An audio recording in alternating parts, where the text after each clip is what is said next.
Oh, thank you, Thermal Mike. Joe Spadoni in. Nick Fridell in for Joe Shasky all week long. Shasky enjoying his time in Hawaii. Good morning to all of you. Just getting off work, getting ready for work. Hope you had, if you did have, a lovely 3-day weekend. President's Day yesterday. But we kept things rolling. All-Star Game reaction. Warriors back in action Friday against the Sacramento Kings. Huge game, huge 27-game stretch, if we can call it that, because that's the end of the regular season. Team 500, hovering around 500. Can they break free? We're going to find that out. We got great guest list today, courtesy of the River Islands guest line. I'll review that in a few moments. But Nick, how you doing this morning, bud? How are you? It's crisp out there. It's crisp San Francisco air. Did you breathe that in this morning? Oh, yeah. It felt good to be back around everything and feel the 57 and surely overcast later in the day. Oh, that's nice. Just felt good to be back home and kind of just walking around and seeing what's going on downtown. But, yeah, I felt good. Got a little sleep. I'm adjusting back to this early morning routine, and it's good to see you again, buddy. Yeah, man, just in time for you to adjust right back, right? So it's a week here, then you go back to the East Coast, and then you go this. Well, I got to say this, though, because I remember, so I grew up down in Monterey, same weather basically as here in San Francisco, right off the coast, Northern California, Central California. So I'd never dealt with humidity in my life up until like 6th or 7th grade. And when you get off that flight, and this is what I want to say, I was flying either Pennsylvania or Jersey. My mom's from New Jersey, but I got a lot of family in Pennsylvania as well. And I just remember it was like 11 o'clock at night, and you get out of the airport, and it hits you like a brick wall of stickiness in your face. And I was like, I can't breathe. What is this? And ever since then, I've always remembered, just if I ever, make it big, or if I ever have a chance to move it, I'm not going anywhere with humidity, Nick. I can't do it. I don't know how you lived in it. I don't know how you were raised in it. I just can't do it. So when I think of San Francisco weather, I'll take 57, 58, 60 degrees year-round for the rest of my life. Sweatshirt weather, I'm not mad at it. You sound like every other Californian I've come to know over time. Everybody feels the same way, and you're speaking to somebody who would love nothing more than to ride out over into San Diego at some point in life. Sure. And sit in that 65, 70, and sunny every single day. So this is why people love it out here. This is why they stay out here. And Spadone, as I was walking around yesterday after the show, I'm sitting there going, yeah, this makes sense. This is a pretty great place still, and the weather is just one part of it. Well, talking about the weather is nice. Talking about, it's a downtime. And I hate always saying that in radio, because this is like one of the downtimes, right? It's like, all right, no NFL to react to. Super Bowl just happened. We have hockey. God love the Four Nations face-off yesterday, and I guess, the first place game or the gold medal. Are they calling it a gold medal championship? I don't know what they're calling it, but it's going to be USA, Canada, part 2. We're going to get more fights. We'll see. But other than that, there's really not much happening. Golf, I guess. You had the Genesis Invitational over the weekend. It was good to see Tiger just, out and about. Obviously didn't compete with the passing of his mom, but it was good to see him on the broadcast with Jim Nantz, Trevor Immelman on CBS. But baseball, pitchers and catchers, I guess Vlad Jr. is not going to sign his contract with the Blue Jays. That's the latest. So he's going to be a free agent next year. Giants, trade deadline, rental maybe. I had to kind of chuckle when I saw that tweet this morning, because I'm sitting there going, every time, at least in my experience, when you hear an athlete say, I'm not negotiating past this point, and then you get in the season, I'm not doing it, how often does the money then appear at some point when they get off to a great start and everything changes? Well, I would say that for organizations like, I don't know, the Mets have been able to do it lately. The Yankees generally do. Now the Juan Soto thing is different. The Dodgers, I'll give certain franchises the benefit of the doubt there. Blue Jays have been whiffing a lot this offseason. They've been trying to go after a lot. It has not been a great offseason for Toronto, for the country of Canada. It has not been a good time. I mean, they got punched 3 times in the face. Canada as a country's, I'm not going to get into the other political stuff. But it's been a tough ride for Toronto Blue Jays fans. And Vlad, hey, I'm just saying from the Giants perspective, a lot of Giants fans, they were on, the polar bear. They need some big face still if you're the San Francisco Giants. Willie Adames is a nice player. He's fun. He's got some gravitas. He's got some boisterousness to him. But he's Willie Adames. He's not a household name. He's not like, if you saw Willie Adames walking around San Francisco, you probably couldn't recognize him. Maybe you could because you cover baseball, you watch baseball, you're a fan. And obviously you're a Cubs fan, so you've watched him many times with the Brewers, right? You going yard right at Miller Park or whatever it's called now. I don't even know what it's called. I can't keep up with all the new stadium names. But they got Justin Verlander. He is a face. Like, you can recognize Justin Verlander. He's been around for a long time. But he's old. He's 40. No offense. Early 40s. 45. He's old. He is. Hall of Famer, great talent. He's old. Buster Posey's running things now. So, listen, I say all that to say this. There's a lot happening still. Even if we don't have any games to react to, Nick, we've got Warriors, 27-game stretch. We got Jonathan Kuminga potentially coming back, and I do want to get into that because you made an interesting comp on our show call last night to what happened in Chicago with Jimmy Butler, who is now obviously a Golden State Warrior, in regards to his contract talks then compared to now, the finances, the TV dollars, the revenue, all of that baked in to what is going to be a fascinating summer, not only for the Warriors, but for just the free agency period at large and all the trades happening. And, obviously with Luka, with the Spurs and De'Aaron Fox, all of that. I am fascinated at what's going to take place this summer, but I'm also fascinated now with this Warriors season because not only got Jimmy Butler, you're 3-1 now. Steph, and you made a great analogy this morning. It was like the balloon was completely out of air. It was flopping in the wind. It was this danger of getting cut from, I don't know, a tree if it was just going to go shoot into the distance. But now it's been inflated again. You got your nylon ribbon, you're tying it there. How high can that balloon take you? If this is a hot air balloon, if this is just a little, nylon balloon, I don't know. But you got some belief now. And if I'm a Golden State Warriors fan, what should I be rooting for?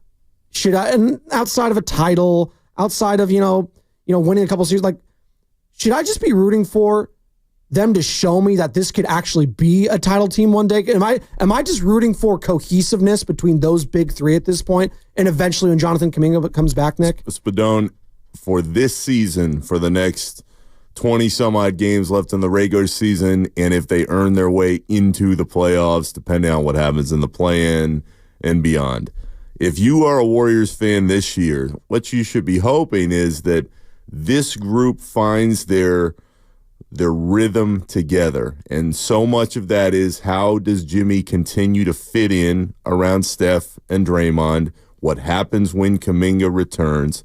But what the hope when this season ends is, do you believe that they can actually do it again? That is the takeaway. I personally, I don't think it can happen, but I say that as somebody who wasn't sure they were ever going to get back. And they did win a few years ago. Why did they win that year? Because they had so many different guys playing in the roles they were brought in to fill. You had Gary Payton II doing his thing, Otto Porter playing out of his mind. I mean, that was really the last time he was a viable NBA player. Then you had Andrew Wiggins, to his everlasting credit, as the second best player on a title team. Steph was playing absolutely at an MVP level. Draymond got rolling and did his thing at various points. That is to say, now, when you look at the way this team is constructed, if Jimmy continues to improve alongside the framework of what they have, Kuminga comes back, you see how that fits. They go into the summer, Spadone, and you go, oh, okay. Because if I'm a Warriors fan, what I'm banking on is not only Joe Lacob to continue to spend at the level he has for years, the track record that he's proven. What I'm banking on, Spadone, is somebody around the league, some players looking at the situation out here and saying, you know what, this is where I want to be.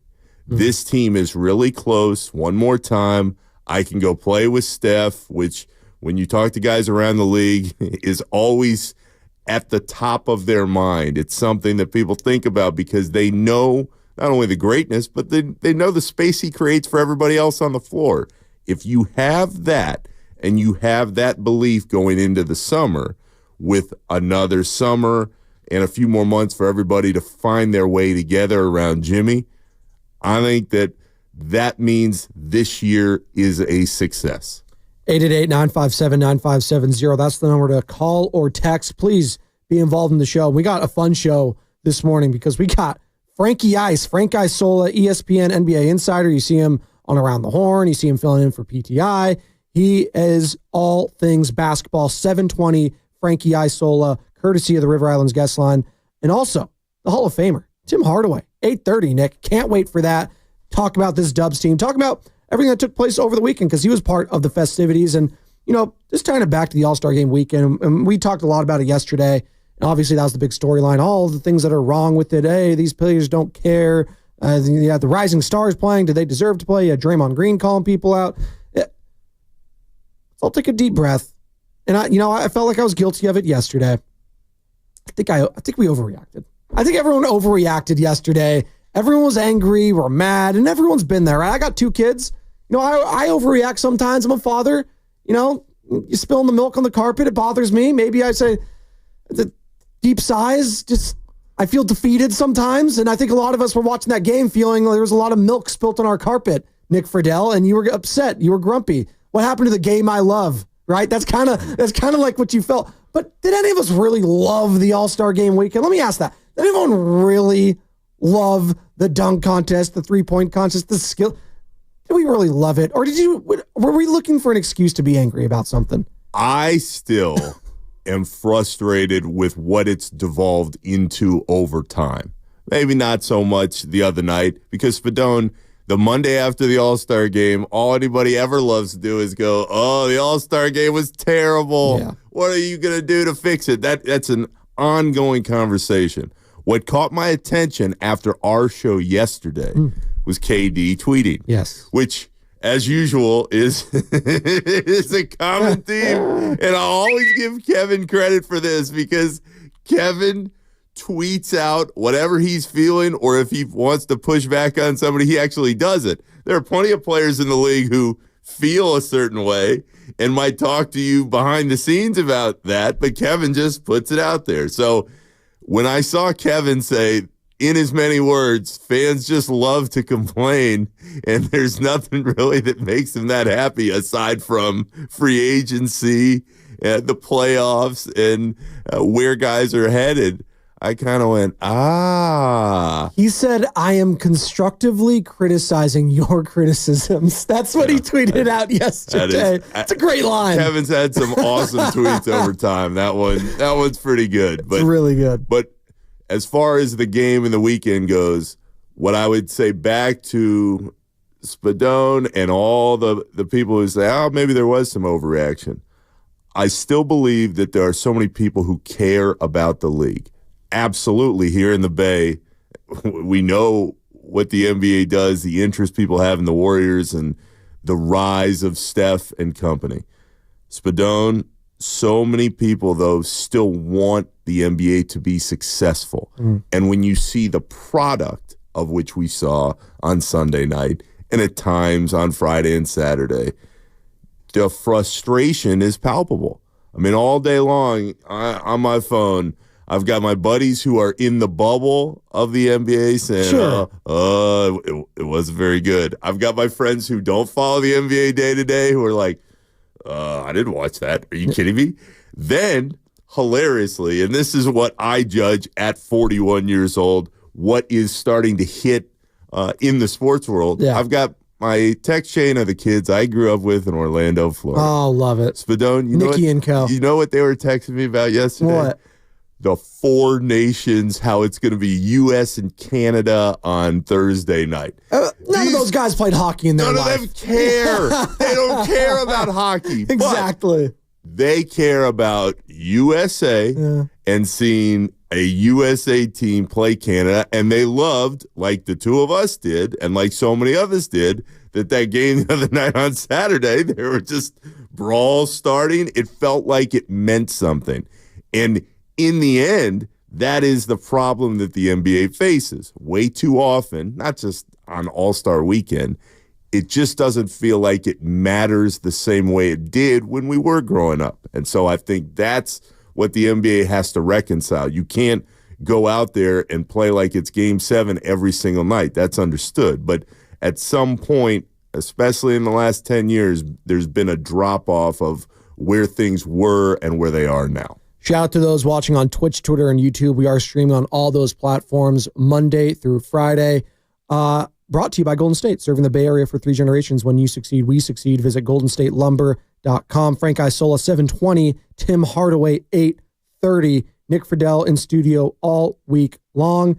And again, I hear what you're saying. I take all that. The league probably doesn't like the look, but the league also is realizing they're making billions of dollars anyways. So like it's probably small potatoes to them in the grand scheme of things. I know Adam Silver's very cognizant of the image and, constantly being compared to the NFL and their product and what they do well and what they don't do and trying to capitalize on this or that. Major League Baseball to an extent as well. And I do think it is interesting as pitchers and catchers are reporting, there seemed to be a sentiment, at least last year, baseball's catching up to the NBA. Baseball, they had the Dodgers, they had the Yankees. I think it was a perfect matchup, right? You had Aaron Judge, you had Shohei Ohtani, you had Mookie Betts, you had Juan Soto, who was obviously the prize of the offseason, going to the Mets and spurning the Yankees, which is also another big thing in and of itself. So I say all that to say, if you're the league right now and you look at what just took place this past weekend, is there anything you could do short of,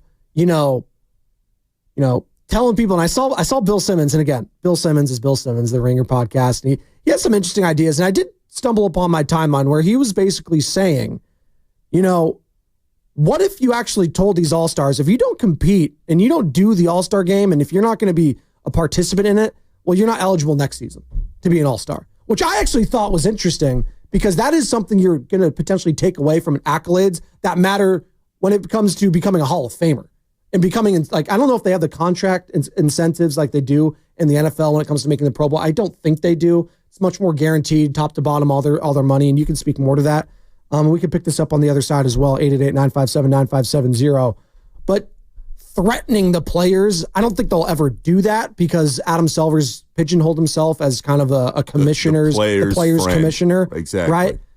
But it's interesting. It perked my ears up, like going at the players and saying, hey, if you're not going to contribute, well, then you're not going to be an all-star going forward. I thought that was interesting. I don't know if that'll ever happen, but something along those lines where it's like, okay, I need to be a parent. If you guys are going to be all children about this, then we need to kick you in the pants, right? There are a lot of different directions to go. What I would say, Spadone, is if you're going to go that way, it's going to be very hard to judge who's giving a max effort and who's just kind of going through the motions. I would take it back to the conversation that appeared over the weekend, though. If the biggest players have a buy-in of this game, the younger players will follow suit because of the respect they have. And for all the great things that LeBron and Steph and KD have done over the last 10, 15, in LeBron's case, 20 years, the loss of the intensity and the importance of that game falls on them. They are the standard bearers, they are the faces, and they are the guys that should be setting the tone, and it just hasn't happened in recent times. What's coming up with the game is brought to you by Safeway, and this is part of it where Bill Simmons, of course, trying to do his best to sell this All-Star game. He said, hey, if you're an All-Star and your team's in the top 4 or 5 in your given conference, why don't you make the All-Star game for the NBA like it was in Major League Baseball? Winner gets the home court in the finals, which I did think was interesting. I don't think they'll do that because we saw how it worked with Major League Baseball. It's like one game is going to determine that, like for if you have the tie break or the conference. Again, I think they should just do away with the conferences and just go, top seed, best teams, top to bottom, and just play each other 3 times all season. I don't think they're going to do that, but we'll try to, sparse this thing out this morning. We'll still try to get it better. We'll ask Frank Isola his thoughts at 7:20. Maybe he has some thoughts on how they could change it. He's been around the game for a long time. He's been covering it at a very high level for a long time. We'll get to his thoughts, and obviously Tim Hardaway, a player's thoughts at 8:30 as well, and his thoughts on the Golden State Warriors going forward, because again, Dubs are back in action this Friday against the Kings. And I'm very curious when Jonathan Kuminga comes back, how is this going to look? How is this going to look with Jimmy Butler going forward? Like when they start playing some teams that are actually like good, because let's be honest, Dallas Mavericks, that was a loss that they probably should have had. They didn't. They didn't have Anthony Davis. They didn't have any size.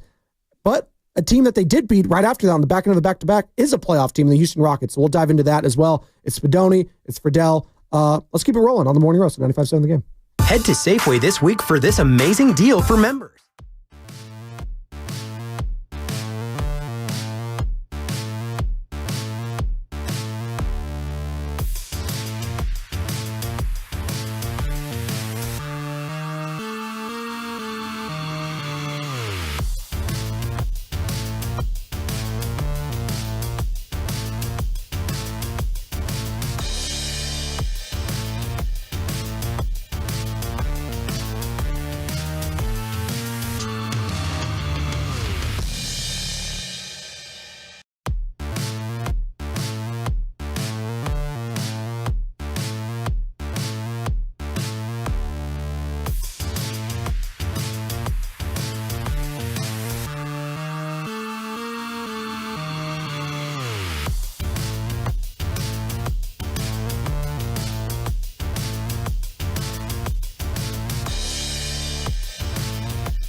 Dab Nation, this is Jonathan Kuminga. You're listening to the Morning Roast with Joe Spadoni and Joe Shasky on 95.7 The Game. Oh, I love that. It's JK right there. Kuminga, I love it. What a read. I like that. You know what's great? Joe Spadoni. Exactly. Well, he does it very well, too. Obviously, he's from the Congo, but they speak French there. But so I've found some of the European speakers or the European language speakers, Spadoni comes very easy and natural to them. Spadoni. Yes, it's very good. Love it. It's a beautiful name. It's a great name. Joey Spaghetti, Joey Spumoni. There's a bunch of them and all the drops in there. So that was my entire life growing up, but that's okay. You know what? I like Spumoni ice cream. I like spaghetti. It's delicious. I can go for some right now. Something about this shift, as you'll learn, Nick, your taste buds get out of whack because you get up at 4 a.m. I think there's a lot of things that get out of whack on this shift. As I'm piecing it together here. No, well, the people in general too. You get up this early, right? Me, Sam, Carter, all our hair's disheveled. We don't know what we're doing half the time. You get Stephen Langford from KCBS strolling over here, trolling everyone. Nice guy, Stephen. Always good to see him. And shout out to those again watching on Twitch, Twitter, and YouTube. All powered by First NorCal Credit Union. For a low rate auto loan, apply online or just ask for First NorCal financing at the dealer. Frank Isola, 720, ESPN NBA Insider, seeing him on PTI, seeing him around the horn. Tim Hardaway, 830, Hall of Famer, Run TMC, all of that. All right, we're talking about the All-Star Game. We're talking about Warriors' upcoming rest of their season, I should say. And you can kind of go wherever you want, Nick. When you first, got the call from Nahigian, look. Matt Nahigian, our boss of program director, and he said, hey, how about filling in for a week? Chassie's going to be in Hawaii. You want to come in, host with Spadoni. You want to be back in San Francisco. You were getting in your mind. It's like, all right, what are we going to talk about? What's going to be the big stories? Obviously, Jimmy Butler. You had thoughts on that. Obviously, the All-Star Game weekend. Was there anything else that was like, what can we get into that I want to bring by Spadoni? I want to get in the mind of Nick when he got the call and say, all right, what do I have to start brushing up on? I'm curious to see what you're going to say right now. Well, to me what's cool about being out in the Bay, and it was the case since I got here in 2018, you could talk about the Warriors all day, every day. There's always interest there. The Niners, certainly, there's always interest there. But the thought that first popped in my mind, Spadon, on top of, hey, the All-Star Game will be wrapping up, and Jimmy, I feel like I am a very big expert on the career of one Jimmy Butler, having lived all the ups and downs and in all the stops. What I am most curious about as the week goes on is to continue to hear from the roasters and what exactly they think is going to happen with this team. Because I'm sitting here saying, all right, Jimmy makes them better. They are absolutely more fun and interesting than they were a couple weeks ago. It's very clear in listening to Steph and Draymond and Steve Kerr what a jolt his presence has given them. I don't think they're going to win another title. I don't think it's going to happen. Oh, you're just being a hater. That's what that means. Yeah, the more things change. Come on. We were just on Instagram, and I see Nick's just saying, first video we post of Nick Fridell is saying, yeah, this team's not winning a title this year. That's ingratiating himself back to the Bay. Come on, Whitley and Kirsten. It could have been the one where he said, I actually really like this addition from Jimmy Butler. I think it's going to work great. Yeah, but no, they're not winning a title. I said that one a few times. But do people out there, as they listen to us and as they watch what's happening with this team, do they genuinely feel like that this team can win it all again? I know what Draymond said, and Draymond, for better or worse, is always going to say what he feels, especially someone who does what I do as a journalist. Hey, go for it. Right. I may not always agree, but speak your mind. Be honest about what you're feeling. I just don't know, and you guys live it on a day-to-day basis. Sure. One of the first thoughts in my head was, do people actually believe they can do it again? Because when I left, and this goes back to 2022, I thought, all right, this team is better. I still didn't think they would win that year. But as I left right around January of the bonus title year, there were so many people that started to think, all right, maybe it's coming around. The defense is there. Everybody knows their roles, and they're playing really well together. And they kept building that momentum, and then they won. As we sit here right now going into the second half of the season, now that Jimmy is in place and he got paid, is the general feeling from everybody out there that, yes, this team can get back to where they feel like they need to be? I think it's a lot of it, and it's a great point. I think we're still tiptoeing around it. It's been 4 games. We're going to find out a lot about this team, I think, within the first couple days of this weekend and then next week. Kings, Mavericks, Hornets, Magic. That's all the way through next Thursday. Those aren't like crazy games. Like they can go 4-0 right there. Like especially with the Mavericks injuries right now. Like that's a team right now I'm looking at. That's why. Well, and they owe them one from the other they night. kicked them. So they got to be kicking themselves in the foot, like in the head, whatever body part. Like that was just a bad loss. Given everything that was going on, I know Kyrie went off, and Steve Kerr was talking after the game. You got to double him. You got to double him. They did it a little bit late, and Kyrie's a Hall of Famer. He's one of the best to do it. Force someone else to beat you. Klay Thompson was doing nothing in that second half. Force him to keep chucking it up if he needed to. But I say all that to say this. I think there's a lot of cautious optimism from the fan base. I don't think fans, and maybe I'm wrong at 888-957-9570. I'd love to hear from the fans this morning on their belief level with this team right now. And, Steiny likened it to we believe too. Like he thinks like they can go on a little bit of a run here. Not saying that, and we know how we believe ended. It was, they won a first round series and then they lost in the second round. But I think people just love that team so much because the expectations, and it's kind of why I push back a little bit, because none of those teams had Stephen Curry on. The We Believe team didn't have Stephen Curry, established top 10 player of all time. That team didn't have Draymond Green, established one of the top 5 greatest defensive players in the history of the sport. They didn't have Jimmy Butler, future Hall of Famer on that team. So I push back a little bit because I do think if this team did get hot and let's say they do win a series, I think fans would be disappointed if they lost in the second round. I think it'd be like, man, like, all right, well, we got our hopes up again. And you know what? We lost to, I don't know, the Lakers or, the Grizzlies, whoever it was. It's like, I don't know. Or would that be good enough for Warriors fans? I am curious the level that they need to be satisfied with this season, what that level is. Is it a first round series? Is it winning a play-in game and just getting a first round series? Is it winning one? Is it getting the Western Conference Finals? I am very curious to hear what fans have to say about their expectations now.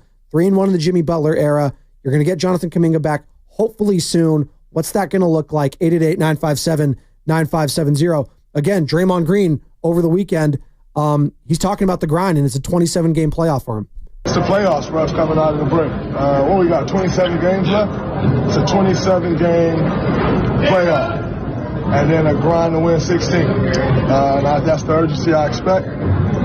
That's the urgency that we will have. They're 28-27 right now, Nick. 28-27. Can they finally go on a little bit of a winning streak? They haven't won 3 games in a row since November.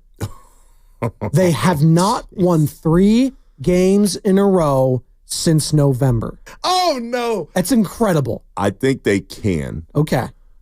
But I was convinced when they made the Jimmy deal and they gave him the money and Dunleavy said, okay, here comes the extension. I believe that the Warriors' best chance at really pushing for that next title that everybody wants to see one more time is next year. I don't believe that you can make it all work in such a small set, get the defense where it would need to be for a long playoff run. You don't think 27 games is enough to get everyone on the same track? No. Because I think they need a couple more pieces, whether it came in the trade, whether it came from somewhere else. I just don't think the roster is balanced like it was a few years ago when they did actually win. You're not a Guy Santos and Quentin Post believer, is what you're telling me? Not yet. Okay. Not yet. Throw Guy Sanchez in there. Guy Sanchez, his Mexican counterpart. Oh my yeah. By the way, we're up against the Knicks, so hold that thought. Our Slam Dunk in Vegas contest is on. Check this out. Someone's going to win travel and accommodations for 4. It's a winner and 3 guests to Las Vegas and $20,000. You'll be staying at Circa, the premier sports viewing destination in downtown Las Vegas. Circa also has the biggest March Hoops party at Stadium Swin.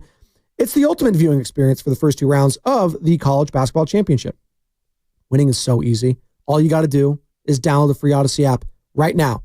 Log in and listen each day for a minimum of 1 hour for your daily entry. This is a national contest. Download the Odyssey app now, and you might be headed to Vegas in March with $20,000. All right, we got some callers on the line. We'll get to you on the other side. 888-957-9570. What's your belief level in this current Golden State Warriors team? 27 games left. You heard it from Draymond. It's a playoff grind starting now. What's your belief level in this team? That's what's coming up on the game, brought to you by Fremont Bank. Here for you, here for good.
I'm not a GM, even though I'd love to be one.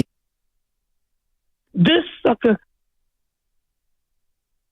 Yo, what it do? It's your boy Pilo, and this is the Morning Roast with Joe Spadoshi and the Butcher Boy. Let's go.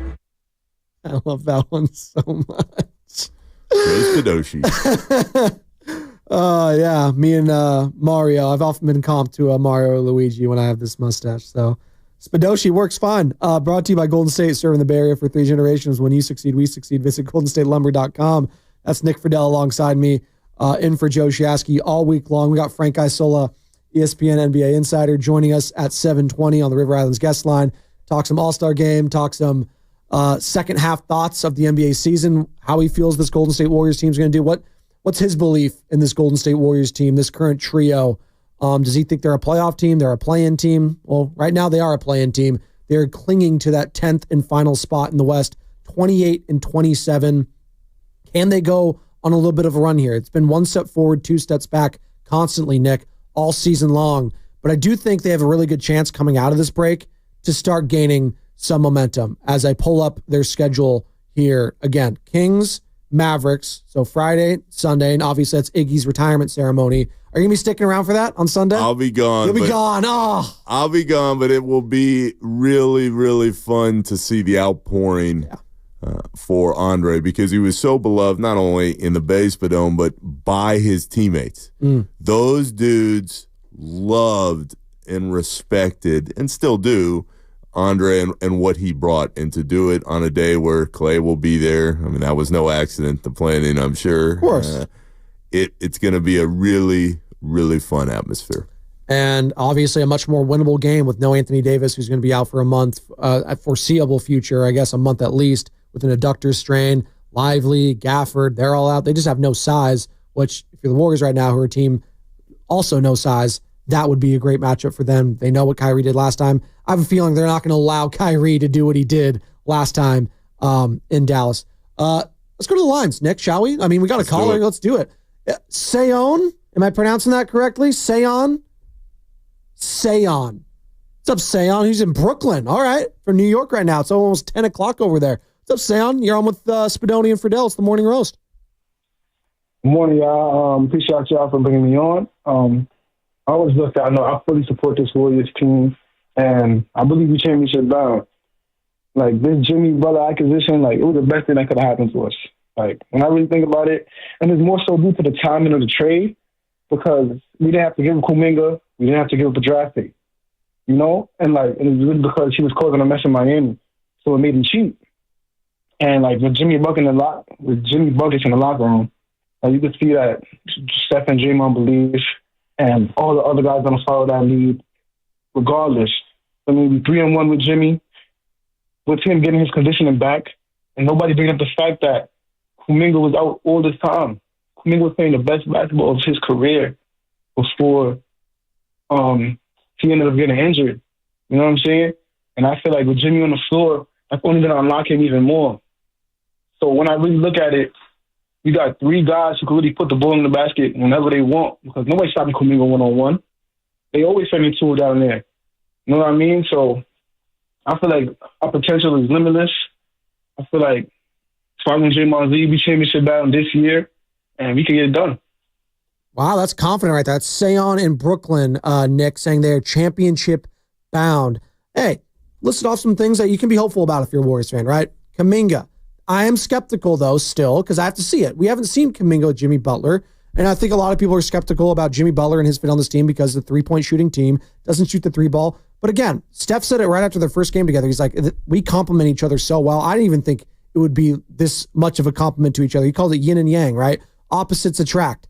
And we saw that. Now, Jonathan Kuminga, again, this is a guy who, again, earlier in his career, young guy, he's matured a little bit. He's matured a lot, actually. I want to give Jonathan Kuminga a lot of credit because he's had a roller coaster of everything with this roster, with, you know, the young guys not playing them, going to CJ Holmes of then the San Francisco Chronicle to voice his frustrations during a playoff series when he wasn't getting any playoff time against the Kings and the Lakers, obviously, where I felt like they could have used his size and athleticism, especially against a guy like LeBron and that Lakers squad. Didn't play him, voice his frustrations, but I think he's gotten humbled a bit, and he's become a much better player, a much consistent scorer. He's become a lot more aggressive. How's it going to look, though, coming off an injury? You're not going to just pick up where you left off like Seon wanted to think it was. It's not that simple. And he's going to be coming off the bench probably.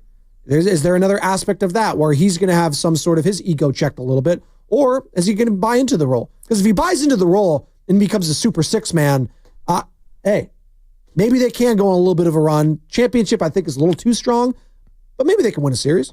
Spadone, I'd add one more layer to Kuminga returning. What I'm curious to watch is how his relationship develops with Jimmy.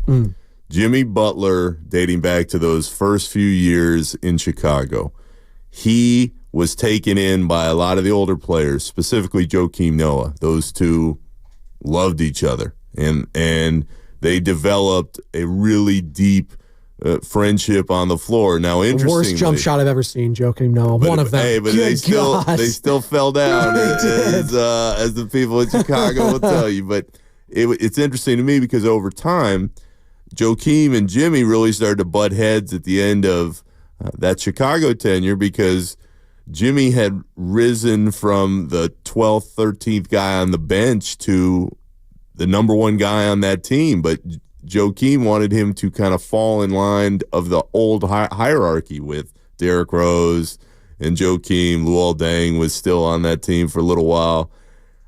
Spadone, I say that because over the last few years in Jimmy's last few stops, he didn't have those younger players that he could trust in Chicago. He gets to Minnesota. Why did it not work there? On top of they didn't want to pay him and give him the money that he wanted at the time. Tibbs liked him, though, didn't he? Tibbs loves Jimmy. I was going to say, that's his guy. He loves him, but Jimmy wanted a specific kind of deal. Glenn Taylor, who was still the Minnesota owner at that point, didn't want to give it at that moment. But the key here is Karl Anthony Towns and Andrew Wiggins did not develop and did not put the work in that Jimmy thought was necessary for a younger group that needed them to take the next step. Real quick on that. I've been told, and you've covered Jimmy since he's come into the league. It felt like more Karl Anthony Towns than Andrew Wiggins, because I remember that was the thing when Andrew Wiggins came here. It's like, oh, well, Jimmy Butler demanded a lot out of his players, and when we talked to a lot of the Minnesota beat, they said, yeah, it was more so Karl Anthony Towns. Jimmy just didn't respect his work ethic. He didn't have that quote unquote dog in him. He would go after, obviously there's that widely known practice, right? Where he just destroyed everyone and just talked the most smack. That's why I do appreciate about Jimmy. He'll let you know, at least on the court in practice, he demands excellence. And, I heard it was more so Anthony Towns than Andrew Wiggins at that point. Now, Wiggins is, as we've known, he's Andrew Wiggins. He's not going to be this dominant number one. Probably every single night. Every single night. The consistency factor is not going to be there. He's going to show up, though. He's going to stay healthy for the most part. He's going to be a mixed bag. But I never questioned the effort of an Andrew Wiggins, for sure. I think Jimmy questioned the effort of a Karl Anthony Towns at times because of his size, because of his abilities he saw, and he didn't feel like he put the same amount of love into the game and effort that he did. Correct? Spadone, out of the two guys, yes, Towns and Wiggins, absolutely. Okay. It was more Towns. But what I would tell you about Wiggins, and I thought it was interesting, my old colleague Brian Windhorst had this in a story last week for ESPN. There was an anecdote. Thank you for that. Was an anecdote from Pat Riley. They were sitting there having wine after Jimmy had signed his new deal with Miami. And Riley asked Jimmy, who's the most talented player you ever played with in your career? And Jimmy said Andrew Wiggins. Wow. Which is, if you talk to anybody who had seen Wiggins in Minnesota, obviously you all have seen him up close here now, they always would say, Andrew Wiggins is unbelievably talented. Yeah. But what I thought was interesting in Brian's story is Riley sitting there going, what? Yeah. Maybe you've had a little bit too much wine already. And Jimmy's like, no. And so I tell you that because that is what really pissed Jimmy off. It wasn't that Andrew Wiggins didn't have the talent. He saw it all along like everybody else. It was that he wanted him to get better and better and pour the work in that Jimmy had to get from the 12th guy on the roster to the first guy on the roster, bringing it all the way back around. Jimmy goes to Philly for a second, and now he's with Embiid. It worked for a moment, but they didn't ultimately get to win the title. The buzzer-beating shot, right? Kawhi Leonard, the bouncing Raptors. around the rim. Crazy. But you get to Miami, and Jimmy found a kinship. He loved Hero. He loved Bam. Those younger guys put in the work that he so desperately wanted to see, dating back to when he finally had his time as the face in Chicago.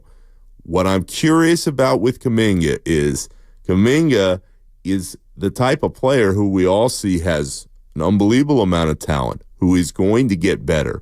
But will he choose to put in that work every single day to build the steps he needs to take that next step into not only whatever stardom he finds, but that next contract? The guy who I think is going to help push him even more now is Jimmy Butler. Everybody within that Warriors framework will always say Draymond's the guy that pushes those younger guys to a different place. The respect for Steph is off the charts. Everybody loves Steph Curry. The point is that they see more of themselves a lot of times in Draymond, because Draymond was a second-round pick. There wasn't much expected from him, and he carved out a Hall of Fame career for himself. Now you have Draymond, who Kuminga knows, plus Jimmy Butler, a guy who made himself into a Hall of Famer from being the 30th pick that nobody really expected to see much from. I'm very curious to see how Kuminga and Jimmy coexist, not only on the floor, but Spadone, almost more importantly, off of it. No, that's the biggest question mark, right? It's Kuminga and Jimmy. And if you think it's a different duo, I'd love to see that. What's the matchup, or what's the, that dynamic between players that you're most fascinated in, or do you think is most crucial for this team to get where they want to go, which is into the playoffs? Is it the relationship between Jimmy and Steph, which we've seen has been great? Is it Jimmy and Draymond, which I think everyone's expecting that to blow up immediately, which is, I just thought that was ludicrous. I think what we know from Jimmy in the past, if we're just going by history, give it a little of time first. The honeymoon period is going to last, I think, this season and probably next. And then it's whenever the contract's up, we'll cross that bridge when we can get to it. But it's been great. Or is it going to be the relationship between Jimmy and Jonathan Kuminga? Hell, you can throw Jimmy and Steve Kerr in there if you want. Obviously, his long history with Eric Spoelstra, them going at it. Steve Kerr very tight with Eric Spoelstra. Real quick on that, as you're listening to 95.7 The Game, KGMZ FM and HD1 San Francisco and Odyssey Sports Station, always live on the free Odyssey app. Frank Isola, ESPN NBA radio, not NBA radio, but ESPN NBA Insider, I should say, 720 joining us. I'm sure he does some radio there as well occasionally, and Sirius XM, I believe, as well. When the news broke of Jimmy coming here, my first thought, Nick, was like, okay, that was a Joe Lacob, Mike Dunleavy move. Specifically Dunleavy. Like, that's a guy he's going to vouch for. I don't know how thrilled Steve Kerr was about that move, given his relationship with Eric Spoelstra, being a part of his staff for the Olympics. They're very tight. I don't know about his relationship with the likes of Pat Riley. I'm sure they've talked. But did you think that Steve Kerr had a lot of hesitancy when he heard about this move and was first told about it? I'm sure in the lead up to it, Steve's human like anybody else. I'm sure he's making the calls to all the people that he's built up relationships with over time. But Spadone, they knew, especially after Kevin didn't want to reappear right now, this was it.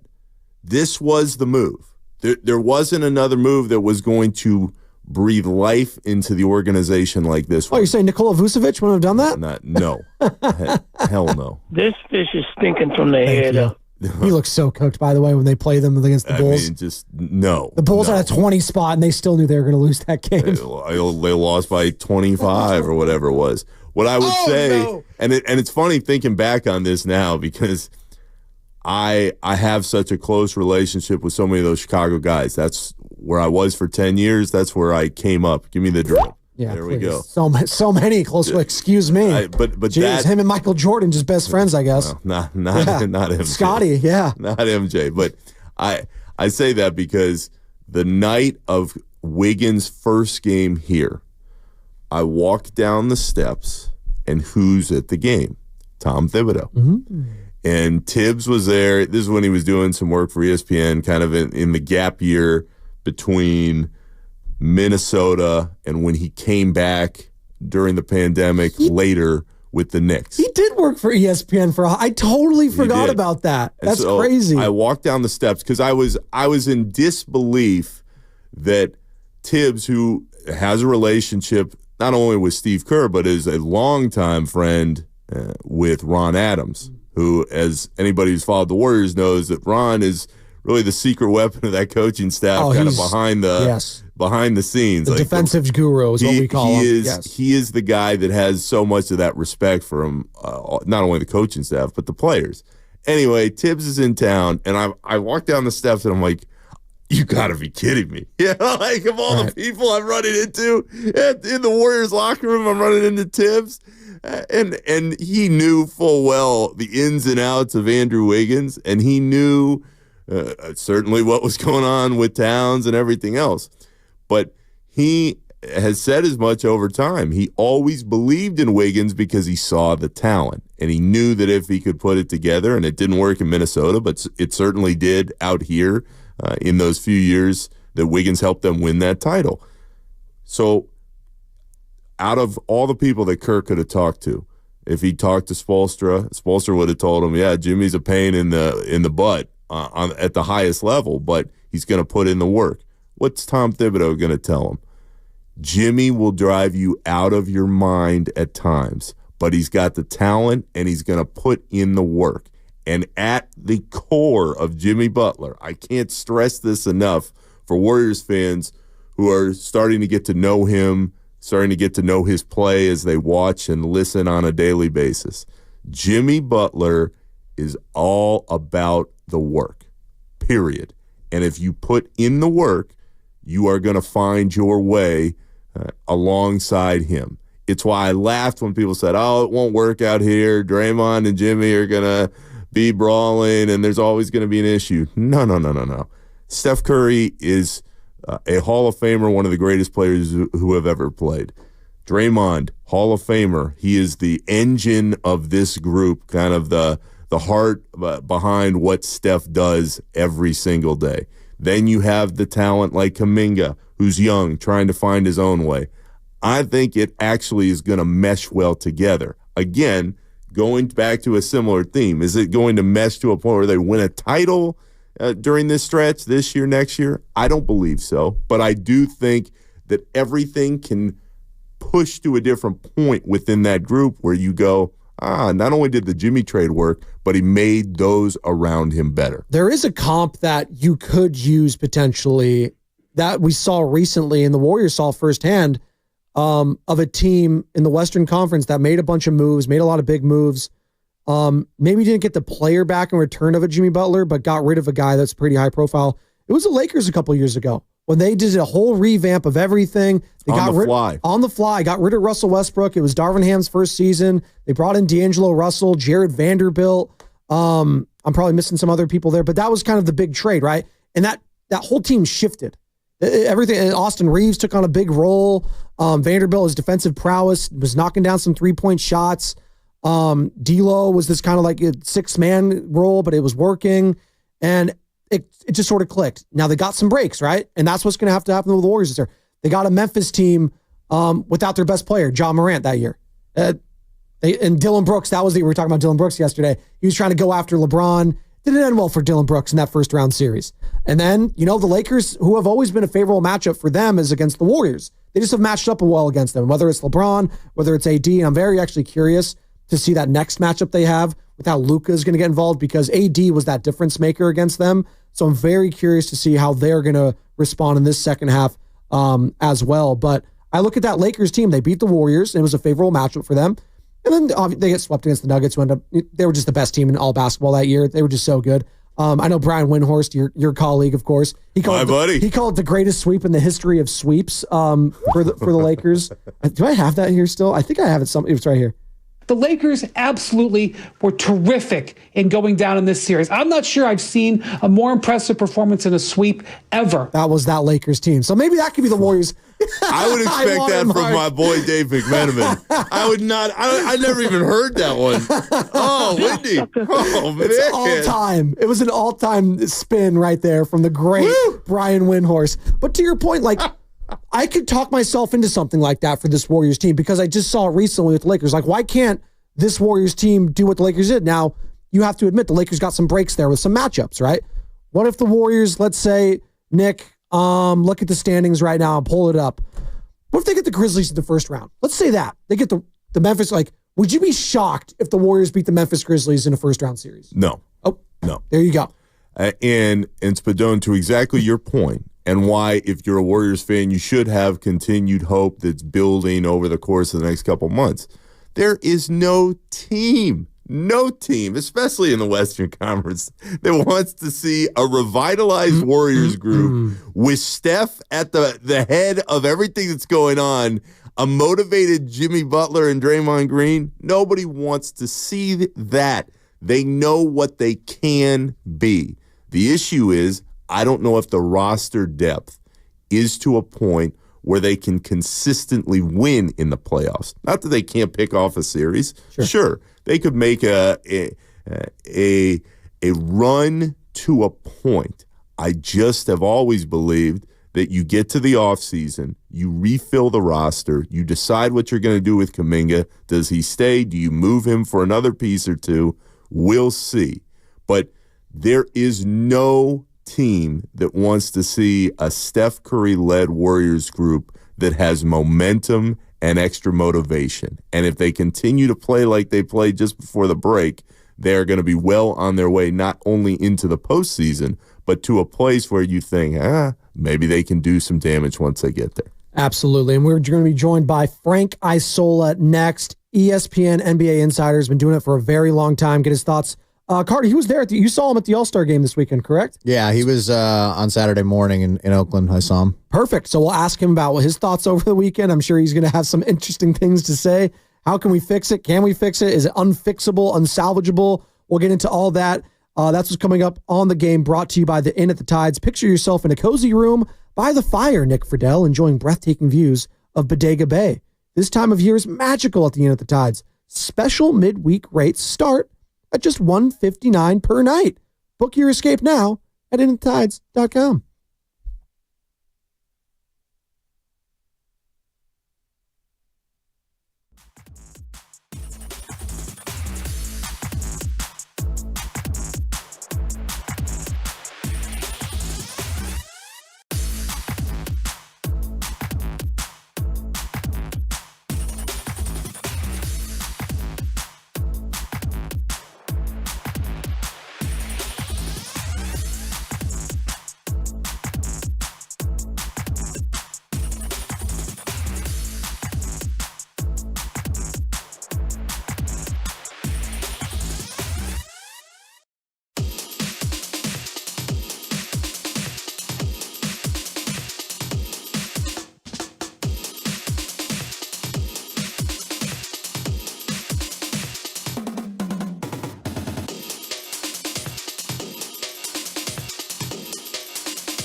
It is pretty good. I've never been to a Texas Roadhouse, by the way, ever in my life. Oh, my God. So I go to Brooklyn from here.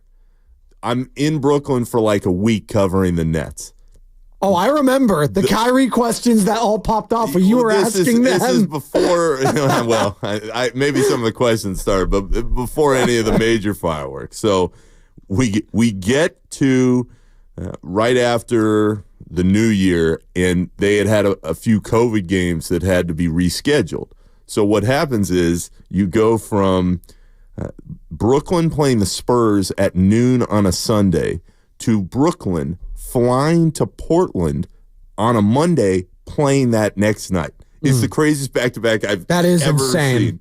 I hadn't slept much anyway because I was moving coast to coast, but I get on that flight. I fly to Portland. It's the night of the national championship game. It was a Monday night. So you're thinking, all right, because this is when Kyrie couldn't play in New York City. So you're like, oh, Kyrie, Kevin, and Harden will all be on the floor together. They'll all be playing. The game is like a few hours away, and we get the note. The Nets say James Harden will not play because of knee tendonitis or rest, whatever they called it. So you go, okay. We get to the arena, halftime hits of the basketball game.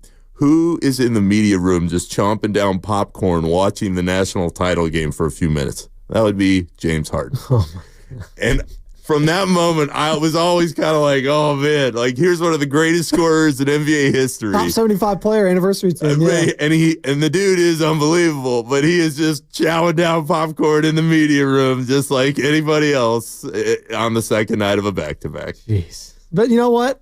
That's on brand for James Harden. The guy that once had the gummy bear commercial. No, the gummy worms. That's right. The trolley. He was sponsored by them for a minute. Yes, I remember the beard gummies. The beard gummies. That's what it was. The trolley. Yeah. So he loves his sweets. I'm not mad at it though. They had actually a really cool picture. I think Harden posted on his social. It was him, KD, and Steph all next to each other in the locker room.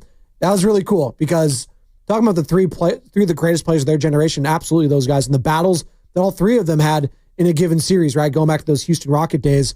They were great. And you know who else is great? Frank Isola. ESPN, NBA insider. Can't wait to talk to this guy as he joins us on the River Islands guest line. All guests on 95.7 The Game appear on the River Islands guest line. Isn't it time for you to discover the islands, River Islands in Lathrop? Frank, how you doing, man? You enjoyed the All-Star weekend here in the Bay? Oh, good. How you guys doing? Nick Fridell is back in town. Frank, they pulled me out of mothballs for a couple days at my old station here. Feels good to be doing something. You know what, Nick? I went to Barclays Center the Saturday before Christmas. Maryland played Syracuse. Oh no! And I think at one point the score might have been 50-19. So I was sending a picture of the scoreboard to everyone I knew from Syracuse. I forgot to send it. Darn it! I still have the photo. I'll send it to you. Oh, thank you. Frank, this is the worst Syracuse team of my lifetime. It is rough. I feel badly, too. I actually covered Adrian Autry's the coach. I covered him when he was in one of my first writing jobs was covering high school basketball in New York.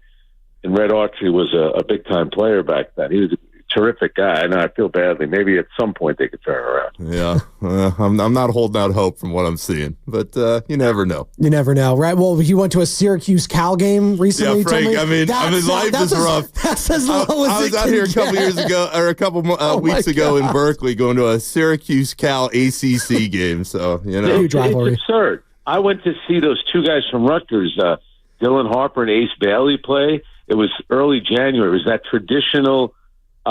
Big Ten matchup between Rutgers and UCLA. Well, Frank, maybe you'll see that. Maybe you'll see him in the Rising Stars game next year on All-Star Weekend. Am I right? Because apparently it's the worst thing ever. Draymond Green just absolutely crushing Dalton Connect for some god reason. It's not his fault he was there. Crushing his own teammate, quite frankly. Trace Jackson Davis saying he doesn't belong on the court with Steph Curry. What did you make of this past weekend? Because I know you were there. Obviously, there were some positives. I thought San Francisco, the area, maybe you can speak to this. I thought San Francisco, the city, and Oakland, the city, I thought came away as some positives here.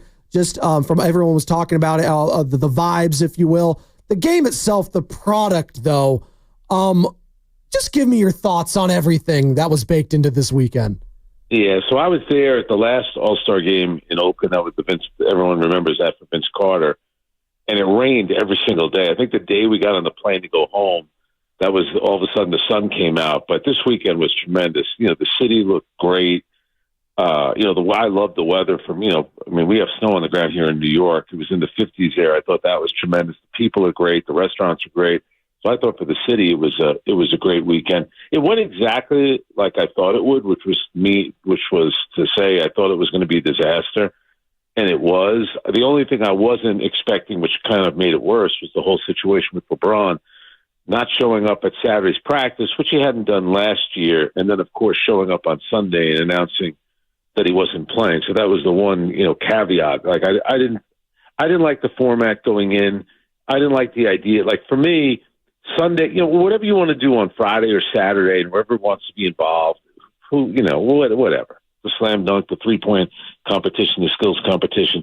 But Sunday should be reserved for the best players in the sport.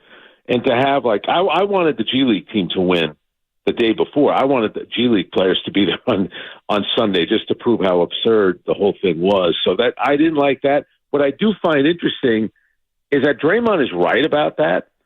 But of all people to be criticizing Adam Silver, it's like the league turned a blind eye when he assaulted Jordan Poole, for crying out loud. I mean, the guy could have been arrested. Charges could have been filed. They kind of turned a blind eye to that. They kind of turned a blind eye to even the use of Nurkic thing. And how does Draymond pay them back? By telling Adam Silver that his weekend was a disaster. Frank, you live this every day with Scal on Sirius XM, and you've covered the league for decades. What do you think the fix is for All-Star Weekend if we all agree that All-Star Weekend isn't going anywhere? Yeah, I think the biggest thing, I don't think it's about gimmicks. I just think it's about getting the players to try. And I've been saying all along, just go back to the old format, East versus West, but expand the rosters to 15. So if you expand the rosters to 15 and the coach, when he meets with the players on Saturday, assuming all the players show up on Saturday, that would be another thing too. If you can't make the practice on Saturday, don't even show up then. We'll just pick someone else to play in the game. But have the coach go to all the players, especially the guys that are starting. How many minutes do you want to play, and how many minutes can you give a realistic effort? I don't want to say you have to treat it like it's Game 7 of the NBA Finals, but you need a better effort. So the younger guys, like, for example, Cade Cunningham, Jalen Brunson, I'm sure they'd be fine playing 25 minutes. And if Nikola Jokic only wants to play 5 minutes and he's going to play hard for 5, so be it. LeBron wants to play 1 quarter and play hard for 1 quarter, that's fine. Think about it for the baseball All-Star game. You'll go to a game and maybe Shohei Ohtani only gets 1 at bat. Maybe Aaron Judge only gets 1 at bat. So to me, it's just like getting everyone out there, having them play hard for as long as they want to play. And guess what? Leave it up to Nikola Jokic and LeBron, and I'm just using them as an example, to tell their fans back in Denver, oh, yeah, I told the coach I only wanted to play 5 or 8 minutes. That's the gimmick. The gimmick is the players have to try hard and just expand the rosters to 15. All you need is 10 guys out there at a time out of the 30 to play hard, and I think there's a way that you can do it. And I would simplify the game a little bit. Go back, have the Canadian national anthem, the U.S. national anthem, have a good performance at halftime. The problem is, and we all love TNT, and we love their post-game show that they do on Thursday, TNT made Sunday all about themselves. It's Team Chuck, it's Team Kenny, it's Team Shaq, and they're honoring themselves. They bring Kevin Hart out there. I knew that was going to be a disaster. Can we please make it about the guys on the court? Kevin Hart got more time than Jalen Brunson got, and he got voted on when he got the fan media player vote to start. He only played 8 minutes. Kevin Hart was on your TV the entire time. Well, Frank, and we're talking to ESPN NBA insider Frank Isola, and they did like a eulogy for Inside the NBA. It's not going anywhere. It's just leaving TNT. The whole thing was so odd to me. I totally agree. And Carter, our producer here, he was there, and he kept texting us throughout it because he was in person, obviously, as you were. It's like, is this translating to television as bad as it is in person? It's even worse. I mean, the thing we came away from, like the main overarching theme was a kid winning $100,000. Mr. Beast, a YouTuber, was involved in that. No one else was. It was Dame Lillard and him. That was the coolest thing that happened. It was just so slow and drawn out. Just, I agree with you. Go back to the game. Yeah. And TNT, and we love the guys on TNT, but it's too much about them. Yeah. It's like we should be promoting the young players in the game, and we all know who Charles Barkley is and Kenny and Shaq, and the brilliance of them is really their post-game show on Thursday. when they're kind of reacting to everything, and it's later at night, so it's like they're kind of unbuttoning their shirts, loosening their ties, and they're just having at it. It's like they're sitting in a bar, like all of us do. We sit around, watch TV, we start killing everything that's on TV. They're doing that, on Thursday nights. But for the All-Star game, it's like enough with them.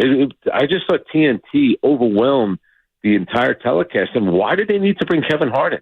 Kevin Hart is funny as like a slapstick comic in movies. I don't think he's that funny with his one-liners. The game started, and they had him at a mid-court, and Tyler Hero is there. And you're kind of making fun of these players. Unlike in the case of Tyler Hero, he's a first-time All-Star. You could see him standing there. He was like awkward. He didn't know what to do. Why are you putting these guys? And Kevin Hart did the same thing with Shai Gilgeous-Alexander, and you could tell Shai Gilgeous-Alexander didn't appreciate it. You're having these guys who are All-Stars. It's their weekend. It's not in that moment. It's not Kevin Hart's time to try out some lines on them and make fun of them. I thought that was a big-time miss. Well, you mentioned Draymond Green, and, for all his faults and all the things he says, he's a content machine here, Frank. Yeah. Because he said something on Sunday. Draymond likes to talk, obviously. He said a lot of something. He said a lot. He crushed the NBA. He crushed the Rising Stars. Everything. But he did say he thinks the Warriors can make a title run with the Jimmy Butler acquisition. They're 3-1 in the Jimmy Butler era. First off, your thoughts on the move when it happened, and your thoughts about Jimmy Butler and this team going forward. Can they be legit contenders down the line here with 27 games left in the regular season? Well, Nick mentioned him before, my radio partner, Brian Scalabrine, 7 to 10 every weekday morning, Sirius XM NBA Radio. I'll give a little plug there. But Brian had mentioned that for weeks leading up to a potential trade, and he said he thought that Jimmy Butler would fit in perfectly with the Golden State Warriors. It's a three-point shooting team. Jimmy Butler can get in the paint, can draw fouls and things like that. Plus, he's a very competitive guy. At times, they seem a little undersized when they're playing. They certainly, I know against Dallas, both teams kind of played small. I think it's a good move for the Warriors from this standpoint, the age of the team, especially with Curry. You might as well go for it. I still kind of think the Western Conference is wide open. I know right now the way that Oklahoma City defends, they seem like they're tough to beat, but they also had the best record last year in the regular season. They got knocked out in the second round by the Dallas Mavericks. So I do think the West is a lot more wide open. I'd still need to see a bigger sample size than what we've seen thus far from the Warriors, but it does seem like it's given them a little bit of juice. But, you look where they are in the standings. Heck, look where Phoenix is. What is Phoenix? 2 games under 500 right now. Obviously, staying out of that play-in would be big for Golden State. I don't know whether or not they could do it, but I did like the trade. I don't like the way that Jimmy Butler handled it. And, I know Nick has spent a lot of time around Jimmy Butler. I didn't like the way that he handled his departure from Chicago, from Minnesota, from Philadelphia, from Miami. So, if we're just judging from history, it'll probably end the same way in Golden State, which will mean it won't end well. But when he is there and he is engaged, he certainly gives your team something. Frank, the divorce always looks the same for Jimmy.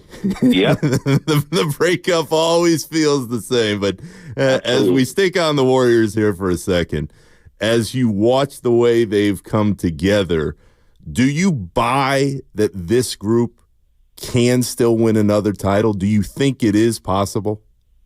They came out of nowhere and won that one a few years ago against the Boston Celtics.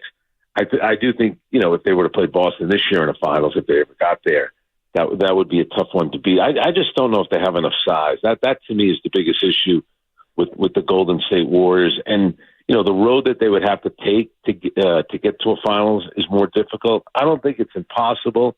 I just don't think it's probable. Again, I do think they got better with the addition of Jimmy Butler, but it seems like every night in the Western Conference, you never get a night off. There's so many darn good teams.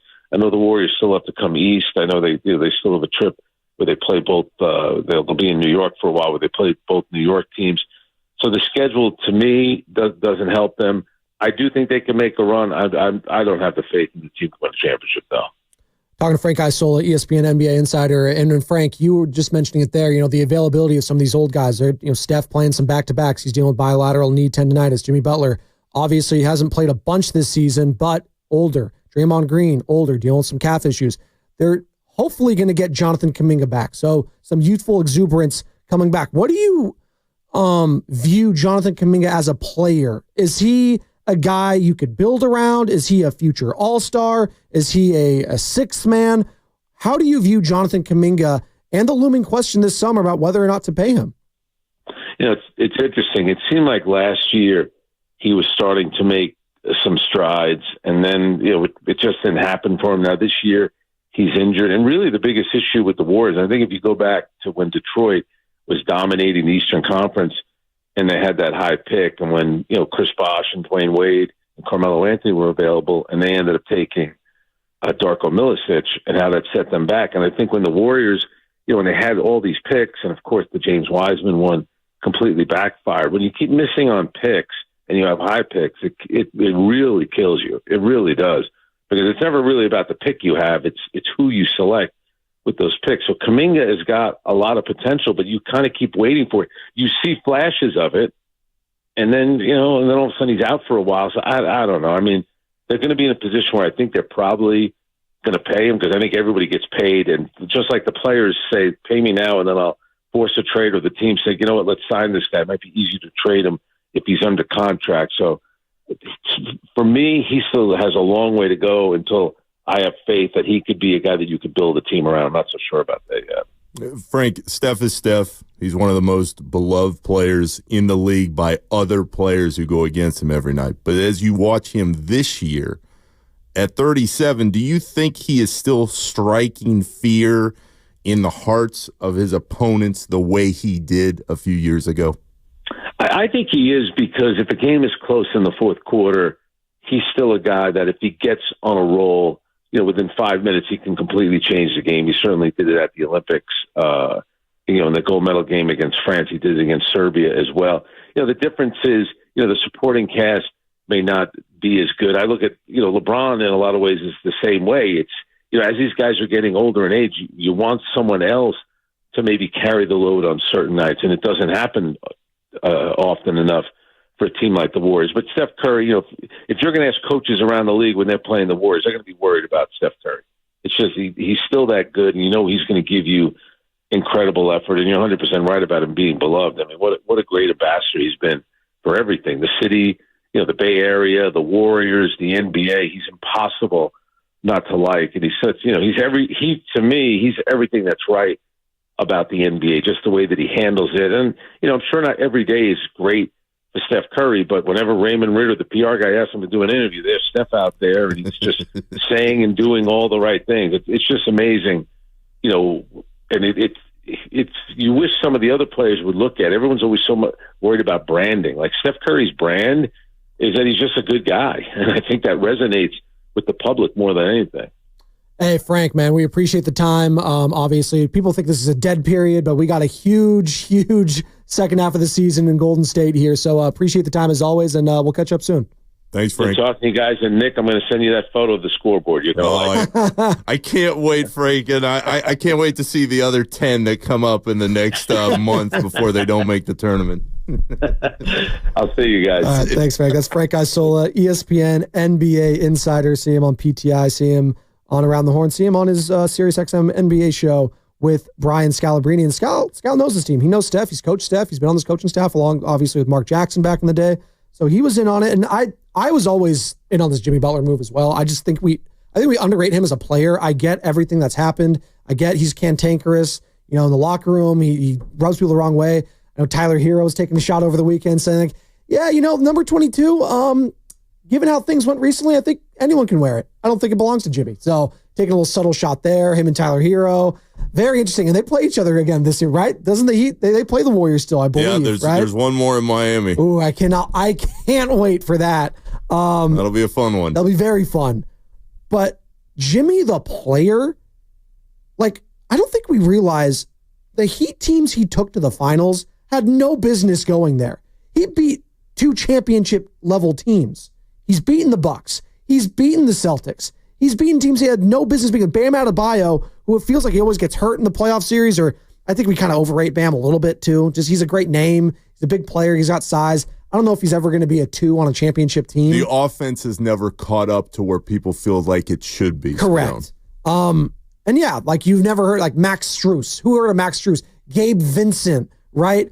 Duncan Robinson. Again, Tyler Hero, another guy. I know he was a top 10 or maybe in the teens pick out of Kentucky. I have another quick story for the panel. Please. No, you have their hand raised, so I appreciate that. Let's go to Nick here. I didn't want to interrupt the flow, but it is a pretty classic one, especially with Jimmy. Don't underrate Jimmy Butler, the player. The guy's taken 2 teams to the finals. The content creator that is Jimmy had a handshake with every single member of the Heat. As they do. LeBron does that. I think Steph does that. Steph's got a few. Draymond and KD had the double clap.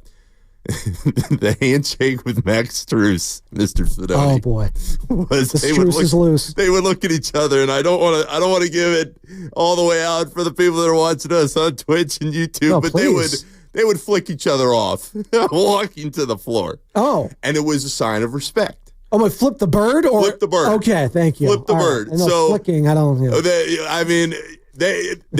were the universal sign of you know. But it was out of respect because Jimmy appreciated that Max Strus put the work in, again, the theme, every day like he did. And what's funny is you mentioned who is Max Strus, where did he come from? Yeah. Max Strus grew up in the Chicago suburbs. Who was he a fan of? The Chicago Bulls. Who was his favorite player? It was Jimmy Butler. So Jimmy is to a point in his career now where he has seen all these different guys, and they've looked up to him. Who does that remind you of?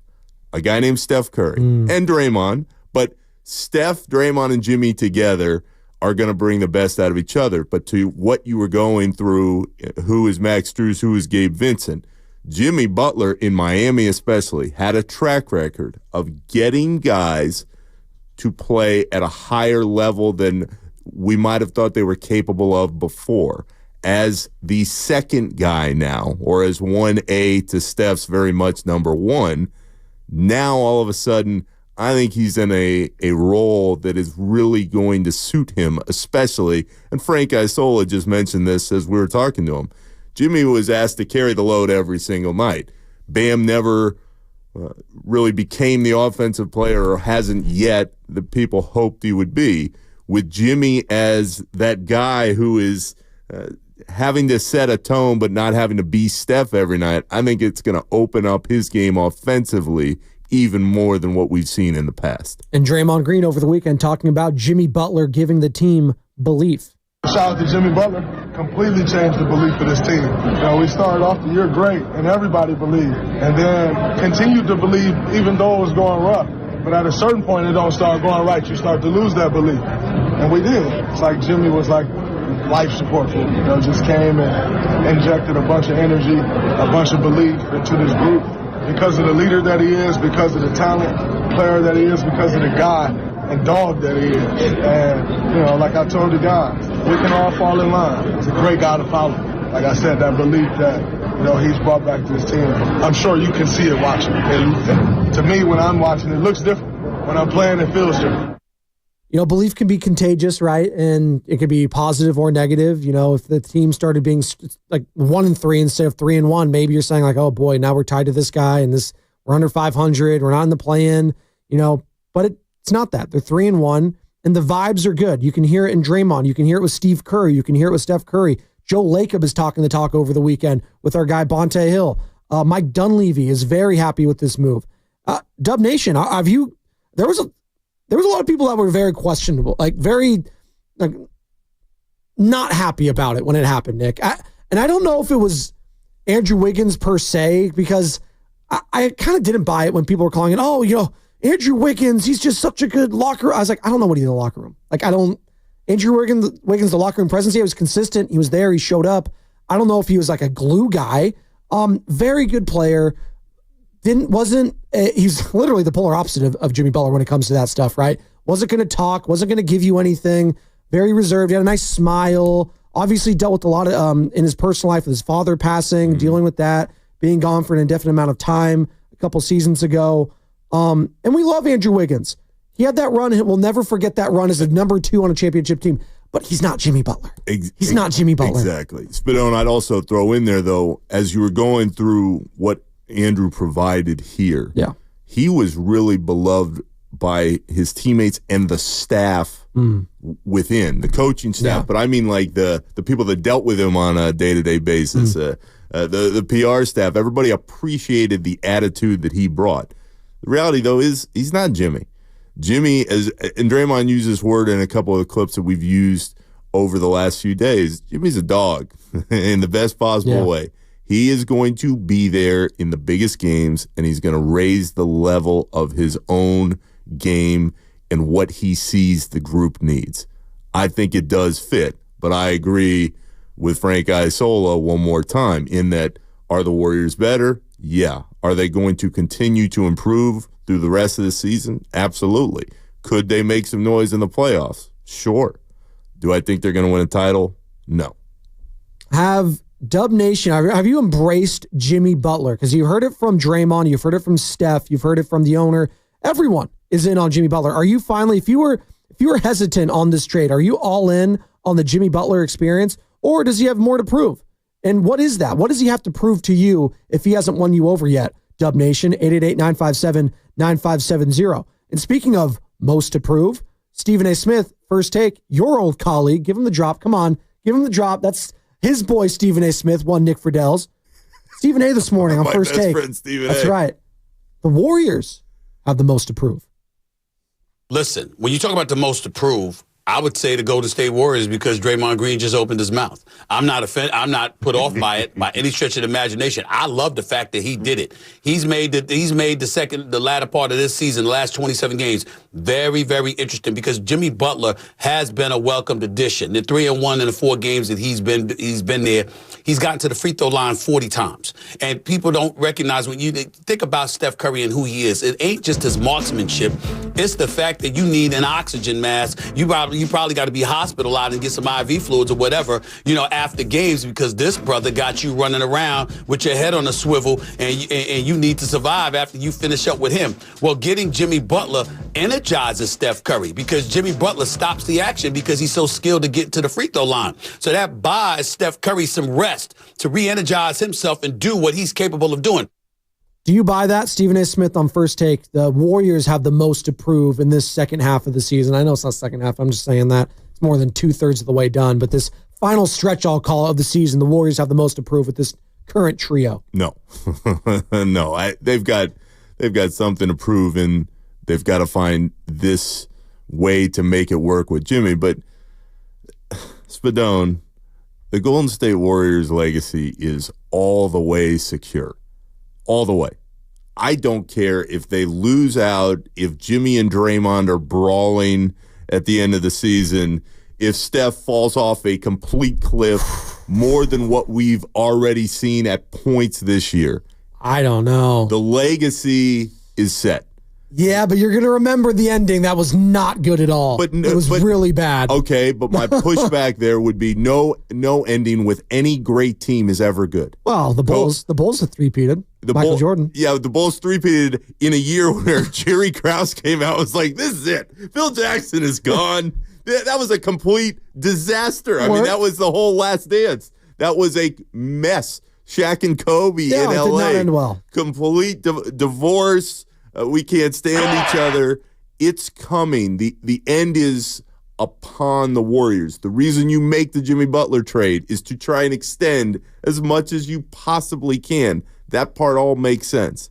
But anybody who thinks that you can just win and win and win and win and win and win and win, it doesn't ever happen like that. So what I'm saying is in the moment, do I understand what's the point Stephen A. is trying to get across? Sure. They've got something to prove. They make this big move. You get Jimmy. Let's see what happens in the playoffs. Let's see what happens next year. My point on a broader spectrum is when you look at what the Warriors have already accomplished, what Steph has done, what Draymond and Clay helped build here for all those years, I don't care if they never win again as a group.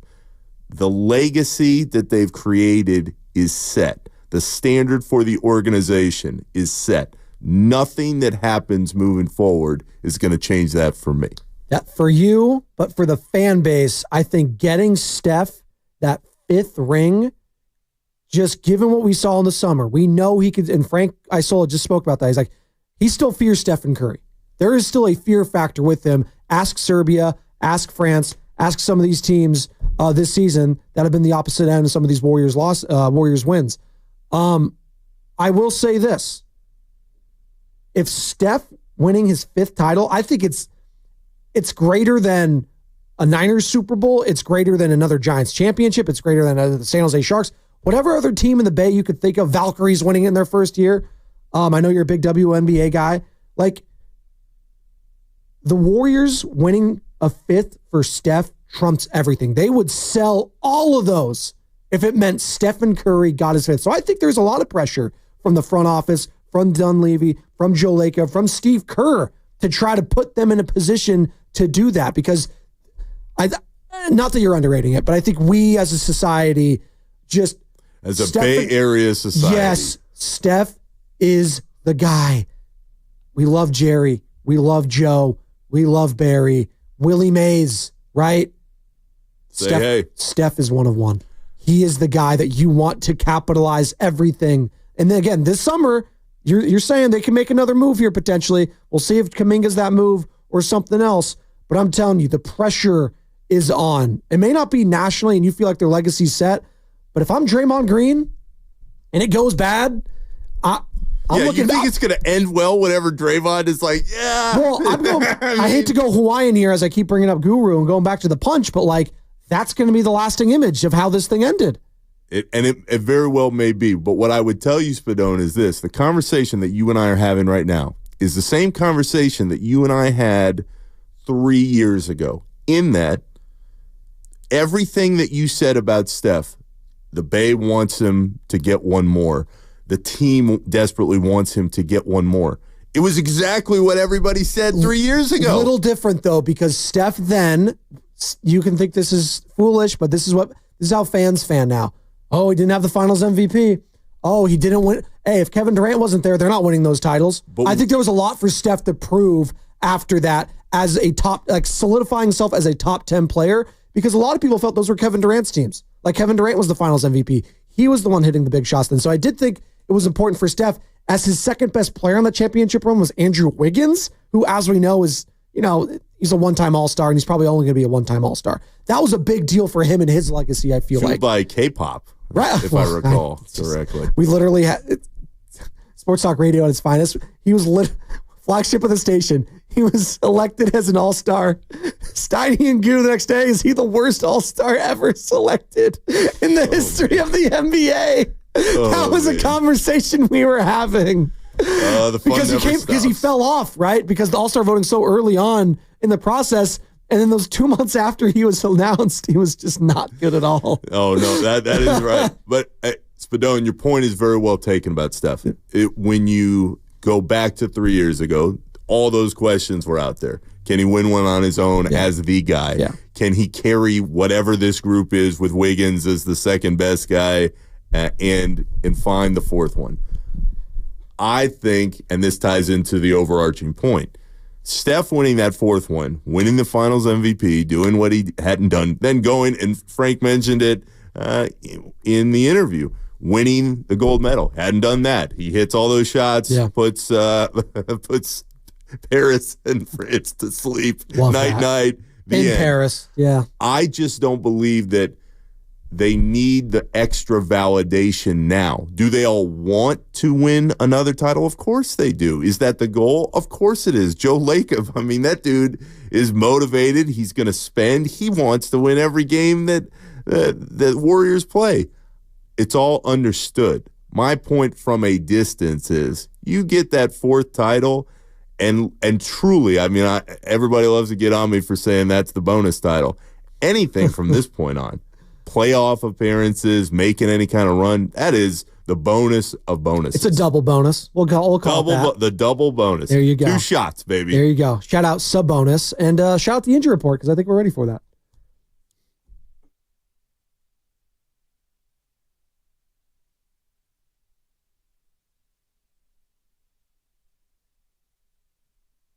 This sucker. Oh, we got some orange and black news on the injury report. The Giants have their first injury issue of 2025. Catcher Tom Murphy, who is still on the roster, why'd you have to say that? Come on, is dealing with back spasms and is set to undergo an MRI this week. The Giants do not believe that Murphy's back issues are serious, but seeing that they are light at the catching position, they are expected to be very cautious with his health. Be nice to have Joey Bart here still in the Bay Area, right? The injury report was brought to you by Boxer & Gerson, Northern California's premier workers' compensation law firm, helping injured workers get their lives back for over 40 years. What's coming up on the game is brought to you by Fremont Bank, here for you, here for good. Tim Hardaway, 8:30. It's Spadoni, it's Fridell. We're rolling, talking Jimmy Butler in the Dubs and pressure I want to get into on the other side. Plus, I'm seeing this across my timeline. There's a certain star in the NBA that we're not talking about that could be dealt this summer. This team's riding high this season, too. I'd be very surprised if this happened. Let's get into that on the other side on the Morning Roast.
You're a high-level loser, bro. You love the Fleming. Shut up, Carter. That's a good drop. This is underrated Dave Fleming. Can't wait to start chopping up some orange and black talk. Giants, pitchers and catchers reporting. Nick Fridell in studio all week. Joe Spadoni here. Shasky out in Hawaii. He's chilling. I saw the little guy, LJ, and they're enjoying their time at the pool, at the beaches. That's great. I hope you're enjoying your time right now. It's for a lot of people, this is, it's Tuesday. It's a normal Tuesday for us. For a lot of people, it's their Monday, though. A lot of people had the day off yesterday. And that's the best, Nick, isn't it? It's like you're going through halfway. Your day's almost over. It's like, man, I hate Mondays. Oh, wait. It's Tuesday. Tomorrow's Wednesday. My week's almost over. It's going to be quick. It's great, right? It's going to be quick. When the time goes by a little faster, it's better for everybody. And the time has been flying by with you. We had Frank Isola on last segment. He had some good stuff. If you missed any of that interview, find it on YouTube or the Odyssey app. And again, we are streaming live on Twitch, Twitter, and YouTube, all powered by First NorCal Credit Union. For a low-rate auto loan, apply online or just ask for First NorCal financing at the dealer. All right. I teased it. And we got Tim Hardaway coming up at 8:30, also on the River Islands guest line, because we love our friends at River Islands. And he's a Hall of Famer. Get all things Golden State Warriors, All-Star Game thoughts. His son now plays for the Detroit Pistons, who actually have been scrapped. They've been a fun team. They're a playoff team. Like, they're legit, like, they've been hovering around 500. It's good for Detroit. That's a brand that desperately needs to get back. Hey, Detroit, by the way, sports market, Lions, they're up, rolling. Tigers last year won a series. And now, the Pistons, Detroit coming back. Red Wings, are they? All right. They used to be really good for a long time. Going back to hockey. Let's do that hockey. Thank you, Chance the Rapper. But Sam Lubman and Carter sent this in the chat, Nick. I don't know if you saw this, and you're tapped into the league, all things NBA. Bleacher Report, quote, NBA exec views Ja Morant as potential trade candidate during 2025 NBA free agency. Oh, my. Let me, real quick, going to the Western Conference. Yeah, the Memphis Grizzlies are 36-18 in the 2 seed in the, what? Why would they trade him? Am I missing something here? 7-3 in their last 10. They're not going to get the first seed. They're 8 games back there, but they're a lock for the 2 seed or 3 seed probably. Be them or the Nuggets. Ja Morant's a stud. Jaren Jackson Jr. is a stud. Why would they want to trade him? Am I missing something here, Nick? When I just did, what?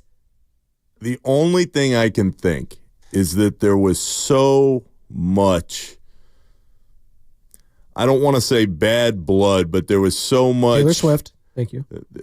Yeah, there were so many issues with the way in which the last couple of years have gone for Ja, that if something like this popped up, maybe Memphis is thinking, I don't know if we want to go through this or we want to build with Ja as a cornerstone the same way moving forward. We'll see. The thing that always strikes me in any Ja Morant conversation, though, Spadone, is a few years ago, I'm sitting in Memphis, Brooklyn, and it's like the second game of the season. Brooklyn is there with KD. KD is sitting at a podium, and he says, Ja Morant is the next face of the league. Flatly. Like, this is the guy the NBA is going to build around. He's the next guy. And Steph and Draymond and LeBron, of course, have an interest in who's going to be the next face because they've been running things in the NBA for so long. And it was only a few months later where all the issues started to pop up for Ja. It was the guns. It was the question about the drinking. There were all kinds of different reasons why he had kind of fallen off. To his credit, you don't really hear about anything off the floor, haven't over the last year or so. He served his suspension. He got some treatment. It seems like things are really back on track for him. But if something like this starts to pop up, it's going to make people wonder, as it always does, what's really going on down there. And that's when people are going to look around and ask some more questions and see if anything has changed. Well, it's interesting, right? Because now the floodgates are open after the Luka Doncic trade that no one saw coming. Between Nico Harrison, GM obviously in Dallas, Rob Pelinka over with the Lakers, and they were very tight. They had that relationship going back for a very long time. when Nico Harrison was an executive over at Nike, famously botched the Curry, pitch when he had Stephen Curry in there. He called him his brother Seth's name. It was all bad. Curry's with Under Armour. The rest is history. We gave away a bunch of the Curry 12s last week. Again, shout out Under Armour for allowing us to do that. It was a great success. All right. Thank you. I'm still waiting for my pair, but we won't get into that. Ja Morant, the player. It's interesting because the more I thought about it, he's 6'2", he makes incredible plays. Very fun, high fly. Like, when I think of fun players, when we're talking about the dunk contest, I think everyone, and he tweeted about it, like, Ja at the dunk contest. Like, guys that are small. Again, he's 6'2", he's taller than me, taller than most people, but small in league standards. They're exciting. They're fun. He can hit the three-point shot. He can do a lot of good things. We saw him, the Warriors saw him in a playoff series just a few years ago. They were the up-and-coming team, right, that we thought. Then all this stuff happened. And then we're just like, all right, he's been kind of off the radar, which I think is good for his case and his brand. Like, just stay out of the light a little bit. If it's anything, if it's positive, again, I think a dunk contest actually would have done huge for him and his stock. Would have been great for him. A great point. Right? And hopefully he does that next year. But when I look at the next player, the next big face potentially to get traded, Ja Morant, I never thought about it. Anthony Edwards, like, you never think about these players that can get traded. Should we be worried about some of these smaller market teams after that Luka trade, Nick? Like, am I looking too much into that? Or is that, I know like the league is not going to say anything. Like, I know they asked Adam Silver the week. He's like, I was shocked like everyone else. Like, and I know you have some thoughts on if this is good or bad for the league, and we'll get into that. But should smaller market teams be a little concerned that these bigger market, like the Lakers or the Knicks or the Heat now, who have some space, can start poaching these guys? Smaller market teams, historically, Spadone, especially in the last 10 to 15 years, should always be concerned. There's nothing that makes you think, oh my gosh, well, we don't need to worry anymore. I guess the Pelicans are on line one, right? You think of Chris Paul, you think of Anthony Davis, and now Zion. That's all, folks. Right? Like, that's the Davis T-shirt. Right? Yeah. You should always be concerned. To your point about what's happening now, though, the Luka trade is going to force all these teams to say, do I really want to get into business or in these cases, stay in business with a particular player and have to pay them, what's that next max, $350 mil? I mean, when you're a player of Luka or Ja's caliber who's coming into the next stage of their career at 26, or I mean, Ja's probably a little younger than that. It's 25 now. Okay, so when you are a smaller market team like Memphis, especially in this case, because Luka, he was complaining too much to refs and his weight was up a little bit. He didn't have the off-the-court problems that Ja Morant has been dealing with. But if you're Memphis, are you comfortable, and that really is the question that comes out of the Luka deal, committing your future to a player who has had these issues off the floor? We all agree when he's on the floor and his mind is right, he's unbelievable, and he's going to get better. He's awesome. But do you want to invest $350 million into a player that you still have questions about? And I would think Memphis feels comfortable enough to think, Ja's coming around, it feels better. But this was the point with the Dallas deal, and here's the parallel. The Dallas Mavericks knew more about Luka Doncic than any other team in the NBA. They knew all the backstories. They knew all the work habits. They saw it up close for years since he came into the league. Who knows Ja Morant better than anybody, Mr. Spadone? That would be Memphis. Correct. Memphis has watched all of this. They've supported him as he's gone through everything, and now they have to make that choice moving forward.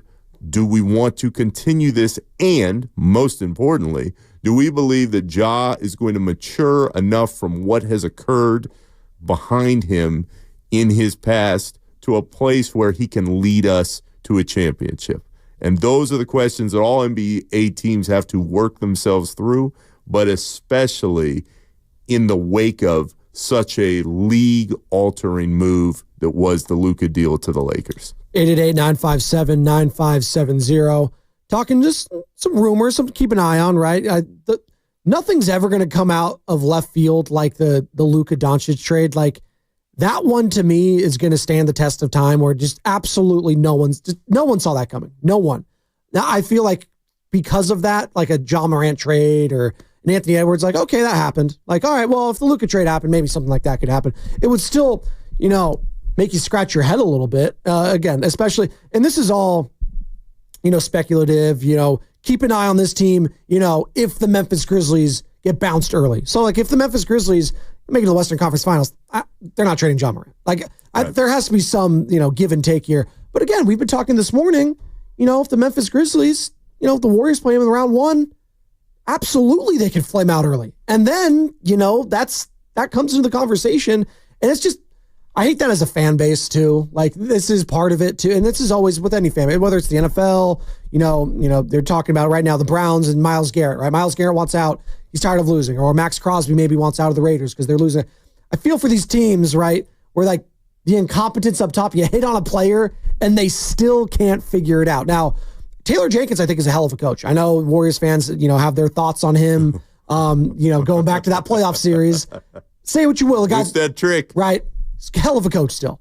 What he's been able to do with Ja in and out of the lineup. Hell, they've had some wins against the Warriors, absolute blowouts without Ja or JJJ. So I do think like the organization itself is pretty stable, but it makes you think going forward here as we bring it to a larger, topic here, Nick, the NBA and these trades and whether they're good or bad for the league. And it's something we could ask Tim Hardaway here in about 16 minutes. The Hall of Famer going to join us, Tim Hardaway, Warriors legend. You had an interesting thought on the Luka trade. I don't think many did, because Shasky and I here were sitting saying, this is great news for the NBA. This is great. We're talking about it, Super Bowl week, big trades. Now, can they carry this momentum actually on the court? Because we know what the NBA is. It's a reality soap opera. It's all the different trade machinations, all the players talking smack on social. It's all of that. But when the Luka Doncic trade happened, Nick, and, you can go to the De'Aaron Fox one if you want, but that trade in particular, Luka Doncic, Anthony Davis, your initial thoughts were what for the league? My first thought was this is great for the Lakers. The Lakers have the star that they're going to need to take over for LeBron, Spadone. The Lakers are the franchise in the NBA, have been for years. They've got their guy. My very quick second thought was, I really don't think that this deal is a great thing for the NBA. I say that because, and I would put it in the context actually of the Jimmy deal here out to the Bay. There are two teams, and I come at this from, of course, my time at ESPN and having watched the traffic and how all of that occurred and was built up through the years. There are two teams nationally that generate interest every day. There are two teams when you watch the ESPNs or the Fox Sports ones that are going to be talked about every day. It is the Los Angeles Lakers and the Golden State Warriors. Why? Why are those two teams the teams? LeBron and Steph. Thank you. Cash cows. Those are the guys. Luka made people that were casual fans care about the Dallas Mavericks because they would either tune in to the game, they would click on a story, they would watch some highlights for Luka Doncic. You have traded, now 26 years old, a guy who, in theory, is going to be around the league for at least another 10 plus years, to the team that people always cared about to begin with. You have made your top team much better in the moment and moving forward. But what have you done to the Dallas Mavericks? I mean, we know the protests that are going on in Dallas, Spadone. The fans are out of their mind, livid. They're frustrated that this is happening. Nico Harrison can't walk around without security. And you've taken away the casual interest in a team. Let's take the Miami and Golden State deal.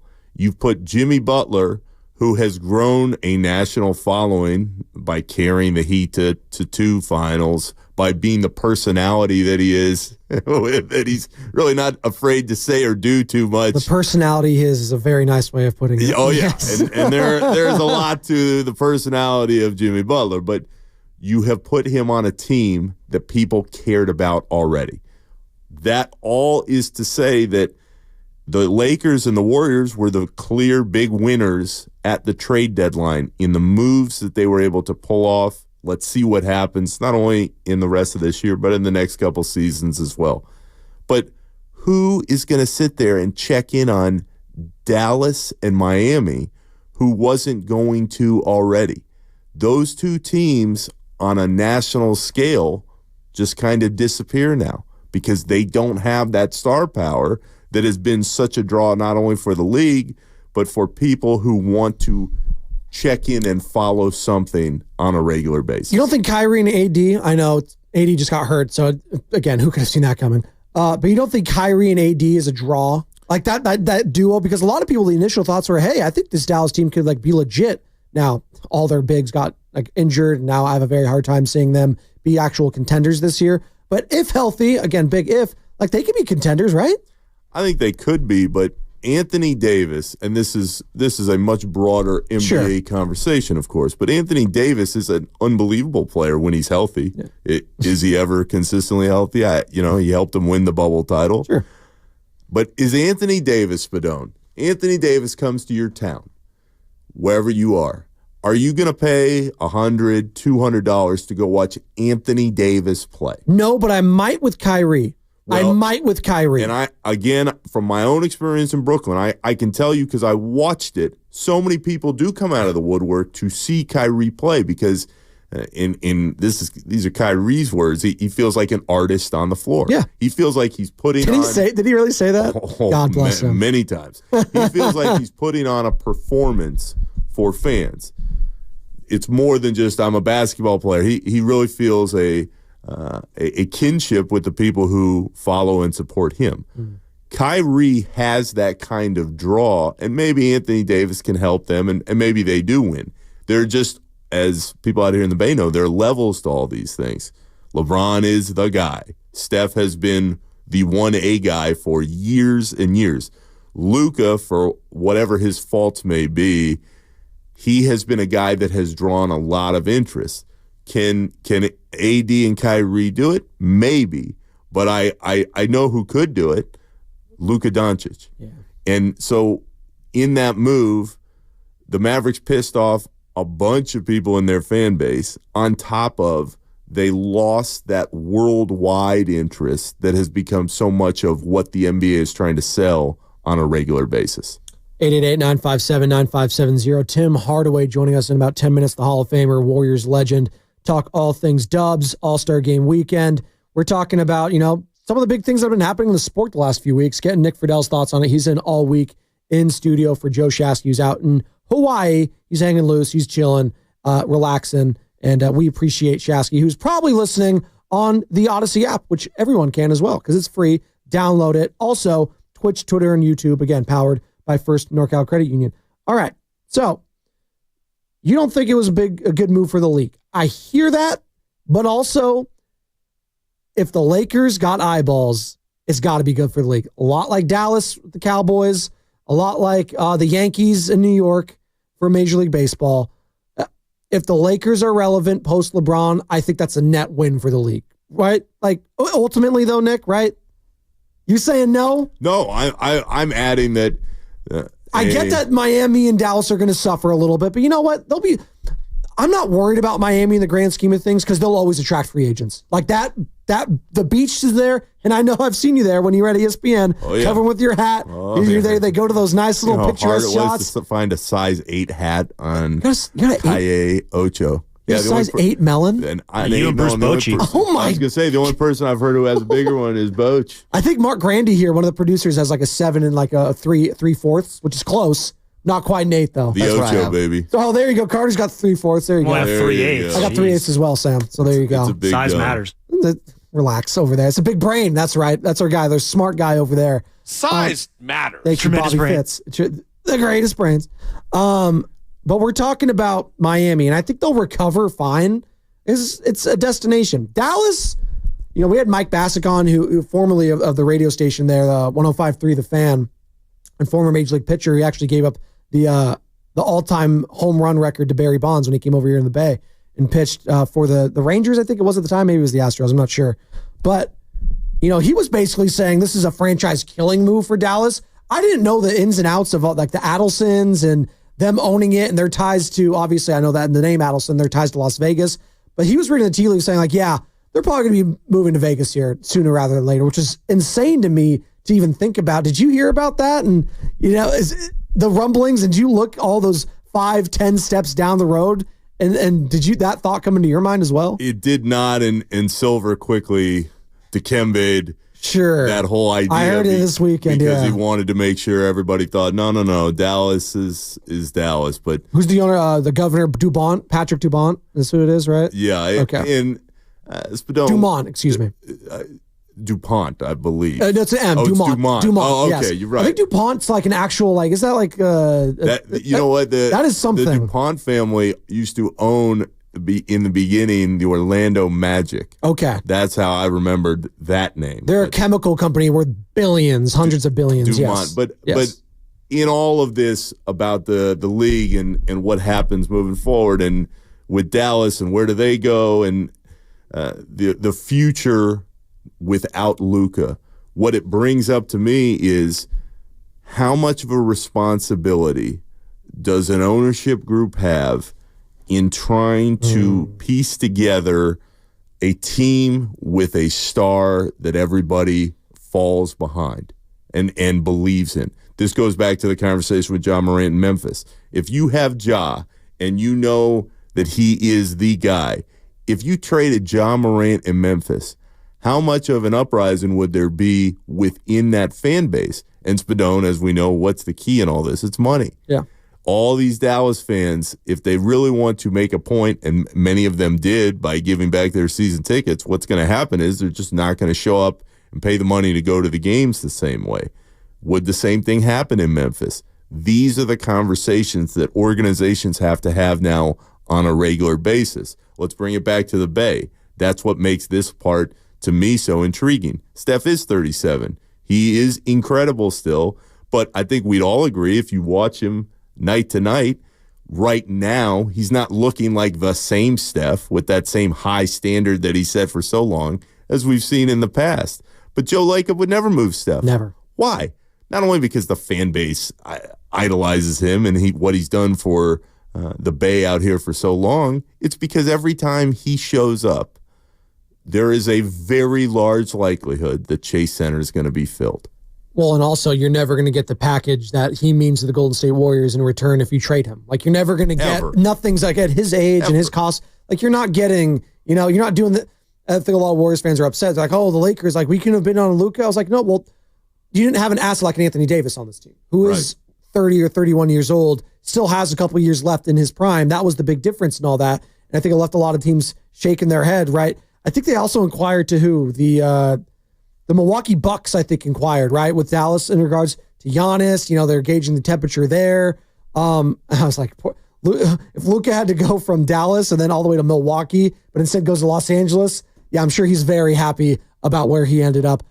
We're up against it, though, Nick. We got to take a quick break. Come on back. Tim Hardaway, Hall of Famer, coming up next, and it's going to be brought to you by Crystal Geyser, Alpine Spring Water.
Come on, man. You got Larry June in the building. You listen to the Morning Roast, and we're doing numbers, man. Good job, Morning Roast. Sock it to me. Hey.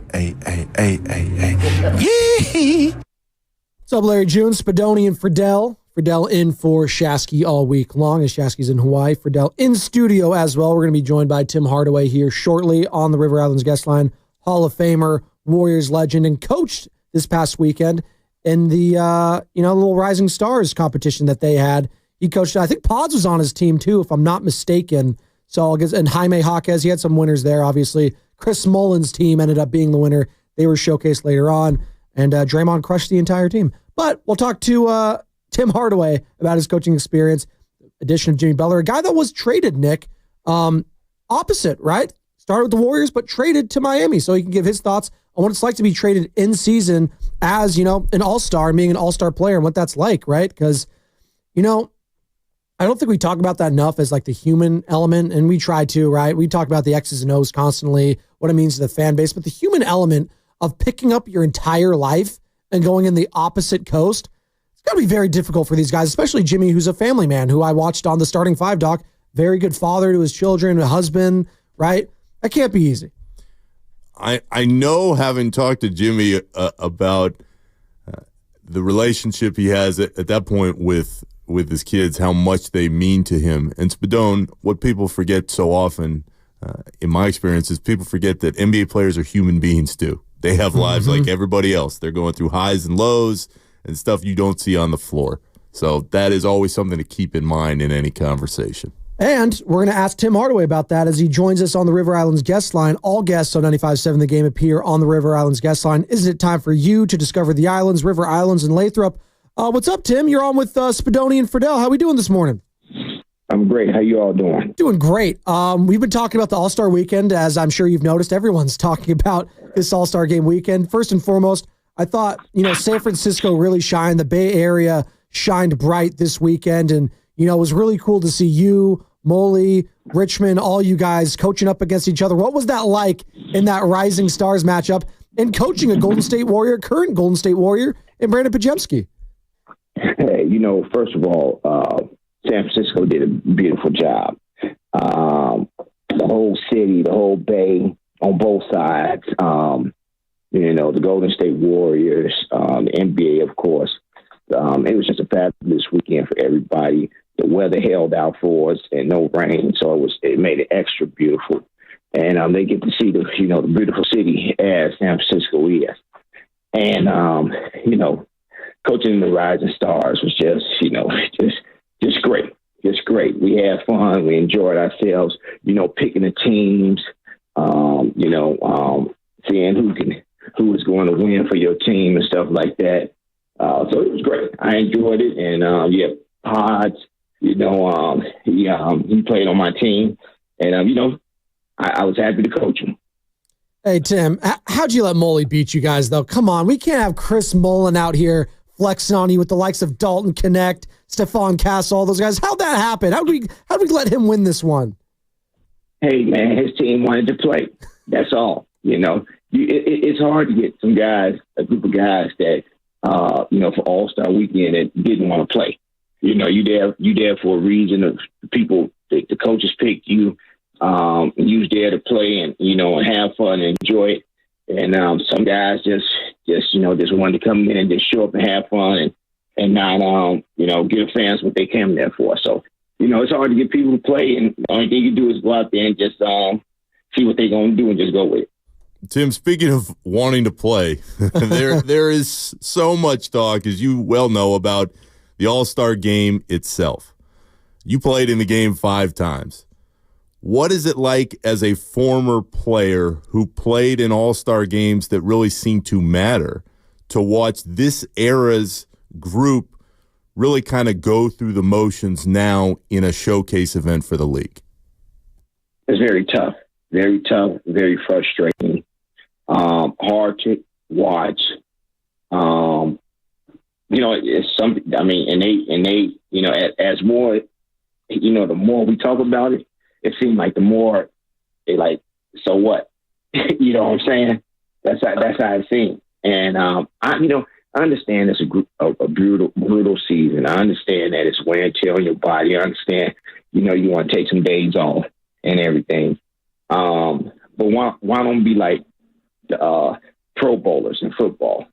If you don't want to play, let them know you don't want to play early, and then let them give that spot up to somebody that really wants to play. But that's the way it is, man. We are frustrated with it. We're frustrated with trying to come up with some solutions for it. I guess if we go to a format where it's world versus the USA guys. USA guys. I guess we're gonna have to go to that format. But it's very frustrating for us. I think these games up to 40 was good. It was competitive. I liked how some guys competed. Well, really all the guys competed to me. It was, and I say this: these 3 games or 4 games was better than the last 3 or 4 previous All-Star games. That's how I feel. I think this was better format. Tim, you're one of the greats. Your son's still in the league. You've lived this all your life. How do you think it got to the point that it got? I don't know. I really can't tell you. I really don't know. Like I said, we trying to figure it out. We trying to see how it got to this point. But I really, none of us have come up with any good what to say about it. How did it come this far? How did it get this way? I don't know. Talking to Tim Hardaway here on the Morning Roast, Joe Spadoni alongside Nick Fridell. And Tim, obviously the big news in the Bay is Jimmy Butler, right? Coming over from Miami. Obviously, you are a Golden State Warrior and a Miami legend. Just give us your thoughts on, the Jimmy Butler acquisition and, kind of what it was like you for as a player, being a fan favorite and then being traded. Obviously, the way things went down in Miami with Jimmy, it's been widely documented. He's not leaving on great terms there, but he's coming to a place that's accepting of him. Steve Kerr's bought in with him. Steph, Draymond, Mike Dunleavy, Joe Lacob. They're all excited. The fan base is excited. Your thoughts on Jimmy, the player coming over here and just being traded as a player mid-season, what that's like? Well, Jimmy wanted to get traded because he felt disrespected. Like they wasn't going to give him the extension. You got to understand, you can't be like acting like a baby. You signed a contract, and if you're not living up to your contract of saying, I want to play so many games. We don't want to be in a playing game, Jimmy. We want to be in the playoffs. And if you play, considerably amount of games, we wouldn't be in the playing game. We'd have a week off. We'd be able to prepare for teams, and we'd be more preparation for playing against these teams. That's what Pat Riley was saying, but Jimmy didn't want to do it that way. And I fault, Pat Riley and the Heat for letting Jimmy get away with a bunch of stuff. When he first talked to Spoelstra in a disrespectful way in a timeout, and they had to call another timeout because he told Edge he was going to kick his butt. I think that was disrespectful, and I think that they should have suspended him for 3 to 5 games. I think that they should have nipped it in the bud right then and there. But when you let a guy, keep talking and keep doing what he's doing and keep letting him get away with a bunch of stuff, then you call some separation to the team, and that's what happened. When Jimmy Butler didn't get his way, he's like, "Fine, I'm not going to play no more," which is wrong. You're still on the contract, and you still got an option in on $52 million if you want to opt in. So he wanted to trade. They got him out of there. He didn't want to play there no more. Now I'm going to tell you this: I didn't like what he did there. I didn't say he wasn't a good basketball player. I just said I didn't like what he did there and how he wanted to manipulate the Miami Heat into giving him an extension. And that's all I didn't like. But the Warriors got a gem. Jimmy Butler reminds me of Mitch Richmond, a bull, a dog, a guy that's going to go out there and play both ends of the court, know how to play both ends of the court. Great basketball IQ. Don't give Steph some rest. Only thing y'all guys do is stay healthy. And I told people all weekend long, and yes, it was me. I said, they're going to make the playoffs. They're not going to be in a playing game. You all going to be in 6th, 5th, 4th spot. It's only like If you win 3 games in a row, you're in 4th spot already in the West. So yeah, I mean, he's a gem, and y'all should y'all going to, like they accepted me, they're going to accept him. He's going to go out there and show out. Now y'all got to stay healthy.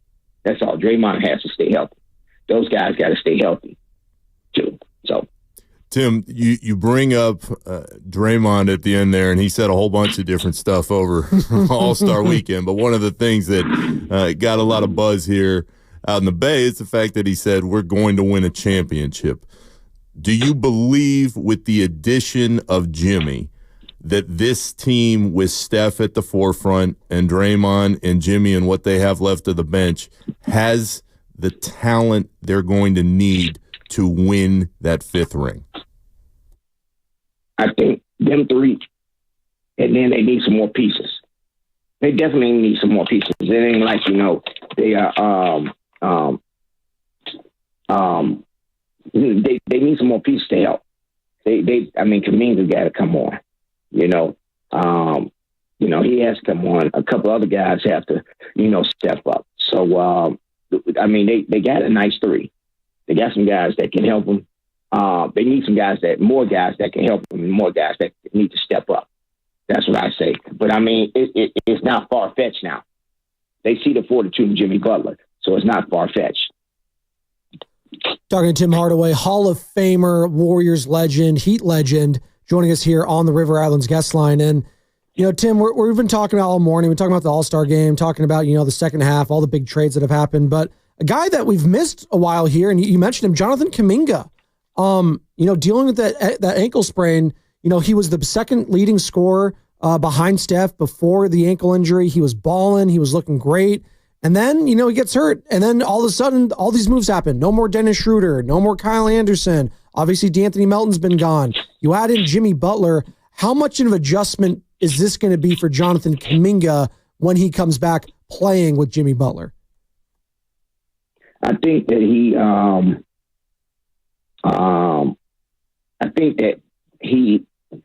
it's an adjustment for anybody that when you have a guy that comes in from a trade. Okay, Schroeder, it was adjustment for Schroeder. It was adjustment for whoever comes in. All right, Jimmy Butler, he knows what he needs to do. The only thing they've been go out there and play. Sometimes we're gonna play off you. Sometimes you're gonna play off us. They can't have. They're not going to have that much practice time together. But Jimmy Butler is a smart person, and he will get to know the offense, understand the offense quicker than they know he can get to. Kuminga just has to come in and just play. He just needs to come in and play. Understand his role hasn't changed, and Jimmy Butler gonna help him out too. That Jimmy is a team guy. He likes to play with his guys. He likes to get his guys better because he knows that's going to benefit him if he has his guys better. And that's what he did with the Miami Heat, and that's what he's going to do there with Kuminga. And I think that's a great spot for him to have Kuminga to have.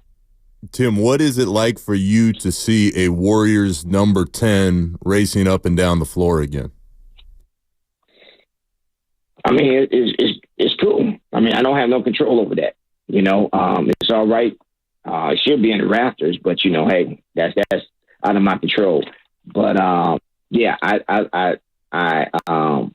it's cool with me. Everybody. A lot of people making a big fuss about it. That it was like he took my number, because I was saying some stuff, about him. Which is great to me. It says a lot about him, listening to me and understanding what I was saying. And he wants to wear a Hall of Fame number. And there you are. Have you been approached at all from Lakeup or any Warriors of the front office about your jersey retirement or a future one? I know Iguodala is getting his jersey retired this Sunday, so that's why I'm asking. Obviously, yep. You're a legend and you're a Hall of Famer in your own right and what you meant for this organization, Run TMC. No one's approached you about that? No one's approached me about that. And great to Iguodala. Congratulations. Well deserved. Happy for him. Very happy for him. It's going to be another weekend of fun there in the Bay Area. But yeah, nobody, and it's all right.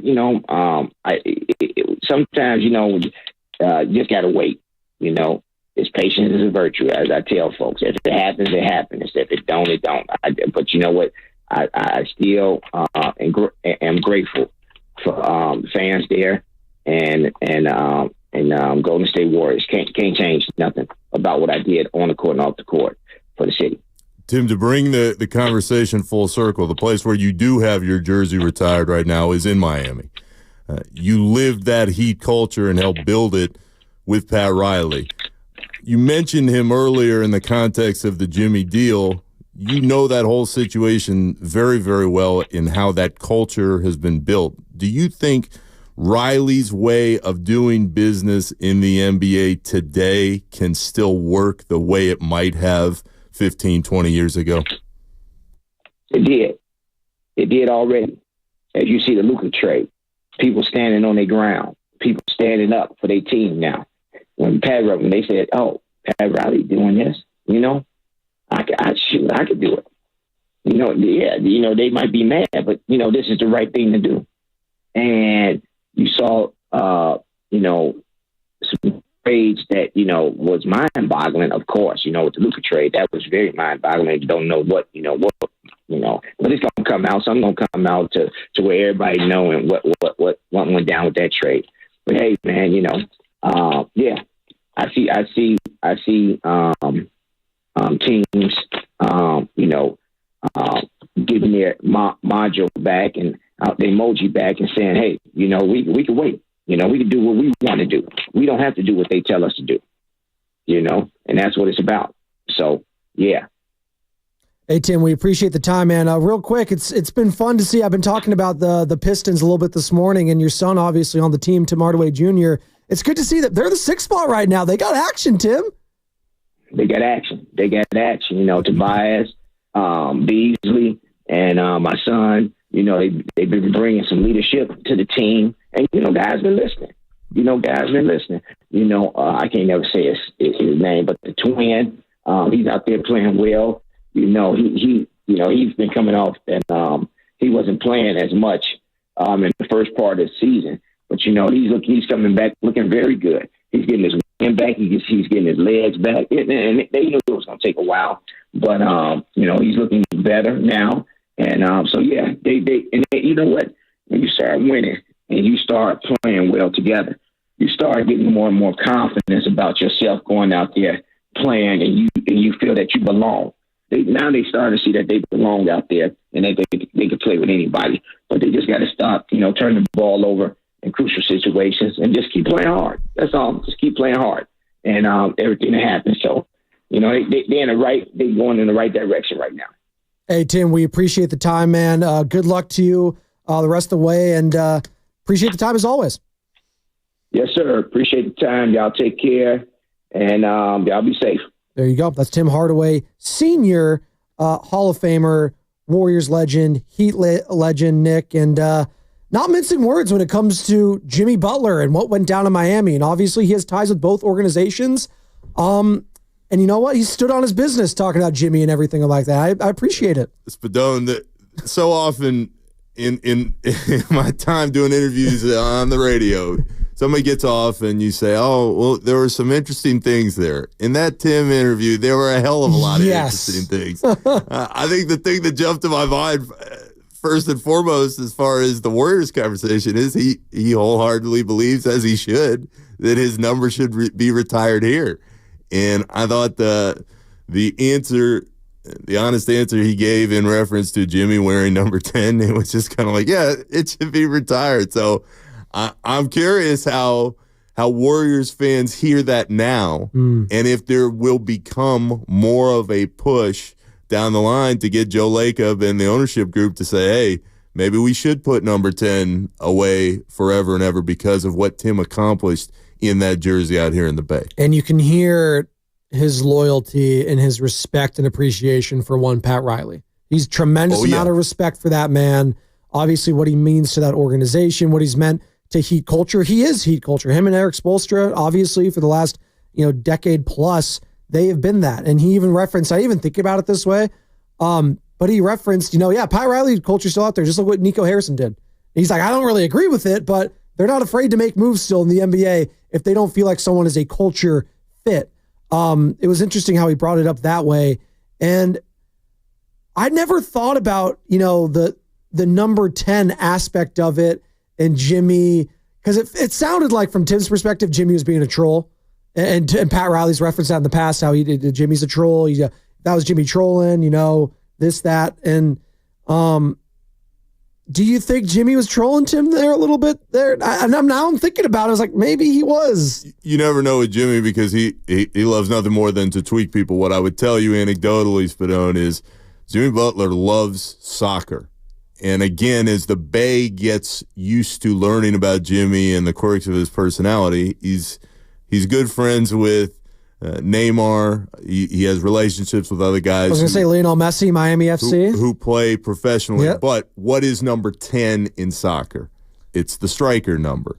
It is the guy who's going to score all the goals on the team. So we like the term midfielder, but continue. Okay, midfielder, sure. But as far as his relationship with Tim Hardaway and whether he was taking a tweak, I couldn't tell you for sure. What I can tell you is that when it comes to Jimmy, there's always a reason behind what he's saying or doing. This is not a guy, especially at this stage of his career, who is just gonna haphazardly go through whatever motions there are. I don't think there's any kind of personal beef, as far as I can tell, between those two guys. What I can say in listening to Tim there is the Bay Area still means a great deal to him, as it should, and he's very proud of what he accomplished in his career. I'm just curious, as people watch Jimmy race up and down the floor, and maybe they do have success, and certainly Tim thought that they would with Jimmy in the fold. As they see that number 10, does there become more momentum than maybe there's been in years past to put that number up in the rafters? You would hope, right? I mean, we saw Molly. We're going to see Iguodala, and it sounds like Tim's going to be there for the action this weekend when they retire Andre Iguodala's jersey, put it in the rafters. Yeah, like if you ever have an era you always look back on fondly and you constantly are reminded of them and you have them as part of packages, if it's Run TMC night, if it's their jerseys, like part of me feels like if it was that big of an imprint, all three need to be in the rafters at that point. Mitch, Chris, and I know Mitch was only here for a couple seasons, but what he meant for that era, it was short for him, but what he meant, I think both those guys, Hardaway and Richmond, deserve their spot in the rafters. Absolutely. 888-957-9570. Could Jimmy Butler get up in the rafters, Nick? Could they, if they won a championship? Actually, you were talking about that earlier. You're talking about Kevin Durant, because obviously Kevin Durant back in the Bay this weekend. A lot of conversations about that. And Kevin, he always has love for the Bay Area. And I think a lot of Warriors fans have love for him, obviously. But you said you don't think that they're going to retire his jersey. Did you say that? Did I catch you? I don't know if it's not going to retire. I just feel like it's going to be a topic of conversation for a while. Joe Lacob's already on record saying nobody will wear that jersey again. The intimation there was, is it going to get retired? 3 years, as you look back, is such a short period of time. And he hasn't retired yet, too. You have to retire as a player before you get returned. Exactly. But the idea is, were the 3 years that Kevin played so impactful that people could say, all right, whatever bad blood there might have been at the end, it's all washed over now. Could it have been more impactful than 3 straight trips to the finals and 2 finals MVPs? Well, exactly. I mean, if ever there was a case study for a player to come to a city and in an area and absolutely dominate and do everything that the Warriors had hoped that he would do in this group, Kevin did that. Yeah. Is 3 years enough, though? I would say no if it was a statue. He's not getting a statue. Easily jersey retired, though. And I think there's only one statue guy personally. I get a lot of heat for this. Shout out Miami. But, I don't think it's Clay and I don't think it's Draymond. I think a lot of people think it's that trio. It's Steph. Steph's the guy. It's always going to be Steph. He gets the statue. All like Barry Bonds with the Giants. I don't know why are they dragging their feet? When is the Barry Bonds statue coming? Like, that's kind of ridiculous to me at this point as well, what he means to the Bay Area, a Bay Area guy. Say what you will about, the cream of the clear, all that. Guy's the greatest home run hitter in the history of the sport. One of the greatest player I've ever seen outside of Mike Trout in the history of the sport. So I don't know what the jersey for sure. And we're talking about all this if you're just joining us because Tim Hardaway was just on. If you missed any of the interview, YouTube, you can find it on Odyssey. It was a really good interview and a lot more saltiness from Tim when it came to certain things and some hard feelings. And listen, he sounds like he's fine. It sounds like he's not taking it too seriously, but it was interesting to get his thoughts on just, the player himself and Jimmy Butler and his feelings about him joining the organization. Don't get it twisted. He did say this. He said, Warriors got a gem. Like, you know what you're getting with Jimmy Butler. It's not going to take Jimmy long, and it hasn't taken him long to, adjust. And he doesn't think it's going to take too long to Jonathan Kuminga to adjust there. I'd have a little bit of trepidation still on that with Kuminga, and we can start getting into this Kuminga conversation. Him coming back with this team, Nick, Tim seemed to say, hey, just play your ball, Jonathan. I was like, can he play his ball with Jimmy out there? Is it going to look much different? I don't know. Because the Warriors seem to sometimes it's Jimmy's turn, sometimes it's Steph. It's working, whatever it is right now. I'm just concerned if Kuminga comes out there and it stops working, do we point at Jonathan Kuminga being the problem? Like, this is going to be a conversation with Steve Kerr, Ron Adams, that coaching staff, integrating all this and creating this Rubik's Cube, if you will, this Tetris, and making everything fit. It's going to be fascinating these next 27 games. To exactly what you're saying, Spadone, the key then becomes, all right, well, how do they make it work with Kuminga coming back, but how does Kuminga's play impact whatever happens over the summer? Which, of course, plays into all of this because Kuminga wants all the money. Nobody blames him for that. He's earned the right to ask for whatever he wants, but are the Warriors going to give it to him, or are they going to put him in some kind of sign and trade? Getting back quickly to the Tim Hardaway interview, what I always appreciate, not only in listening to interviews of the past, but of players of that era, there's an honesty, Mr. Spadoni, that's not there on the whole for this era's group. This era's group on the whole, and certainly there are exceptions, but they're far more guarded. They're not just going to come on the radio or on a TV station and they're going to just tell you how they feel because they don't want to risk either upsetting somebody or running the risk of saying something that's going to upset some kind of sponsorship, the money train. It's all interesting in that gap between the Tim Hardaway era of NBA players, Hall of Famers, and this era that has come into social media and way more of a spotlight than that group could have ever dreamed of 20 some odd years later. Oh, we are in the most self-aware era we've ever lived in. Like, you have to be, like, especially even in our situation, we're constantly on camera. We got to be self-aware of how we're reacting to certain things because it could be misconstrued, or, hey, you're laughing at a serious thing, or you might have not even been that. Someone was in your ear saying something, you weren't paying attention. So absolutely, you have to be so self-aware in today's day and age. And it was kind of refreshing, to your point, just hearing Tim speak so frankly about it. And that's why I do like players that do just, again, if you don't respect him or you don't like what he has to say, or if you say like Draymond Green, he will say it. Now, it's not always the right thing, but he'll talk, he'll speak on it. Maybe it's not the right time to talk, or just, I go back to, the podcast, Baron Davis. I don't know if you heard any of it after the Jordan Poole saga. Jordan Poole came back and Jordan Poole basically said, he's like, yeah, I miss those guys over there. Well, I miss some of those guys over there. So take that for what it's worth. Never said his name. Draymond did a whole hour on it responding, and basically, and Draymond did say in there, he's like, get over it. Basically, he told Jordan Poole, I was like, yeah, maybe you shouldn't have said that, considering, everything that took place, and you were the guy that threw the punch. I say all that to say, I don't take that for granted, though, Draymond speaking his mind, because no one does that anymore. Like, LeBron says some or tweets some cryptic things every now and then. I guess he took a shot at Doug Gottlieb yesterday on Twitter because Doug Gottlieb's taking shots at Bronny. So you'll get that occasionally. And again, Bron, he's had the spotlight on him since he was 17. Yeah. So he's always had to watch what he said. I'm not here to turn this into the LeBron James segment, and Steph Curry falls in this boat too. Like, these guys that have microscopes on them constantly from what time they're in college in Steph's case or high school in LeBron's case, they have to watch what they're doing constantly because they're going to be judged for it, because they are going to be faces of the league. LeBron was one of the faces of the league since he was 18 years old.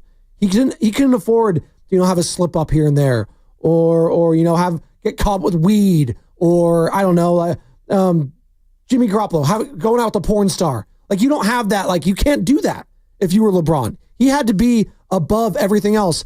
And we want to crush the guy because he went to, he had the Boys and Girls Club and raised donations for them because he wanted to do the decision on TV.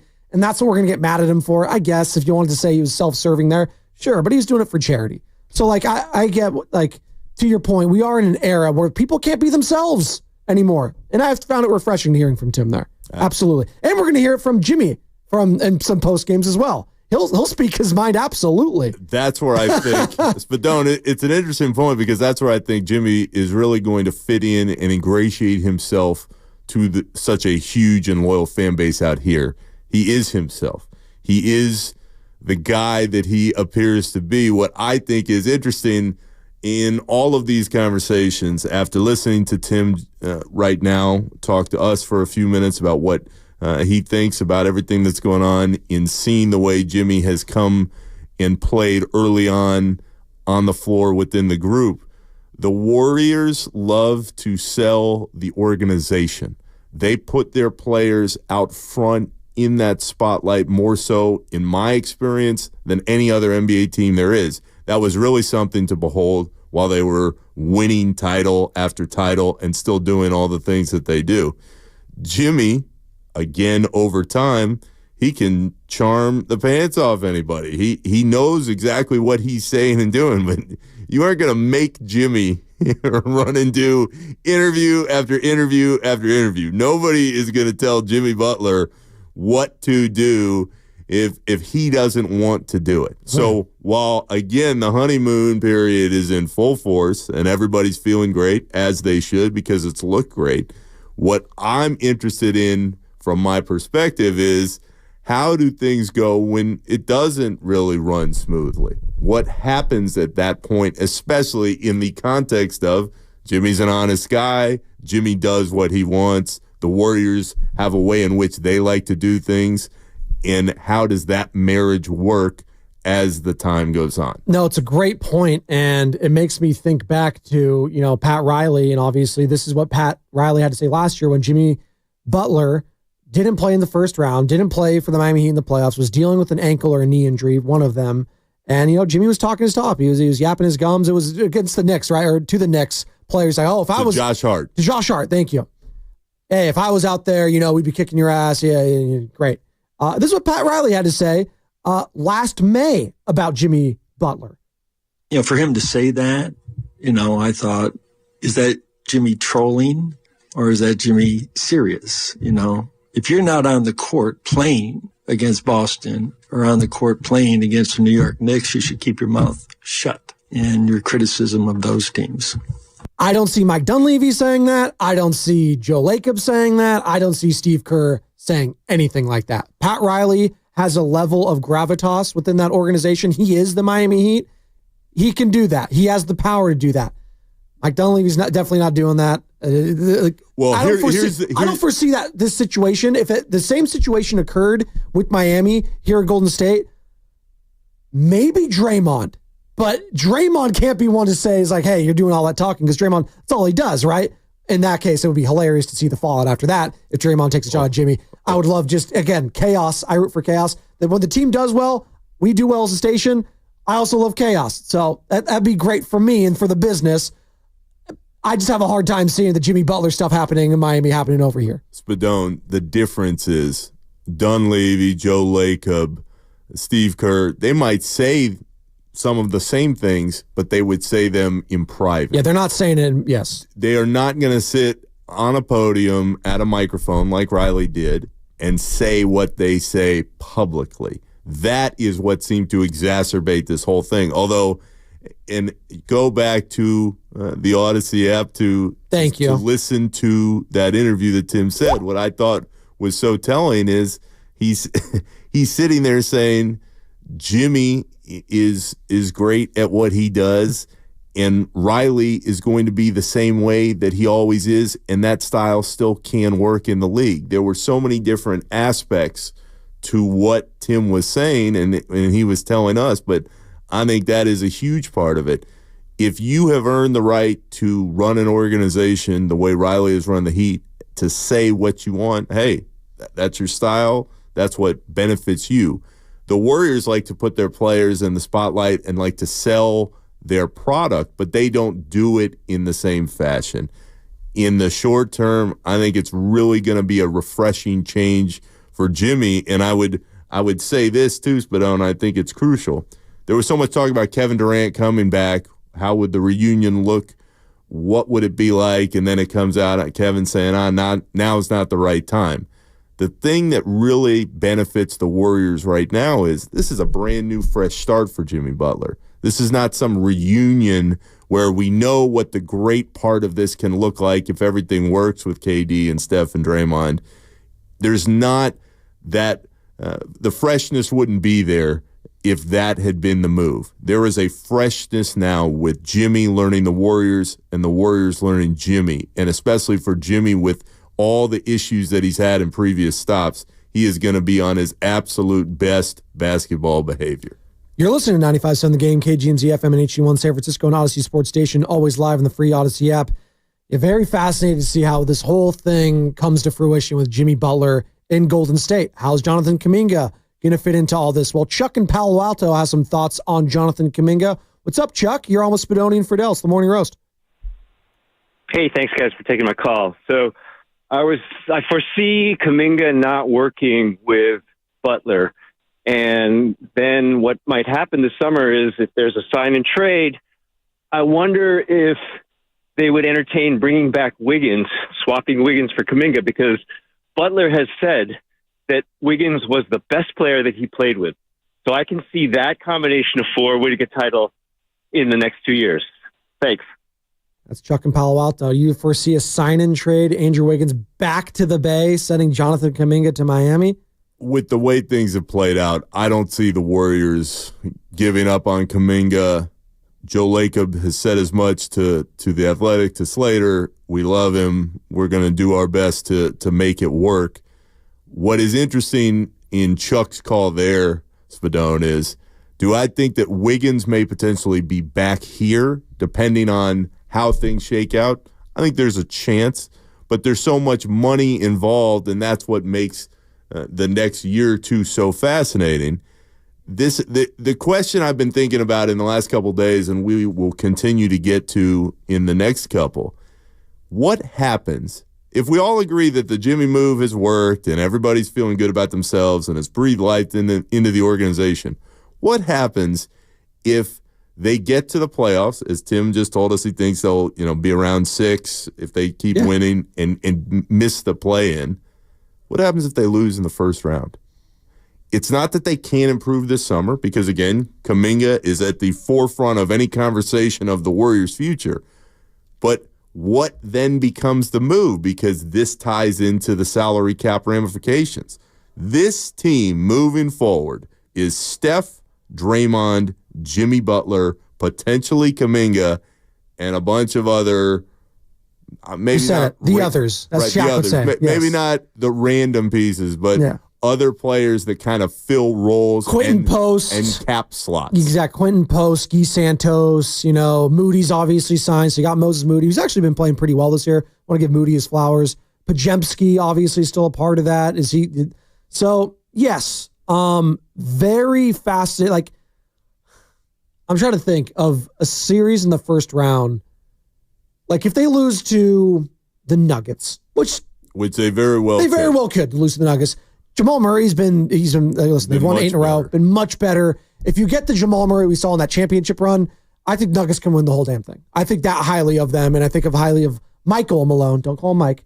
Michael Malone. Thank you. Yes, and Nikola Jokic, who wants to just go home with his horses, and that's enough motivation for him to try to win another title, is just go home to Serbia. So if they lose to the Nuggets in the first round, let's say 6 games. But Jimmy looks good. Steph looks good. Draymond looks good, but Nuggets just look better. Their role players are a little bit better. Jokic is unstoppable. Jamal Murray hits some big shots. And let's say Aaron Gordon's like the difference. And Kuminga's just okay. Then I think you have some conversations this summer where it's like, all right, well, we just went up against the best in the West potentially, and let's say the Nuggets go on, I don't know, Western Conference Finals, but you went against the best in the West. and you were still not good enough. You got to have some hard conversations. You know that the core three that you're keeping, Kuminga does become that guy, and we'll get into it on the other side because they're up against it. Kuminga's future with Golden State is what at this point? 888-957-9570. It's Spadoni, it's Fridell, it's one more segment on the Morning Roast on 95.7 The Game, brought to you by Crystal Geyser, Alpine Spring Water.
You're listening to The Morning Roast with Joe Spadoni and Joe Shasky on 95.7 The Game. Thanks, Coach. Coach Kerr enjoying some much-needed time off. Spadoni and Fridell in all week. Cousin Nick Fridell crushing it, per usual. We had Tim Hardaway on. We had Frank Isola on. If you missed either of those interviews early on, download the Odyssey app. And favorite 95.7 The Game. You're going to want to do that also, because if you do that, you qualify for a chance to go to Las Vegas. That's right. The Slam Dunk in Vegas contest is going on right now. We're going to be giving away travel and accommodations for 4. So that's a winner and 3 guests to Las Vegas and $20,000. You'll be staying at Circa, the premier sports viewing destination in downtown Las Vegas. Circa also has the biggest March Hoops party at Stadium Swim.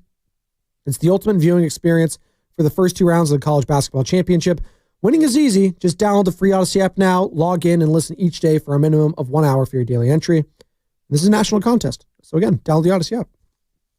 And you can win $20K and go to Vegas. What would you do right now? If you could have one bet, I like doing this. One bet. You're going to Vegas. You can make $20,000 on one. It's got to be sports related, okay? One sports bet. What are you doing? $20K. Putting it on what? I want to say the Cubs to win the NL Central, but I don't Oh, my God. That might have been the worst take you've had all week. The Cubs winning the NL Central? I don't believe it strongly enough. Spadone, if I had to put $20K on one bet, it would be for the Celtics to repeat this year. Really? Yeah. That highly of the Celtics, huh? I think. You saying the Cavs are phony? I don't. Yes. Oh, wow. Yeah, yes. Dude, don't talk about my boy Kenny Atkinson like that. He's crushing it.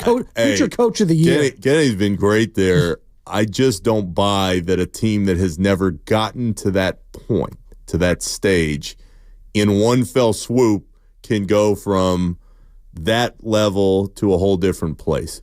I think Donovan Mitchell's really good. I'm just not putting him into and as I say this, I realize that a team that did this is the Warriors in 2014-15. Why did they do that? They had Steph Curry, a generational star. Donovan Mitchell's really good. I don't think he is that good. I think Boston still, with Tatum, with Jaylen Brown, with the way that they've responded to what Missoula has kind of put them through over the last couple of years, that would be my $20K bet. Okay, so to go back to back. I'm looking at the Eastern Conference, so we're going to get back into Jonathan Kuminga and his fit with the Warriors as hopefully he returns. He's going to be reevaluated this week, and hopefully everything comes to fruition, and then he could be day-to-day, then he's practicing, and then he's back. So we shall see. But I'm looking at the Eastern Conference right now, so the Cavs and the Celtics. They got the Knicks, who made all those big trades, Nick, in the offseason, and they're good. They're 36-18, but the fear factor of them is just not there for me. I saw them, it was actually the night of the Luka trade. They were on primetime against the Lakers that day. Yeah. And Max Christie and Austin Reeves and LeBron, it was no AD, and it was no problem for them. They won the game. And I was looking at myself, I was like, the Knicks aren't contenders. And I'm a big Tom Thibodeau defender because he gets the most out of his players. He'll grind, like you say, he grinds them into the ground. I was like, no, he demands a lot from his players. And it's actually good to see players playing both ends of the floor. Like, I love how he's maximized a Josh Hart who's got, a handful of triple doubles this year. Josh freaking Hart, right? Who saw that when he was on the Lakers or on the Pelicans? No one. And listen, I thought the Mikal Bridges trade, I thought like everyone, wow. And then you got Jalen Brunson taking a pay cut. What a leader, right? You got Julius Randle out of there. You bring out Karl-Anthony Towns. It's like, wow, this is something. This is great. But I just don't fear them. I don't. They don't have the second guy, especially offensively, Spadone. Jalen Brunson has been awesome, and he's shown in different playoff series what he can do. I think anybody would tell you, though, if you're going to win a title, you need, on some level, an absolute basketball killer to take games over and to just dominate when you need that person to do it. The Warriors had 2 of them. They had Steph, and still have Steph, and they had KD when he was here. You hand them the ball, go score, make it happen. It's why I'm with you on the Knicks. Tibbs squeezes everything out of every team. It's like Tibbs is the ultimate coach who can squeeze the toothpaste all the way from the bottom, all the way out through, and the season ends, and the thing is just completely empty. Yes.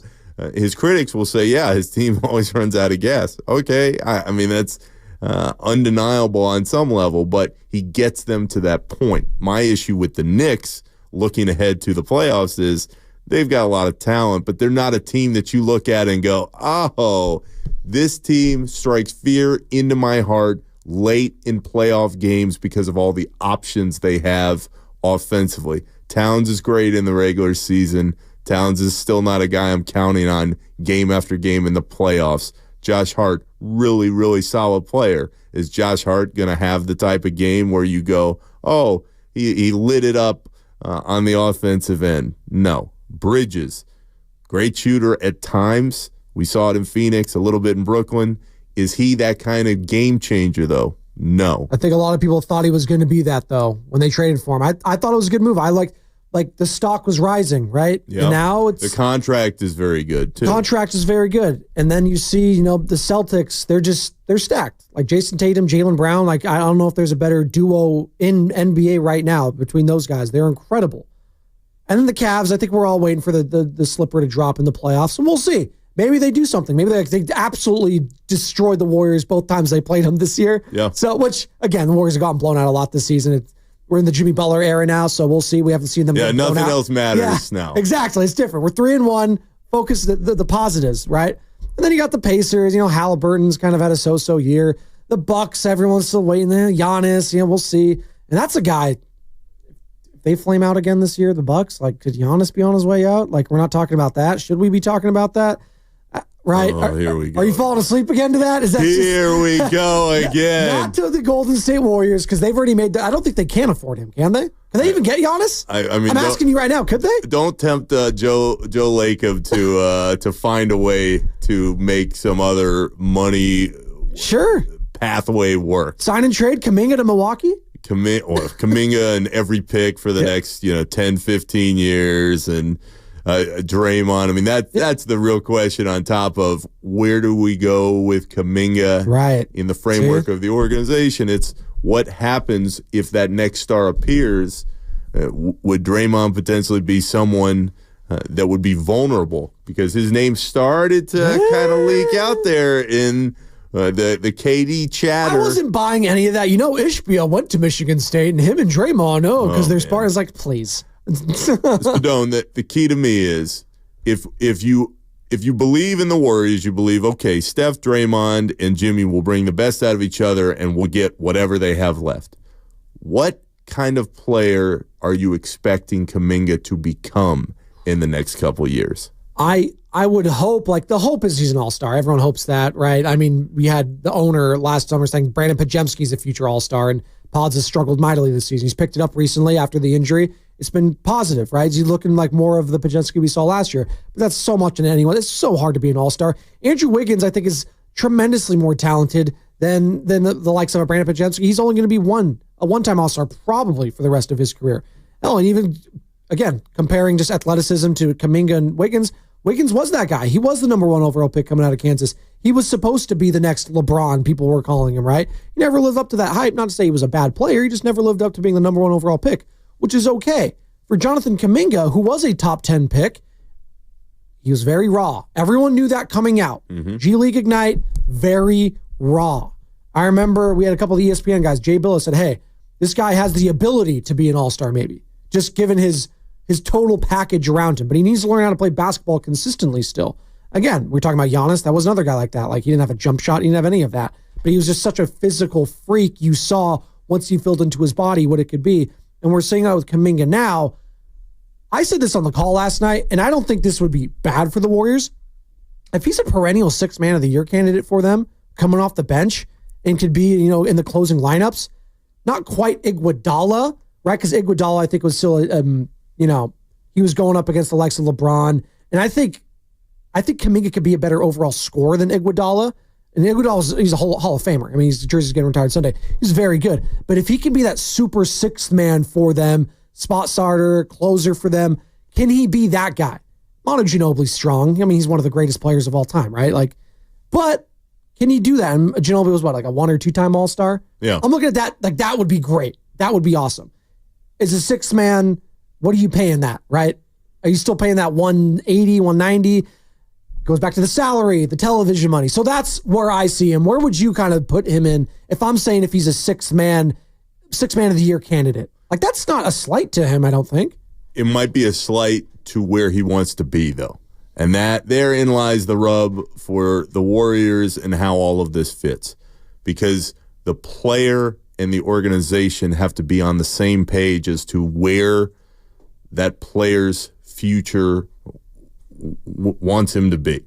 He's got to be not only good for the team's needs, but he's got to say, all right, I don't want to be the sixth man. I want to be the go-to guy or one of 2 or 3 go-to guys within the group. Spadone, what's so fascinating to me about the Kuminga conversation is that there is a very distinct parallel between where Kuminga is right now and where Jimmy Butler was coming out of his first rookie deal in Chicago. When you go back to that time, and I lived it every day, Jimmy went from being the 12th guy on the roster, where I don't think even in the beginning, Kuminga wasn't playing, but nobody was like, oh, he's the worst player on the team. Right. Jimmy literally went from the 12th guy on that team to a kind of super sub 6-man, like we were describing, then to a starter, then to a guy who won the Most Improved award, became an all-star. All these things started to happen pretty quickly for him over the next couple of years. But what strikes me as we're trying to decipher what happens in the Kuminga situation is if you go back in time, and now this is like 10, 12 years ago, the Bulls offered Jimmy, after his rookie contract was set to expire, 4 years, about $44 million. Jimmy and his agent at the time, Happy Waters, wanted 4 for $48. And the Bulls said... Happy Waters is his name? Yeah. It's a great name. Continue. And the Bulls came back and said, look, we're not going to give you that right now, but we want to see Jimmy prove it on the floor. We want him to show us, hey, he's worth the money. Jimmy, to his credit, went out and absolutely dominated. He dominated that next year, became an all-star, really lifted his spot on the team within the hierarchy of the group. He goes out the next year and he gets a max. And the Bulls paid it. And instead of fitting him in the slot at $11, $12 million a year, now they were paying double that, and it changed how their salary cap structure would work. What I think is another interesting parallel is at the time, it was like, you're going to pay Jimmy Butler, who hadn't proven that much at that point, 4 years, about $44 million. Are you kidding me? Really?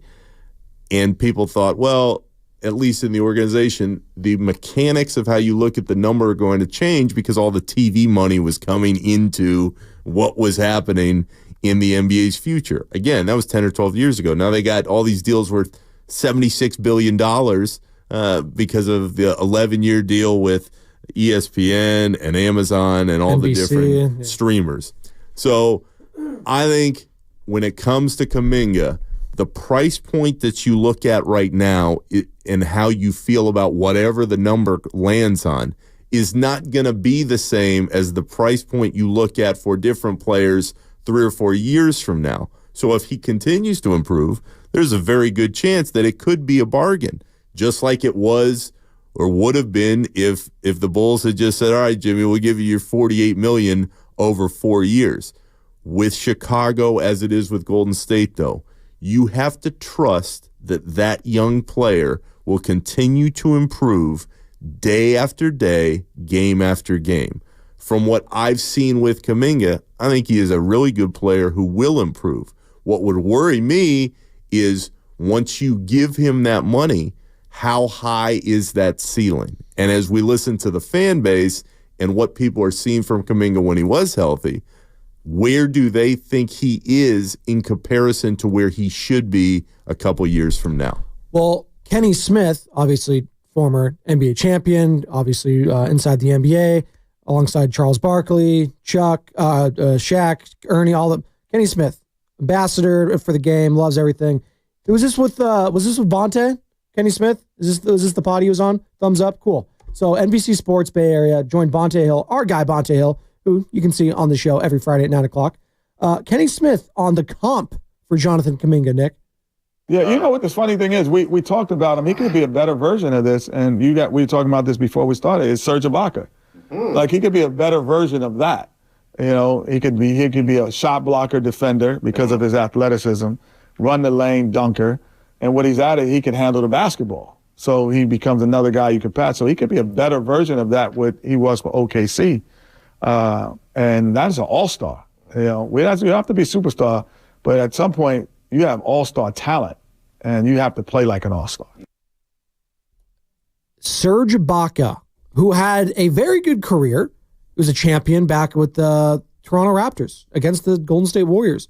3-time all-defensive first team, 2-time block leader. I don't know if that's what Warriors fans, and again, Serge Ibaka, I think it was a different, he's 6'11", he's huge. Like, it's not, I don't think that's the best comparison, but as he's going like career, he can be a better version of that. I'm not so sure. I don't know. I think I would aim higher than a better Serge Ibaka.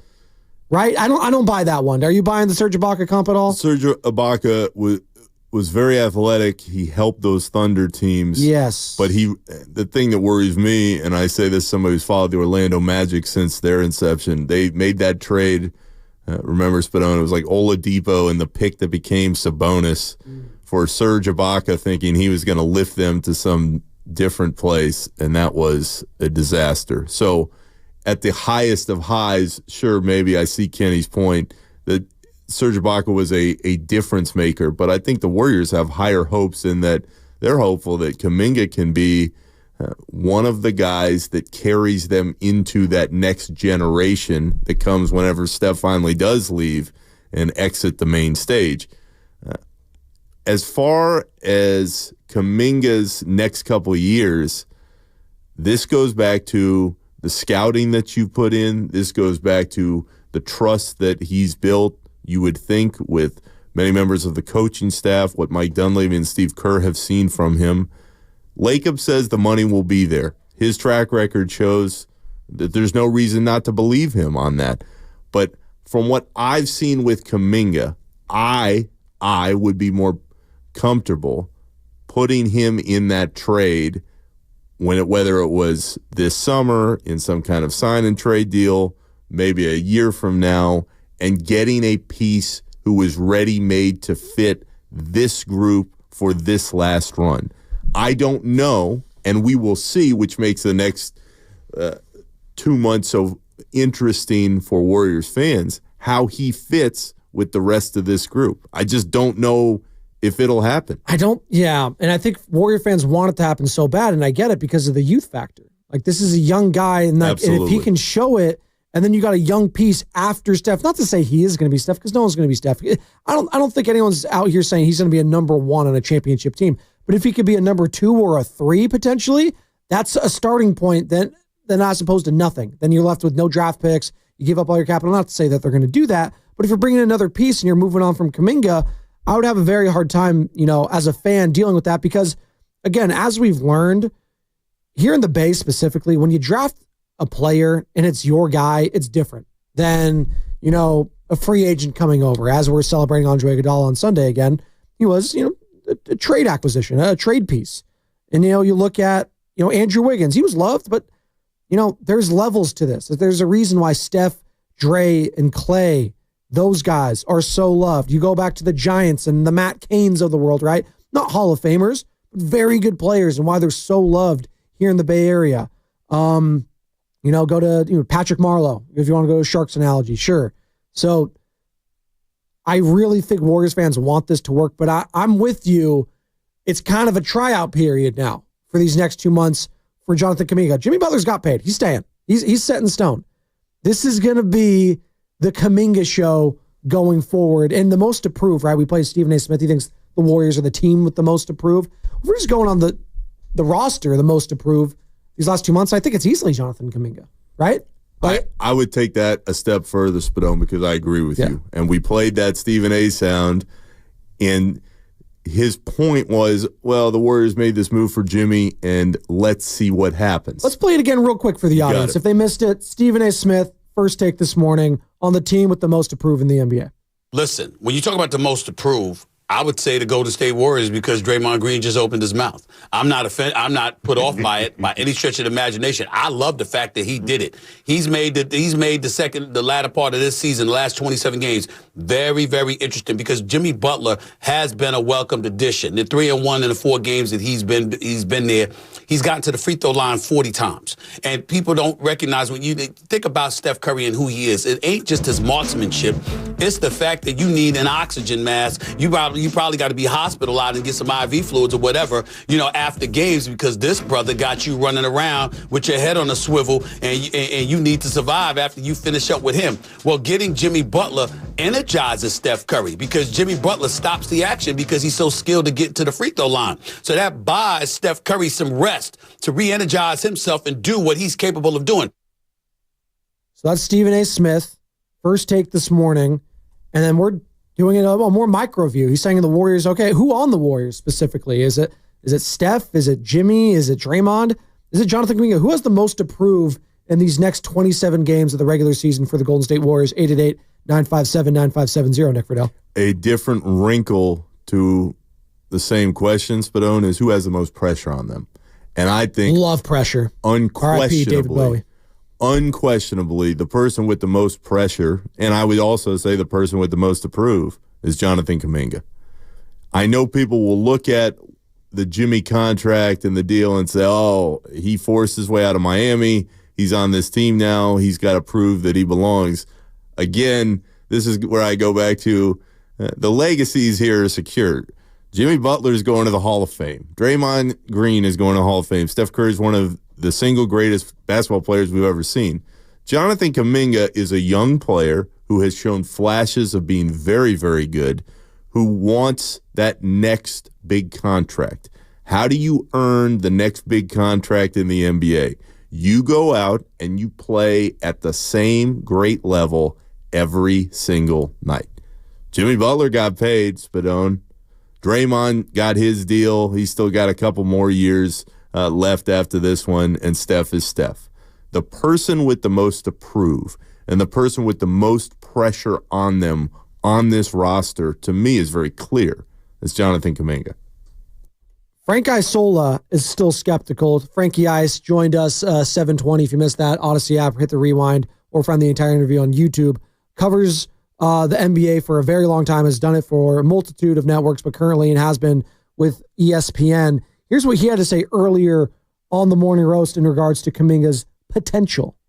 Kuminga has got a lot of potential, but you kind of keep waiting for it. You see flashes of it, and then, and then all of a sudden he's out for a while. So I don't know. I mean, they're going to be in a position where I think they're probably going to pay him because I think everybody gets paid. And just like the players say, pay me now, and then I'll force a trade, or the team say, you know what, let's sign this guy. It might be easy to trade him if he's under contract. So for me, he still has a long way to go until I have faith that he could be a guy that you could build a team around. I'm not so sure about that yet.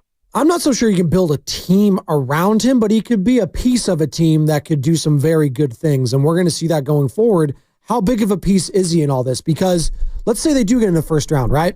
This first round series player the team doesn't matter. But if I come away from that series and say, hey man, with Steph on the court, with Draymond and Jimmy, if there's ever a point where Jonathan Kuminga is the best Warrior on the court with those guys, that's enough for me to my eyebrow raise like, okay, no, we got to pay this guy. Like if he shows flashes in a playoff series, and that's what's so frustrating about all this, and specifically last year, and why it's so maddening, because they lost in a play-in game, and if they could have just had a series, even if they lost to the Thunder, right? Even if they were playing the Thunder in the first round series, it was such invaluable time for a guy like a Jonathan Kuminga, a Moses Moody, a Pajemski, those young guys.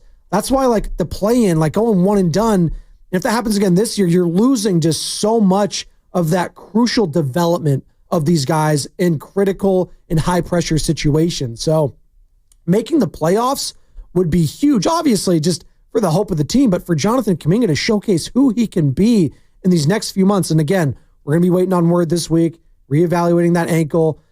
Clearly very severe, missing 2 months. And where's he going to be at physically? That's another question in all this. Is he going to be the same guy physically? Because he is on the team. I don't even think it's a question. He's the most physically gifted out of any of the players there. It's just not even close to me what he can do with the height, the leap.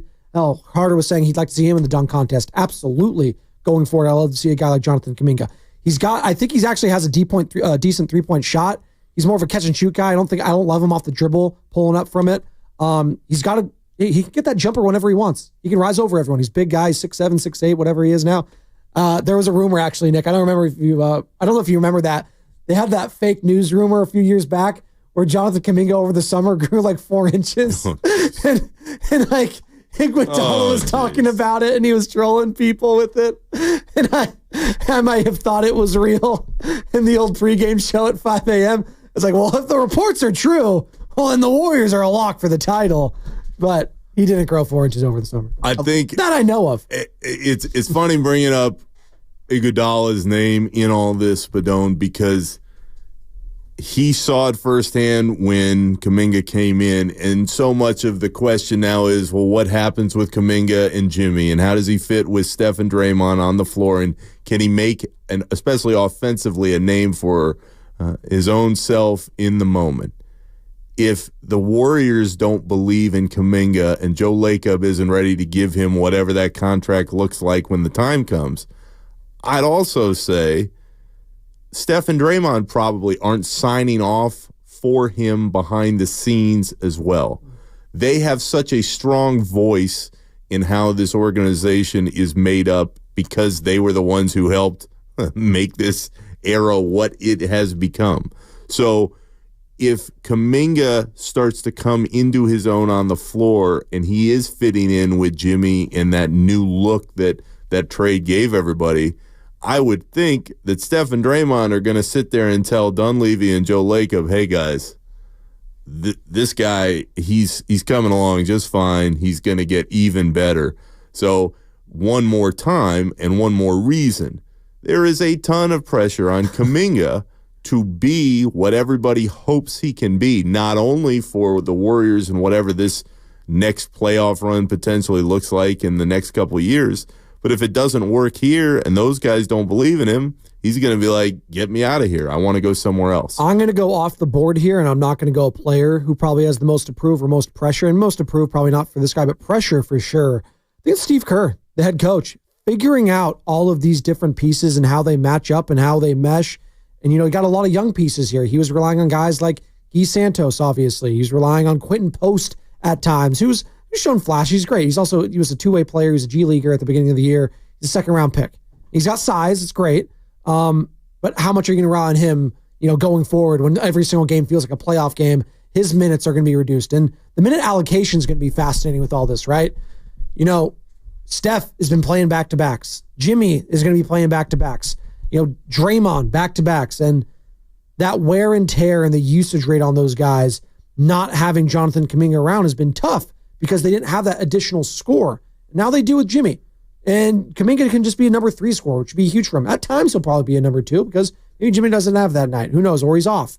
So the minute allocation with all these guys, when to bring Kuminga on. The big question, and as you know, Nick, was when it was Wiggins and Kuminga, those guys on the court together, it just didn't seem to work, right? Whether it was the 3, the 4, the 2, the 3, whatever the combination was, and some people cite the numbers like, actually, so sometimes it was okay. It just didn't work. And it didn't look right. It didn't look right. And I'm very curious to see, because I do think Jimmy's different than Wiggins. Wiggins, I do think, gives you more consistency on the defensive end, just given his legs and his youth in comparison to Jimmy. But Jimmy's bigger. He's a thicker body. He's 30 pounds heavier. I know what I'm going to get. I know he's not going to shoot the 3-point shot, but I know he's going to get any shot he wants in the mid-range, and he's going to drive to the hoop, and he's going to get foul calls. He's going to get to the line anytime he wants. And Kuminga was doing that before he got hurt, which I do think is another thing in all this, another guy that can drive to the lane and get to the line. And listen, his free throw shooting percentage is increasing too. Again, it sucks that he got hurt because he was improving there. Wiggins was too, but not to the extent that you've seen with Jimmy already and with Kuminga on top of that. All of a sudden, a team that never got to the line, you got 2 guys that can get there constantly. which would be huge.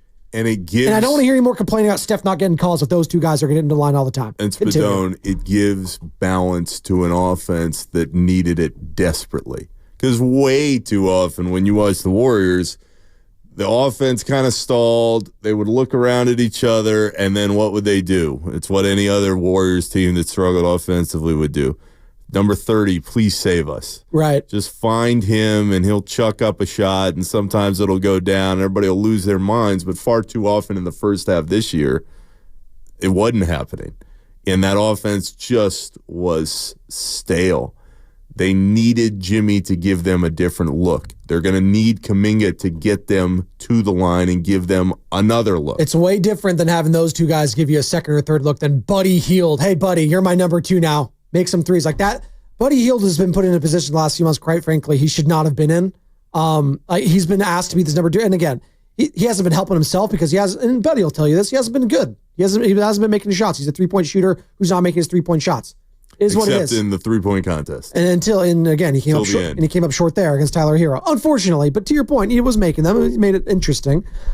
But yeah, that's again, I cut you off there just to say how desperately they've needed this influx of just physicality and athleticism, because Steph has just been, it's wearing on him mentally and physically at this point. And it's nice to see him rejuvenated. If you believe in Kuminga, you have to believe that Steph and Draymond and now Jimmy will continue building up a relationship with him. He will listen to them, and he will put in the work he needs to get to that next stage of his career.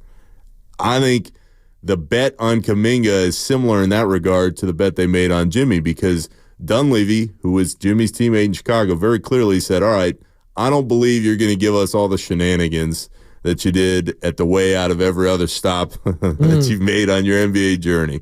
It's different here. This is Steph's show. Draymond is a huge leader in that room.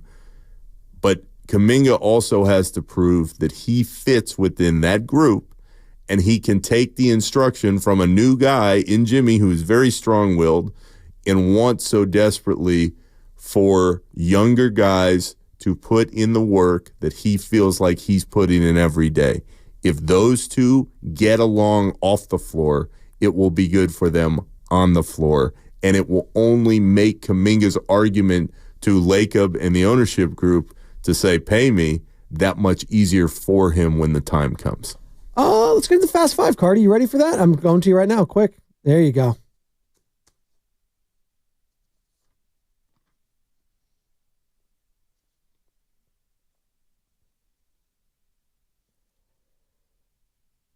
Yes, it is time for our final thoughts of the show. Nick Fridell, brought to you by the Next Generation 10G Network, only from Xfinity. The future starts now. Real quick, before we get to your final thought, what's the breakfast? What are we doing this breakfast? This or that? What is it called again? Eat this, not that? What are we eating this morning? What I have Texas settled Roadhouse? on that is pretty universal no matter where you go in the world, frankly, is eggs, bacon, a piece of wheat toast. If you can hit that and stay routine with that, it gives you the protein that you're looking for. It doesn't fill you up to a point where you can't move and go get that workout in. Sure. But if you stick to that meal when you're trying to drop some weight, you'll be in pretty good shape. How are we doing the eggs? Over easy. Strong. How are we doing the bacon? Super crispy? Super crispy. Is it turkey bacon? See, there's levels to this. That's healthier if you got that option. I don't like it either, but I'm saying if you got to be healthy. I mean, I really don't like it the one time I ever attempted to try it in my life. But you can't see a lot of places. Maybe out here there are, but absolutely in San Francisco. In San Francisco, there's a lot of difference. Can I get some turkey bacon with a side of avocado to dip it in? Crazy stuff. Sounds great. My God. Yeah, exactly. I try to stick with regular bacon. You just can't eat 6 pieces. Got it. And you're going sourdough? No, I'm going wheat. Small. Look at that. That's what you have to stick to your guns here. Get a little give and take there. I'll stick with the pork and the salted meat, but I'll go wheat toast to balance it out. It's like ordering a Big Mac and getting a Diet Coke. I feel better about myself. Am I right, Cardi? There you go. I do that a lot, yeah. I do that a lot. What do you got? Hey, by the way, the Big Mac should not be the representative of McDonald's. It should be the quarter pounder. Far superior burger over there for going quality of the meat and the thickness of the patty. Am I right, Carter? Sure. All right. Thanks. I can live with that, Thank you. Spadone. Appreciate it. Am I wrong? My final take of the day, Spadone, is I'm going to push back on something you said earlier. You said earlier that Warriors fans would trade that the most important championship to win in the Bay Area would be Steph's 5th ring. Yeah. I am going to completely push back on that. Well, you're wrong. And I am going to even double down and say I think that fans here would even sacrifice one of KD's rings for the 49ers to win the Super Bowl. Well, I feel that way. Wait, hold on. You can't say you sacrifice. It's Steph's ring. Don't bring Kevin Durant into this. First and foremost, He got the ring too. Yeah. Well, that means Steph doesn't get a ring if you're sacrificing KD. You're saying you're sacrificing Steph. I think a lot of people would prefer the 49ers to win the Super Bowl for sure over Steph's 5th ring. I But I even completely think disagree on that. That's actually something we That might be something to get into tomorrow. Yeah. So. Sam, I'm angry I now. like that though. There, we got a talking point for. There we go. Producing the show on air. Absolutely. I mean, we have 2 Raiders fans here. I'm just going to say it. 2 Raiders 1.5. fans. Well, relax. All right. Recovering. Continue. Pete Carroll, we trust. Guys, I'm really worried about America. They're down a couple skaters in this Four Nations face-off here, and they got a big matchup against Canada on Thursday, and Canada looked really good yesterday. What about Kachuk? And Team USA, well, it depends on which one. One of them might not be available. Matthew Kachuk was not available yesterday. That's the Florida guy, right? Hopefully we get him back on the ice on Thursday. But watching Canada yesterday and then watching USA struggle against Sweden, oh man, those maple syrup lovers up there, they might have something in store for them on Thursday night. Is Macklin Celebrini playing for Team Canada or no? He was snubbed. Oh. Disrespectfully snubbed. Oh, that's crazy. Yeah, Macklin Celebrini, obviously the son of Rick Celebrini. Rick's son. He's incredible. Draymond's had a lot of those games, by the way. That Warriors locker room is beaming. They love him. Oh Yeah. my gosh, that is a connection for him. That's pretty cool. How Dalton connect with the connection. Let's do another connection tomorrow. This has been fun. 2 days down. Third one tomorrow. Nick Fridell in studio all week. Joe Shasky out in Hawaii. He's living it up. He's getting a nice tan, or a nice redness, I should say, shade of red.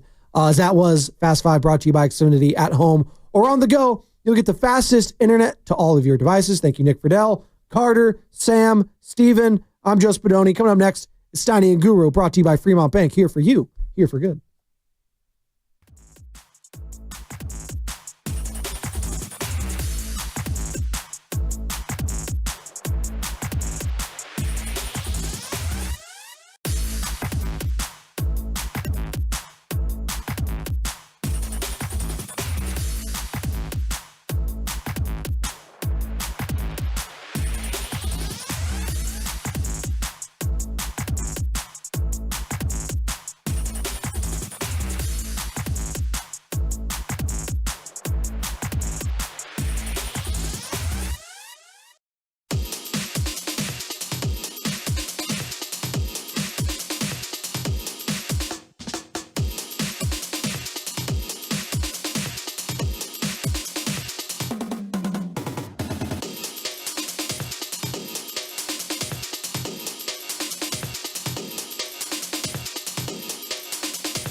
All righty. Good morning, everybody. Matt Steinmetz along with Evan Giddings today.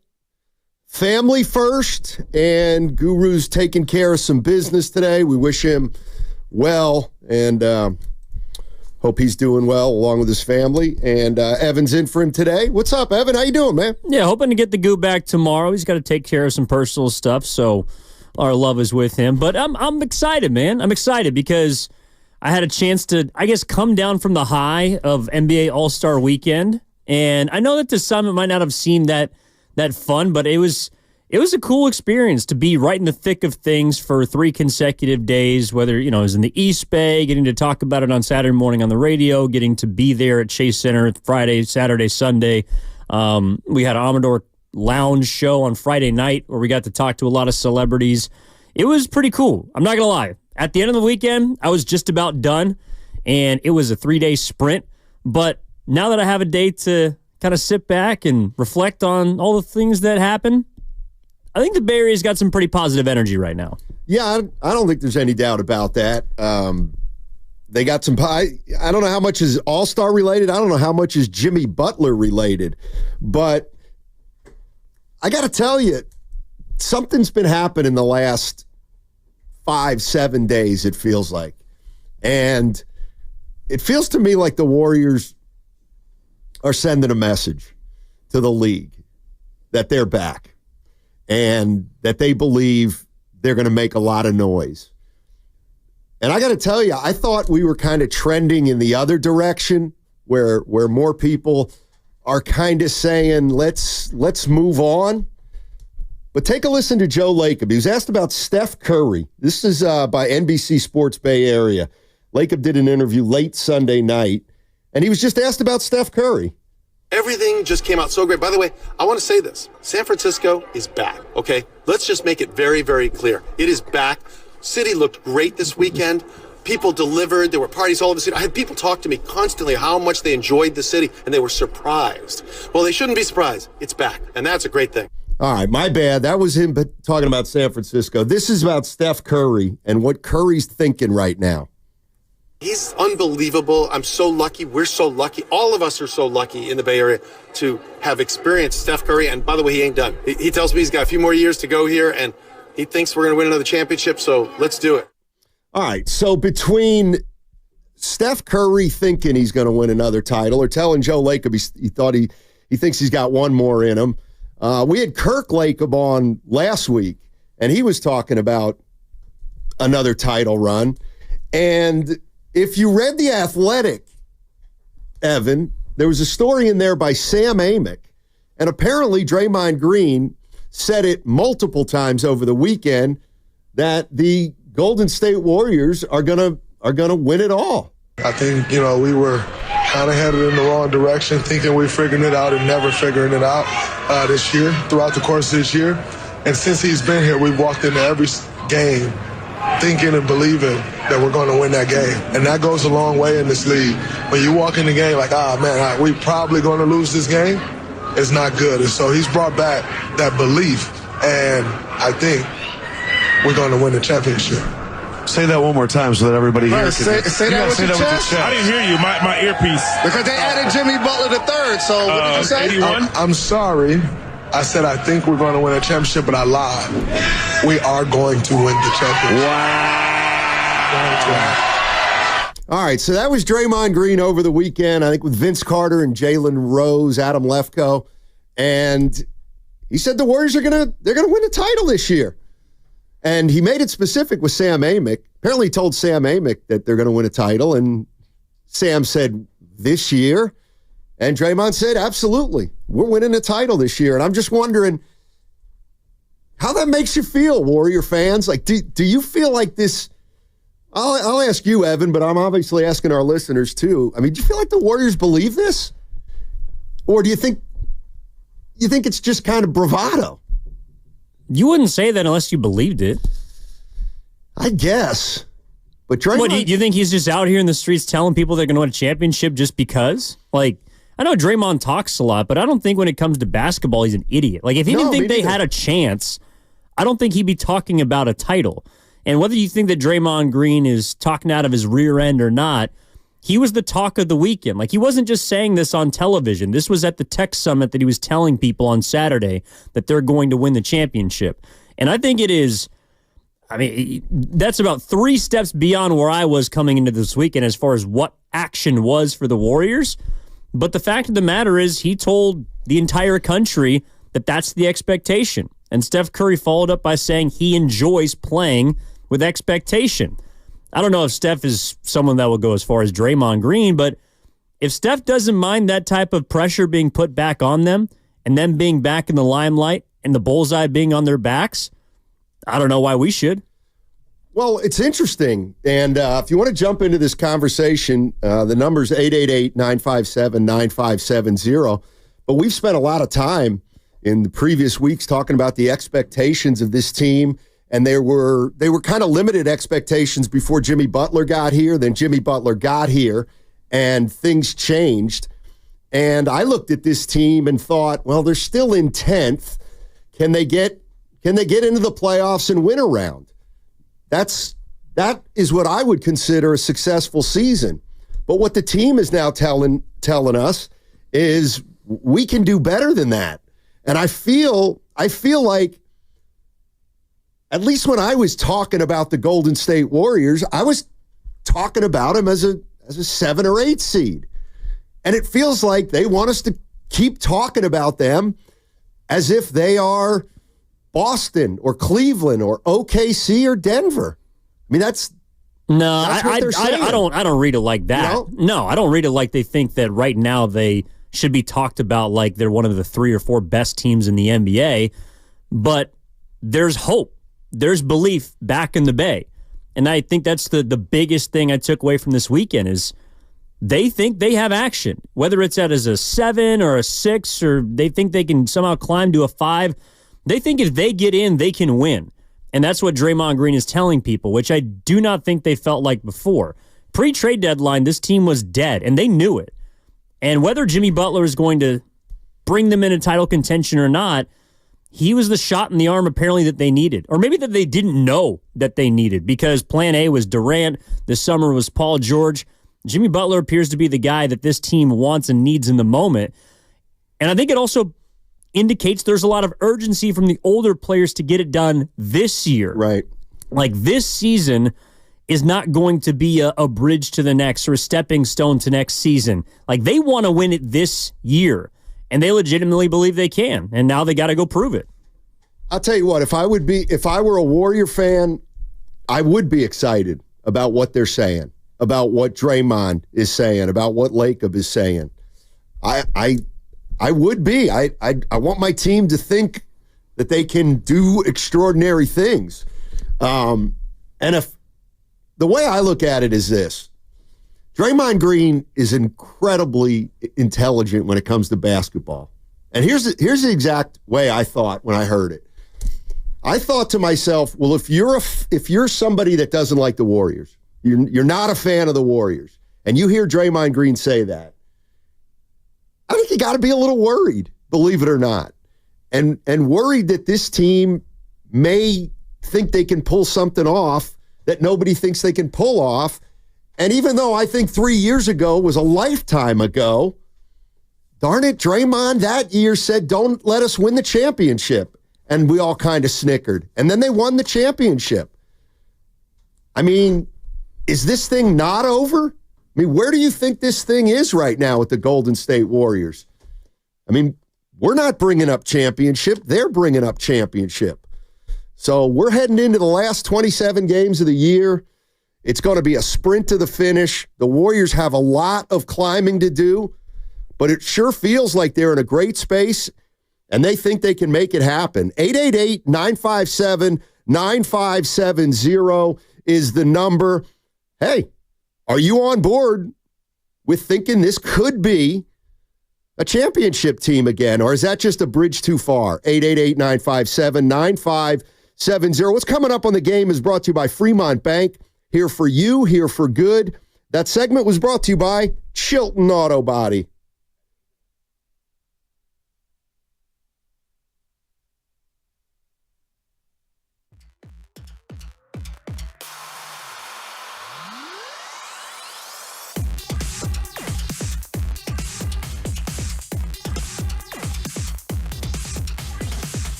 All right, Evan Giddings in for Daryl the Guru Johnson today, and we're talking about the residual from All-Star Weekend. Draymond Green was all over your TV screen, and he was all over social media and over the internets, if you will. And he thinks this Warrior team is going to win a championship this year. He thinks they can, and he's made it clear. In fact, he made it so clear that they asked Steph about what he thought about Draymond saying they could do it. I'm excited. I got Draymond on the telecast, guaranteeing we're winning a championship. I love expectations and having something to play for, so he's lighting the fire for sure. But all jokes aside, I think we finished the last 4 games 3-1, and we have a lot to figure out still. And I think 27 games or so left to make a push. All we want is just to get into a playoff series and have a fighting chance to be a tough out against anybody in the West. And we have a good opportunity in front of us to do that. So I'm looking forward to the challenge. And it's basically a playoff game every single night. And that usually brings the best out of you. Here's my question. And there's no ill intent with this question. Draymond Green either believes what he's saying or he doesn't. But that to me is secondary. Why do you think he said it? Why do you think Draymond spent the weekend telling anyone who will listen that they're going to win a title? And he talked about it to the extent that Steph Curry referenced it and seemed to acknowledge that Draymond's got something going on with wanting to light a fire. But what do you think was the reason Draymond said it? Or do you think he just kind of said it without giving it a lot of thought? I mean, Jimmy Butler. That's the reason. They got a player they believe is an alpha, a 1A to Steph. And when you have that kind of talent on your team, you got action. Like, the Warriors legitimately, their most realistic path is like through, let's say, a 7. Well, you got a guy who's taken a 7 seed to an NBA Finals. You've got a guy that's has helped upset multiple, playoff series when he was with Miami. Like, it's because of Jimmy Butler. But overall, I think Draymond did it because of expectation. Like, he's putting expectation on the Warriors. And expectation in sports is something that breeds like pressure-filled entertainment. And more often than not, Steph is somebody who's rose to the occasion in those kind of environments. So whether Draymond Green is doing the talking that Steph and Jimmy are probably going to have to walk, like Draymond will be a part of it, obviously, I think he feels pretty comfortable doing that. And now he's got 2 guys that can walk the walk. Yeah. I mean, I think, we talk about the Warriors' championship pedigree. Jimmy Butler doesn't have a title, but to me, he's a player that is as close to having championship pedigree as you can have without having won a title. I mean, it feels to me like he has the respect of everybody in the league. All the players think that he's a heck of a player. And, I got to be honest with you. So let's just take me, for example. Matt Steinmetz. Do I think I've talked about the Warriors forever. Do I think they're done winning titles? I do. Did I think they were going to win in 2022? No, I didn't. So I'm here talking about the Warriors. Maybe they should start to rebuild or look to the future. And it's clear they did the opposite of that. They look to right now. And so, this is the thing about Draymond. He's not an idiot. He's really smart basketball-wise. And now I'm thinking to myself, can they? Can they really make the playoffs and win 4 rounds? No, they can't. Can they? You know what I mean? No, they can't. No, it's out of the question. They're too old. Can they?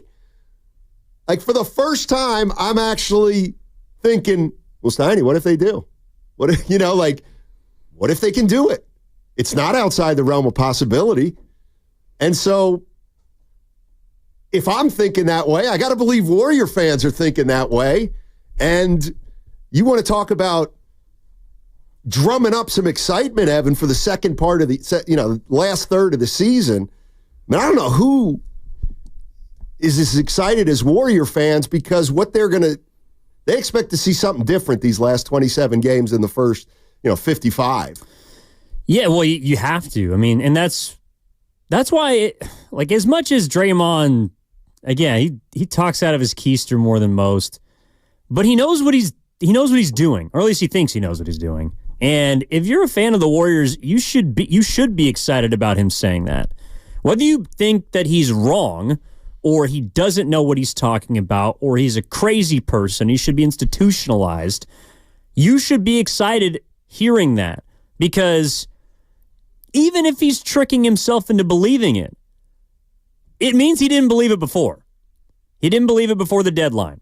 He did not think that this team could win a title before the deadline. Right. And you talked about it before the break, and I think it's true. This has the don't let us win a bleeping championship energy to it.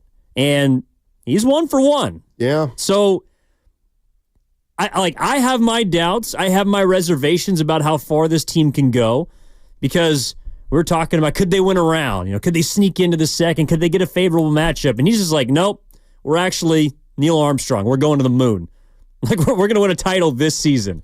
And that's who Draymond Green is. And I just feel like hearing that on All-Star Weekend, with Draymond essentially being the mouthpiece for the Warriors, that was the most exciting or entertaining thing to come out of the weekend. Draymond Green was the star of the show on Sunday. Right. It wasn't the players or even Curry won MVP. Draymond Green has got a head coaching offer. He's guaranteeing a championship. And everybody from Lacob to Curry is kind of on board with it. So it's let's go. Let's ride. Yeah. 888-957-9570. As a Warrior fan, how optimistic do you feel about the next 27 games? And the other thing I was thinking about, I know we got a lot of listeners out there that have other favorite teams than the Warriors. And that's the other thing, Evan, I was just thinking about is, this was a showcase national game. Draymond Green's, he's actually talking to every fan of any NBA team. You know what I mean? He's not broadcasting it to the Bay Area only. He basically told the entire league, we're going to win the championship. And I also thought, if you're in Boston, what are you doing? Do you laugh? Do you laugh at that? If you're a Boston Celtic fan or a Denver Nugget fan, or do you recalibrate? That's what I'm doing. I'm thinking, can they? That's my thing now, because I didn't think they could. I still have my doubts, but man, they are really setting the table for something great, possibly, and they don't have to do this if they don't have to say this. Well, and that's why I also don't think, from a PR standpoint, it's not a bad move to say it, because no one believed you could do it anyways. Right. So it's not as if he's a if Shai Gilgeous-Alexander this weekend said, we're going to win the championship, there's a lot of pressure to do that for them, because, number one, they've never done it before. Number two, they're the best team in the league. Statistically, they're having one of the greatest seasons in NBA history. There's a lot of pressure on that. I think Draymond he's playing with house money at this point. They weren't expected to win the fourth championship. He's got the rest of his money. He's on TNT. His life is set. He's feeling good. All-Star games in his city this weekend with his guy, Steph. There's no better time to say something like that. And I don't necessarily look at it as a shot to the rest of the league, because you're right. Tatum's who's in that building, Durant's who's in that building, or Donovan Mitchell's in that building, are probably that's Draymond talking. I think even Dalton Connect was asked about Draymond's comments about the rising stars playing on Sunday, and he just goes, yeah, I mean, that's Draymond. That's what he does. He talks. Yeah. But don't let him win a championship. Do not let them win this title. And that kind of feeling, that vibe has been it's been gone for the last 2.5 years. Right, and that's the way I feel. That it's kind of been gone, and they, I've always thought the fans have been, what do I want to say? Fans are less realistic, let's say, than owners and GMs and stuff like that, I feel like. And I just feel like the fans have been holding on to this dynasty and holding on to the possibility of a 5th ring as the Warriors front office and management team realizes that they're getting further and further away from a title. But here we are at the All-Star game now after they acquired Jimmy Butler, and now they are talking championship again. So I feel like they're flipping the script a little bit on the media and the fans and saying, you better not think of us as a 9 or 10 seed because you guys all know what can happen when we get in there. 888-957-9570. Let's go to Miguel in Hayward. What's going on, Miguel? How you doing, man? Oh, good, man. I'm excited what Draymond Green said on the weekend. I was trying to call you guys yesterday, but I was too tired from work. But yeah, man, I'm happy what Draymond Green said on live TV because, if you mean something, you want to tell the whole world that you're gonna do it, you're gonna do it. And pretty much, when he made that comment, no NBA superstar went on Twitter, online, and even said anything. So, having Jimmy Buckets on the Warriors team now is a good thing for the Warriors and for the fans. Now, when I watch a game, I'm so excited to watch a game. So, I'm just praying that Draymond Green is not wrong about the championship, and let's get that 5th championship. And thank you guys for taking my call. Absolutely. And again, the All-Star game was obviously in San Francisco, and Draymond was a big part of it, and he had a huge platform, and he said a bunch of things over the weekend that were interesting or that raised some eyebrows. But what he said about the Warriors to me, I don't know. I didn't see it coming, and I don't think anybody did. No. And it sounds like this was his plan the entire time.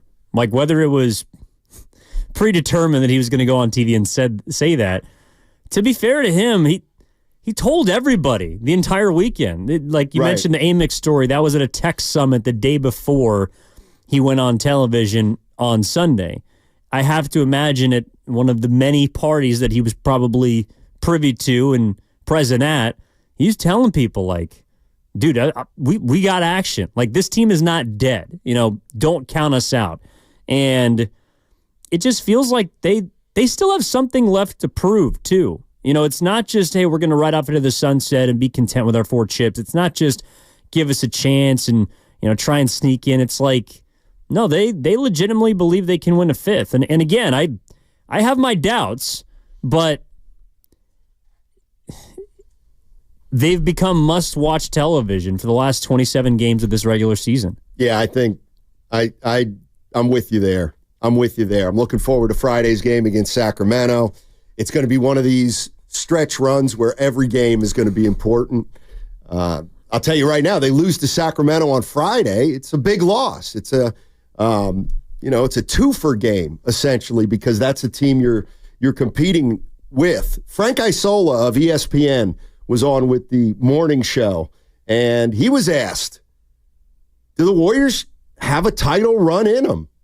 I just don't know if they have enough size. That to me is the biggest issue with the Golden State Warriors. And, the road that they would have to take to get to a finals is more difficult. I don't think it's impossible. I just don't think it's probable. Again, I do think they got better with the addition of Jimmy Butler, but it seems like every night in the Western Conference, you never get a night off. There's so many darn good teams. I know the Warriors still have to come east. I know they still have a trip where they play both. They'll be in New York for a while where they play both New York teams. So the schedule, to me, doesn't help them. I do think they can make a run. I don't have the faith in the team to win the championship, though. All right, that's Frank Isola. And That's kind of where I'm at. If Draymond, I'll be honest with you. I think so much of Draymond's basketball intelligence that I feel like I got to leave the door open just a crack now. Rather than say they have no chance, say, well, they're probably not going to win. You know what I mean? Because maybe they got something in them that nobody thinks they do, except the hardcore Warrior fans. Well, yeah, Draymond Green believes it, but I don't think it, like Steiny. Yes. Backtrack 12 days, February 6th. If nothing happens at the deadline, do you think we hear Draymond Green go on national television and say we're going to win the title? I do not. No, I don't either. And even though he probably knew back then he was going to be doing all this all-star stuff. Yeah, I mean, but I agree with you. I think Draymond is like any great entertainer and new member of the media. He's got his takes planned out. He knows what he's going to go up there and say. He has belief behind it. He knows it's as much a game, I think, on TV as it is to him. But, like, he knows what he's going to say. I don't think that he knew that he was going to say that until Jimmy Butler got to the Warriors. And it's not as if they acquired prime Kevin Durant. But it's the most impactful trade that they've made since Andrew Wiggins joined the Warriors. Yes. And it may be bigger than that one. Well, I think it is. That's what he's saying. Yeah. Because remember when Wiggins got here, we didn't know what was going to happen to this franchise. Clay was hurt. Poole hadn't emerged yet. Curry was still incredible. But there's no way you could have foreseen what he was going to help the Warriors accomplish in 2022. And I think Draymond is maybe trying to set the stage for what Jimmy Butler can now help the Warriors do in 2025, which is try and make a run at a fifth title for these guys. I mean, let me ask you this, and let me ask Warrior fans this, because I hear this a lot. Well, the West is wide open. There's no team in the West that's scared. And I get there might not be one dominant team, but I still look at the Warriors as they're going to have to beat, OKC or Denver or Memphis. Then they're going to have to beat OKC, Denver, or Memphis. And then they're going to have to beat maybe the Lakers or somebody else. And it feels like one of those teams, there might not be a favorite or a juggernaut. Well, there is. In the East. Oh, in the East. Do you think there's one in the West? Yeah, it's clearly OKC. So you don't... Now, the thing they don't have is experience. Right. But if this team, let's say the Denver Nuggets right now were doing the kinds of things that the Oklahoma City Thunder are doing, right? I think they would be the clear favorite. Like, the only thing they lack is pedigree. They are statistically right now on pace to be one of the best teams in NBA history. And they haven't even had their second best player, arguably, for the majority of the season. Like, the Thunder are pretty freaking good. And they have laid waste to top teams time and time again. The Warriors have gotten them, most recently at Chase Center, but OKC's clearly the favorite in the West. No, and they are, obviously. But I think because of their youth and because they got beat in the second round last year, and they had the best record in the league last year, didn't they? Or first or second, they were up there. But anyway. Yeah, no, I think they did. Yeah, and they lost in the second round. But they're a team that I think a lot of other teams look at. I don't know what their record is. Probably 45-8 or something like that. But I think people hold their experience against them, and they look at OKC as a team that, they could stumble just because they're so young, and they did last year, whereas maybe they're the team that gets over the hump this year. But I mean, if the Warriors play the Oklahoma City Thunder in a 7-game series, I don't know what's going to happen. No, but I mean, if I had to choose, that's not a team that I would want to play early. But again, it's the Warriors feel like that they have a chance to beat anybody. And that's not something they felt like before, certainly. So, and, I don't know. I mean, maybe like if they lost that game to Houston right after the heels of losing the game to the Mavericks, would this still be the same case? I'm not sure. But a 3-1 start is a really good thing to build on. And, you're right that the rest of the Western Conference is kind of full of like imperfect squads. I don't know. If the Celtics were in the West, would we feel this way? Maybe not. But almost because of how much parity there's been in title winners. There hasn't been a back-to-back champion since the Warriors. So in a way, the league is, I think, kind of seen as wide open because every single year in the 2020s, it's been a different team. Yeah. 888-957-9570 is the number. And what do you think about Draymond Green saying that this team is going to win the title? And like here's what I went through my mind when he said that. All right. So pre-Draymond Green saying what he said, I'm thinking if somebody said, "Sign it, can the Warriors win the title?" I no, they can't win the title. How come? Well, because their three best players are all 35 or older, and they would have to play 6 to 8 weeks of great basketball in the playoffs. They would have to win 4 series, and I just don't see them doing that. But then I'm thinking, well, you know what? There are no back-to-backs in the playoffs. So the Warriors won't have to play any back-to-backs in the playoffs. And then you start putting their experience out there, and, I still have my gut feeling is maybe they could win a round, but I'm skeptical that they can put something together for, 6-8 weeks, which is what they're going to have to do, and from where they're going to have to come from. They're still going to have to come from 6, 7, or 8, something like that. Yeah, I mean, what excites me is that it feels like this is the cleanest slate they've had since the championship. Just because the year after was the punch. Right. Last season, it was all about Klay's contract and other things that didn't have to do with basketball. But to me, this is now, it's almost like expectations have been sort of reset for them. And I realize that they're 10th and they're a game above 500. But that messaging over the weekend from Draymond, it was almost like it's a brand new season. Yeah. We got juice now that we didn't have before. And the shot in the arm is Jimmy Butler III. Yeah, and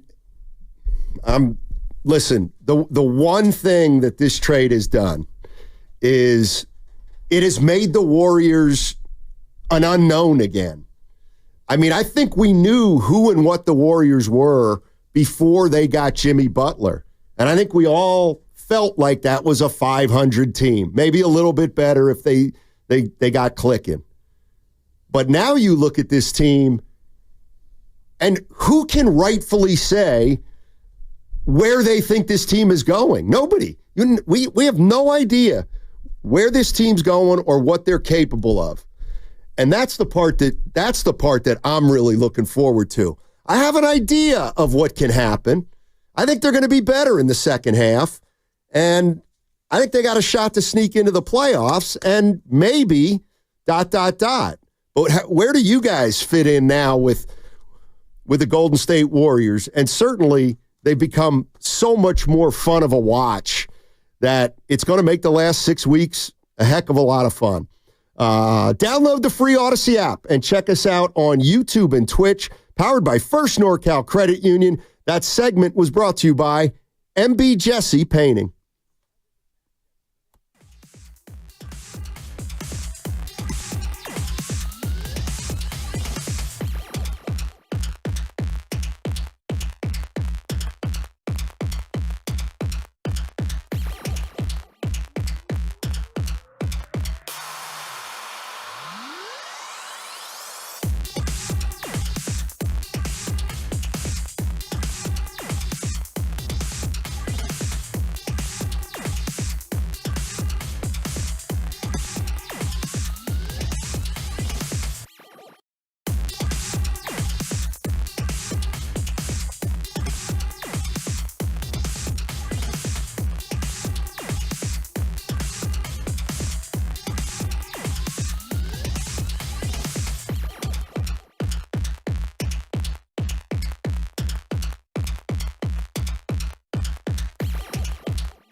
All right, Evan Giddings in for Daryl the Guru Johnson. Hopefully Guru will be back tomorrow. He's taking care of some family business. And we're talking about Draymond Green and what he said about the Golden State Warriors. Here it is again. I think, we were kind of headed in the wrong direction, thinking we figured it out and never figuring it out this year, throughout the course of this year. And since he's been here, we've walked into every game thinking and believing that we're going to win that game. And that goes a long way in this league. When you walk in the game like, we probably going to lose this game, it's not good. And so he's brought back that belief, and I think we're going to win the championship. Say that one more time so that everybody here can say that with your chest. I didn't hear you. My earpiece. Because they added Jimmy Butler the third. So what did you say? 81? I'm sorry. I said I think we're going to win a championship, but I lied. We are going to win the championship. Wow. All right. Is it possible they could pull this off? And I'd be shocked. We'll see. I'd be shocked. We're not there yet. He was right. He was right before in 2022.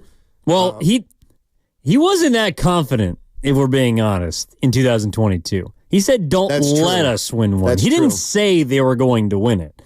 Now, I also don't think that it has that kind of energy to it, and I think he legitimately believed after starting 18-2, whatever it was, that they could make a run. But he's, I don't know, if he's seen something behind the scenes or the fact that Butler, because it's funny, Jimmy hasn't really been the braggadocious or, I don't know, exuberant, personality that we were promised or maybe thought we were going to get. Draymond's doing the talking, and it's going to be Curry and Butler that pretty much got to do the walking. But I don't know. I don't believe that he would have had this same type of energy before the deadline. And Jimmy Butler really seems to have changed some things here in the Bay Area. Well, here's the other thing and I want to pose this to Warrior fans too. Does the fact that Draymond Green said what he said, which is we're going to win the championship, does that change your expectations of this team, and then you will judge them accordingly? For example, how many weeks left in the season? Let's say what's in February, March. Let's say 8 weeks or 6. Let's say 6 weeks, just for the heck of it. In the next 6 weeks, the Golden State Warriors have to win 2 games for every one they lose, essentially. And you brought up the schedule.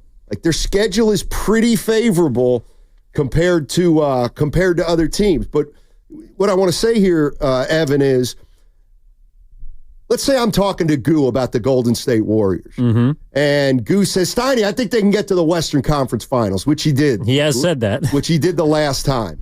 And so, last week I would be like, Goo, listen, if they did that would be unbelievable.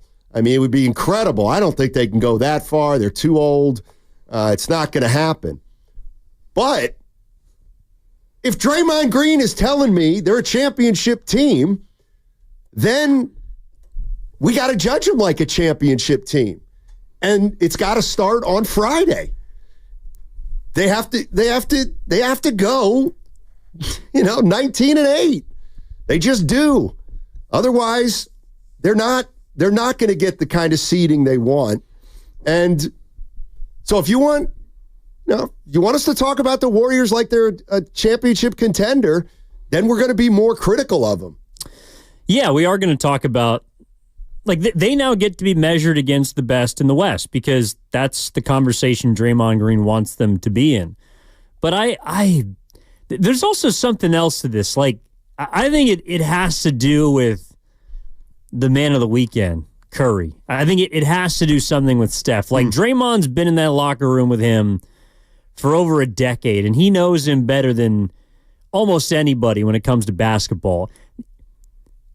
I have to believe Draymond's seen something with Steph that leads him to believe that they can do this, because Butler can be awesome for the Warriors, but Curry's their one. And if he's going to be someone that turns back the clocks, they got a shot.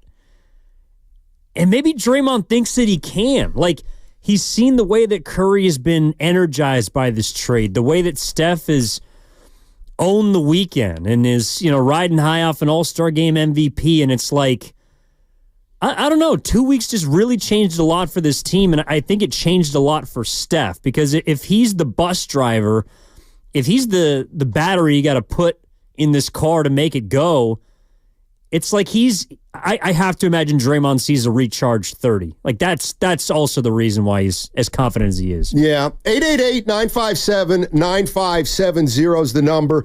Draymond's talking championship again. Joe Lacob's mentioning it.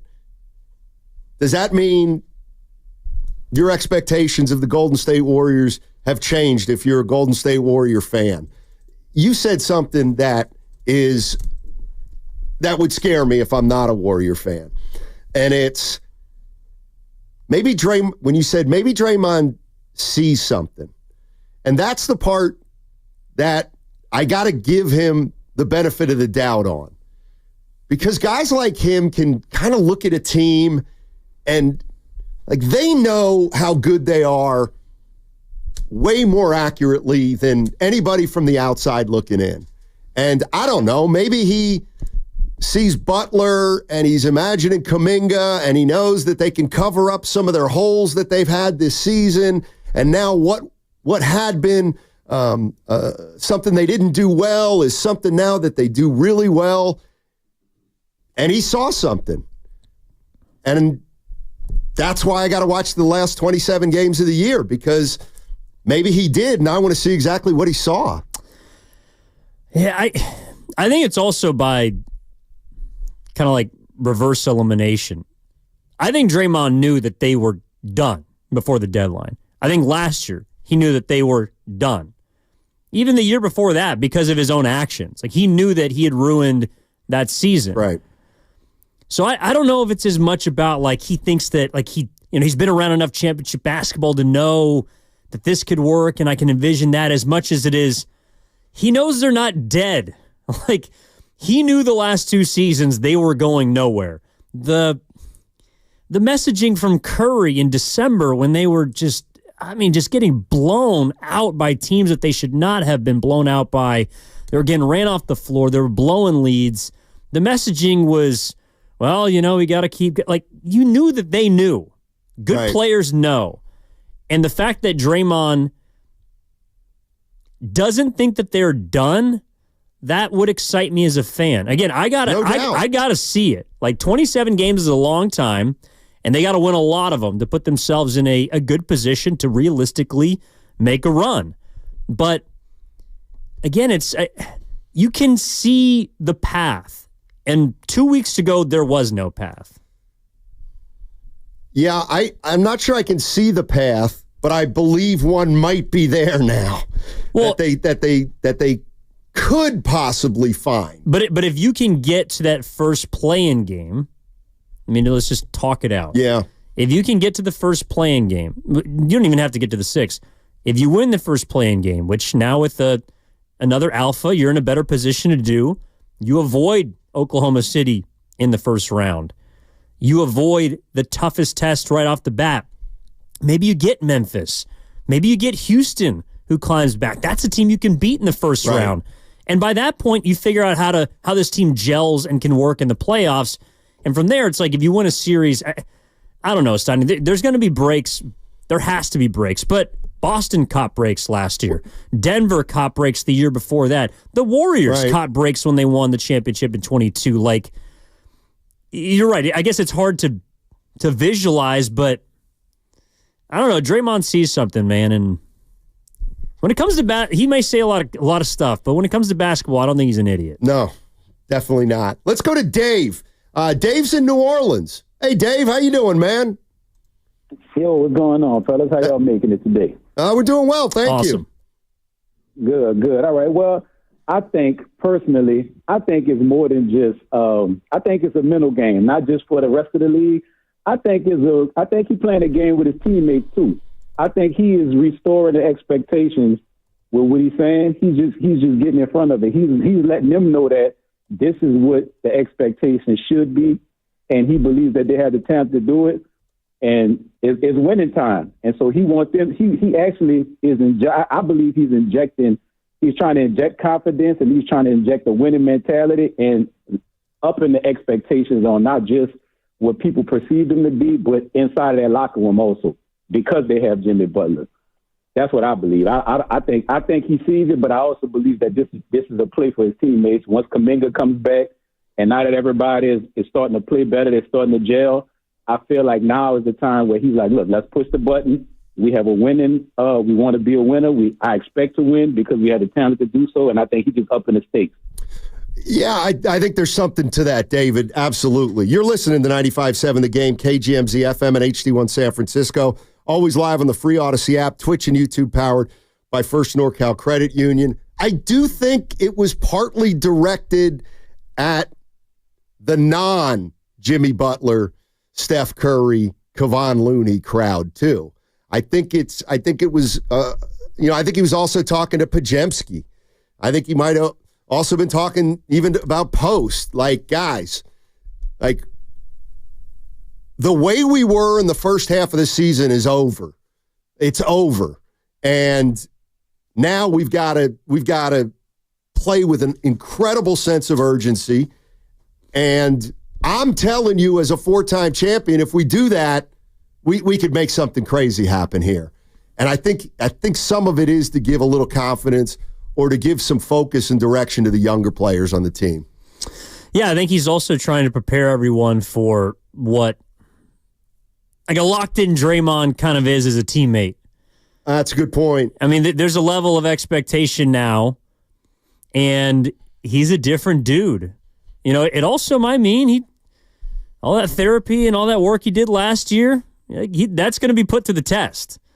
You know, because he's going to be fired up. This is playoff basketball essentially for the next 27 games. And so if Draymond Green's screaming at you, don't take it personal.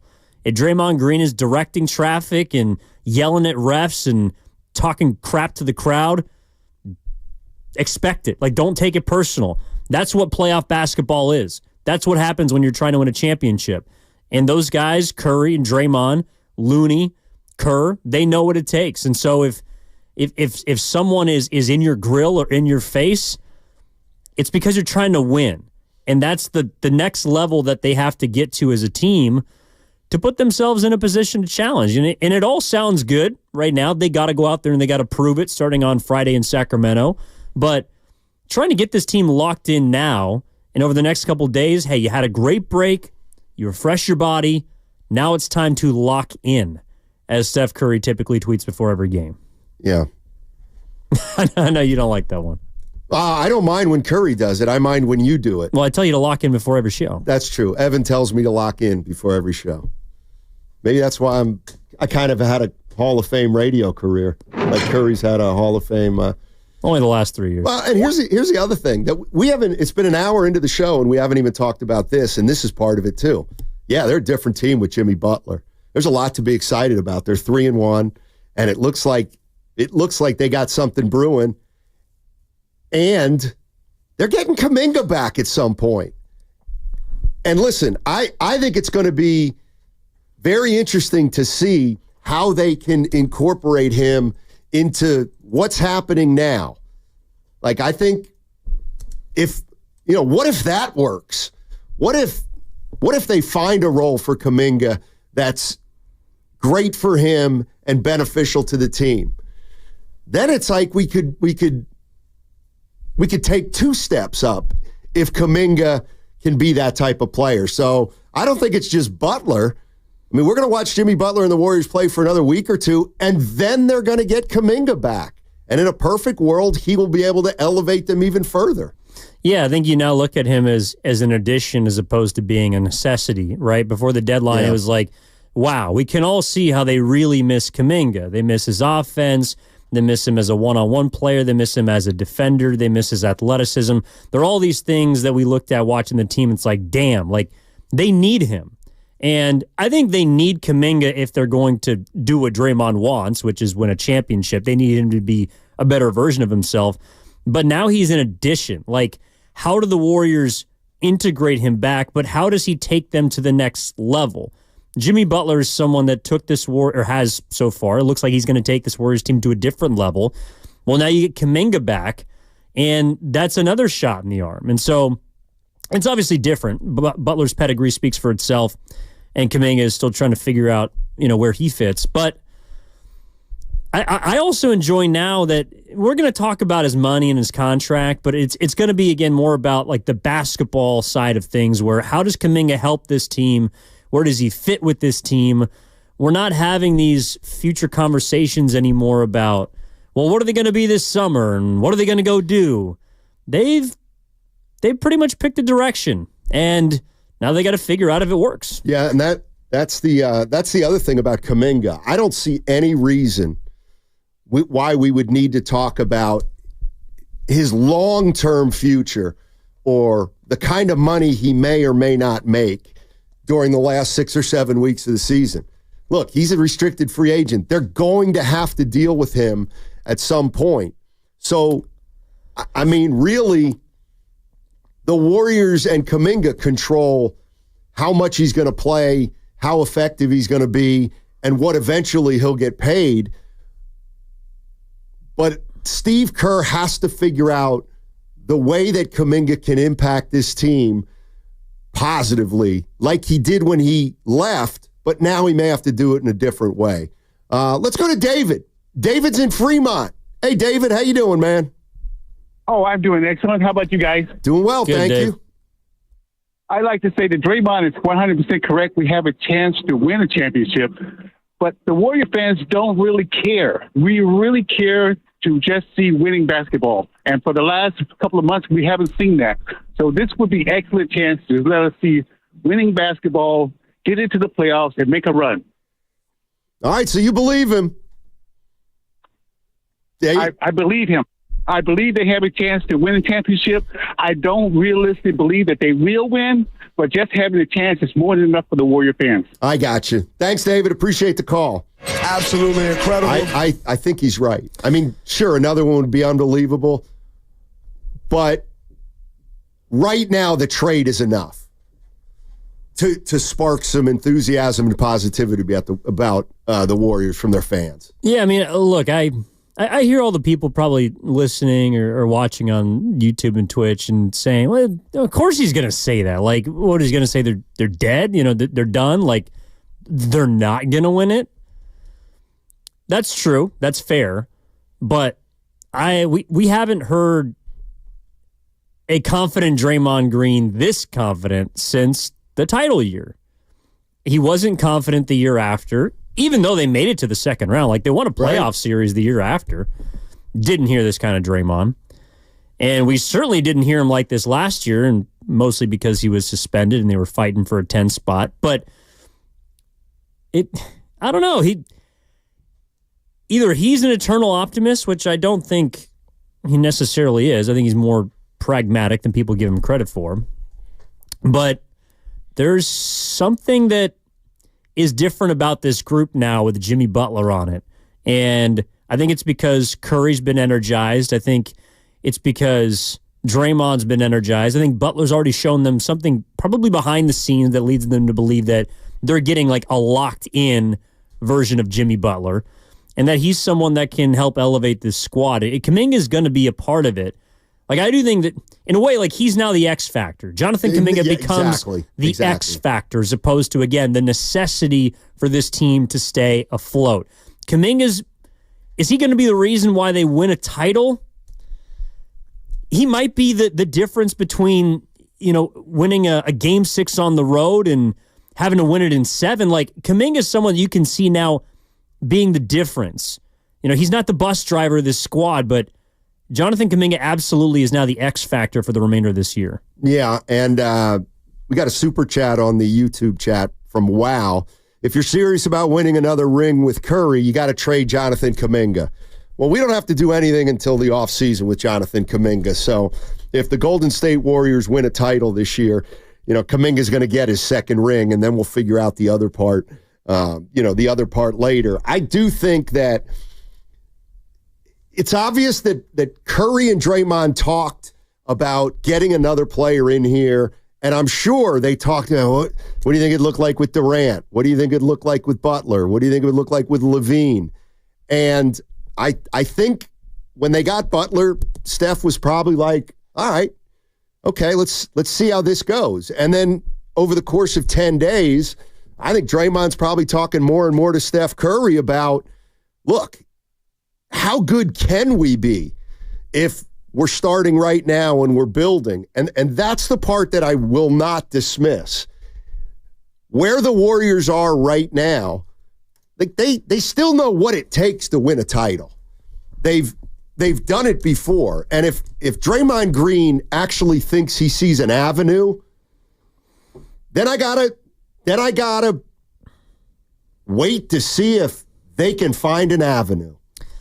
There's also no consequence for saying it. I mean, yeah, it's true. Well, but again, it's not like Curry said it. It's not like Jimmy Butler said it. It's not like Steve Kerr said it. Hell, it's not even like Joe Lacob said it. Draymond Green said it, and he's someone that can wear that. Like, only he could go on national television and say, by the way, and you played the quote a couple times, it's like, he says, I think we're going to win a championship. Wait, no. And then they just extract it out of him. Like, no, actually, I apologize.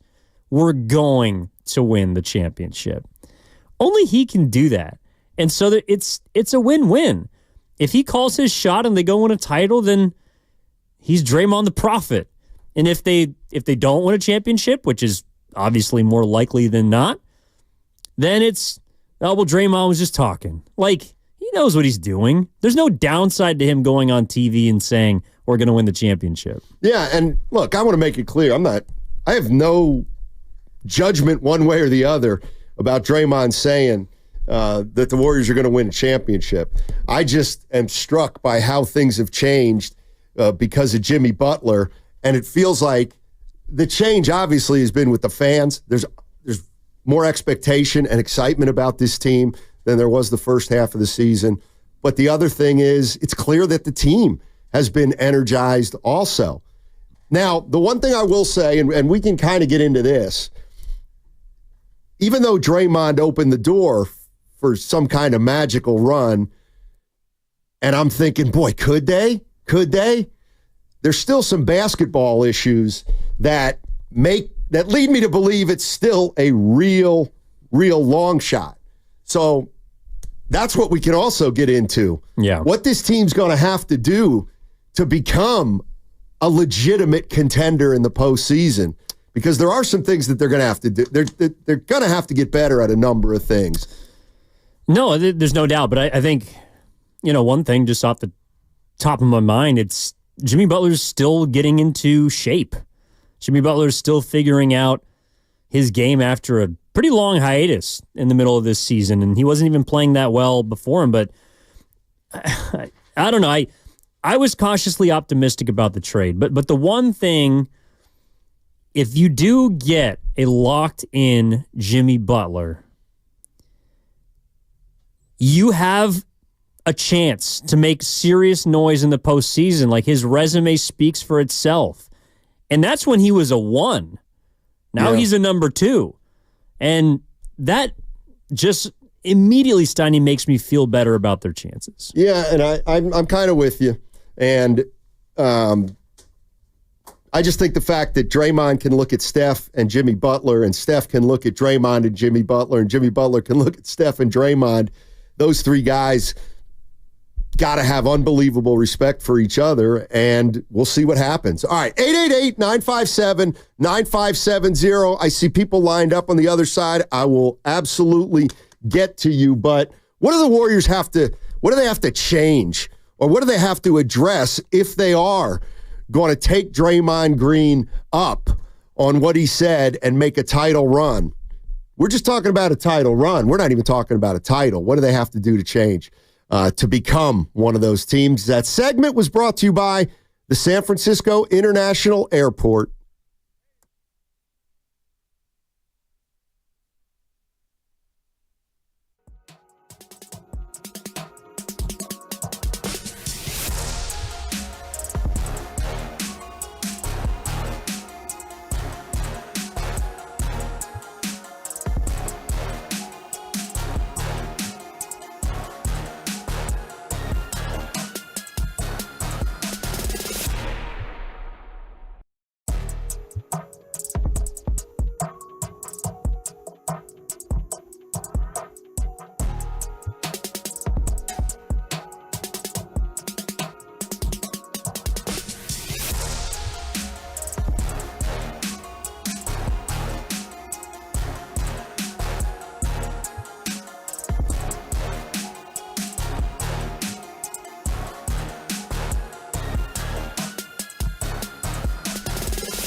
team's at with Jimmy Butler, says there's a new energy. I think that's obvious. My question now is, if you take out the names, you never doubt Steph Curry. We know that. You don't doubt Draymond Green. We know that. You don't doubt Jimmy Butler in the playoffs. You know that. But outside their names, Evan, what are the basketball things that could make this a championship team? And then what are the things they got to get better on? Otherwise, they're never going to win a championship. I kind of want to talk to the fans about what kind of team we have right now with the Warriors and where our strengths and weaknesses are. Well, I think ideally you have a tougher team. I think you have obviously a more experienced team. And it's funny because the one time, well, I guess technically they were in a clutch game against Houston. But, I mean, really the only time we've seen them in a clutch situation was against Dallas. To me, that's the question that's going to decide whether or not they win multiple playoff series or make a run, I don't know, to an NBA title. Jimmy Butler, as opposed to Andrew Wiggins or Schroeder, whoever else, gives you a better chance to win a 2-minute game. The game's 2 minutes or less, one possession game. When Jimmy Butler's on your team, as opposed to what you had before, you got action. And I think the biggest issue with this team over the last couple seasons has been they can't win close games and they can't keep leads. And Butler's a player that I think helps you do both of those things. So that's why I believe, from a basketball standpoint, that they have a better chance to do what Draymond's talking about. Yeah, I think there's also something about and I think you alluded to this, obviously, there is something about Butler that's lent confidence to Draymond Green and Steph Curry. I feel like NBA players, especially veterans, they know how good a team is and what a team is capable of. And I don't think Steph Curry and Draymond Green for a minute bought that they could make something happen this year 2 weeks ago. But I think now with Jimmy Butler in there and Butler having just changed the way they look, at least for 4 games, that it's got to infuse Curry and Draymond with some energy. And it feels like they're really looking forward to these last 27 games, which I'm not sure they would have been looking forward to had they not made a move. Let's go to Big Smooth. Big Smooth's in Oakland. Hey, Big Smooth, how you doing, man? Hey, good afternoon. Listen, Draymond knows what this feels like, so we can't discount what he's saying. Right. It's like we're going to win championship. Hey, I didn't see the championship that year. I didn't see a championship year in 2022. But I guess I guarantee you, inside that locker room, they weren't saying that for no reason. Listen, Moses Moody is playing a lot better now. I like where he's at.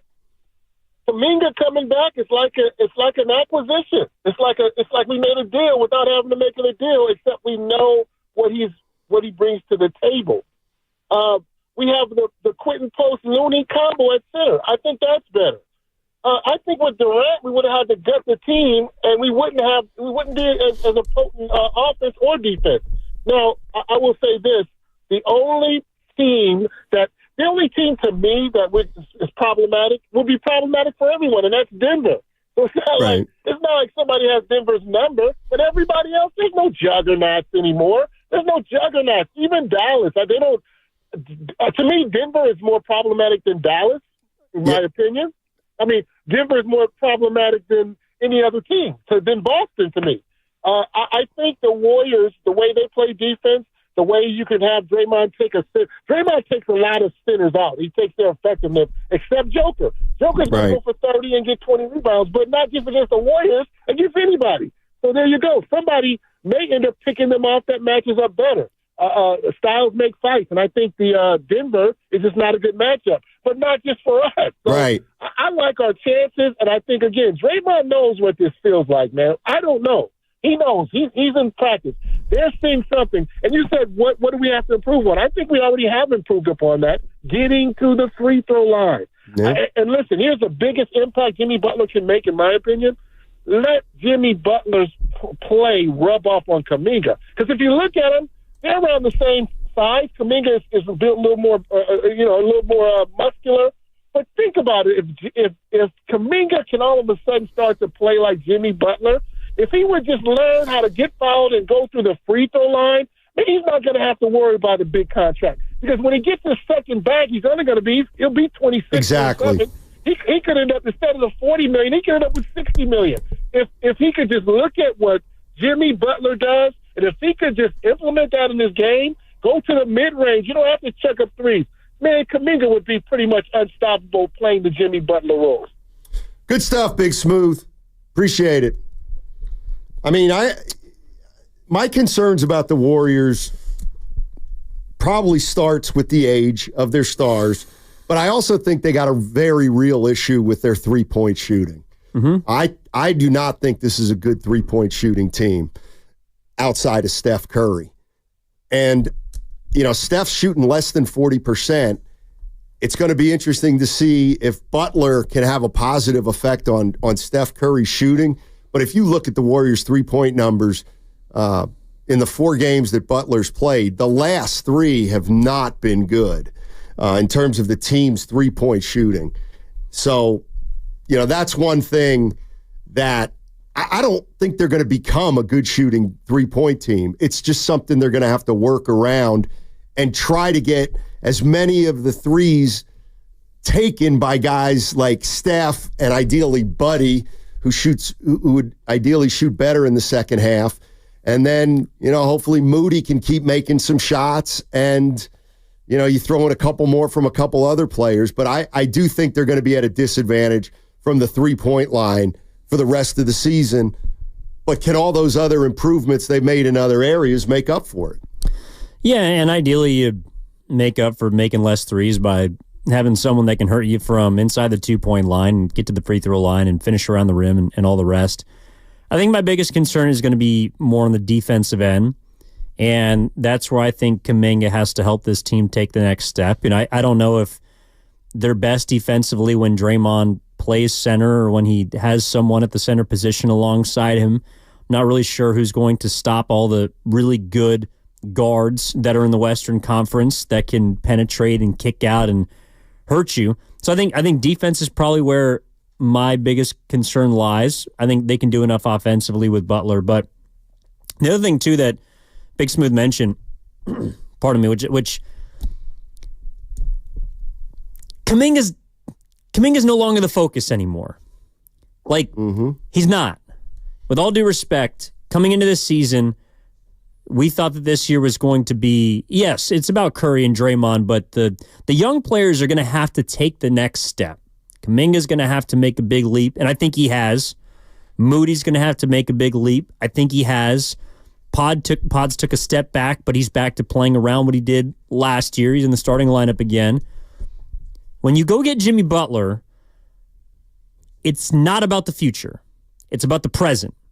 And so Kuminga now is someone that has to fit in. The Warriors are no longer fitting to him.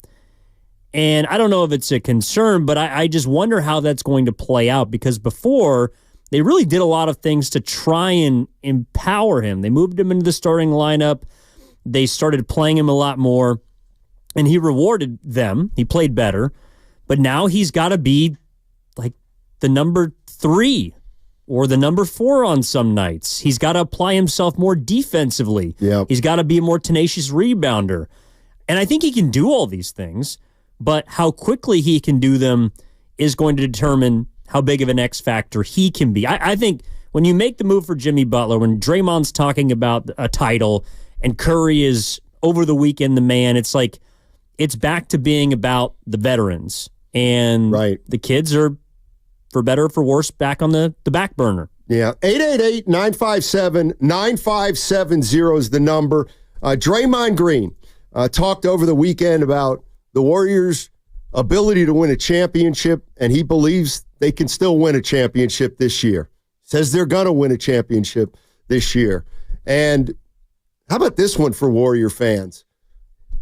If you had a guess, and let's say, like, I take Draymond at his word. I feel like he thinks if everything broke right, they could win a title. Yeah. But my question to Warrior fans is, what do you think Draymond Green has seen in the last 2 weeks that's led him to believe that they could even win a title anymore? And I know, obviously, Butler's arrival has changed things, but I'm talking about specifically.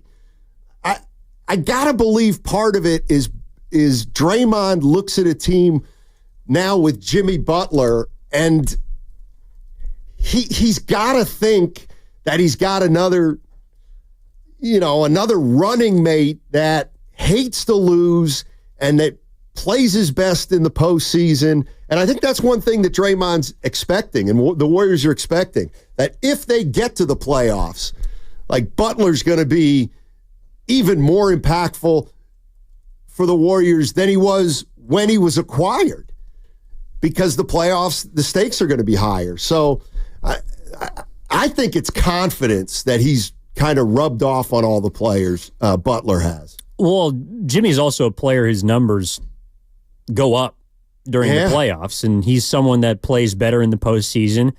I think someone like Curry's had obviously electric regular seasons, but he's someone who tends to elevate his play in the postseason. I mean, you could even make an argument that Draymond's numbers will take a bit of a rise in the playoffs. The age that I wonder how the age factor is going to manifest itself for this team, because you're asking them to play, if you're going to win a title, for an extra 2 months. You got to win essentially. You got to win 16 games, but you're going to have to play probably anywhere between an extra 20 and 25 games on top of the 82 that you already had to get through. So I guess I wonder, are their bodies going to be able to hold up? Jimmy Butler is probably in the best position of any of them to be someone who can lead and carry them, because he hasn't played much basketball this year. But if those three guys have to be the best dudes on the floor, and I think they do, are they going to be able to play 30 to 35 minutes for an extra 20 games? And those minutes are a lot different and a lot more taxing than they are in the regular season.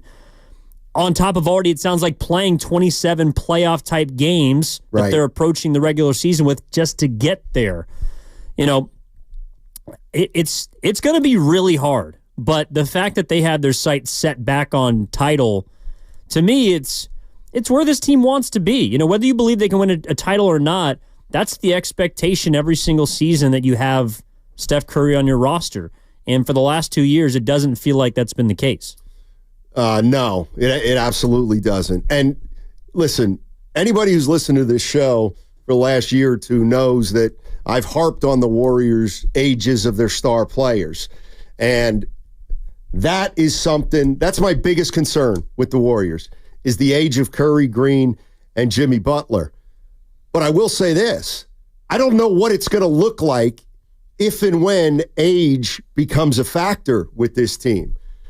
I get it, it's only 4 games, but I haven't seen anything in 4 games that leads me to believe that it leads me to believe that maybe I'm overestimating the age of these players. Like what's it gonna look like as the season gets deeper and these guys, continue to pile up games? Of the last 27 games, how many are they gonna play?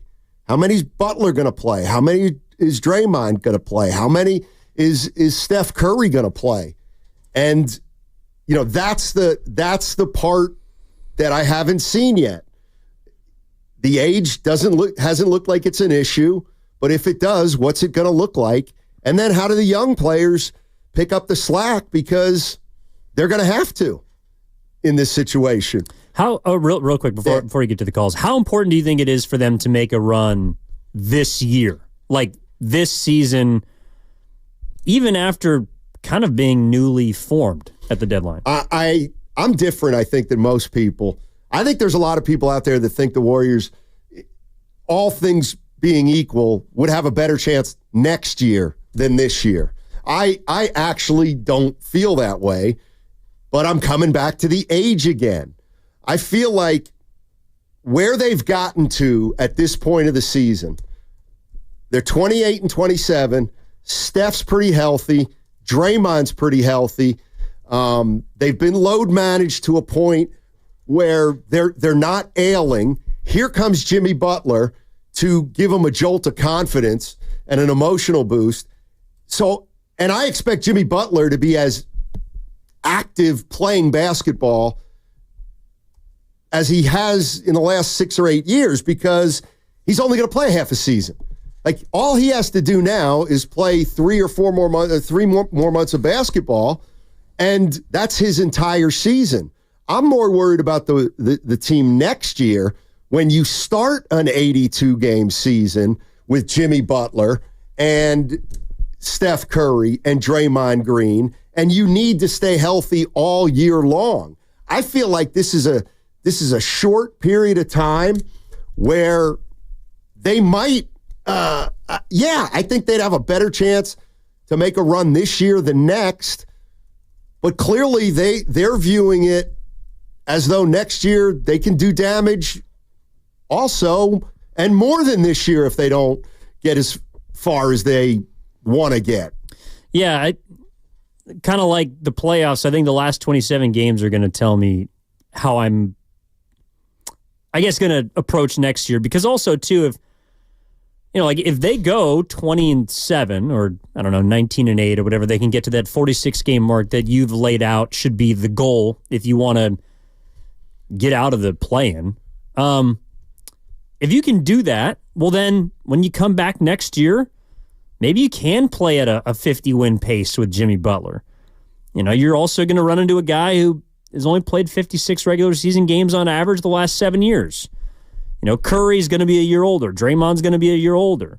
And Draymond's already missed some time this year due to injury. Curry has as well. Yeah, I do think there's a lot of urgency on this year. And unlike the Kyrie trade a couple of years ago in Dallas, right?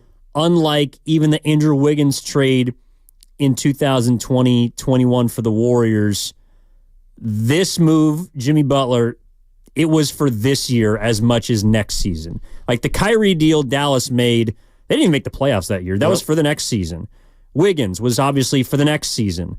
I'm sure there's other moves, and Myers even talked about this when he came on with you guys before the trade deadline. Like, a lot of teams make moves for the ensuing season. Right. I don't think that's the case. I think the Warriors made the Jimmy Butler trade because they want to try and win it this year. And they think they have as good of a chance as next. And I also think, to take it one step further, is they feel like by getting Butler, they give themselves a chance to make a run. And whether they do or they don't make a run, at least you will be able to have judged this team with Jimmy Butler for almost half the season. And then you have a more realistic take on what you are, because you've got what happened in the playoffs as evidence. Let's go to Kevin. Kevin's in Oakland. Hey, Kevin, how you doing, man? Yes, gentlemen. I called in a couple of times, and like I said, I've been with the Warriors for about 20 years doing stuff during spring training. And so I'm just going to give food for thought. Okay. So Kerr's first year, his first practice, I don't know if you know that, he threw him out within the first 5 minutes. Did you know that? Who? Coach Kerr, his first practice, he threw him out the first 5 minutes. You talking about Draymond? Of the first? No, I'm talking about the whole team. Oh, Kerr threw the entire team out of practice? Yes, the first practice he ever had with the team, he threw him out within the first 5 minutes of practice. So all our colleagues, we looked at him and said, oh, this is going to be a shitty year. And guess what? They win a championship. So that's number one. You never know. Yeah. Number two. Yeah. Number two, Draymond, all these years have never said. Yeah, he let one slip. We caught it though. I don't know what he's talking about. Maybe that's something we can have our fantastic and well in touch listeners do some research on. I don't remember reading about Kerr throwing the entire team out of practice. I don't either. And speaking of another thing, I got to put Warriors Nation to the test on. I got a 408 here on the text line. Steiny, listen to what Coach Kenny Atkinson said about the core players after Game 3 in 2022. 408 if Evan doesn't know, you got to help me. You got to remind me about what Kenny Atkinson said after Game 3 in 2022. I can't remember. Do you have any recollection of that? I do not. Also, Game 3, I assume he means of the finals. He or she means of the finals. That's what I'm thinking. Yeah, that one I don't have off the top of the ticker, Sonny. All right, 888-957-9570 is the number. Golden State Warriors back in action on Friday, and they're veterans with a nice week off. Do we know where Jimmy Butler was or is? Like, was he a part of anything All-Star Weekend? No, he wasn't around. I don't actually know where Jimmy's home base is. So, I mean, based on most NBA players, he was probably in Southern California or Florida. Yeah, or Cancun. Yeah, I don't know. Maybe there. Draymond Green thinks the Golden State Warriors can win a title this year. Warrior fans, what do you think he sees that maybe we don't in this team? And do you think he really means that they can win a title? I mean, Joe Lacob is talking the same thing. He's unbelievable. I'm so lucky. We're so lucky. All of us are so lucky in the Bay Area to have experienced Steph Curry. And by the way, he ain't done. He tells me he's got a few more years to go here, and he thinks we're going to win another championship, so let's do it. All right. So there you hear Joe Lacob saying that behind the scenes, Curry thinks he's got another one in him. What? I guess my question is, what are these guys seeing? Like, I get it. 4 games is pretty good.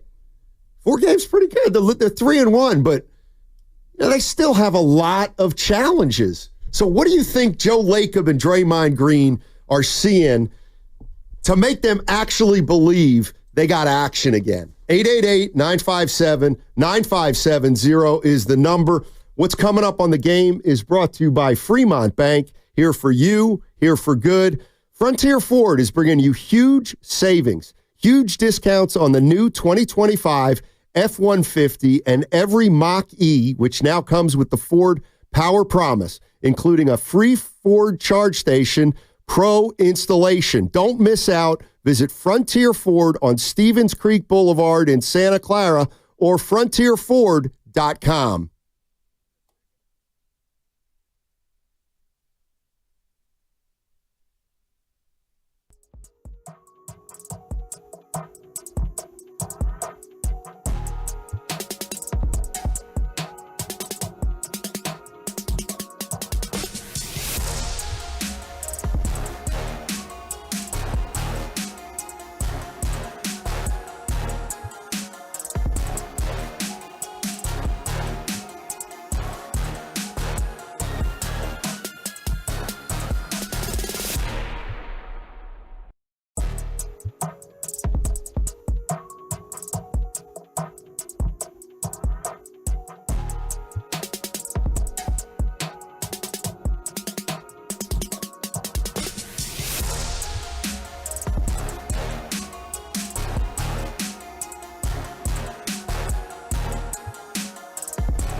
All right, a lot of optimism surrounding the Golden State Warriors these days after the Jimmy Butler acquisition.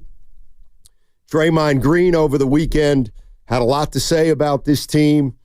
He thinks they still have a championship in them. Let me read this super chat from Wow499. This JK business has wasted the last 2 years for the Warriors in Steph's prime, but nobody is saying it.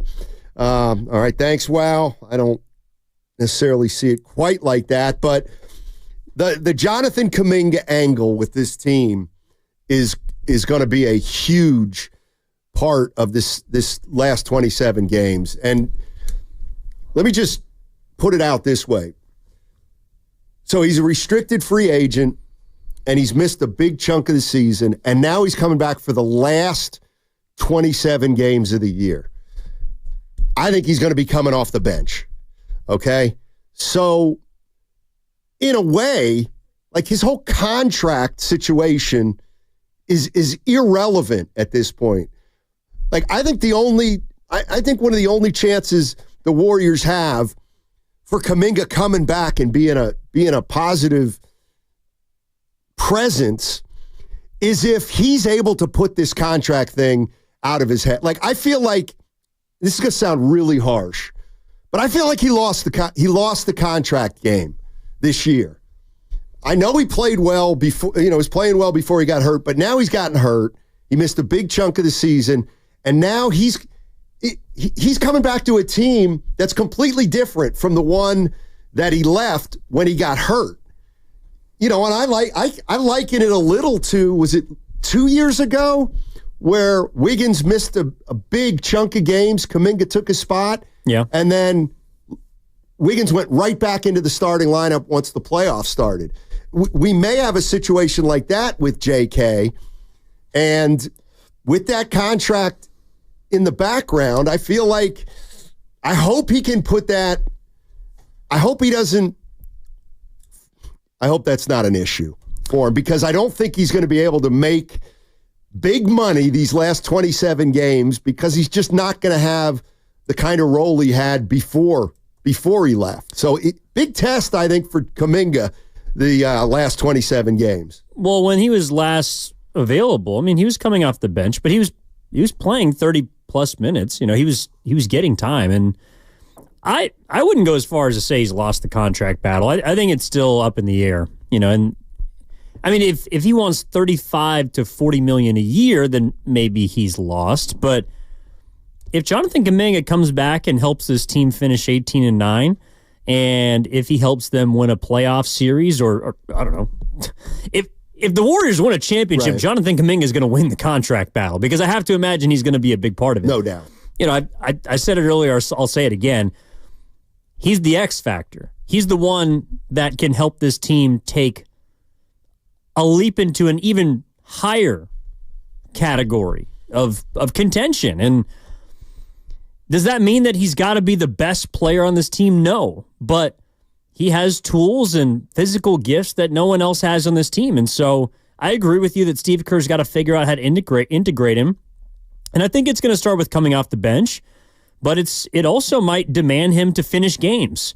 He might not be in the starting lineup, but I think if this team is going to reach its potential, he absolutely has to be in the closing lineup, because he right now is probably their best on-ball defender by process of elimination.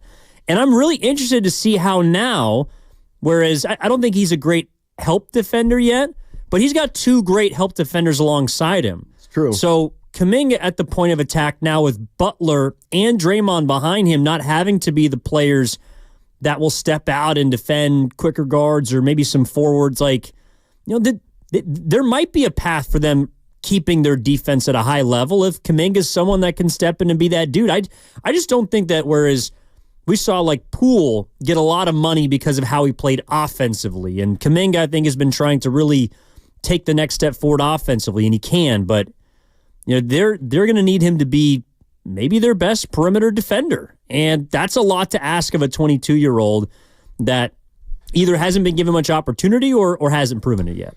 888-957-9570 is the number.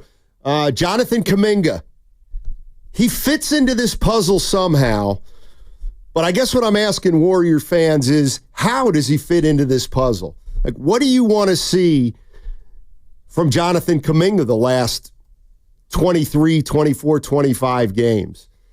Because I agree with Evan that he's now an X factor. I think the Jimmy Butler acquisition takes a little off his plate, but at the same time, it gives the Warriors a higher ceiling because, Kuminga's been pushed down a little bit in the pecking order. But, there's two things here. How do you want to see Steve Kerr use Kuminga when he gets back? And then how do you think Steve Kerr will actually use Kuminga when he's healthy? Let's go out to Dirty Chai in Berkeley. What's going on, man?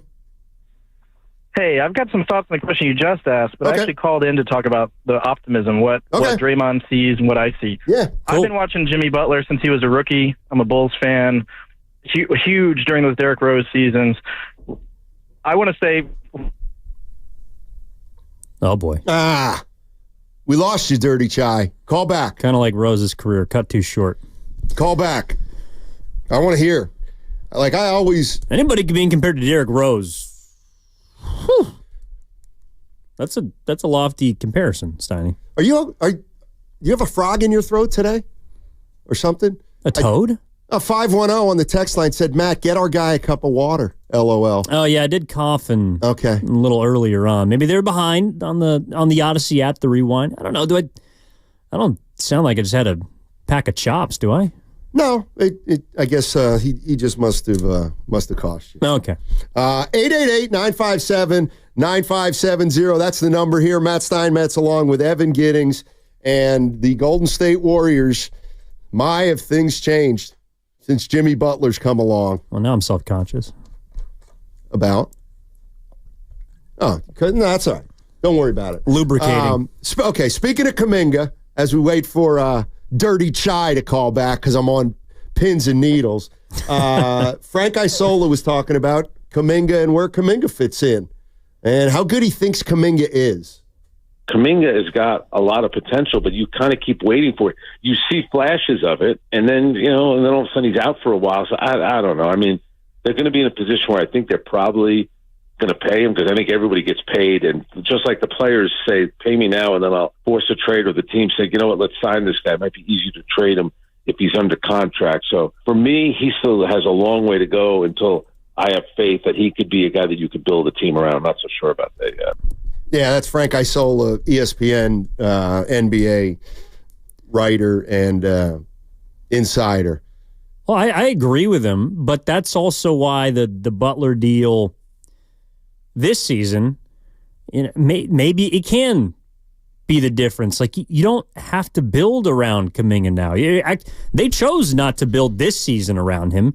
It's built around Curry and Butler, and to some extent Green, but those other young players, I think there is less pressure on them. I don't know, maybe the fans are, in fast forward a couple months, if they don't realize their goals, maybe they'll blame the younger players. I don't know. To me, but this season is going to be dictated by their veterans. It's Curry, it's Butler, it's Green, and Kuminga can now be gravy. Podziemski and his ability now is not as important. Even someone like Buddy Hield, who couldn't throw a stone into the ocean for a month, is someone now that is less important. You're less reliant on those other guys, and I think maybe that's why Draymond sees something different about this team. Is they're less reliant on players that, honestly, in a playoff series, especially maybe you get to the second round of the Western Conference Finals, like, do you really want to have Podziemski in your foxhole with Buddy Hield, with Quentin Post? Guys that are unproven who could be able to do it, but you just have no idea how they're going to react. Yeah, and as it relates to Kuminga, I think it was Austin in Oakland earlier, and I agreed wholeheartedly, and I kind of feel the same way. It's like, you don't have to decide, or unfortunately for Kuminga, we're not deciding right now if we can build around him or not. That's going to come with his next contract. That's what I'm thinking. If I'm the Warriors, it's like, buddy, you're not getting 40. You're going to have to take less than that for 3 or 4 years. And then if you take the appropriate steps, then we can start talking about the money that you want.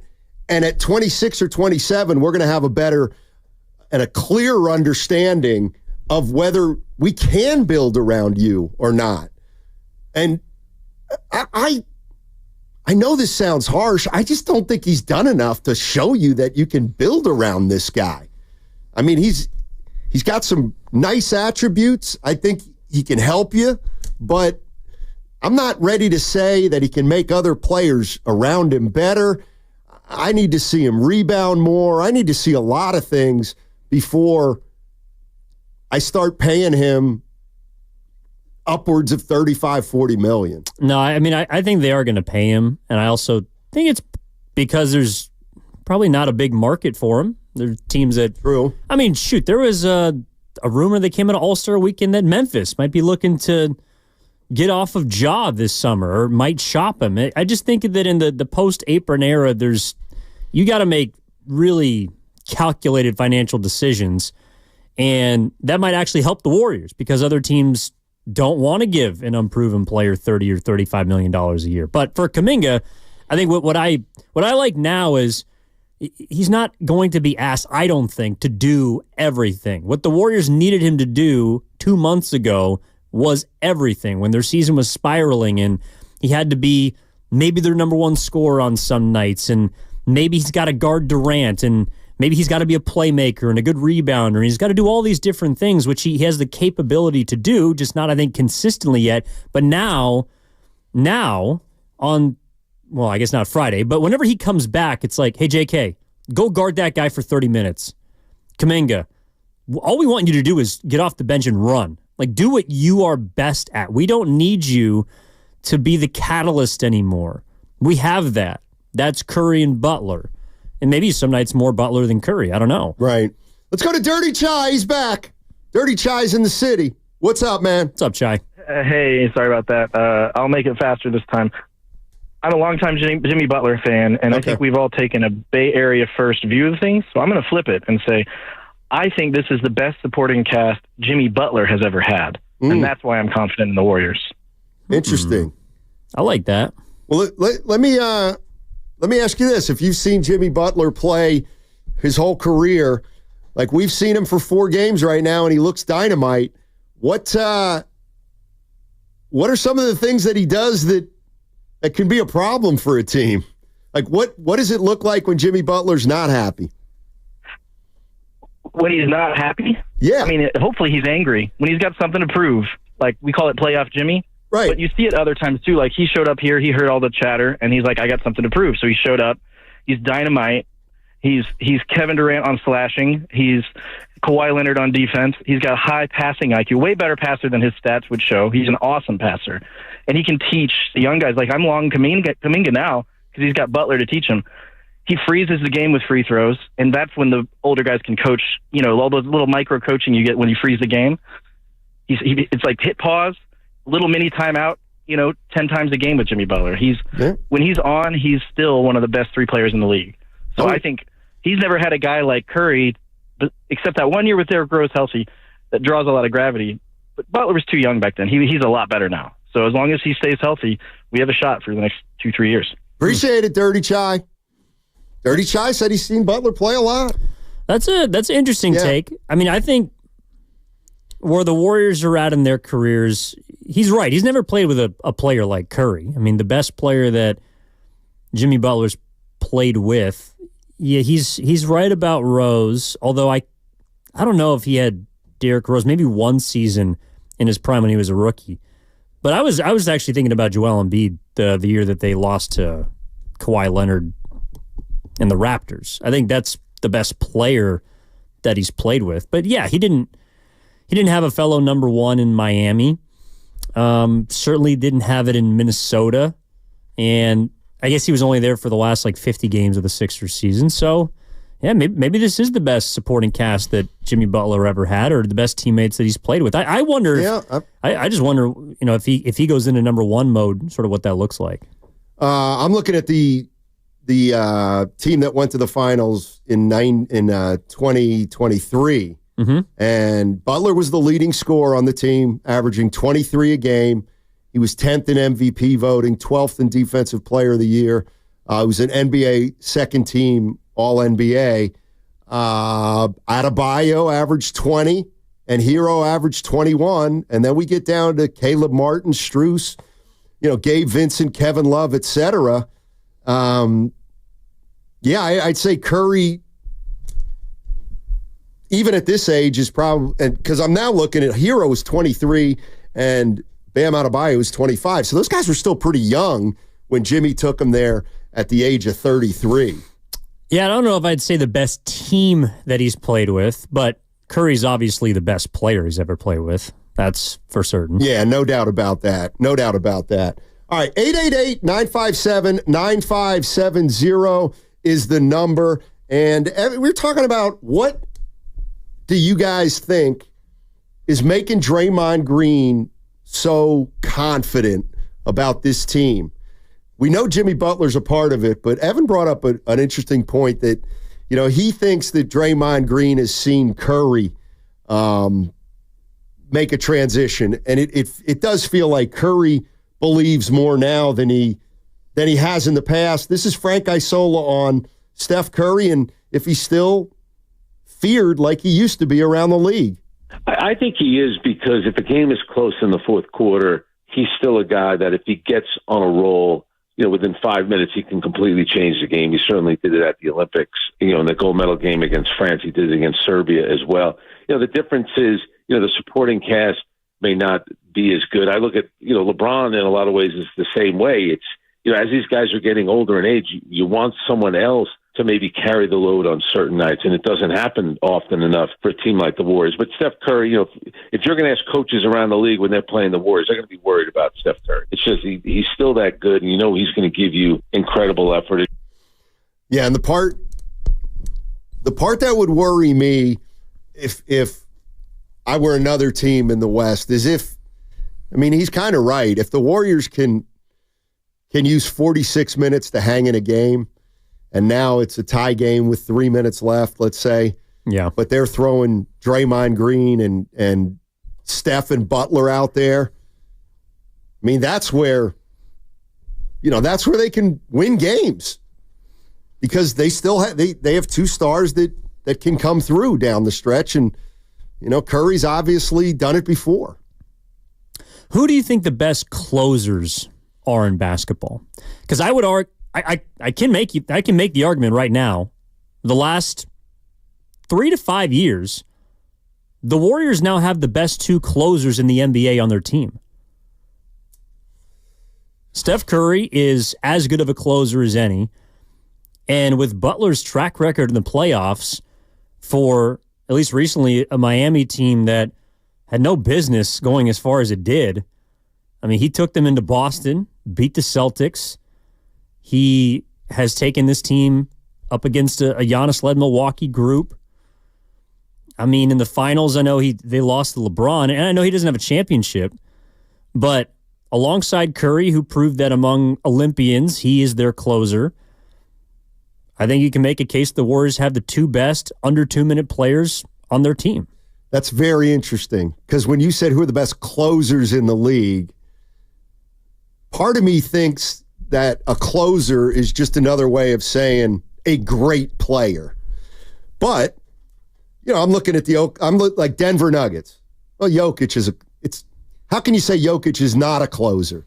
But it's harder for big men, though. Well, that's kind of what I'm getting to. Yeah. Now I look at Minnesota and I'm thinking, actually Anthony Edwards is a pretty good closer. And so, I guess as a closer, he might be higher up on the list than Jokic. But you're right about the last 3 minutes of a game and Butler and Steph Curry, and I hate to say it, but Draymond Green on the other end of the floor. Who knows? Yeah, that's a good point. As a defensive closer, I know that's not really a term people throw around, but Draymond Green in spurts can summon that old Draymond. He did it against Dallas. I guess I'd be more worried about the preceding 46 minutes than the actual final two now for Golden State, where that wasn't the case before. But, only because I think it's just harder for centers and big men to really take over games. If you just throw them the ball in the last possession, you can just double them. But then again, you can't double Jokic, or you can, but he'll find exactly where the ball needs to go. I think Curry and Butler have proven that at the highest of levels and the biggest of games and the most pressure-filled moments, they're players that you feel pretty good with the ball in their hands. You know what? What about Trae Young? As a closer. Oh. He's had moments. I mean, Damian Lillard has had big moments in the postseason. Kyrie, I think, is a good closer. Jamal Murray had the game-winning shot during the Nuggets finals run against the Lakers. That's interesting. If you're just looking around the league, it's like 2 minutes left, tie game. Who do you want having the ball? And I would argue the Warriors have two of those guys now. Durant, maybe. Shai Gilgeous-Alexander, for sure. But I hear what you're saying. Let's say when Dallas had Kyrie and Luka, who do you want taking the last shot? Either of those two guys. Right. Yeah. But Kyrie means you can't really double either of them. And now that might actually end up being one of Dallas's bigger issues in the postseason. It's that, and the Warriors tried to do it. They just did it too late against Dallas. It's like you could just double Kyrie at midcourt. You can force the ball out of his hands and force Najee Marshall to beat you. 888-957-9570 is the number. Optimism running wild here in the Bay. It is, and maybe rightfully so. The Warriors, they feel like they're back in business. They're talking about making a serious run. I mean, the one thing that we can't get ahead of ourselves with is, and they're still 10th. They're still 10th. And they open up the second half of the season with Sacramento. You got to beat them. I mean, you got to beat them. You lost to Dallas. Those losses to Dallas that loss to Dallas is kind of going to come back and hurt you a little bit. But they've got to start winning the games they're playing against the teams they're competing with to move up the standing. Well, and I got some good news on that front, which I can reveal on the other side. I don't think it's out of the question for this team to win 17 or 18 games down the stretch. 2021, which may be what they need to get out of the play-in, I think that's going to be hard just because, it's winning 21 games out of 27 is just damn difficult. They've also, I know they went 3-1 before the break. They still haven't won 3 games in a row since November. So they got to prove that they can go on a win streak before we hand them that benefit of the doubt. That's true. That is true. All right, 888-957-9570 is the number. And Draymond Green is as optimistic as he's been about a Golden State Warrior team probably since before the 2022 title. And he thinks this team's got a run in them. He thinks this team can win a championship. And over the weekend, he said, we will. We're going to win it. And my question to Warriors fans is, what do you think he sees? What's he seeing that we haven't seen yet, but that he knows is going to elevate them? Or do you think he doesn't even believe it in the first place? I actually think he does believe it, that they can get it done. My question is, what's he seeing? 888-957-9570. We'll take some calls on the other side. What's coming up on the game is brought to you by Fremont Bank. Here for you, here for good.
question's this: do the Warriors have irrational confidence right now? Draymond Green, and by the way, let me because I've gotten some texts on this, on what he said, and I want to clear it up. It's true that when he was on with TNT, he didn't specify when they were going to win this title. Draymond Green said we're going to win the championship. He didn't specify this year, but that's why you got to read Sam Amick's story in The Athletic, because Sam was obviously spent a lot of time with Draymond Green this weekend, and he said that wasn't the first time that Draymond was talking about winning a title. And in fact, Sam Amick was talking to Draymond Green in the lobby, I believe, of a hotel, and Draymond said, "We're going to win the championship." And Amick asked him delicately if his prediction was intended to be applied this year, and Draymond said, "Yes, absolutely." So Draymond has not only been talking about a title, he has specified that, yeah, he thinks they can win it this year. And you got a piece of good news? No, I was just going to say that, that was on Friday. Right. That was at the Tech Summit, where he was also in earshot of Warriors team president Brandon Schneider. So he's telling everybody, like, this is how Draymond feels. And even if you think he's crazy, I mean, you got to respect the fact that he's not just doing this for show. Like, he's telling everyone that he thinks that they got action. And I have reservations about it, but if you're a fan, how can you not like hearing that? You know, there wasn't a whole lot, I think, of other, I don't know, big stuff that came out of the weekend. We haven't even got to the fact that Draymond might be the next head coach of the Golden State Warriors. But as far as like electric comments, I would say that most of the attention about the All-Star Weekend or game was negative. And it was, well, LeBron's not playing. He's screwing the game. Guru didn't like that, Mac McClung won the dunk contest. Curry didn't participate in the three-point contest. It was all let down. It's like the most positive thing to come out of the weekend for Warriors fans is the fact that Draymond Green said they're going to win the championship this year. Yeah, and I also saw a lot of comments from people who are saying, well, what do you expect him to say? Of course he's going to say that. To me, what's most interesting is this was unprompted. It's not like anybody went up to him and said, "Hey, you think you can win a title this year?" Yeah, we can win a title. He offered that without any question about a title, which leads me to believe he was delivering some kind of message to somebody or everybody. And here's the other thing I thought of, though. It's something about Draymond. Like, if they don't win a title, he'll just be like, I was wrong. Big deal. Yeah. You know what I mean? Like, he won't. He's not going to have to pay a price for this. In fact, he'll be self-deprecating about it when it doesn't happen, and there won't be any consequences. No, and he doesn't care about being wrong. Right. It's not like he ain't been wrong before. I mean, no, it's a win-win. Again, if he's the prophet, he's Draymond the prophet if they win the championship, and if they don't, then he's just Draymond Green. I mean, he's allowed to do that. That's kind of who he is. Rules are different for different people, and Draymond getting on national television and making probably the boldest proclamation of the weekend, it's in one breath exciting and kind of like, I don't know, scintillating, but on the other hand, it's also like, of course Draymond would say that. Yeah, of course. Let's go to Shooter. Shooter's in Virginia. Hey, Shooter, how you doing, buddy? Hey, what's going on, guys? Hey, yeah, I just wanted to. I know we're talking about Golden State, the chances to win this year, and what they're going to do moving forward next year. But hey, Steiny, I mean, I want to know why you're not talking more about the conversation that you had with Kurt Laker, man. That was the most interesting conversation that you had. I feel like the whole entire week when he was saying, they're thinking about next year they're going to make another big move. So I was just trying to, see if you wanted to talk more about that conversation with, that you had with Kirk Lacob, because Kirk Lacob was saying, they're thinking about winning 1, 2, 3 more championships, and he said, shoot, they thinking about making a whole nother big move. Yeah, adding another big guy. Yeah, Shooter, what I did was I talked about like Draymond saying they can win a championship. I didn't talk specifically about Kirk Lacob's comments from last week, but you're right. I mean, he talked about Steph Curry doesn't just want to win his 5th. He wants to win 6, 7, 8. And he did allude to the fact that he still thinks if something were to pop up, they could make a big move in the offseason. That one I'm going to wait to see, because I don't really see how they can make a big move without it including Butler or Steph Curry. Right. Yeah, I think he was. Yeah, he said it sounded like he was saying they were going to make they had options. He was saying that's what he was kind of specifying. Yeah. They had other options. He used the word options for next year. They got all their draft picks, and they got their players to make another. They got options to make another move, and I just wanted to see if you can kind of what did you read into that, because that sounded like they were talking about adding another key piece. It doesn't have to be another big boy, but it sounded like Kirk Lacob was very optimistic about next season, adding another guy. I mean, he was. Thank you, Shooter. Appreciate it. I think the rest of the year is obviously huge. What they do in the offseason, I think, will have a lot to do with how the next 27 games go. If this team makes a little bit of a run and they feel like next year it can be better, who knows what they'll do this summer. They have talked about their optionality, and I mean, I guess you have to give them credit, because after everything they did this summer, they were able to go make a move for a difference maker, they believe, and it's what they've been talking about for, a year or two now, and they came through. Yeah, they hadn't made moves until they had to. I think we all agree that this year they had to make a move, even if it wasn't for someone as big as Jimmy Butler. But especially with trying to court Durant and trying to make that kind of splash, Butler was someone that they felt like they had to go get. And according to Kirk, they had their eyes on for some time. I think they're now back to being like, we're good until we're not. And I don't know, worst case scenario, you got 3 older bodies. They break down over the final 27 games. I guess one thing that I wonder how they would be able to alter this path is, I think it'd be really hard to trade Jimmy Butler, say, if he gets hurt or if he turns back into somewhat of a malcontent. I don't know who'd be wanting to pick up $55 million for a 36-year-old next season. Like, you decided to get older, and that's completely up to you. But I don't know if it doesn't work out. I guess I just don't know how they can get younger without basically just going through the process of drafting another player. So they picked the path. I think they got rid of some of their optionality. But if they want to make a move this offseason, it could include a sign and trade of Jonathan Kuminga. It could. Maybe there's a team that wants him at 35, and that gives you a larger slot.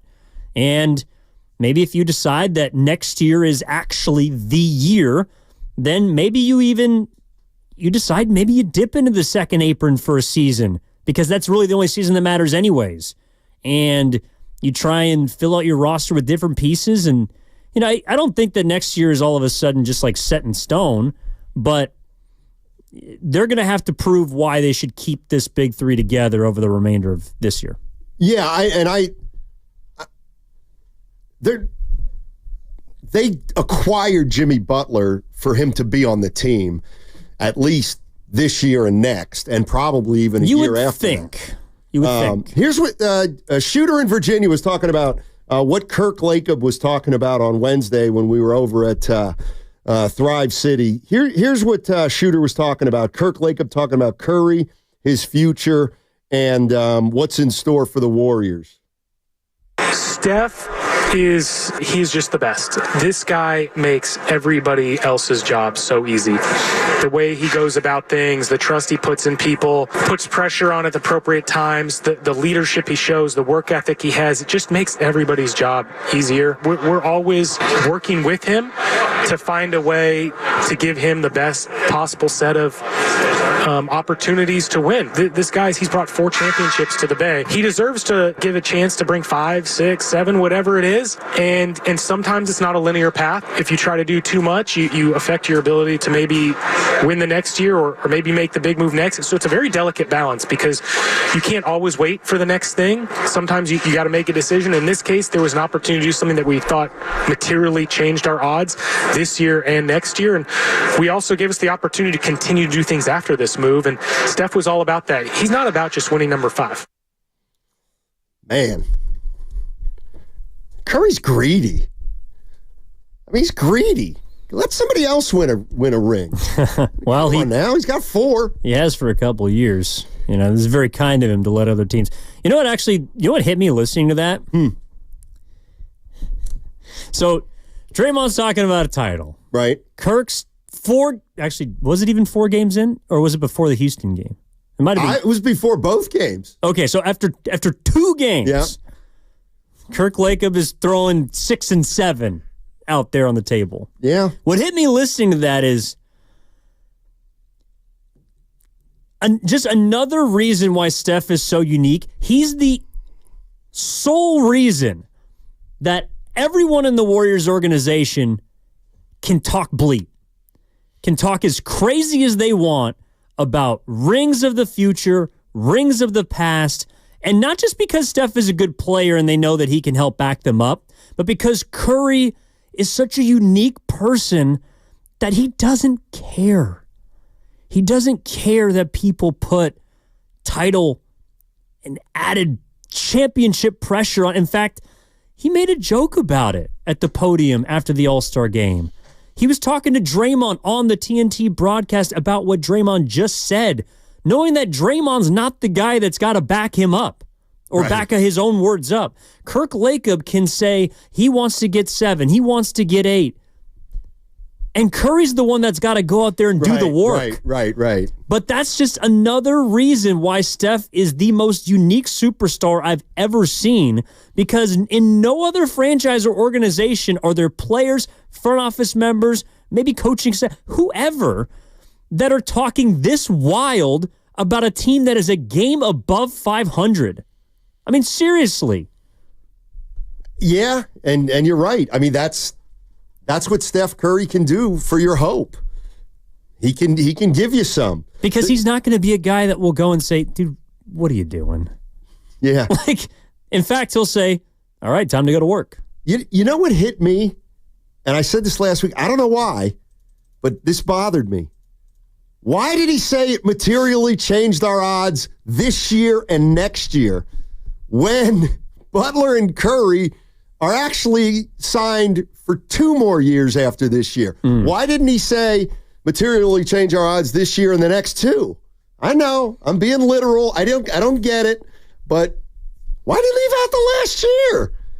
What's he know? You can read tea leaves. Maybe they're going to move Steph for that last year. Maybe he knows they're going to have to move Steph to Charlotte to play his last year in the NBA. Or maybe they know that Jimmy Butler is going to take a flamethrower to Chase Center in his last season because there's not going to be another $55 million contract waiting for him on the back end. Kenny Smith of TNT was asked about what Jimmy Butler does to the Warriors. Does he make him a contender? Does he not? This is also from NBC Sports Bay Area. I think the addition of Jimmy Butler has made him more offensively aggressive because now I think there's someone who can yell at him. And someone who can lead him. Yeah. I think he felt that he's the leader. I don't think that he would ever think that he needs to lead Jimmy Butler. And so I've noticed in the last 4 games that he's been here that he's taken the 3 more, and then you see 12 points. It's just be around 12. Mm-hmm. Take your threes, take your layups, take your dunks. Don't overpass. Like, I think sometimes he overpasses. Mm-hmm. But when he doesn't overpass, he doesn't realize how good the team is. And he's like, no, but would you rather have me shooting or Steph shooting? Oh, yeah, we'd rather have Steph shooting. But if you shoot, we're going to get more shots for Steph. Right. Yeah. That's what I told him one day in the studio. If you shoot more, you'll get more shots for Steph. It's so interesting. Kenny Smith saying that. It's about Draymond. Right. He was saying that Butler may unlock Draymond offensively because Butler won't stand for Draymond holding the ball, waiting to throw it to Steph Curry. It feels like Butler's like, go do something. Quit just standing there with the ball, waiting for your guy. Or maybe he's another guy that Draymond will actually pass the ball to. And that's true. It's not like Oscar Robertson was saying over the weekend, where Draymond only throws it to Steph Curry. No, I think Butler's going to help Draymond. I don't know if it's help him score more points or. I mean, he's shooting like 64% from the free throw line or 33%. I don't know if he's going to help him score more or shoot better, but I think he's going to make Draymond a more effective passer. I think he's going to make Draymond, his ability to screen, his ability to create for others. It becomes a little easier for Draymond, now that he's got another guy that demands attention. But I don't know if Draymond's all of a sudden going to go back to scoring 11 points a game or 12 points. Yeah, I don't. What's the most he ever averaged? I think maybe 13. I think in 2016 he averaged like 14 points. But who do you think, outside of Curry, that Butler impacts the most positive? Like, who do you, is it Draymond? We haven't seen it with Kuminga yet. I think that's definitely someone he can. But I don't know, though, because Kuminga needs space on the floor, and there's less spacing now with Butler. What if I told you, believe it or not, I think it's Pods and Moody. And here's why. Yeah. Like, I think over time, like Jimmy Butler eventually is going to take more and more of a role on this team. You can call it leadership or vocally. But to me, the Warriors have two young players, Pods, who sometimes tries to do too much, and Moody, who to me sometimes doesn't do enough. And I could actually see a guy like Jimmy Butler being a strong enough personality to be able to tell Podziemski, hey, cool your jets, dude. You're trying to do too much, and Pods will have to listen to Butler, probably be scared of him. I would be. And then Moody, he can say, dude, you got to be more of a threat out here. I mean, we can't just have you standing on the 3-point line going, 1 for 6 every night. Like, that's where I think Butler could come in, because Draymond's voice might be a little old to those guys, especially to Moody. Maybe not Pods, but that's where I think Butler could make an impact. That's true. This is from Ion, who donated $5 on our YouTube super chat. I think Dre has realized Steph plus Kuminga plus Jimmy plus split action is unguardable. Maybe. I just think he sees a more talented team. I think he just sees a better squad. I think he sees a team that's now led by two alphas that have had postseason success in different ways, but are battle tested, and those are guys that he wants to go to war with. So I think that's what he sees. I agree with Podziemski and Moody. I think he'll help everybody, but I think specifically Pods, like Podziemski's a guy that he tries to do too much, but I don't think he's yet at the point where he needs someone alongside him to handle the ball. I don't think he can be really like a point, at least yet. And Jimmy Butler is quietly like a point forward. He's a third guy that can really pass the ball. I forget who called in earlier talking about his ability to swing it, but yeah, like not only does he get others involved, he takes care of the ball. He was really pissed at himself in the Dallas game, I think, because he had 3 turnovers. I mean, that's like an average for a Warriors player. Turn the ball over 3 times. And I think he's turned it over 1 time in the other 3 games combined. So the fact that Butler takes care of the ball means that you don't have to worry about the turnover twins, Curry and Draymond, sometimes when they get loose with the rock. You can give it to Jimmy.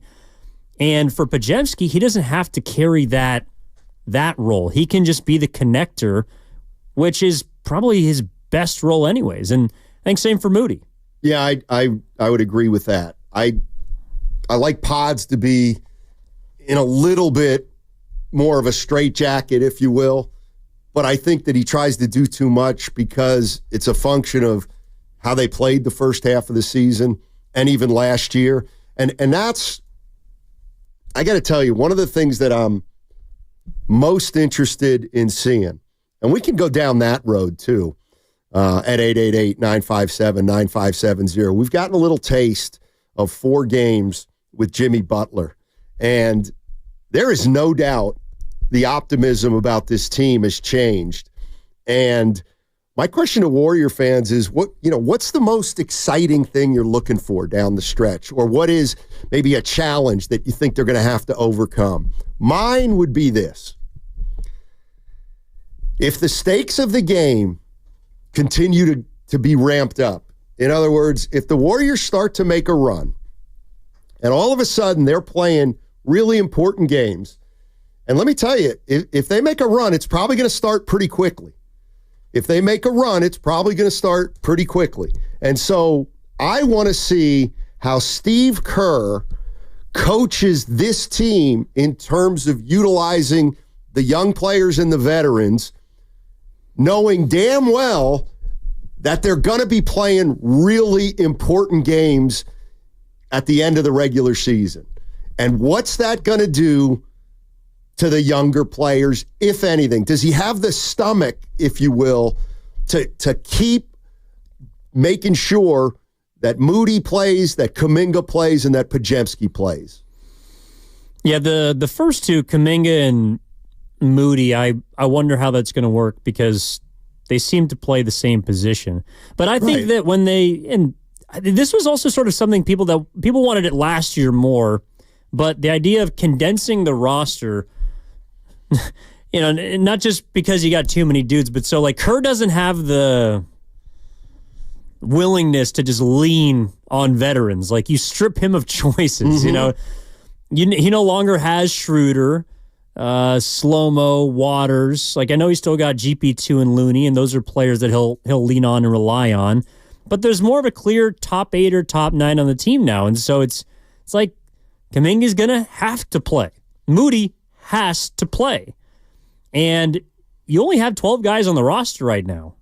Maybe if they sign Knox, maybe it's 13. But it's like all of those dudes are going to have to play minutes now for them, and there's no backup plan. Like either this thing is going to work or it's not. And what I really also think Jimmy Butler brings to the table is this idea of a structured hierarchy where Curry's obviously the 1, Jimmy is the 2, or some nights can be your 1, but then everyone else can just fall back into place. It's not where Kuminga's got to be the number 2 scorer on one night, or Buddy Hield's got to be a good shooter one night, or I don't know. No, I don't really want to get into who's the 1 on this team, because I think they can both be 1s, Butler and Curry. Yeah. I think Curry's going to need Butler to carry the Warriors certain games until the end. And maybe there's going to be certain games where Butler needs more help from Steph Curry. But I do think that if they can get to the end of a game with Butler and with Steph, and yes, with Draymond Green, the other team's going to have to beat them. That team might not beat itself. Like, that's the one thing about the Warriors. They may beat themselves a lot less with Jimmy Butler than before they had him. 888-957-9570 is the number. What's the thing you're looking most forward to in the last 27 games for the Golden State Warriors? What specifically? 888-957-9570. Download the free Odyssey app and check us out on YouTube and Twitch. Powered by First NorCal Credit Union. That segment was also brought to you by the San Francisco International Airport.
All right, Evan Giddings in for Daryl the Guru Johnson. Hopefully, Goo will be back tomorrow.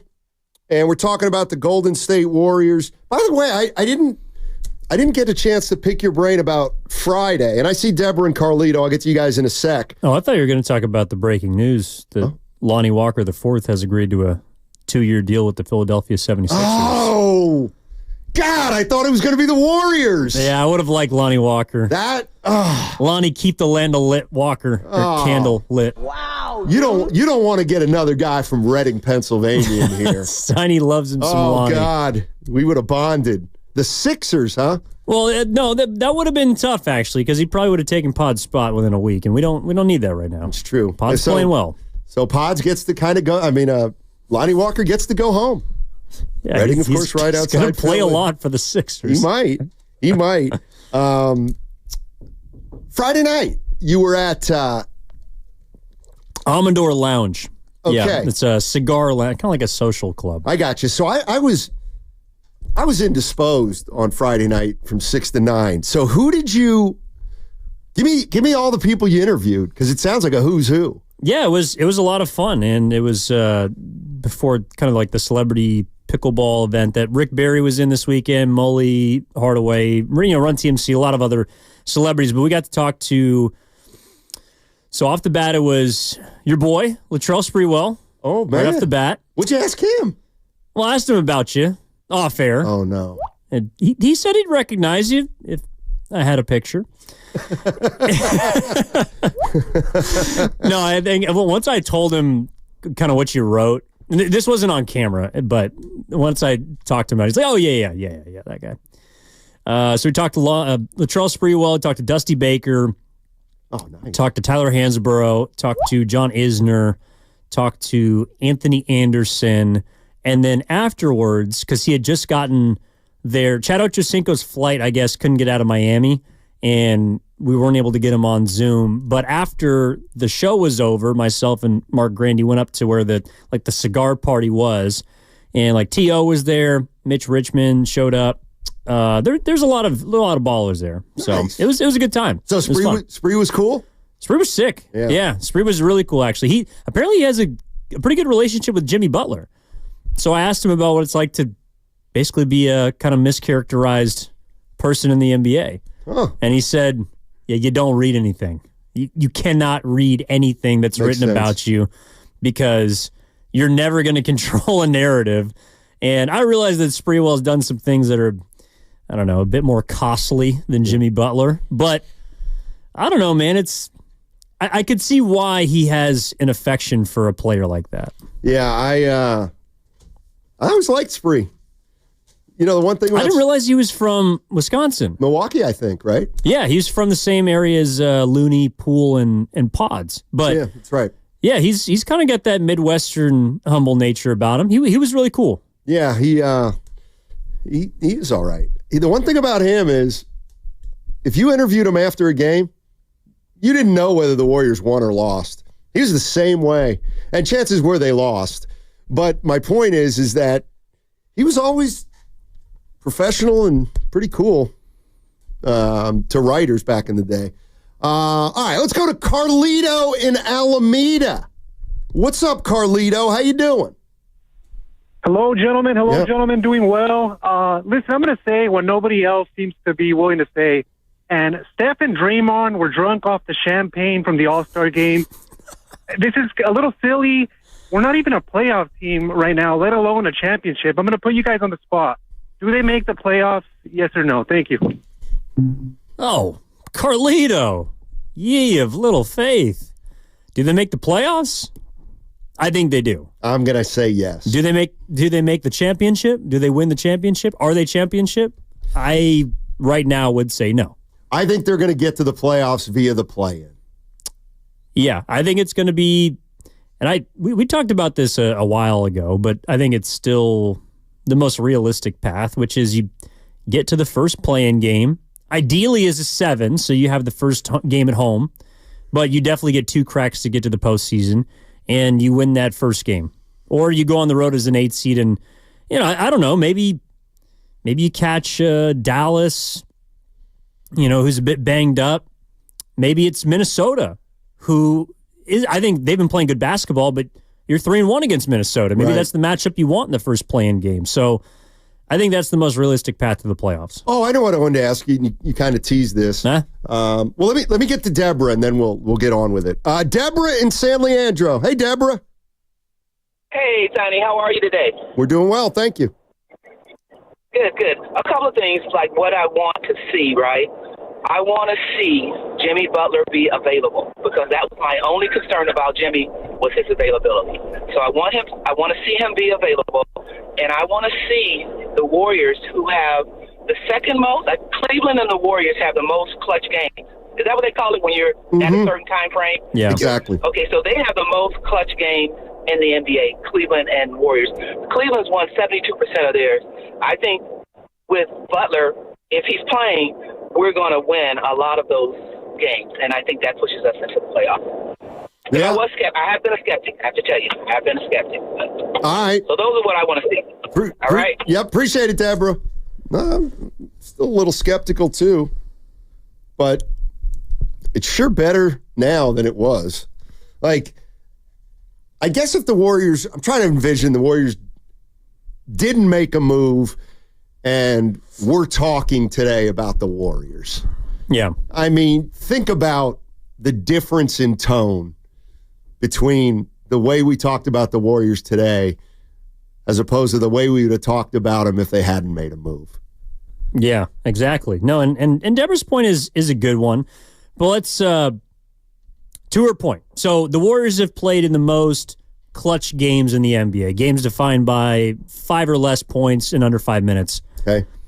I think they've played 34 but they're 500. Like they're 17-7 or about 500 in clutch games this year. So if we extrapolate that over the last 27, that means if they've played about 60% of their games in clutch time, then of the remaining 27, they'll be at like 17. Like 17 of the remaining 27 games will likely be decided by 5 points in the final 5 minutes. Can the Warriors go 11-6 in those clutch games, where they've been 500 before? Like that, to Deborah's point, that to me is what I would be looking for to put them in a position to get to the 7 or 8 or maybe even the 6 seed. Like, in fact, they're probably gonna have to play better than that in order to get down the stretch of the regular season. Right. Like that's what I'm looking at. Can you go, if you play 17 clutch games over your last 27, can you go 11-6 or better? That's a darn good percentage. Well, that's a little less than what she was talking about with Cleveland. Right. The other thing is, with 27 games left, you did some research on the scheduling, right? Oh, I did. So of the teams the Warriors are involved with, who's got the easiest schedule, who's got the toughest schedule from here to the end of the season? Well, first, and this kind of factors in. So Atco Pest Control is donating $5 to say, Evan, I don't see them making the playoffs. Where does the bench depth rank versus other playoff teams? Not enough shot makers. That's fair. But I think the reason why they're going to be in a position to make the playoffs is partially because of the schedule, which is the second easiest in the West. So it's the second easiest in the West. The team that has the easiest schedule in the Western Conference is the Minnesota Timberwolves. And that might be a team, but you have the tiebreaker against them if you can match them. But the teams in front of them, Dallas, is also a team that plays a relatively easy schedule, but it's middle of the pack. The Lakers, however, they play the 6th toughest schedule the remainder of the season. The Clippers, who are in front of you and occupy the 6th spot that you want, play the 5th toughest schedule in the Western Conference. Sacramento has the 2nd toughest schedule in the NBA. Phoenix, if you're worried about them catching you, I don't know how many people are, but they have the toughest schedule in the NBA down the stretch. So the Warriors are in a position where they can, like, we might actually get to the playoffs and not really know how good they are because they're not playing a lot of great teams. Right. They have a chance to clean up a lot of games, and they're going to have to because right now they're in 10th. So Phoenix right now is a game and a half behind the Warriors, and they've got the toughest schedule of any Western Conference team. So they're No. That's in the NBA. Toughest schedule in the NBA. Phoenix and Sac are the number 1 and number 2 teams in the league. I mean, the Warriors are, I think, 20th, and Minnesota is 28th. The team that I find interesting are the Clippers. They're right now holding the 6th spot, and they're 2 behind the Lakers. They're 3.5. The Warriors are 3.5 games behind the Clippers. Believe it or not, that's a lot of games with only 27 left in the regular season. But that's how for the Warriors to get to 6, they would have to leapfrog, 4 teams, and that would ensure them a playoff series without a play-in. 7 and 8, if they get to 7 and 8, obviously they guarantee themselves at least 1 game, or they guarantee themselves 2 cracks at getting into the postseason. No, I'm with you, and it's also 4 teams you got to jump. Sacramento, I think that starting on Friday, you'd like to think you could go win that game. Right. Dallas, you'll have on Sunday. You need to win that game to give yourself a shot at the tiebreaker. And in general, you got to start beating teams from your conference. The Warriors are a game below 500 against the West. That's worse than anybody, including Phoenix. You're looking at the Spurs, the Trailblazers, the Jazz, and the Pelicans. The only other teams below 500 against the West. So you gotta start beating some teams. You got to start beating good teams. And the Warriors, fortunately, don't have many games left against their own division, who they're 1-10 against, weirdly. They got a relatively easy Midwest and East Coast swing coming up. They have an opportunity, I think, right out of the gate to continue the momentum that they took into it. And if Draymond's proclamation is going to come true and then winning a title, well, they're going to have to win, at least 65% of their games the rest of the way. You would think might take 2 out of 3 from here on out. You're listening to 95.7 The Game, KGMZ FM, and HD1 San Francisco, always live on the free Odyssey app, Twitch and YouTube, powered by First NorCal Credit Union. Don't forget, last year the Warriors, after 43 games, were 19-24. They were 5 games under 500 in late January. They finished the season 27-12. And the 718 saying, last year at the end of the season, we thought the Warriors were playing well, but really they beat a lot of bad teams. I hope we don't get fooled again. I'm just looking at what they did last year. Here was a winning streak they had in March at Miami. Oh, that's right. They had the road trip where they lost to the Timberwolves, but then they beat Miami, beat Orlando, beat Charlotte, beat San Antonio, then came back and beat the Mavericks. Then they beat the Rockets on the road.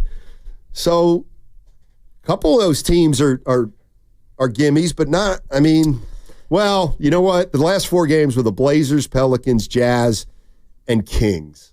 But remember also, the Warriors were not very good against top 4 seeds last season. Right. That's not true this year. Good point. They have beaten Oklahoma City twice.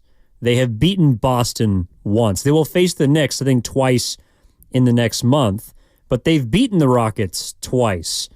I don't think they've beaten Denver. But my point is, last year they were like 5-17 against top 4 seeds. Yeah, it was really bad. This year they're a bit better. So yeah, they're going to clean up hopefully against the poor teams. We're going to ask how good they really are. So that's a good point, 718. But I think they've proven a little more than they did last year. And they still have 2 without Jimmy. Yeah, they still have 2 road trips too. One a 5-gamer and one a 6-gamer. So can you do damage at Orlando, at Philly, at Charlotte, at New York, at the Nets? You could win 3 of those. I don't want to say 4, but maybe. And then they go later in the year at Atlanta, at Miami, at New Orleans, at San Antonio, at Memphis, at the Lakers. So they've got, they got good teams peppered in there, but like Evan said, they have the second easiest schedule remaining in the Western Conference. So it's going to be a fun ride. No doubt. And I think that's what a lot of fans just wanted. Like, they wanted to feel like there was something worth watching at the end of this season, because that's not the way that it was trending at all. And it looked like this was going to be a team that people wanted almost to tank. I mean, I know that's a strategy that we discussed. Are they going to duck the luxury tax at the trade deadline? And I think that was on the table. There was enough smoke out there about that option that I think if they hadn't gotten Butler, would they have tried to reset their books? Like, I don't think that Jimmy Butler was just some thing that they had planned all along. I know Kirk said they had their eye on him for a while, but was it because of the price point for Miami? Is it because Butler wanted 3 years instead of 2? I mean, to me, it's what must have happened is early in the process, the Warriors talked to, the Heat about Butler, and Butler wasn't into it. And I think as we got closer and closer to the deadline, Pat Riley was probably close to just either not. I don't know if Pat Riley would have actually not traded him, but if he would have not traded him, he probably would have just sent him home. Pat Riley was at the All-Star game, by the way. I didn't see him. I saw him down in the he left in not the third quarter, but the third game, whatever it's called. I think you'd probably seen enough. But him and his wife were walking down through the corridor. So I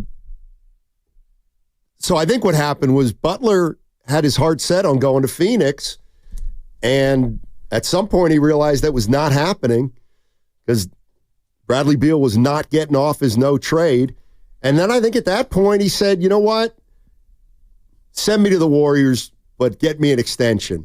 And that's when the Warriors said, okay, we'll do that, Jimmy. We'll acquire you and extend you next year and the year after. And then I think that's what kind of pushed him over the top.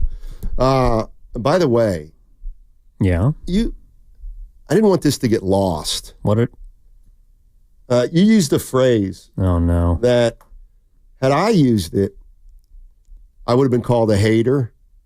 I would have been called someone who doesn't like the Warriors. Did you? What did I say? Did you refer to our Hall of Famers, Draymond Green and Steph Curry, as the turnover twins?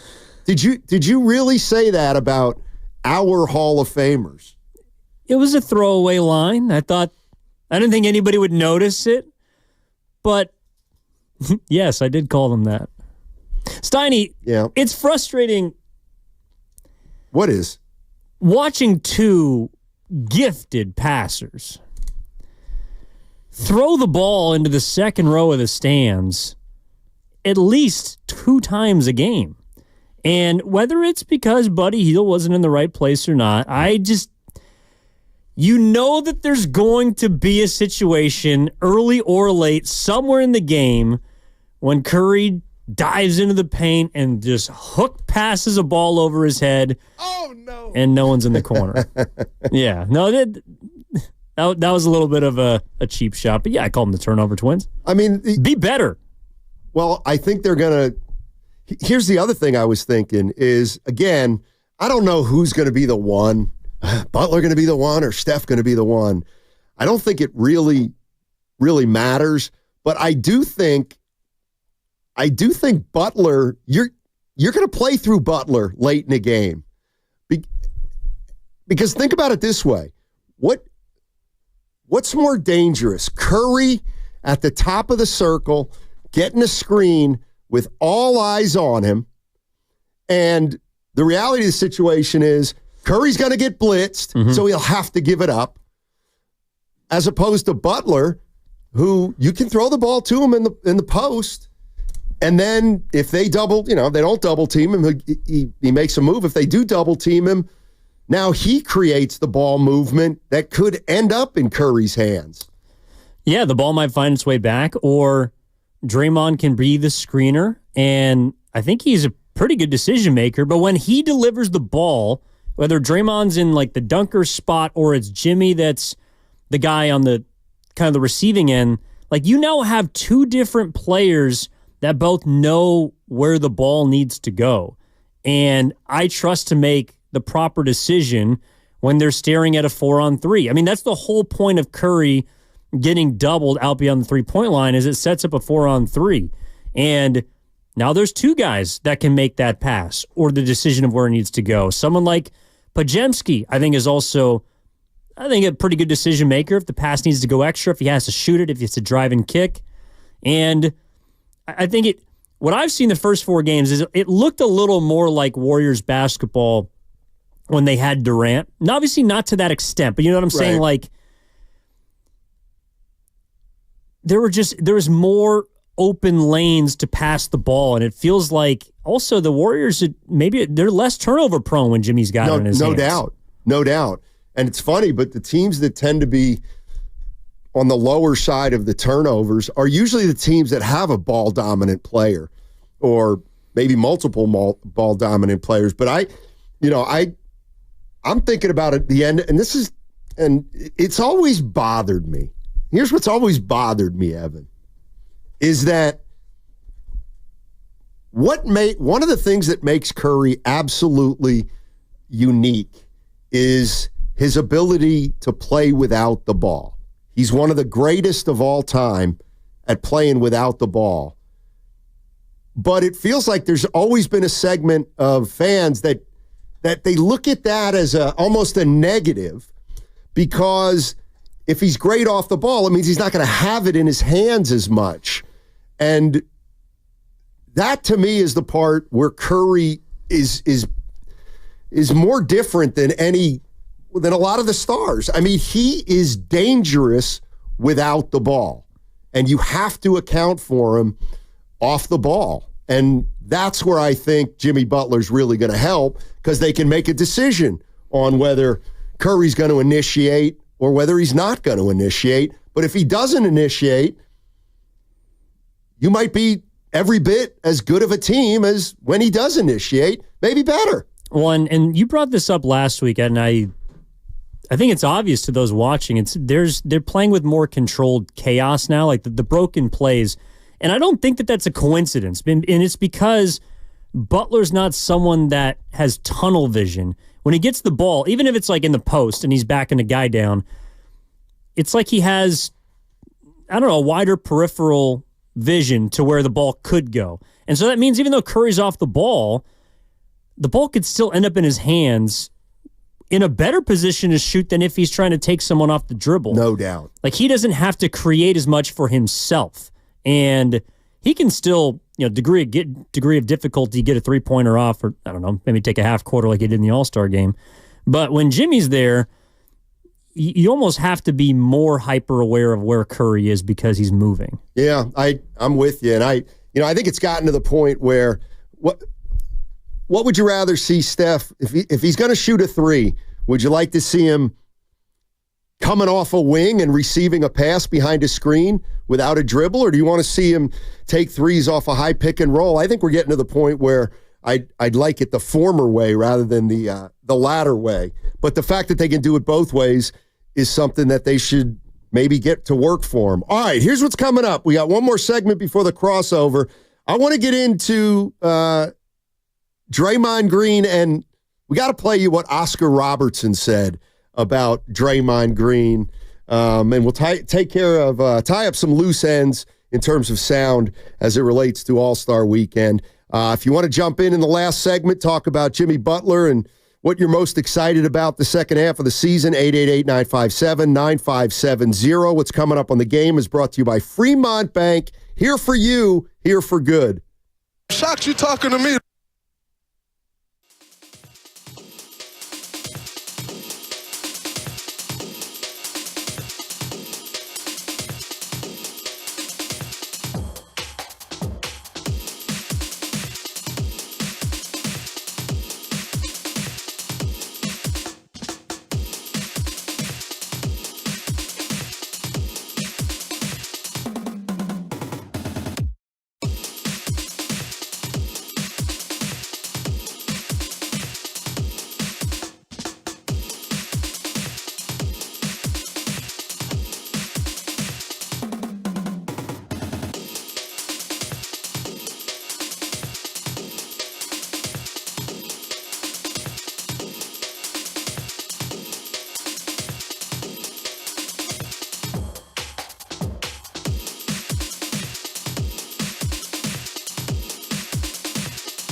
The fact that Butler takes care of the ball means that you don't have to worry about the turnover twins, Curry and Draymond, sometimes.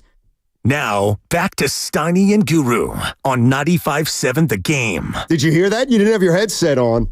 I know what he played. Yeah, I stand on it. The turnover twins. Come on, man. Just be better with the ball. Just be better with the ball, and we'll be able to put that behind us. I love you guys. All right. We're talking about All-Star Weekend and the fact that Draymond Green made a lot of headlines, talking about a lot of stuff, not the least of which was telling the world that he thinks the Warriors are going to win a title. And we've talked a lot about where that confidence has come from and whether it's warranted or not. Let me play you this piece of sound from Stephen A. Smith. He thinks the Warriors have the most to prove of any team that made a move at the deadline. Listen, when you talk about the most to prove, I would say the Golden State Warriors because Draymond Green just opened his mouth. I'm not put off by it by any stretch of the imagination. I love the fact that he did it. He's made the latter part of this season, the last 27 games, very, very interesting because Jimmy Butler has been a welcomed addition. The 3-1 in the 4 games that he's been there, he's gotten to the free throw line 40 times. And people don't recognize when you think about Steph Curry and who he is. It ain't just his marksmanship. It's the fact that you need an oxygen mask. You probably got to be hospitalized and get some IV fluids or whatever, after games because this brother got you running around with your head on a swivel and you need to survive after you finish up with him. Well, getting Jimmy Butler energizes Steph Curry because Jimmy Butler stops the action because he's so skilled to get to the free throw line. So that buys Steph Curry some rest to re-energize himself and do what he's capable of doing. All right, Stephen A. Smith thinks now the Warriors have the most to prove because Draymond's put it out there that they're going to make a run. No, actually, I don't think that they are the team that has the most to prove. To me, that's like, who has the most pressure on them this year? I think it's clearly Oklahoma City. I have them high on my list in terms of, but I got to tell you, I think the questions about Oklahoma City are still way too early. Like, to me, if they get to the Western Conference Finals this year and get beat by Denver, it'll be disappointing, but I still think they would be on track for a natural progression toward a title at some point. They're still pretty young. Stanley, they're on pace to win almost 70 games. And the last team that won 70-plus games, how'd they do in the postseason? They lost in the finals. Yeah. But you just said them losing in the Western Conference Finals or the second. They lost in the second round last year, right? Yeah. Get one round further. Like, I know you're going to laugh at this, but I always feel like when a young team does something, as long as they keep getting better, keep advancing further each year, then you have to continue to kind of give them credit. And like, if they get to the conference finals, they've taken a jump. No, I agree with that, but I just think that they probably have the MVP on their team. They have, like, statistically. I don't disagree with what you're saying. Statistically, they are one of the best teams in NBA history right now. They got a long time to go, but as far as like point differential, like they're on track to be one of the best teams ever. So to me, there's expectation that comes with that. No, there is. There is. They're still awfully young, though. Somebody's saying, Boston, obviously, because they're going to repeat. I actually don't look at it like that with Boston. I almost think because when you get your first one, then everyone knows how hard it is to run it back. Yeah, exactly. I mean, maybe like, I don't think Houston's got any pressure on them.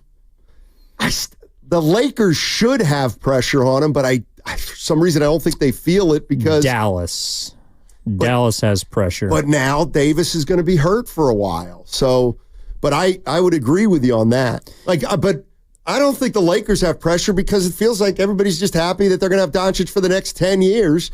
And if it works this year, great. If it doesn't, oh, well, we got him for another 9 years. Yeah, they reset the clock, so good for them.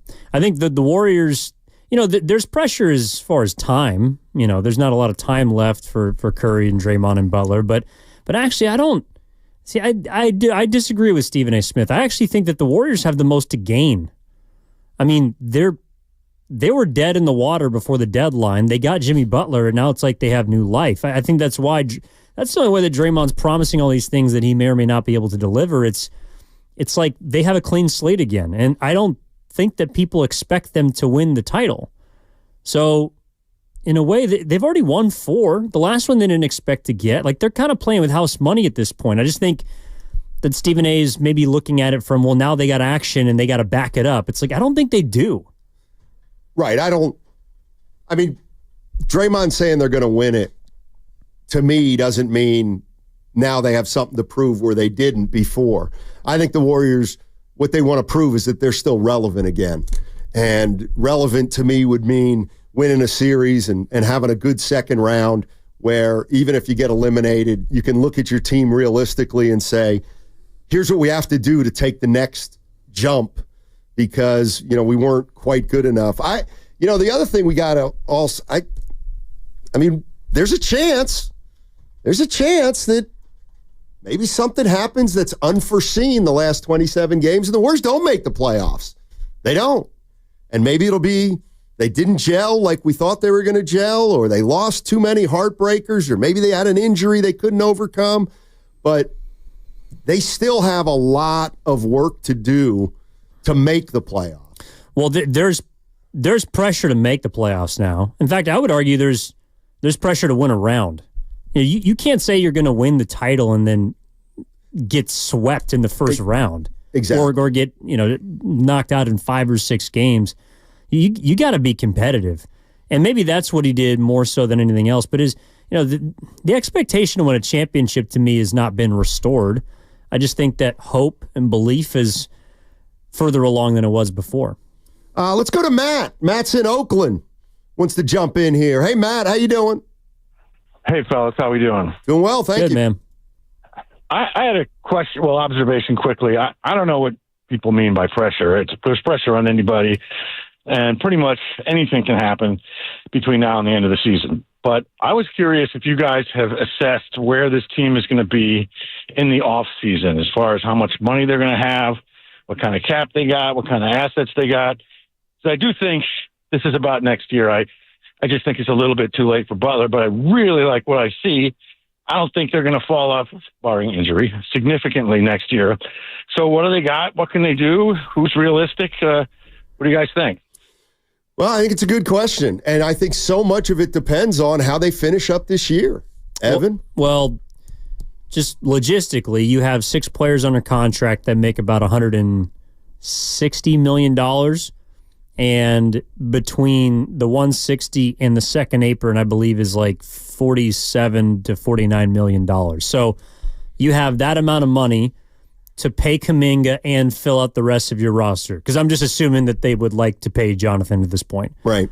So that's kind of what you're working with to answer your question this offseason. You got, 9 roster spots and essentially close to $50 million to figure out how to allocate it. Yeah. And you made things a little more difficult when you brought in Butler, but they decided that he was worth it.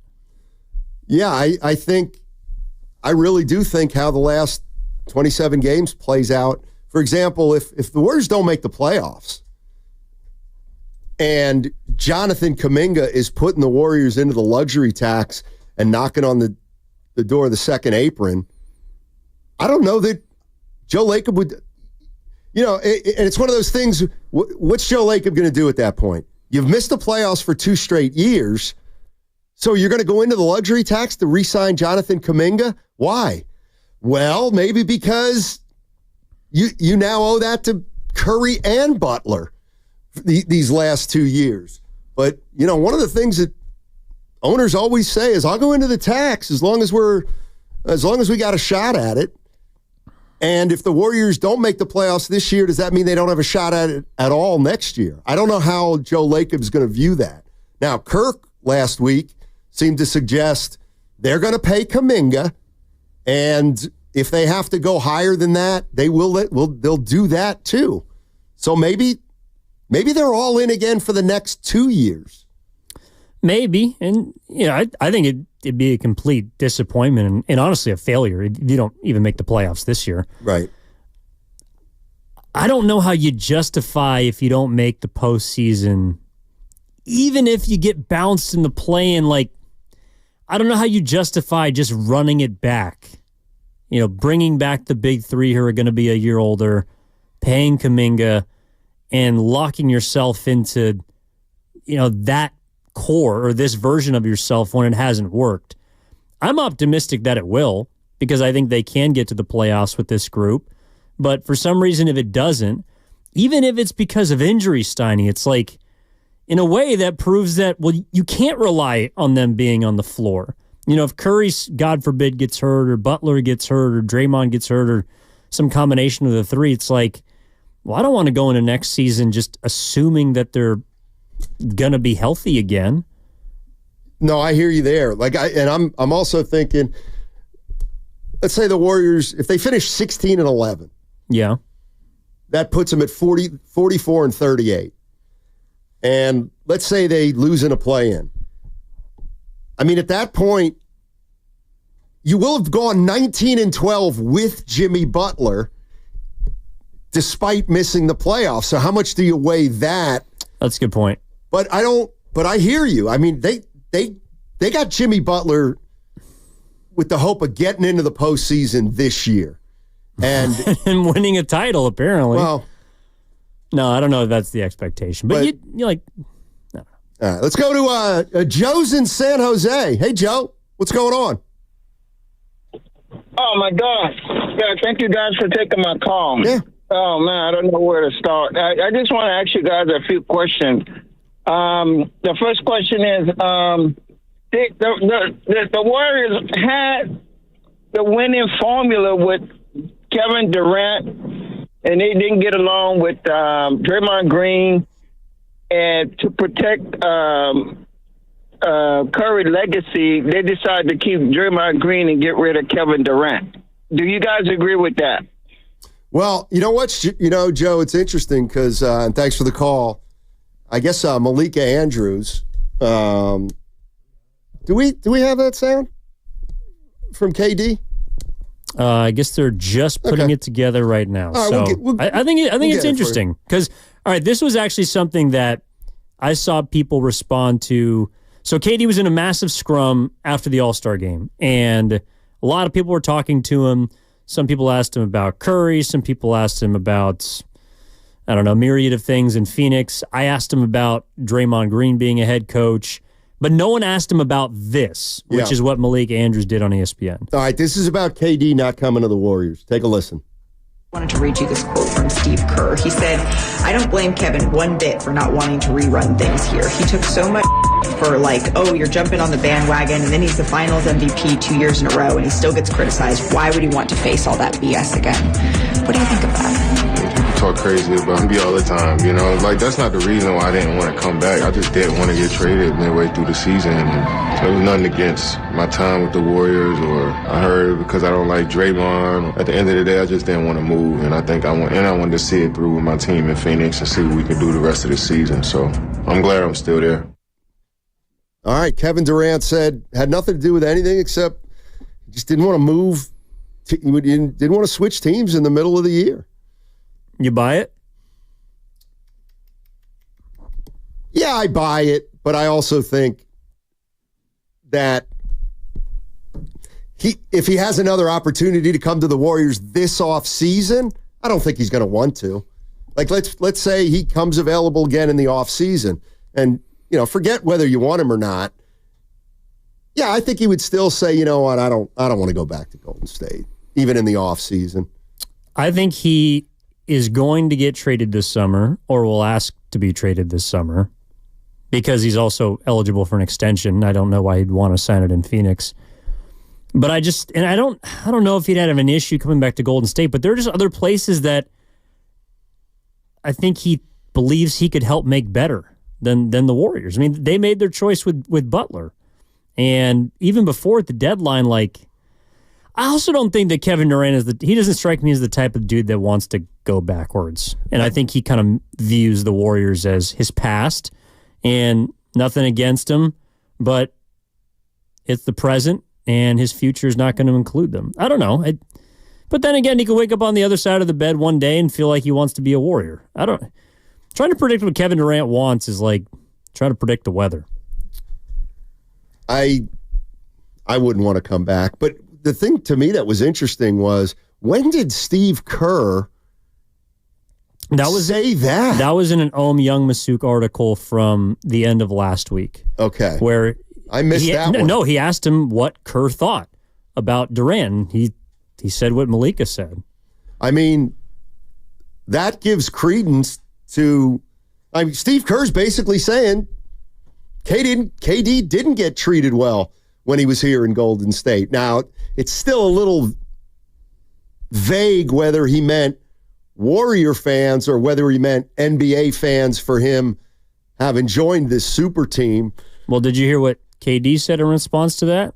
I think it's on your board in green. Response to comments to coming back to the Dubs. I want to read you this quote from Steve Kerr. He said, I don't blame I see what you're saying. The one from Kevin Durant. I always got love for the Warriors. Here we go. I always felt the love for fans in the Bay Area. Never thought for a second that I ain't getting no love out here. And I heard people saying that I might not have felt that love, and I didn't know it was this much love. But everywhere I go, all around the world, the country is Warriors fans, and they always show me love. So of course I heard it. You know, this is especially Oracle. That's my home. You know what I'm saying? And, a lot of great memories in the Bay Area. So yeah, we had a tight relationship with fans in my. All right, so KD basically saying Warrior fans have showed him as much love as he's ever needed. Do you believe him? Well, he said it around the world. Well, there are Warrior fans worldwide. There are. I think that's what he's talking about. I think the ones that he has an issue with are like the ones here, the ones that will never give him the type of love that a two-time Finals MVP in most situations generally gets. Yeah. I don't know. I mean, like Kevin Durant clearly was searching for something, and he didn't find it here. That's all I feel confident in saying. Yeah. I mean, Steve Kerr made a reference to, all the criticism Durant took for joining the Golden State Warriors. And the question is that different criticism than whether or not Warrior fans didn't appreciate Durant or not? I think those are two different things. Let's go to Warrior Dave. Warrior Dave's in Concord. What's up, Warrior Dave? How you doing, man? I hope you're having a great day. I'm calling about Kuminga and Andrew Wiggins. Can you hear me? Yeah, loud and clear. What's up? Yeah. All right. Just for fun, I looked at the stats, and Kuminga versus Wiggins are uncannily similar. I mean, right across the board, for minutes, points, percentages, all the way down. Anyways, question is, how does Kuminga fit in, and does he make the team better, and how much better does he make them? It's a great question. Is that true, though? I guess I could believe that Wiggins and Kuminga's numbers are very similar. I know Wiggins' numbers with Butler were pretty similar, but I guess probably both of them averaged 16. Neither of them rebounds particularly well. Neither of them are big assist guys. But that's the major question. I mean, to me, it doesn't seem like Kuminga's going to be ready right after the All-Star break. So if he's not playing against Sacramento on Friday and he doesn't come back, let's say, for a couple more weeks, let's say he misses 5 more games, well, then you got to see how the Warriors played in those 5 games. But I'll tell you what, if they're, if they're 7-2 with Jimmy Butler, then Kuminga's got to come off the bench. I don't think there's even an argument to be had at that point. Now, if they're not playing well for whatever reason coming out of the break, then maybe you shake things up when Kuminga comes back and you bring him in the starting lineup. But look, that's one of the things that I'm going to be watching closely, and that is how's Kerr going to use Kuminga as the season and the games just get more and more and more tense and important. Yeah, look, I don't really think it matters whether Kuminga starts or comes off the bench. He's just got to play. Like, he has to play for this team. I think if they're going to reach their ceiling, he just does. It's got to be at around 30 minutes a night, unless he's having a really off night. I think the fact that Moody now is someone that's gotten better or established more of a role, that gives Kerr a kind of a second option at the 4 spot or one of the forward positions to go to either of them and not have to rely solely on one or the other. But Kuminga's got to be a big part of this team down the stretch of the season also, because I do think at some point in the final 27 games, Jimmy Butler's probably not going to play all 27. Draymond Green's probably not going to play all 27 games. You're going to need those younger guys to step up, and whether it's at full strength or not, help you win basketball games. And they got to grow up in a hurry. Yeah, they do. 27 games left, and they're in 10th right now. The Warriors are. They're going to have to, and remember, they went 27-12 last year in their last 39 games. 27-12, and they didn't move that far up the standings that you might think they would. Well, real quick, too, we also have to monitor, and ideally Butler should alleviate some of this pressure, but remember, Steph did not shoot it very well after the All-Star break last year, and his numbers are already down compared to his career this year. What does Curry have left in the tank for the final stretch run? Because last year he was below 40%. He was scoring 21, 22 a night, and they won a lot of games, but Curry himself was not as good as he was before the All-Star break. And this is where you're banking on Jimmy Butler giving the Warriors a spark and giving Steph Curry a spark by taking some of the responsibility off his table.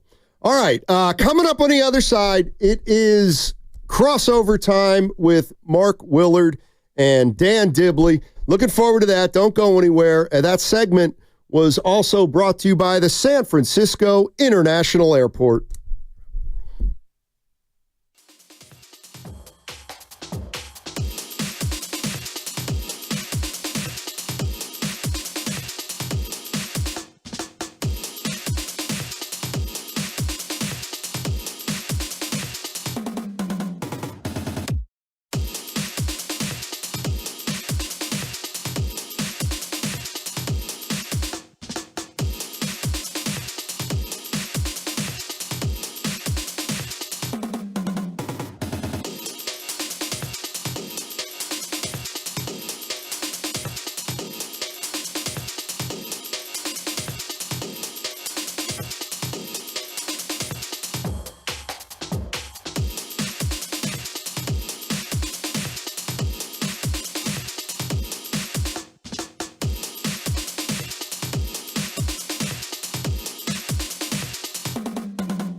Now, back to Steiny and Guru on 95.7 The Game. Alrighty, the crossover is brought to you by Abundant Life Weight Loss. They know the secret to losing up to 1 pound of fat every day. Go to AbundantLifeWeightLoss.com. Let's welcome in Dan Dibley and Mark Willard. What's up, gentlemen? How are you? Hi, boys. What's going on? Hey. Yeah. What's up? What's happening? Well, you tell us. We were talking Warriors, Jimmy Butler, the optimism, Draymond guaranteeing, well, not quite guaranteeing, but talking about championship. You think he believes it? Do you think it's realistic? Do you wonder why he said it? Do you wonder if he was saying it to someone in particular or to a group? We broke it down. Let me ask it this way, because of those questions you just threw out there. Here's the one that sticks out to me. Do you think he believes it? Draymond Green found himself, he's done a good job of, he's in that space now, right? TNT, Stephen A. Smith is almost live tweeting what Draymond is saying during the All-Star telecast as if he's proud of him for saying all of these kind of outlandish things. Is Draymond just one of a group of about, 10 to 20 media members? Seemingly also a lot of it is centered on the NBA. Do you think that they believe what they're saying? I think he believes if the circumstances broke correctly, yeah, they could win it. Do you think it matters if he believes what he's saying? Yes. Yeah, if he doesn't think they can win it, I think that the last 27 games have potential to be not very fun, and he can make it not fun. I guess what I mean, though, is when he decided to do that on TNT during All-Star Weekend, do you think it's relevant whether or not he really believes what he's saying? But that's the other detail about this. He was saying it all weekend. He was telling people at tech conferences on Friday, according to Sam Amick. He was telling people on Saturday. He was saying this before he went on television with it. That makes me feel like it might be a little premeditated then. Yeah, it also means that I think he does believe it. Otherwise, he wouldn't be screaming it on and off the mic to the world. I think Draymond's getting real good at media. That's what I think. Right. And I also think that he has to believe it. If you're in a spot where you've done it 4 times, and I think about the 21-22 season where they actually did win it, and the way they won it is the only way that they could win it this year. And Mark and I will get into it, and I do think that there is a path to them winning it, and it has to be similar to what happened in 2022 where you faced Denver and you didn't have Murray, and Aaron Gordon played a little bit, but he wasn't quite what he was yet. And even the Joker, he was still emerging as the best player in the league. He wasn't quite there yet, but you didn't have the big piece in Murray. And so you got them. And then you played Memphis, and you were in real trouble. And then Ja Morant got hurt. And when he got hurt, that series turned on a dime. And then you faced Dallas, which was Luka and a bunch of, nobodies is probably mean and cruel because those are actual paid NBA players. But I went to a few of those games, and Dallas wasn't quite ready, and Luka had no help. And then you went on and you took on a Boston team that was probably better than you, and it took a Steph Curry game for the ages against a team that, again, they hadn't yet been there, they hadn't yet done it, and they were able to get over on Boston. So if you look at this year, there is a similar path where you face an inexperienced Houston team, and you go up against another team in the West that maybe sustains an injury to a key player, and you get to an NBA Finals against not Boston, right, but let's say Cleveland, right? And even OKC. OKC is better than the Warriors, but they haven't been there, and they haven't done it. So I do think that there is a path. Is it a long shot? Absolutely. But I do think that the Warriors now with Jimmy Butler, they have a little bit more of the pedigree that it would take to navigate, if they even get to the playoffs, by the way. But if they get there, I do think that they have the experience and the pedigree to navigate these things and, catch a couple of breaks. And I can see where it could possibly happen. Yeah, I have trouble seeing it, but if Draymond's saying it, I do know that there's a part of him that's a really smart basketball player who can see things that a lot of people can't.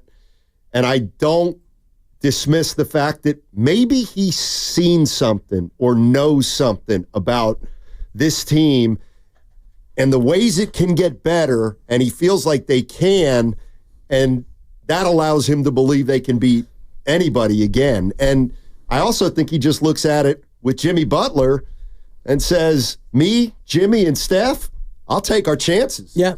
Forget about any of the other players, but we got 3 big boys right here. Yeah, and I have a hard time seeing it too, Steiny, but I can't help but think about 22 when I also had a hard time seeing it. And granted, they were a 3 seed, and they were a team with 53 wins, and this year they're trending rather toward 45 to 48 would be the most likely range, I think. So you're not going to be a 3 seed, but even if you're a 6 and you go up against, I don't know, there are teams that if you look at the top 6, there are teams that you look at and think, okay, I like their chances against Houston, for example, a team that has no experience doing what they've done. And you look at, Denver would be tough, and Oklahoma City, I think, is a bad matchup, but you've beaten them 2 out of 3 times. So at least when you face OKC in the regular year, you've been able to compete, if not be better than them without Jimmy Butler. Yeah. I'm sorry. Go ahead, Ev. No, I was just going to say the fact that they're talking about it, it's like, I asked Steiny, I don't think that Draymond says what he said if Jimmy Butler wasn't traded to the Warriors on February 6th. Yeah. He was already trying to, I'm sure, to your point, Mark, he was trying to figure out what he was going to say because he knew he was coming on during All-Star Weekend and wanted to make noise. I don't think he would have guaranteed a championship this season if Jimmy Butler wasn't on the roster. Do you guys remember what the Warriors' record was 55 games in back in 2022? It was really good. It's probably about the same. No, I think it's much better. You think it's about the same? Yeah. No, 2022. 2022. Right. The year that they won it. Yeah, you compare. Right, because I remember that like Steph sat out the last 5 or 6 weeks of the year, and it wasn't until Steiny and Guru had him on the show that you thought, oh, he's playing. You're right, and I don't think it was that long. I think it was more like 2 or 3 weeks, but yes, like 35 and 20. Yeah, 41 and 14. Yeah. Wow. So when you compare that to this, I think we're talking about a completely different animal. And also, by the way. And I know I'm not sure if this is what you're saying, Dibs. So I'll kind of bat it back to you so that you can explain. But I sometimes have a hard time when people look at championship runs and go, "Oh, they caught breaks that year." Like everything sort of twisted their way. I think we misremember sometimes. Like for instance, you mentioned the series against Memphis, and apparently it turned on a dime when Ja Morant got knocked out. Ja Morant got knocked out in Game 3. That's when he played the first 3 games of the series. The Warriors led that series 2-1 when he left, and they absolutely canned Memphis in the final game that Ja Morant played. Then he left, and actually Memphis played, you could argue, during the regular season, Ja missed a lot of games that year, and they played better, at least had a better record without him. That's not me saying Ja's not a great player, but it's me sort of, if you're saying that the Warriors kind of got lucky that year, I don't agree. Is that what you're saying? I didn't say lucky. That's what I'm asking you. No. They caught breaks. They caught breaks. They didn't have to play the 1 seed. Phoenix lost to Dallas because they got COVID. Okay. And you didn't have to face Jamal Murray in Denver, who is a problem because he was hurt for the majority of the year. I don't know. That was a first-round matchup. Look at who Denver had in that series. Yeah. Denver wasn't beating the Warriors that year. Denver was not as good as the Warriors that year. There was a first-round matchup. Right. It was a 3-6 matchup. Yeah. And, Denver didn't have Jamal Murray, and so they weren't as good. Right. And so if you look at what Denver had, they had Jokic, and they had Boogie Cousins, and that's about it. Yeah. And you go ahead and look at the team that they had. That's who they were that year. Right. They weren't beating the Warriors that year, whether they had Jamal Murray or not. My opinion. The Warriors, they canned Memphis in Game 3, and Ja got hurt, and then they went on to win 2 of the next 3. And they won 2 of the 3 with Ja that was in. Right, but they barely beat him in Game 4, as I recall, 101-98, as I was just looking at that. So it's not as if, they were completely dominant in the series. No, I guess they weren't. I guess what I'm asking, I don't see any evidence that it became an easier series when Ja left. they were completely in control of the series when Ja was there. Well, they were up 2-1, Yeah. so I wouldn't say they were completely in control. 2-1 with him, 2-1 without him. You know, you did avoid Phoenix, as Evan just pointed out, the number 1 seed, and I think they won 66 games that year in the regular season. They were the best team in the regular year. They were, and you didn't have to play them. Like I so guess that to me is a break. It's a break, but there's something different to me between did you get breaks or did you get lucky? Like we don't know what would have happened if they had played Phoenix. Phoenix obviously got to the playoffs and they were not built for that the way that we thought they were. So I don't know that they actually would have been that hard. I guess my overall point is I don't see, at least not yet, I don't see anything this year that right now lends me to believe this could play out the same way that 2022 did.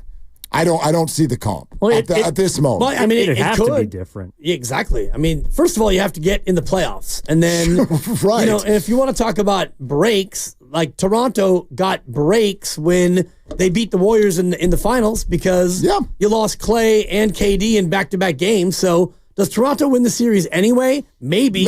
Toronto was better than people want to remember, but they definitely got breaks in that 2 of the 3 best Golden State Warriors had career-altering injuries. So, yeah, it doesn't mean that Toronto doesn't get a title. Right. I guess it just means they got breaks. I guess I'm saying, I think you could probably almost look at any title run in the history of ever and point to breaks. I mean, the Warriors have got them in some of their other title years, too.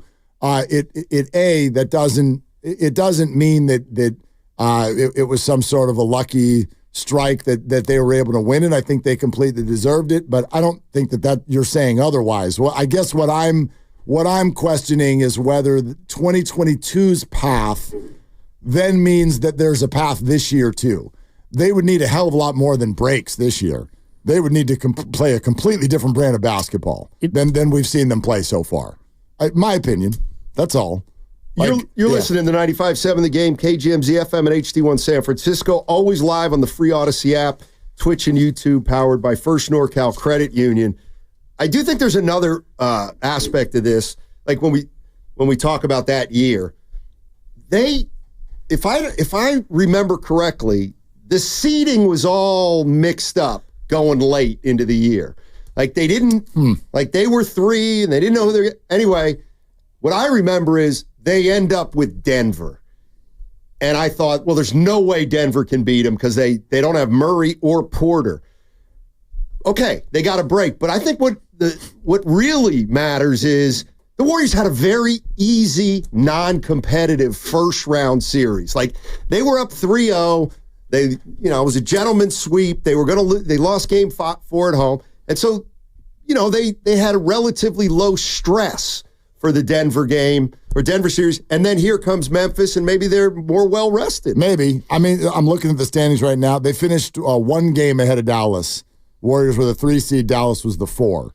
If the Warriors had fallen to 4, they would have played Utah, which is shocking to me because I don't even remember.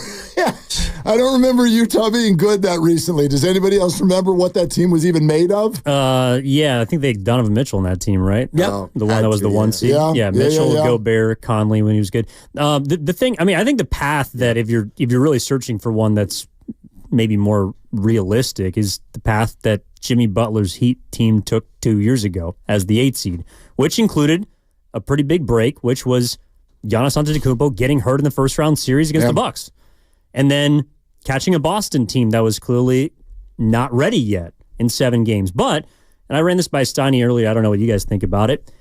I feel like now that they have Curry and Butler, you have arguably 2 of the best closers over the last 3 to 5 years. And when it comes down to a postseason game in the final 2 minutes that's in the balance, I feel pretty good about their chances now where I did not before because I've seen it. And now they have 2 of those guys. And I don't know, is that going to be good enough for them to get to the finals and win a championship? No. But Curry's been able to take this team to places we didn't think, and Jimmy Butler, to some extent, has also done the same. I want to feel the way you guys are feeling. I just it's been 4 games. I just like that. My mind has not gone to championship or title run yet. My mind, when I saw everything that Draymond did this weekend, was somebody who is doing the same thing I've seen him do pretty much every week for the last 2 to 3 years of his life, which is whether it's on a podcast or as a guest on TNT. He's really good at saying things that get people to talk about him. He's really good at saying things that are memorable. And this fits right into that. And I'm not even saying whether he believes it or not. I believe the Warriors feel a lot better about themselves than they did 2 weeks ago. But to be 27-26, I mean, honestly, like here's an exercise. How would we feel about his statement if they had simply lost against Houston the other night? Just that game. Because I heard the fan base come in that morning after blowing that game in Dallas, which they didn't even really blow because they got outplayed the entire night. But they lost a game against Dallas that on paper we didn't think they would lose, and then they did. And the fan base was like, nope, still not it. I know Jimmy's here, but that was ridiculous. And so if they had followed that up with a loss against Houston, would anybody even have an open mind to what Draymond said? Or would he have said it? I don't know. Yeah, I don't either. I mean, he said it. Right. So you know. Did he mean it, though? Then you have to be, you kind of have to decipher it. For somebody like me who thinks, like, before the trade, I'm like, who are these guys kidding? This thing's over. Okay, now you get Jimmy Butler, and I'm like, okay, nice acquisition, but you're still intent. And then Draymond Green says, we're going to win it. I mean, it makes me think, could they? And I can't shut the door after 2022, even though it was 3 years ago. Yep. You just can't. Well, I can say, I think you're crazy, Draymond. I don't think it's going to happen. But it's making me think, is it possible? Oh, it's possible. And the odds makers would tell you that it's a long shot. They're at 65-1 right now. And they are tied for the fifth best odds, rather, in the West. You've got OKC, Denver, the Lakers, Memphis, and then the Clippers, and then Houston and Golden State tied. So they have the sixth best odds. Mm-hmm. So the odds makers are telling you that it's a long shot. It's 65-1. Houston is 65-1. Minnesota 70. Dallas 85. They're telling you that you're in that group. So, yeah, it's probably not going to happen. But I think about 2022 and the path that they got and the breaks that they got. And it would take, in my opinion, a similar run. And, Mark, I had no idea what their record was, and you said 41-14. Yeah. And I was just looking at Steph's game log, and he missed the last 6 weeks of the year. He missed the final 12 games, and during that time, they won 6 of those 12. So they were limping to the finish line before that, and yet you got to the end of the regular season, and they kind of flipped the switch. They only played 12 games in 6 weeks? The last game he played was March 16th, and then the last game they played was April 10th. So that is 4 weeks, basically. Okay. He missed the last 12 games of the year. Yeah. And they went 6-6. No, so there's before that, they lost, I'm looking at 5 in a row, and they lost 8 of 10. If you want to say, not seeing Phoenix feels like a break, I'll buy that. The other break, if you even want to call this a break, is, and yeah, Dibs is right, Steiny, I will never forget that interview you guys did. I will never forget it. Because I was not only listening to what he was saying, I was so struck by what it meant that he was even sitting there with you guys. I'm like, they're good to go. Yeah. They're ready to rock. And so, yes, they didn't just get relative health. They had health. I mean, they were full strength. And Curry was rested. Right. Yeah. Right. So, that was also a break. That play, I mean, although would an NBA team in today's day and age of analytics, would they tell you that was a break, or would they tell you that that's a break that they made? That's kind of that is one of the points that they are all making with load management. I think it was a silver lining to a late season injury. Yeah. Here's the other thing. They also didn't have to bring him back. He came off the bench because Poole dispatched Denver in that first round series. When I think of the Warriors in 2022, okay, they played Boston in the finals. Well, now I look back and say, you know what? Boston wasn't ready. Yeah. And that's not luck. Right. That's They're the Warriors, still really good. That's the Warriors being a championship team. And they were a full strength good team. Yeah. They were healthy, they were ready to ride. And maybe something like that were to happen where, you're not going to beat Boston this year, but maybe the Cavaliers knock Boston off, or Boston has an injury and then the Cavs are in and they're not ready. Maybe they're not going to be ready, or whoever the third seed is who makes the playoffs. So, I don't call it luck. I think it's more sometimes things fall into place. Yeah, and this year's Boston and last year's Boston is far better than that Boston team you beat 3 years ago, and that I think is part of it. And I was just looking at the Dallas and Phoenix Game 7, and Luka went for 35 and 11, and Spencer Dinwiddie 30 off the bench as Dallas took Phoenix behind the woodshed. And so, yeah, that was, I think, a big break because the Phoenix team for Golden State would have been a tougher matchup than Dallas. Well, that was last year's. I'm talking about 3 years ago. Oh, you're talking about that one. Yes, Okay. when Spencer Dinwiddie had 30 in Game 7 and they put Phoenix to sleep. I would argue that was that round 1? It was round 2. Round 2. Yep. So a Phoenix team that won 60-something games. 64. Has a Game 7 at home in round 2. Yep. And that's their effort. They got boat race. Yeah, they got motorboated. You want to talk about a team that's not ready. Well, it reminded me a little bit. That's a joke of a performance. Well, it's kind of what Minnesota did to Denver 2 years ago when they were down at half by 20, and they won by 20. I mean, it was crazy. Yeah, and they never panicked in that game because they must have known they were better. Well, I think the biggest obstacle for the Warriors is what Dunleavy said to you guys last week, which was playoff basketball starts now.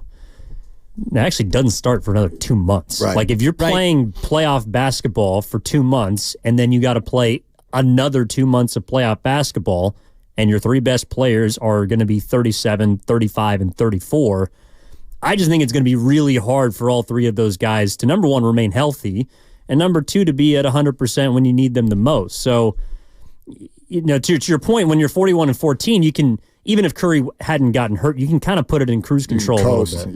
Yep. And it's going to be harder for this team to do that. So them getting Kuminga back is going to help, but it's still going to be difficult. Like, what do you guys think about this? If I just asked you, because we're sitting here talking about championship, they're a game over 500. Do you think this team's getting at least a 6? Are they getting a top 6 seed? No. How do we feel? Okay, I think they're going to get. I think there's. I think 7's in play. Yeah. Okay, what do you think, Em? I think 7's the most realistic. What, Dibs, do you think they're getting the top 6 seed? No, probably not. Okay. As I mentioned to you last week, the 20-year historical average in the West is 45 to 48 wins. So if you can't get to 45, you historically don't have a real shot. This year, I do think that 46 or 47 gets it done, but you start to do the math on what that would mean from here on out. What is it, like 20 and 8 or 20 and 7 or something like that? Yep. And so, I mean, can they go on that kind of a run? They could, and they might, but I think, Evan, you made the best counterpoint right there, which is if you want to get to a 6 seed, and right now you're 28 and 27, so if you need to get to 48, that is 20 more wins in 27 games. 27 games. Yeah. So that's going to take a lot of effort from older guys, whereas when they were 41 and 14, Steph got hurt, fine. He took a month off. But even if he didn't get hurt, you could have given him a lot of time off. You had the cushion. Right. You've got no buffer this year. Right. So I'll buy all of that. And yes, I do think that they're going to be at least the 7. I think they can get the 7. But so then we take that and we think there's a path to a title. We've never thought that about a basketball team before. But keep in mind, even when Jimmy did it in Miami, we were stunned by it. We were stunned by it. But keep in mind, if they get to 7, that means they probably won 46 or 47 games. Yeah, that means they played really well. Right. So it'll mean they're going to be able to say with Jimmy Butler, we're 24 and 12, or they're 3-1 now. They're going to something like that, and then. They can claim to be a dangerous team in the postseason. They do have, by metrics, one of the easiest schedules in the NBA left. So I do think they're going to put together a good record. And it may or may not be because they're playing amazing basketball. It might be because they're playing the Jazz and the Pelicans. True. Well, and last year, Dallas was a 5, and they made the finals. Yep. The year before, Jimmy in Miami, they were an 8. The Warriors were a 3. The Bucks were a 3. The Heat made the finals. They were a 5. So in this modern NBA, you have to go back to 2016, the last time it was 1 versus 1. Cavaliers over the Warriors in the famous Draymond Green groin punch series. Gotcha. Well, certainly a lot to talk about, gentlemen, and I know you will be talking about it in the next 4 hours. And you know where you'll be talking about it? On 95.7, The Game.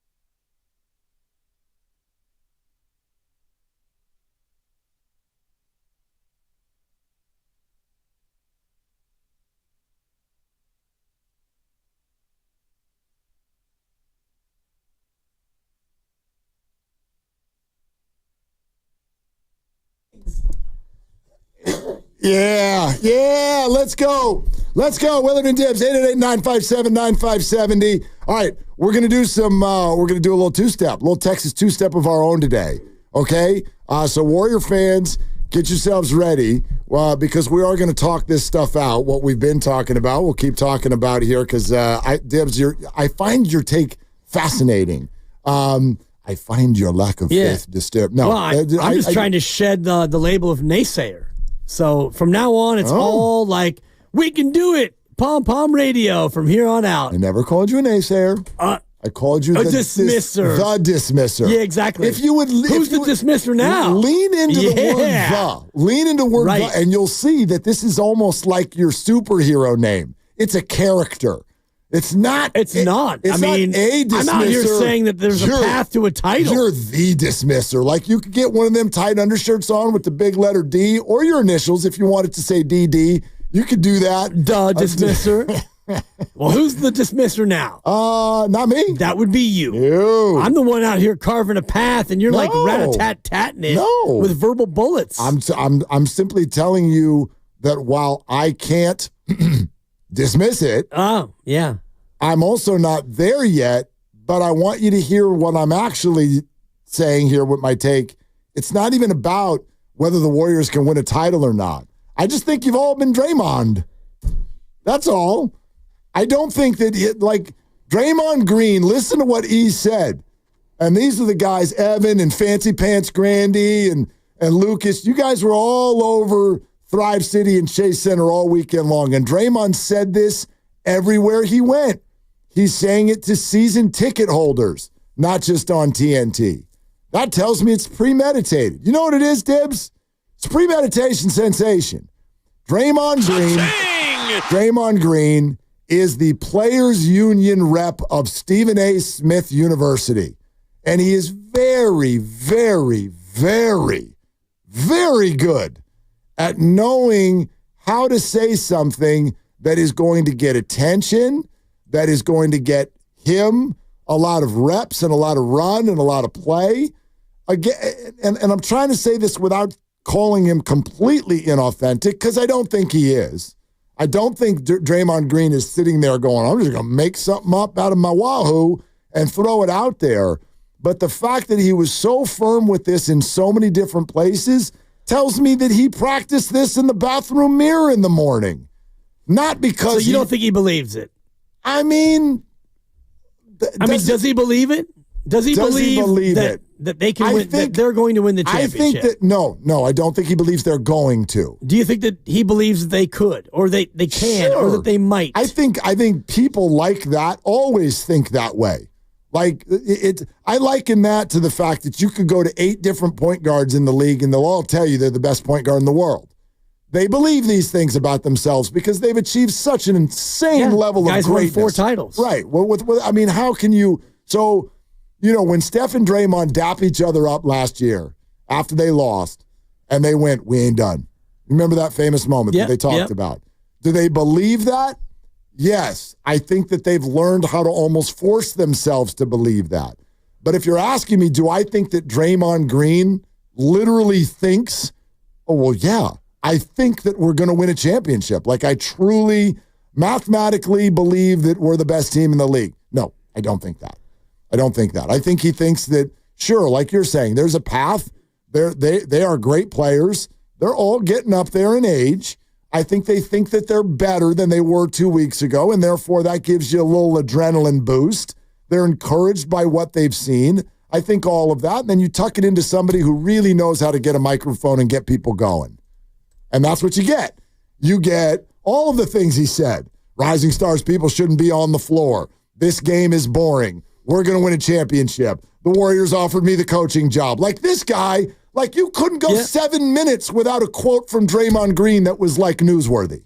Yeah, he's a machine. Yeah. He's a machine. I think that's he knows what people will lap up. And, we're certainly eating this up. And, I heard it the first time and I thought that's just Draymond Green hubris. And I thought more about it. And, yeah, you could win a championship. And I know that I just rolled off the FanDuel odds at 65-1, which tells me that it's very, very, very long shot that they actually win it. But I looked back at 2022 and all the things that kind of broke their way and the teams that they beat and the teams that got knocked out of their way and the way that whole thing evolved. And you had Andrew Wiggins play his best basketball of his career. So I'm not just going to say, well, you got lucky because other teams weren't there in front of you and Ja got hurt and all the rest of it. No, you went out there and you beat good teams and you had a cushion at 41-14 and you had a rested team going into the playoffs. So if I look at this year, you're not going to be rested. Let's just say they get to the 6th seed and you wind up this year,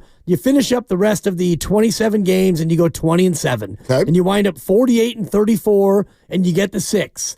You're probably going to have to play Steph, Draymond, and Jimmy Butler a lot. And Kuminga comes back and he plays and everybody plays and you all play and you don't get rest. And you know what? You catch your breath and you're the 6th seed. Okay, now what? Now you have to go in and beat Houston, Denver, OKC, Boston or Cleveland. You have to beat 3 or 4 really good teams, younger teams, teams that have been better than you all regular season. Now, can you catch a break along the way? Sure. Can a team that's a bad matchup get knocked out before you face them? Absolutely. So that's all I'm saying is there is a path where you could get, even if you get the 7 seed, you win the play-in, you're the 7, and maybe Memphis is the 2. Well, I like your chances against Memphis. Okay, like I can buy that too. Like again, I'm not saying that none of that makes sense. I guess the part of the comparison that gets me, and by the way, we'd always love to hear from you. 888-957-9570. And later on in the show, we're going to do our 49ers offseason special. Jason La Canfora and more are going to join us on the show in the second half. We've got some real things to dive into there. But, yeah, let's keep it Warriors right now. When you heard Draymond say that at the All-Star game, are you buying this? Like Draymond Green says, and we'll play it for you in a sec, that, yeah, we're going to win a championship. Are you buying this on any level? And you can take that question 2 different ways. Meaning, are you buying that the Warriors are actually still a contender? Are you buying that Draymond believes what he's saying? So 888-957-9570. Where I get tripped up on the comp between now and 2022 is not even the part that you're sort of focusing on, which is that the Warriors, whatever word you want to use, did they get some breaks? Did these things kind of fell in an accessible way? I'll buy all of that. What I'm missing is the idea that this team is as good as that team. Maybe they'll end up being that, but they're 3 years older, and this new look Warrior team that we're all excited about, I am too, but it's been 4 games. Yep. 4 games. And no Kuminga yet. I get that. Right. So, that's all I'm saying is, I will get, you know this about me, I will get more excited than everybody else if 14 games down the road, 24 games down the road, we're seeing a 750 winning percentage like they have right now with Jimmy Butler. If you start doing something like that and it stretches for 10, 20, I know there's only 27 games left. Yep. Well, now, sure. I'm just not there yet. That I know everybody's in the honeymoon phase. I get it. Awesome. And I'm not. They're not there. That team. That was a really good basketball team 3 years ago. It was a good team, and it was made better by the fact that you had peak Wiggins and you had the last of the best of Jordan Poole as a Golden State Warrior. Yep. And you look at what he did in the playoffs, early in the playoffs, and Evan was right. Jordan Poole against Dallas was awesome, and he carried you through that series. And against Boston, he wasn't as impactful, but now you've got you've got Kuminga in his 4th year, and Kuminga's better than he was. Moody's better than he was. And yeah, you could say that Steph is not quite as good. Draymond the same. Jimmy Butler, we don't yet know. The stars might have come down a little bit, but your supporting cast is better. And all I'm saying is that there is a path where you get to 7 or you get to 6 and you get the right matchup. I don't think that when you face Memphis, for example, who is the 2 seed right now, I don't think Memphis scares you. I don't think that Houston scares you. For me, if I'm looking at the Western Conference, OKC, Denver, and the Lakers, those are the teams that scare me the most. Sure. And there's no way you're getting through the Western Conference without facing at least one of them. At least one of them. At least. And again, that's my point about possibly the path. Yeah. Well, for me, the path, if you go and you're the 7 and you face Memphis and you beat Memphis, and then you'd have to go up against maybe Houston beats the Lakers, which the Lakers would be favored in a 4-5, but just work with me here. Yep. If your path is Memphis, Houston, OKC, and then Cleveland, that to me, and it's a little bit of a dream path, but that's hard. That sounds like I get what you're saying. It sounds hard. That's it sounds really hard, but it's not as hard as if you had to go Lakers, Denver, OKC, Boston. Sure, I'll buy that. I'll buy that. But like sometimes I think we look at teams in the NBA and we go, they haven't done it before, so that means they can't. And I'm like, It doesn't mean they can't. I just think that when you like you just mentioned some teams that right there that are like clearly better than the Warriors. Like I don't think that Memphis is clearly better. OKC is miles better than the Warriors, no doubt. Even though the Warriors have beaten them twice this year. Yeah, but like also OKC, we're all like Warriors are getting Kuminga back. OKC just got their supposed second best player back. He'd been out almost the whole year because of Andrew Wiggins. Well, it was his fault. It wasn't Wiggins' fault. I'm just saying it was against the Warriors that he got knocked out. They've decided to go 44-10, largely without him. Yep. Now he's back. Like just because OKC's never done it before and Cleveland has never done it before, those teams are athletic monsters. Sure. Against the Warriors' 35+ roster. I get that. That's all I'm saying. No, all I'm saying is that OKC would be a team that if I could avoid teams in the West, it'd be OKC, it would be Denver, and it'd be the Lakers. I think that the Lakers with Luka and LeBron, when Luka's all revved up and ready and LeBron is back actually playing basketball if he decides to do that again, that for me is a tough matchup because you have no answer for either one of those guys. But there is a path where things can break your way, and I do think 2022 is a good example of that. Memphis, no slouch now either. Memphis is, 36-18. Right. Good defensive. That was a good team.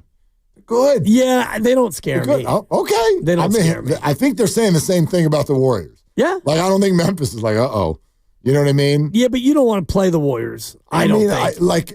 With Jimmy Butler. In a general sense, if you're talking about playing a 7 seed, yes, you'd rather it's not a team that's won 4 rings and just got a proven playoff performer like Butler. I get that. We're sponsored by Serramonte Ford. Head down to Serramonte Ford to lease a 2024 Mustang Mach-E Select or 2024 Ford Lightning and receive the Ford Power Promise that includes standard home installation of a Ford charge station located right off 280 in Colma Daly City. Serramonte Ford, your San Francisco EV dealer. Are you buying this? We'll play it for you. By the way, those of you who did not hear exactly what Draymond Green said on TNT over the weekend, we'll have that for you next. He says Warriors are winning the whole thing now that they've got Jimmy Butler. Are you buying this? Are you buying that he's buying it? 888-957-9570 is the number. It's Willard and Dibs. Meanwhile, at Xfinity. Hey, Steve, why are you on the roof?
Lillard and Dibs. Oh, just determined to get me aggregated, huh? Yep. Yep. You know what my Twitter feed will look like if I answer your questions? On 95.7 The Game. Aggregated? Aggravated? Is there a difference? I'm not sure. It's Willard and Dibs. Hi, everybody. 888-957-9570. All right. Here is the clip on TNT. And Draymond Green talking about the Warriors and winning it all. I think, we were kind of headed in the wrong direction, thinking we figuring it out and never figuring it out this year, throughout the course of this year. And since he's been here, we've walked into every game thinking and believing that we're going to win that game. And that goes a long way in this league. When you walk in the game like, we probably going to lose this game, it's not good. And so he's brought back that belief. And I think we're going to win the championship. Say that one more time so that everybody here can say that with your chest. I didn't hear you. My earpiece. Because they added Jimmy Butler III. So what did you say? 81? I'm sorry. I said, I think we're going to win a championship, but I lied. We are going to win the championship. Wow. Okay. Want to know what I thought the key word was in there? Because a lot of people are saying, I'm sorry? No, it's not that. Because he had to get cajoled and he had to get goaded into actually stand on it, as he would say. Yes. Say it with your chest. He did. Then there's also this. Stand on it. Stand on what you say. Stand on what you do. I'm hearing a lot of people stand on this. Yep. A lot of people are going, and in fact, we just got a text. I see you, 510. Thank you for listening and for interacting with our show. He said, Mark, Draymond didn't say when we'd win a chip. He said this year before he made his guarantee, but not in that sentence. You want to know why? I'll push back on that a little bit. He used the word the. He didn't say at the end, we're going to win a championship. He said, we're going to win the championship. I mean, if you want to play exact words, I feel like that means this year. I like that. That's hiding behind something that I don't think Draymond meant. Are we really going to be like, oh, he didn't? He meant 2027, right? He means that they're going to win it this year. Does he not? I mean, he might be talking about the Pacific Division Championship, and they're only 5.5 back of the Lakers. So maybe he's talking about the divisional championship, which we all know is a big deal now when you win that division. We'll give any listener $1,000 if they can call us and tell us who is in the Pacific Division. Yeah. I'm kidding. You'd be surprised. Don't do that because you've all got Google, but nobody even knows who's in what division. 4 California teams in Phoenix. Sure. Which, perfect. Makes a lot of sense. Whatever. Maybe that's what he's talking about. I don't think that's what he's talking about. I don't think it is either, but we're going to win the championship. And the fact that he needed somebody to say it with your chest for him to actually come back and then say it with his chest tells me that you're probably right. He doesn't fully believe it, and that's fine. I mean, it doesn't matter. It really doesn't matter. It doesn't matter if he believes it. I do believe that he thinks that they're better and that if they get into a playoff series, and it's what you've been saying for months, like just give Steph and company a swing. Yes. Give them an at-bat. Because if you don't have an at-bat, you have no chance of hitting a home run. So if you make it in the playoffs and you have a series, a best-of-7 against whoever it is, you've got a shot, and you have to win 16 playoff games to be the champ, and they've done it 4 times. So, and every time they haven't made the playoffs, they haven't won the title, Mark. And I didn't have to look that up. Hold on. Hang on a second. Yeah. No team has ever won the title without making the playoffs. No team has welcome. No team has ever won the title out of the play-in tournament either. Right, but a team has made it to the finals. I know. It's everybody's favorite comeback. No, I think it's worth noting because Miami is an 8. They had a guy who the Warriors now have who, not single-handedly, but he was a dog on that run in 2023. No, he's a great player. Well, he's a great player. He's Jimmy Butler. He's a great player. He's playoff Jimmy. Is that actually? Do you know Jimmy Butler is one of his official nicknames. Was it you and me, or I can't even remember. It was me and you. Was it? Yeah. Because I feel like we had a conversation in my house, and my sons believe that his nickname is Jimmy Butler. It's one of them. And I'm like, his nickname is Jimmy Buckets. Nobody calls him Jimmy Butler. Like, who the hell leading up to the trade deadline? Like, I think they should get Jimmy Butler. I never heard that. Am I wrong? Do people walk around in life calling him Jimmy Butler? If you want to do Family Feud and you want to do like the top 4 nicknames are on the board, Jimmy Butler would be probably 3rd on the list. It is a nickname. Yeah. And I had Jimmy Bucket. I have the 4 Jimmy Butler nicknames according to Basketball Reference. That's what I'm talking about. And Jimmy Butler is one of them. Okay. Jimmy Buckets, Jimmy Butler. What are the other ones? Captain Amsterdam? Like what? It's actually 3 nicknames. Oh, boy. Playoff Jimmy. Oh, Playoff Jimmy. And then the other one, which you sort of mentioned, but you forgot his middle initial. Jimmy G Buckets. The G stands for getting. Or get. Getting. Jimmy gets buckets. I can't, like, whenever I hear Jimmy G, I can't even get to the next word. The second you hear Jimmy G, my mind goes to a different spot. Just goes to a different spot. 20 seconds on Jimmy G. Not Jimmy G Buckets, but Jimmy G Chuckets, interceptions. Has any player had a more precipitous, dramatic drop-off in recent history, from Jimmy G, Super Bowl almost, to does he even play football anymore? Like, is he even? He's on a roster. Is he? Well, I mean, has free agency the drop started? off? Yeah. Oh yeah. I don't like. I mean, is he? Andy Dalton signed today, right? But that's your own guy, like, right? You So can free agency hasn't started. Right? I don't. Yet. Is Jimmy a Ram March right now? 12th. Okay, so Jimmy is still a Ram. He's a Ram at this moment. Is that accurate? I guess. Okay. All right. I mean, the drop off from where he was with the Niners to where he now is, we don't even know if he's wild. a Rams. It's pretty wild. But keep telling me how Kyle Shanahan's overrated. I'm so here for it. Anyway. Yeah, 6-11. Go ahead. Yeah. 49er offseason party starts at 4:15. 888-957-9570. McManimal in Fairfield is first up on Willard and Dibs. Hi, McManimal. What you doing? Hey, guys. How you doing? Listen to the show every day. Was super excited to call in when you guys were talking about Draymond and his belief if he's actually going to win the whole thing. Now, we all know that the first step to bringing something into reality is to believe in it. So I do think that he believes in it, but his unsureness in his statement, I don't think it's happening this year. We all know that time is of the essence, and there just ain't enough time to win enough games. Somebody's probably going to miss a few, and no one's ever done it from the play-in, so it's less likely to happen this year. But Jimmy G, he is the key. He brings something to this team that we haven't had since Corey Maggette. He can get to the foul line at will. He can hit those shots. He can score 20 a night for us. He's doing all the things that we wished Andrew Wiggins would do. So, yeah, it's very possible within the next, 2 to 3 years that we do take it all. So that's another one that's interesting to me. McManimal, thank you so much. Yeah. This is and thank you for Corey Maggette. That was a nice throwback. Anytime you want to throw in Corey Maggette's name. His nickname, not according to Basketball Reference, but it's Cash Grab. Corey Cash Grab Maggette. I believe that's according to you. Yes, it's according to the history of what he did. He came here. Why do people get mad at that? Do I look mad? I'm smiling ear to ear. But why? I guess I get confused at how you can point to anybody and be like, "Well, that was a cash grab."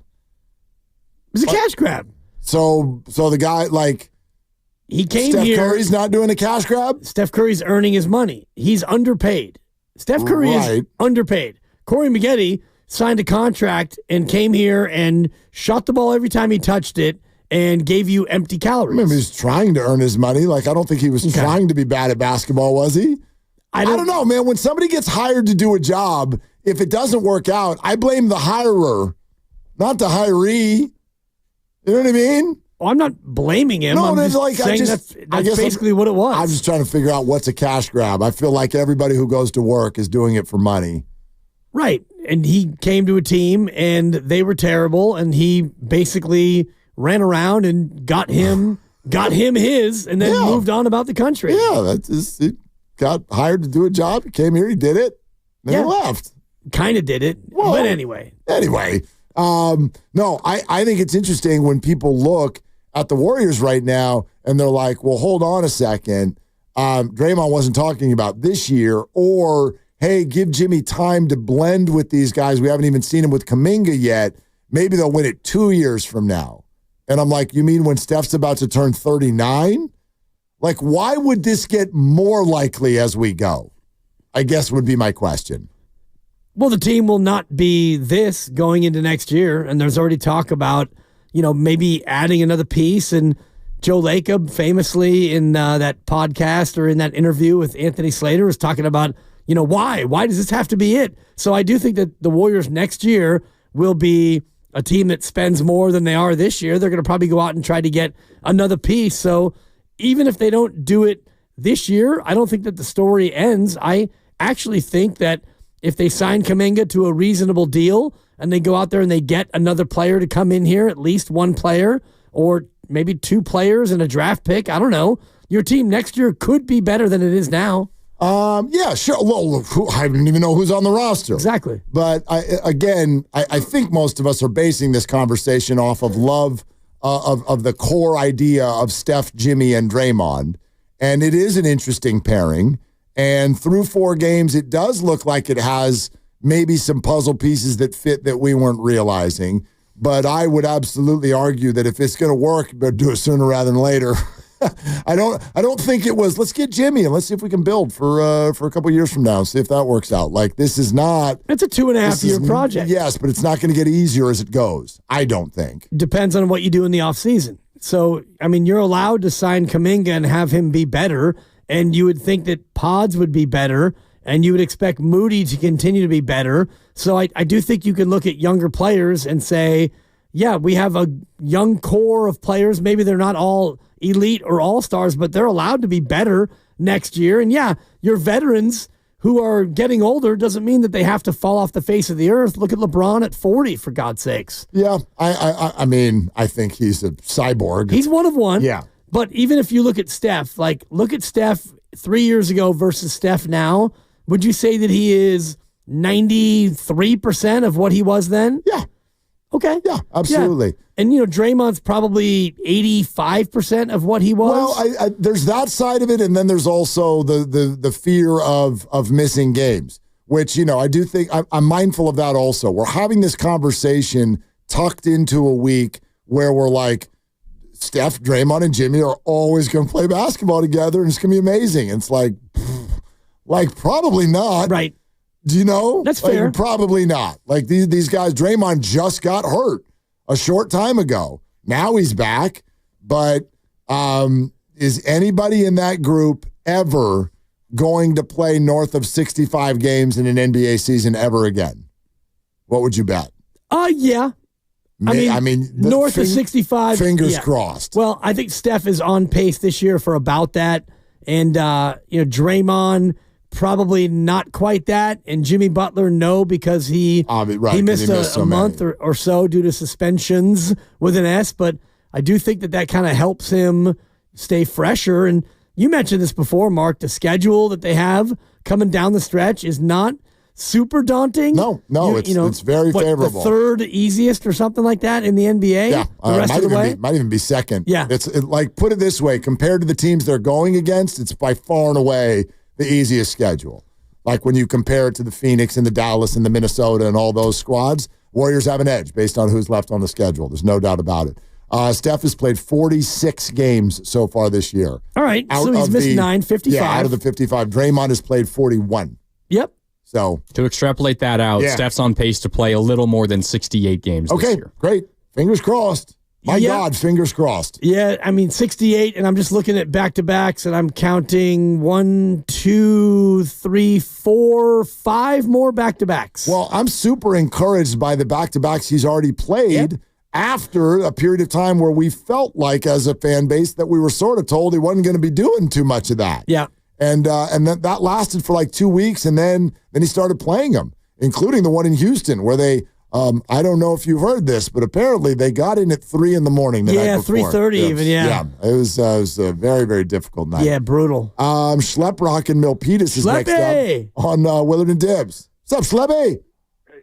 What's going on, you guys? Hey, Dibbs, and you might know me as the Angry Black from back in the day. So, Willard, you probably aren't going to know this guy that I'm going to mention, but Deb's kind of being in the same circle as my age group. He's going to know who Jimmy Swaggart is. Oh, yeah. Right? I know who the Reverend Jimmy Swaggart. Yeah.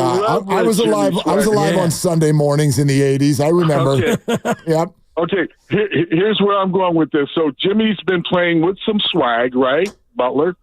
Why do you think we call him Jimmy the Preacher? Butler. Yeah. Okay. Jimmy the Preacher. Yeah. That had a little bit of a bitter aftertaste there. A little bit at the end. Yeah. But are we making more nicknames? I mean, we just listed like 3 or 4 already. I feel like that's enough. But I was just throwing it in the bucket. Yeah, I don't hate it. No, I don't hate it at all. But I'm going to get confused here pretty soon about who we're talking and about. Maybe playing off of the Hymmy Butler, we just spell it Hymmy, like the church hymn that you sing. playing off your Jimmy swagger, Schleppy. Yeah. There you go. I like it. Lucas is giving me the thumbs down. I'm not talking to Lucas. I know, but I'm talking to Schlepprock, an old friend. I'm a professor. We need to spell him right. Isn't it like Hymn? If it were a hymn? Hey, you're probably right. Okay. So, I mean, yeah, you're saying. You're a professor. I am. With professor. air quotes. Yeah. What do you mean air quotes? I mean, you want to let a guy like reschedule his midterm? I did not. Yeah. I did not let him. He got a 0 on his midterm. Yeah, you did. I didn't even give him an F. I gave him a 0. It's two different things, by the way. Well, a 0 is an F. No, I know, but a 0 is a 0. No, this is anybody who teaches a class in 2025 because everything's all online now. I'm not kidding. These programs that they give you as a teacher, if you give them an F, it just calibrates it to 50%. Yeah. And then you get 50%. I'm like, why did you didn't do anything? Yeah, you get 0. You got to get 0. That's 0%. Yeah, it's But brutal. if you just like scroll down and give them an F, like I had some students that did half their work one time, and I got to the end of the semester, I'm like, how the hell did they get a C+? Why am I giving this kid a C+? They sat out half the class.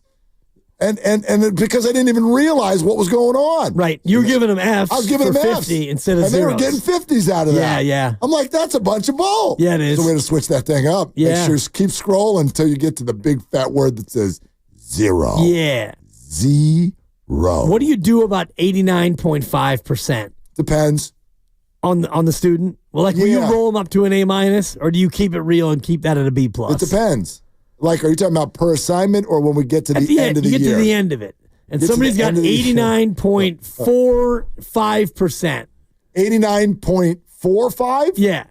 That's a B. That's a B plus. Yeah, that's tough. Yeah. You it keep it real. 89.7 or 89.51. Oh, then we're gonna have to talk about it. Well, then who's the kid? Exactly. Subjectivity comes in. What did they do during the year? Sure. Were they a little jerk? Yep. Or were they on it, man? Did they skip the midterm for their birthday? Max effort all the time, like good kid that I mean, sure, you do that stuff. Yeah. Yeah. Different rules for different people. Damn right. Of course. I hate that when people, of course there's different rules for different people. Everybody. If Michael Jordan's on your team and little Timmy, Dibs' neighbor, are on the team, are you going to coach them the same way? God, I hope not. One of them's just little Timmy. Well. And one of them's the greatest basketball player to ever play. Little Hemi? Thank you. That's a 4. You know what I mean? I got to expect more out of this other kid over here.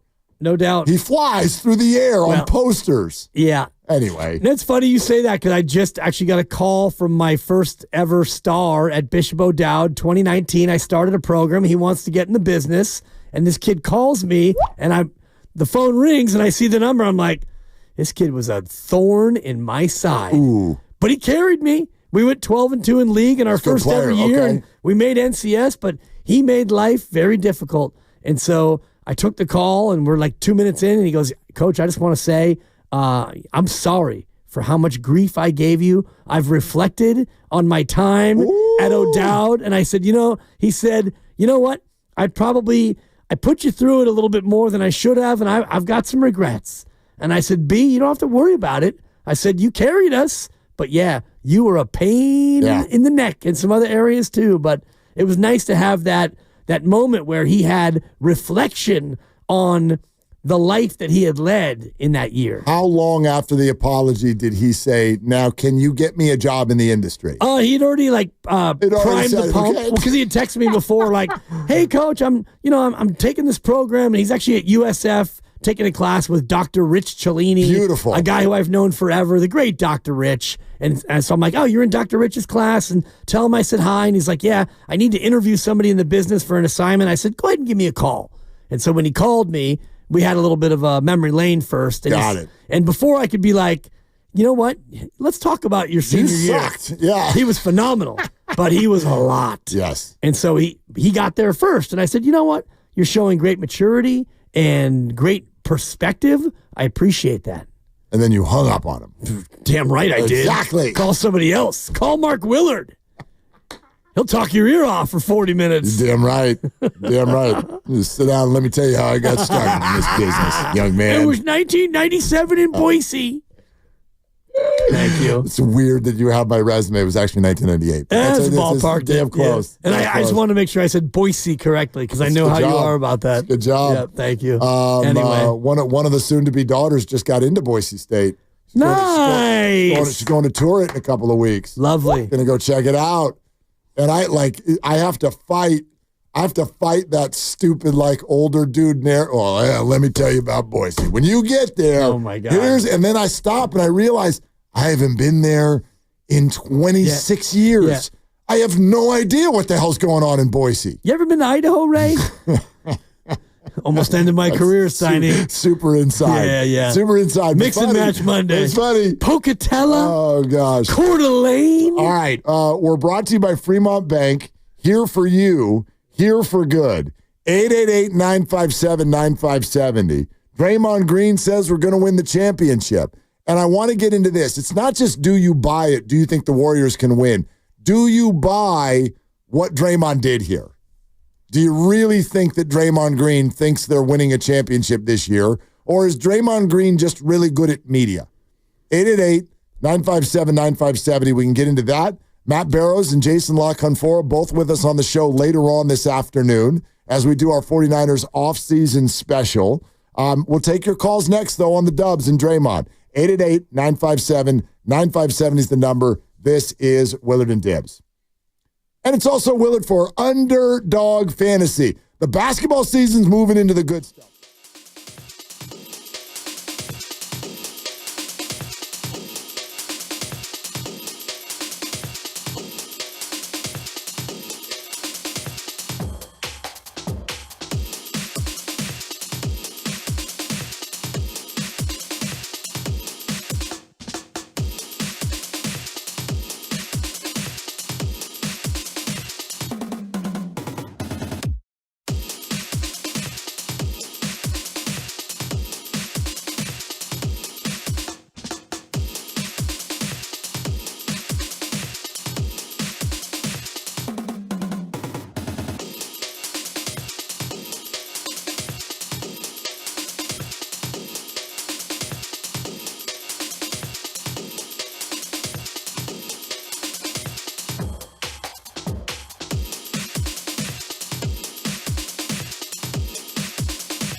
back to Willard and Dibs. That's a great question. That's a great question. It's a great question. That's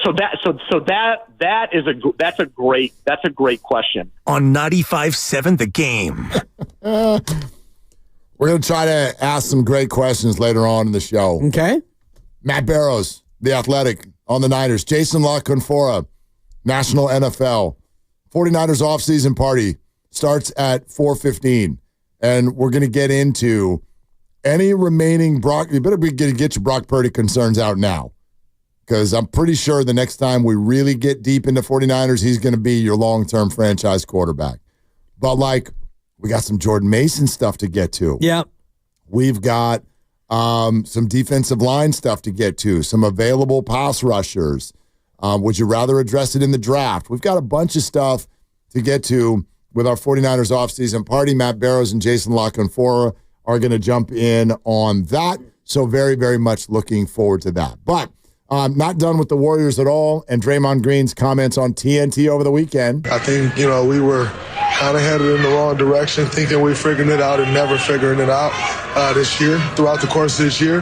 And since he's been here, we've walked into every game thinking and believing that we're going to win that game. And that goes a long way in this league. When you walk in the game we probably going to lose this game, it's not good. And so he's brought back that belief, and I think we're going to win the championship. Say that one more time so that everybody here can say that with your chest. I didn't hear you. My earpiece. Because they added Jimmy Butler the third. So what did you say? 81? I'm sorry. I said I think we're going to win a championship, but I lied. We are going to win the championship. Wow. I mean, even within... I'm sorry. I mean, even just the way you said it, I'm sorry. Right. The quote right there tells you that, in the moment, he can switch from, I think we're going to win a championship, to look at the camera, lean in, we are going to win the championship. Because he got checked. And if they wouldn't have checked him, he got. No, they checked him. He got encouraged.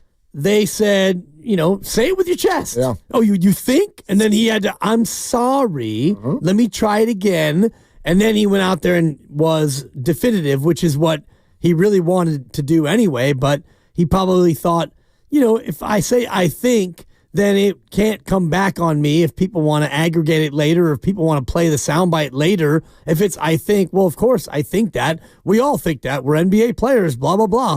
But then when he follows it up and he doubles down and says, we will win the championship, now we've got ourselves a talking point. Right, except for here's why, to me, and I know that he knows this.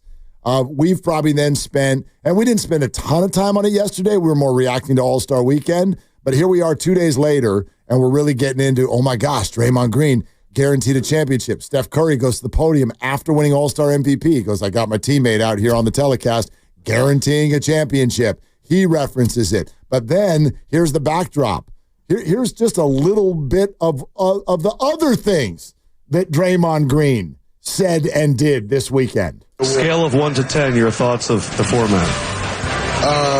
10 being the best. Yes. A 0. Sucks. Same basketball. All right, so the All-Star format's a 0. Sucks. And it sucks. Now, here's what he says about basketball today. It's not smart basketball no more. I saw a clip not too long ago where Kobe said, it's accidental basketball. He couldn't have been more right. It was so refreshing to play against Bron, because every possession is like a chess match. But you don't just get that on a regular basis. It's just who can run faster, who can hit more threes. It's no substance. And so I think it's very boring. It's very boring. He's talking about basketball today. He's not wrong. And then a little bit later, he talked about how he's already been offered the Warriors coaching job. And I can't even count how many things Draymond Green did and said over the weekend that make him literally the most talked about NBA player coming out of All-Star Weekend. And he wasn't even on the All-Star team. Right? So that was my takeaway. Draymond Green says they're going to win a championship. Of course he did. Draymond Green, and by the way, I hope this doesn't sound like a criticism, because it's not, but Draymond Green really knows what he's doing. He knew what he was doing for years as power forward for the Golden State Warriors, still does, and he knows what he's doing as the next big NBA media star as soon as he retires. He's not going to be the coach of the Golden State Warriors in 3 years. He's going to be doing this. Right. He's already doing it. I'd argue in the last 2 years, Draymond Green has been talked about more for his podcast than his play. That's fair. And, if you want to go even further back than that, he was talked about more for his suspensions and his lack of self-control and his podcast than he has been for his play, which this year, his play's been pretty good. Yeah. He's been pretty sturdy. He's been pretty solid. He's a very good player. But you look at the Charles Barkley blueprint, and, I can't help but think about that part of the All-Star game, which I didn't love when they completely stopped down the final of the tournament for about, I think 18 minutes was the official running time of that tribute, but it felt a little symbolic about Kenny and Ernie and Shaq and Charles, like the inside the NBA on TNT era is coming to an end, and it feels like the page will be turned. I don't know if all four will be together in a new entity or if they're all going to split apart and do their own thing, but it feels like Draymond Green is going to be the centerpiece of the next wave of that sort of a show, and he's already doing a great job of that as replacing Charles with the hot takes. So here's sort of a tough way of saying it, because we sit here in this business. We know how it works. I don't think our show does that. Some do, some don't. Most still don't. But to whatever degree this is kind of out there, it's hard to look at what people say and go, you don't even believe what you're saying. I don't think it's that. But here's how I would describe it. You have a lot of people in media who have done very, very good work and have become very wealthy by understanding this dynamic. Don't go out there and say something you don't believe.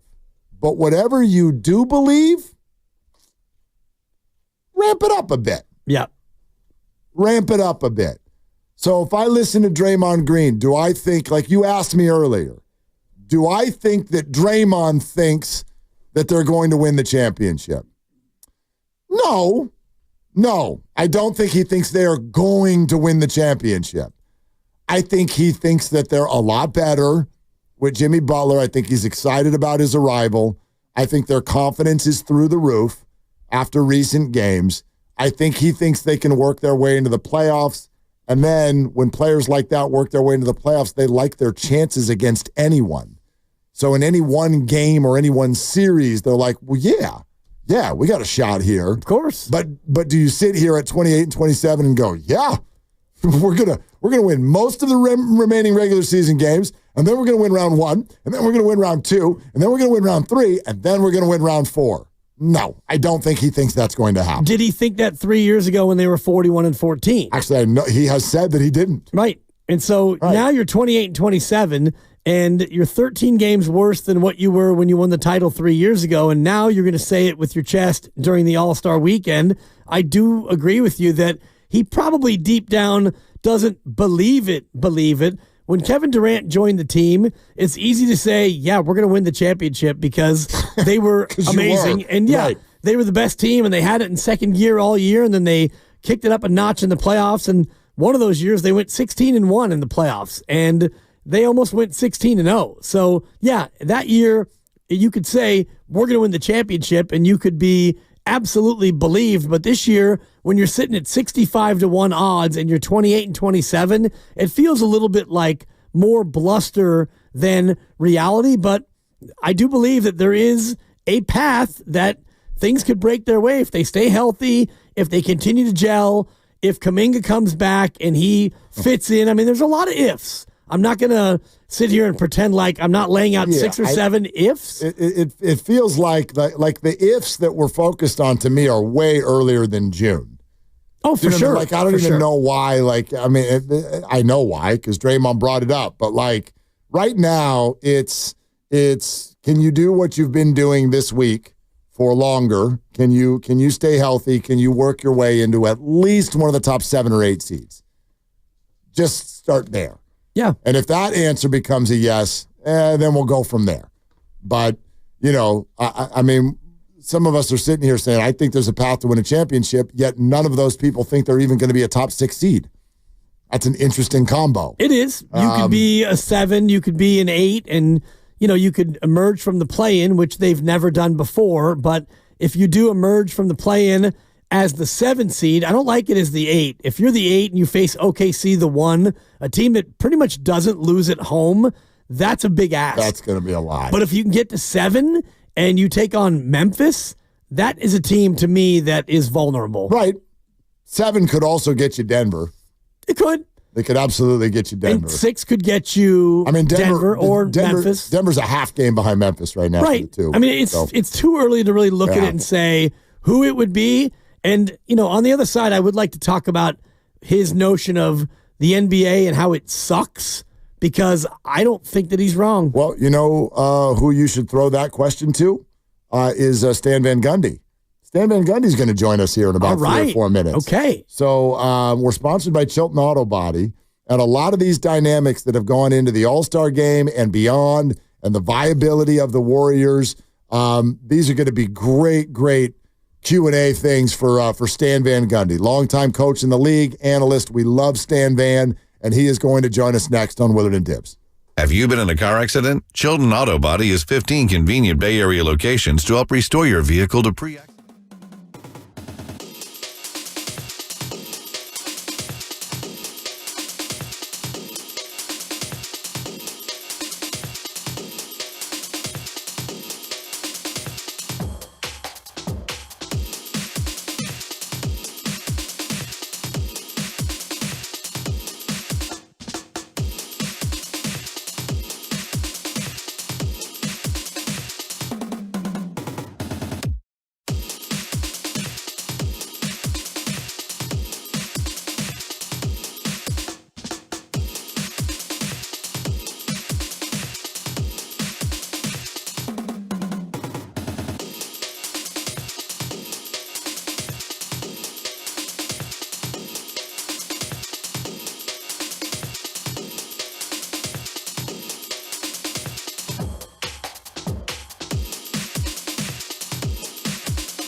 Now, back to Will and Dibby on 95.7 The Game.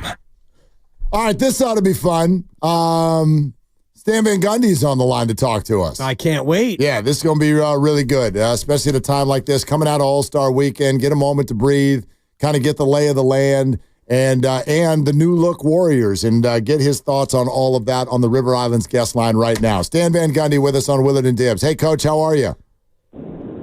I'm good. How are you guys? We're fantastic, man. Can't wait to get your response on a bunch of stuff, including these new-look Warriors.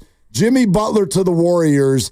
How real of a thing is this in terms of getting the Warriors into actual relevancy? Well, look, I mean, it's a great move up, and I think Mike Dunleavy did an outstanding job making that move without giving up any of their young players. So I think everybody in San Francisco's got the right to be excited. Do I think it makes them a contender with Oklahoma City, Memphis, the Lakers, Houston? No, I don't. But it's a step up, and they certainly, I think, would have a chance to get into the playoffs and win a series. Which would be something. I mean, it's better than what they've done in recent past. Since they won the title, they've struggled to do more than just win a series. How much does the pedigree of a player like Jimmy Butler, a guy who's been to the finals a couple of times, how much does that matter when you get into a series against a team like Houston or OKC that hasn't yet had that experience? Well, certainly the Warriors would have a big edge in terms of experience, but there's still the number one factor is talent. And then beyond that, you worry about things like experience. And so, to me, there would be a big talent mismatch between Oklahoma City and Golden State still, but certainly a much better chance for Golden State with a player like Butler who plays both ends of the floor. He's a closer, very, very good in close games. And, you know, as usual with Jimmy Butler, he's played very few regular season games this year, so he should be very fresh going down the stretch because the guy doesn't play a lot in the regular season. Stan Van Gundy with us, Willard and Dibs. Coach, I want to ask you this about Draymond Green. It's certainly nothing new to the Warriors, but I wonder, in your experience as a coach, what is it like to handle a player like that who's willing to publicly say anything? I mean, over the weekend, we literally got, they're going to win a championship. He has already been offered the head coaching job with the Warriors. He thinks the NBA is now boring. He said the new All-Star format is an absolute zero. Rising stars shouldn't be there. I mean, he said all of this in one weekend. What is that like for a locker room and a coach? Well, look, the first thing is, right, when you have a guy like Draymond Green, let's not focus first and foremost on what he says, but first and foremost on what he does. And he's one of the great competitors in this league over the last decade plus. And so virtually any coach in this league would welcome having Draymond Green. And look, I mean, a guy going out and expressing confidence in his own team, that's a good thing, especially with a young team like the Warriors. Now you have those young guys looking and saying, wow, a guy who's won multiple championships believes we've got what it takes to do things. So I think all of that stuff is a positive. Now, his thoughts on the All-Star game and the league and things like that, you know, those are his, and he has every right to them, and he's a smart guy, and he's been around a long time. I personally think that, you know, what started with a lot of us, myself included, as what we thought was legitimate criticism we've spent way too much time beating up on the game. The game is in good shape. It's a good game to watch. Our product is good. Doesn't mean things can't be improved, but because there are things that can be improved, we've gone to the point of a lot of people, both players, coaches, analysts, everybody sort of beating up on the league, and I think that's unfortunate. And I do think part of it's hyperbole, Coach, but I look at the numbers, and 42.1% of all shots this year are 3-point shots. Is that something that the league needs to address? Do they need to make the 3-point shot more difficult to encourage players to have to do something other than drive and kick? Well, look, I personally would like us to get back to a game where there was more movement, where there were more plays trying to be finished at the rim against good defense. I think those are the most exciting plays in the game, and I would like to see more diversity of playing style. But what has happened, and I think as people talk about, wow, all they're doing is shooting threes. Okay, there's a lot of threes going up, but why is that? The skill level of players has gone so far up, and there's so many guys who can shoot threes successfully, efficiently. That's why it's gone up, because the players are better. They're more skilled. So let's at least at the same time appreciate that. And let's appreciate this. The league, Adam Silver and the front office, they have always looked at how they can better the product on the floor. They've looked at it consistently, whether it's replay, whether it was back defensive rules, hand checking. We went in and penalized the take foul in the open floor, so we get these exciting guys like Giannis and LeBron. You can't just stop the break. They're always looking for ways to improve. So we've got a great product. The player skill level's never been higher, and we've got a league office that we can count on to study ways to make this great product even better. But they're not going to rush into things. The thing I think could help, but again, I'm talking about it off the top of my head, and Adam Silver and his people study these things over and over. I would love to just see the arc stay at 23-9 all the way around, which would eliminate the corner 3-point shot, the closest one. It would mean there would be no advantage to standing two guys in the corners, which virtually every team does on every possession now.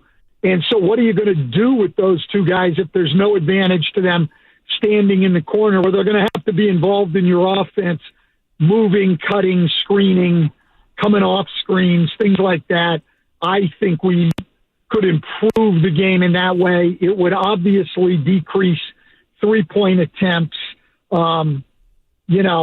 So I would love to see that at least studied, looked at in the G League, whatever that would amount to as far as research.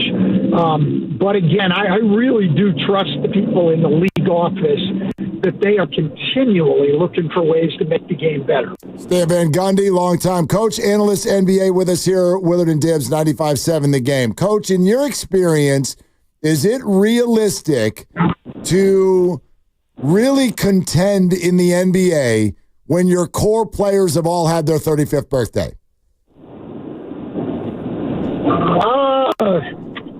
Look, I think there's a lot of ways to contend in the league. The question's going to be asked on the other side of that with the Thunder. Is it realistic with a team that young to be able to contend? I think we've gotten to the point with, on the young end, with guys getting to the league earlier and gaining that experience earlier, and on the upper end with the advances in conditioning and things like that, to where I'm not sure that the age is all that relevant. I think the Warriors' experience, particularly of their three best players, could be a major benefit. Look, what gets harder as you get older, it doesn't take an analyst to look at that, is it gets harder to stay healthy.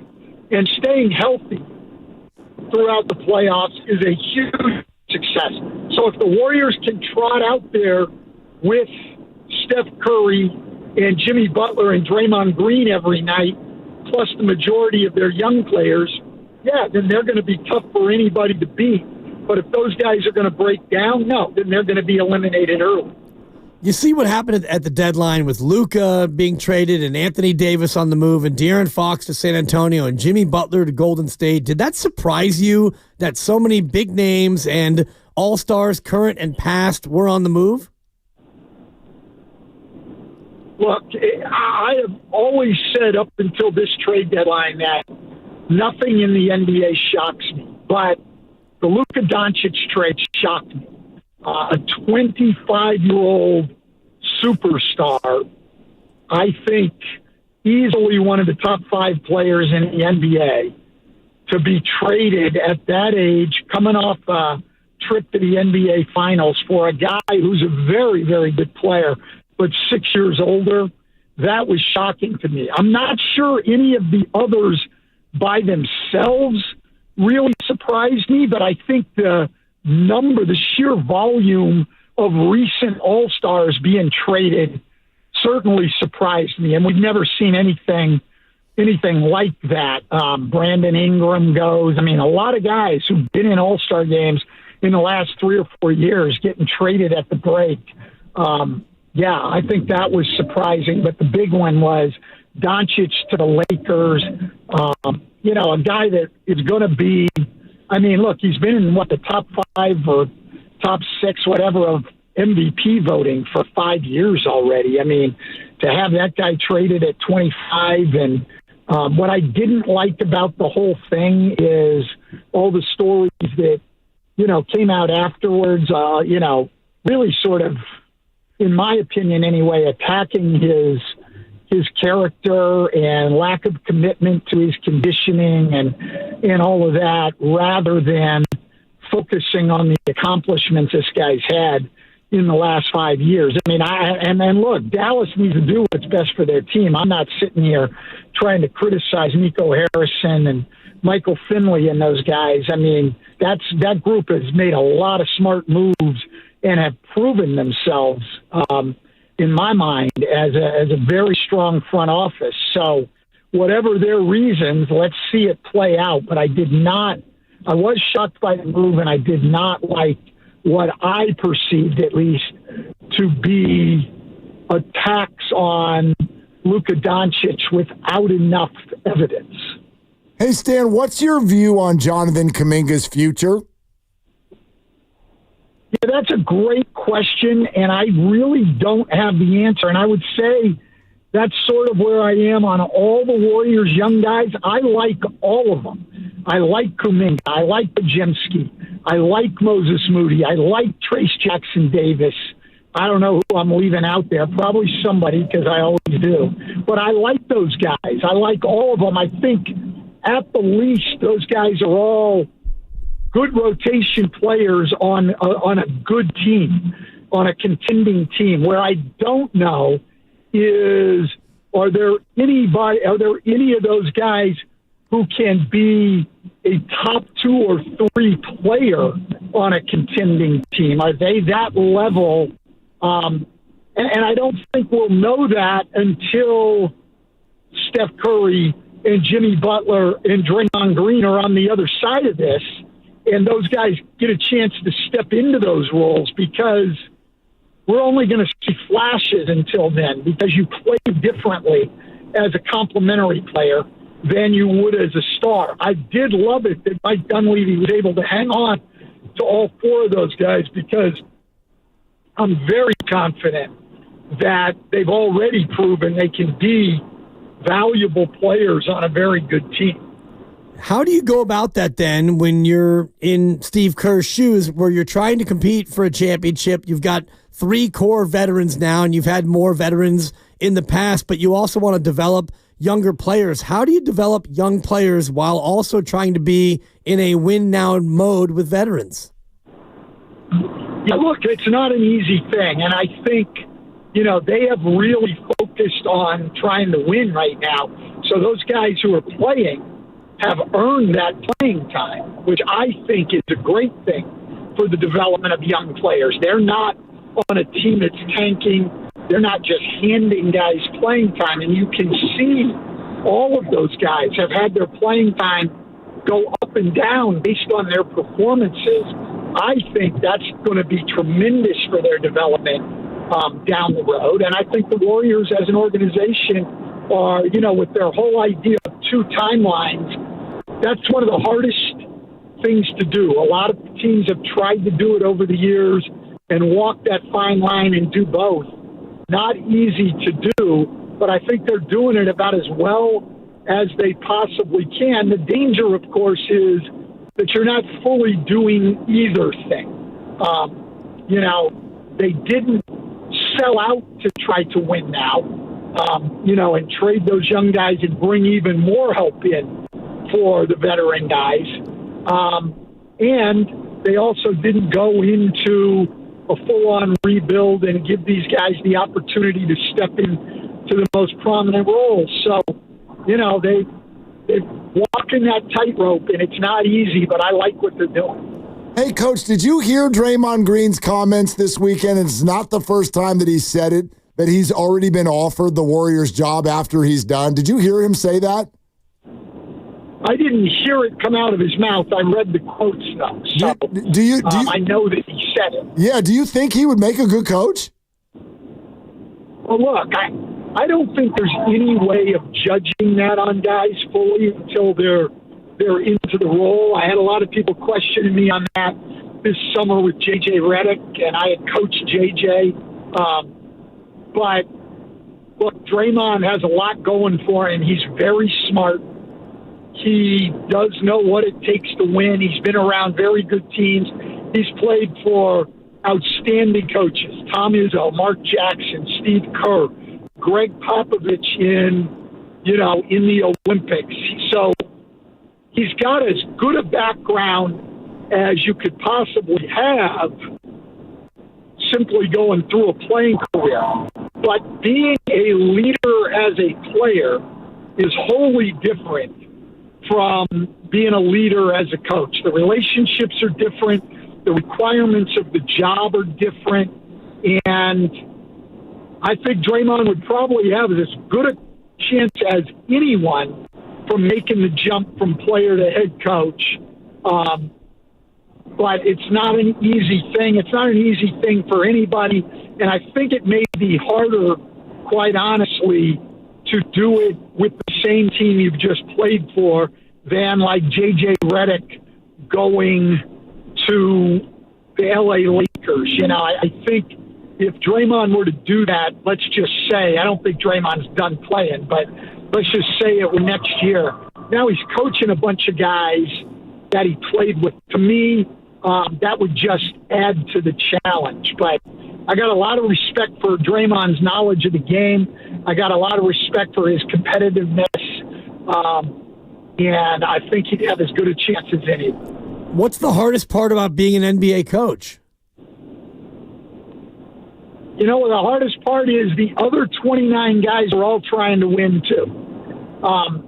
And so, that really is it. I mean, the competition, both in terms of players on the other teams and the coaching around the league, just gets better and better all the time. It's just difficult. You can be doing a great job and it not showing up in the win column because, you just don't have the players. To me, it's pretty easy to know what we're talking about. I mean, does anybody really believe that Steve Kerr is not as good a coach now as he was, 2 years ago, 3 years ago, 7 or 8 years ago? No, the rosters are different, and the teams he has to compete with are different. Steve Kerr's a great basketball coach. The competition's gotten stiffer, so he's not winning as many games as he did before. Mike Brown, who was with the Warriors and then in Sacramento, he was the only guy ever, unanimous coach of the year 2 years ago, and he's fired this year. What, did he get stupid all of a sudden? That's not what happens. The level of competition is the hardest thing. It's also the best thing. All of us are competitive as coaches, and the challenge of going out against the LeBron James and Steph Curry's, and then the other coaches, the Greg Popoviches, the Eric Spoelstras, the Steve Kerrs, and trying to figure out a way to get a win, that's what drives coaches, but it's also what makes it really, really difficult because you can have the greatest defensive scheme in the world, and guys like LeBron James and Kevin Durant, they just make it look like you don't know what you're doing. So the level of competition is high, and I think you've got to realize that as you get into it, that I don't care how good you are, there's going to be a lot of tough moments. Stan Van Gundy with us, Willard and Dibs. Coach, before you go, you mentioned how special Steph Curry is there. I mean, it's like we're mindful of the fact he's about to turn 37, but he just won MVP of the All-Star game and was the de facto host of the whole thing. He's still as big of a name as there is out there. What does that say to you? What was your experience coaching against him and how he might be even a little bit different than other stars? Well, look, I think Steph Curry and LeBron James are, they've been faces of this league for a long time. And, all those finals matchups, they've both been in the finals a lot of times, won championships, the whole thing. But to me, what sets those guys apart is how they've represented our league and the game. I mean, where are the scandals and the controversies with LeBron James and Steph Curry? I mean, these guys get it. They understand what it's all about. They're great competitors, but they understand.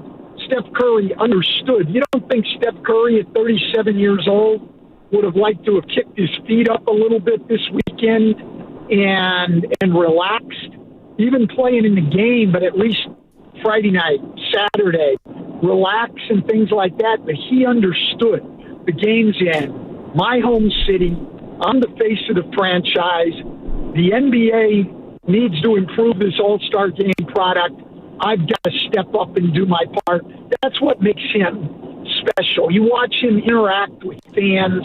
You watch his demeanor on the floor with his teammates, his coaches, opposing players, referees, media, everything else. I mean, if I were teaching a class to guys in college getting ready to come in the NBA about how to conduct yourself as a professional, the class would be easy. We would just get a camera and follow Steph Curry around 24 hours a day and just say, hey, look, guys, act like this, work like this, play like this, approach your profession like this.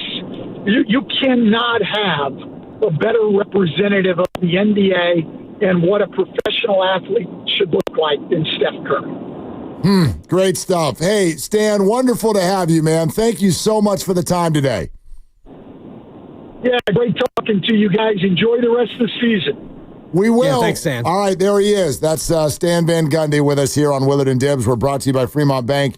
Here for you, here for good. We'll react to that. Your phone calls welcome on anything that he mentioned there. Steph, Draymond, the Warriors, and beyond. And then in about a half hour, we're going to do our Niners offseason party. Matt Barrows, Jason LaConfora will be on the show. 888-957-9570, Willard and Dibs. Hey, it's Willard and Dibs for Safeway. Enjoy these amazing deals for members. And as always, save up to 20% off weekly with 4U.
That's a great question.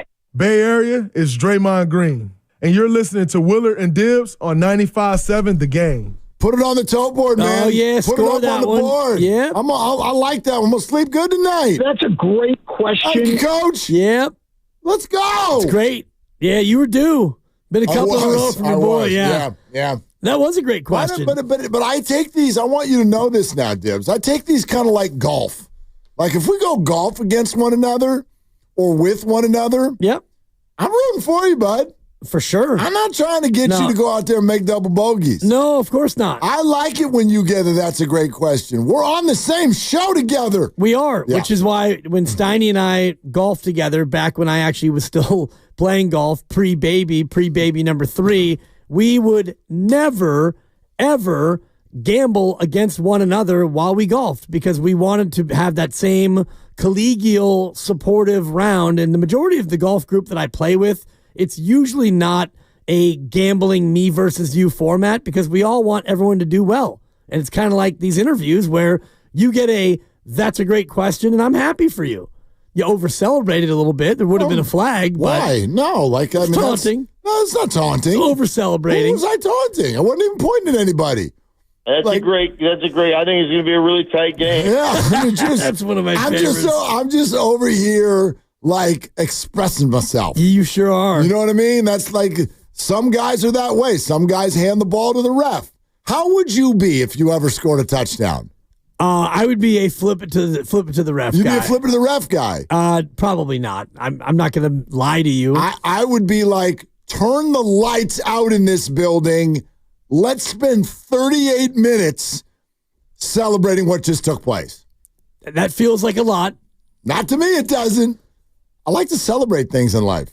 Absolutely. If it goes well, like I used to get so mad at, was it Michael Thompson? I think it might have been Michael Thompson.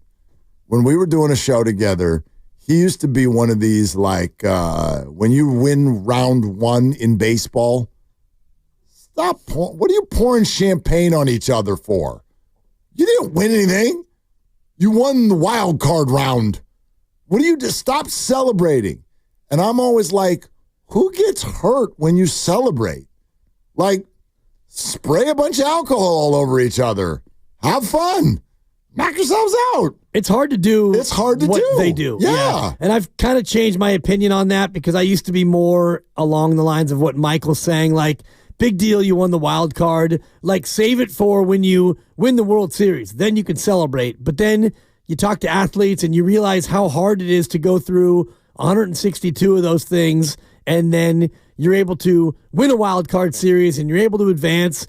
Go ahead and celebrate it because, like you're talking about, success is not always guaranteed. And you can think about a number of organizations that haven't ever had a chance to taste the sweet nectar of a championship. So when you do win something, go ahead and celebrate it. It's hard to do what these people are doing. Like if Fancy Pants Grandy, by the way, I'm going to make sure that sticks.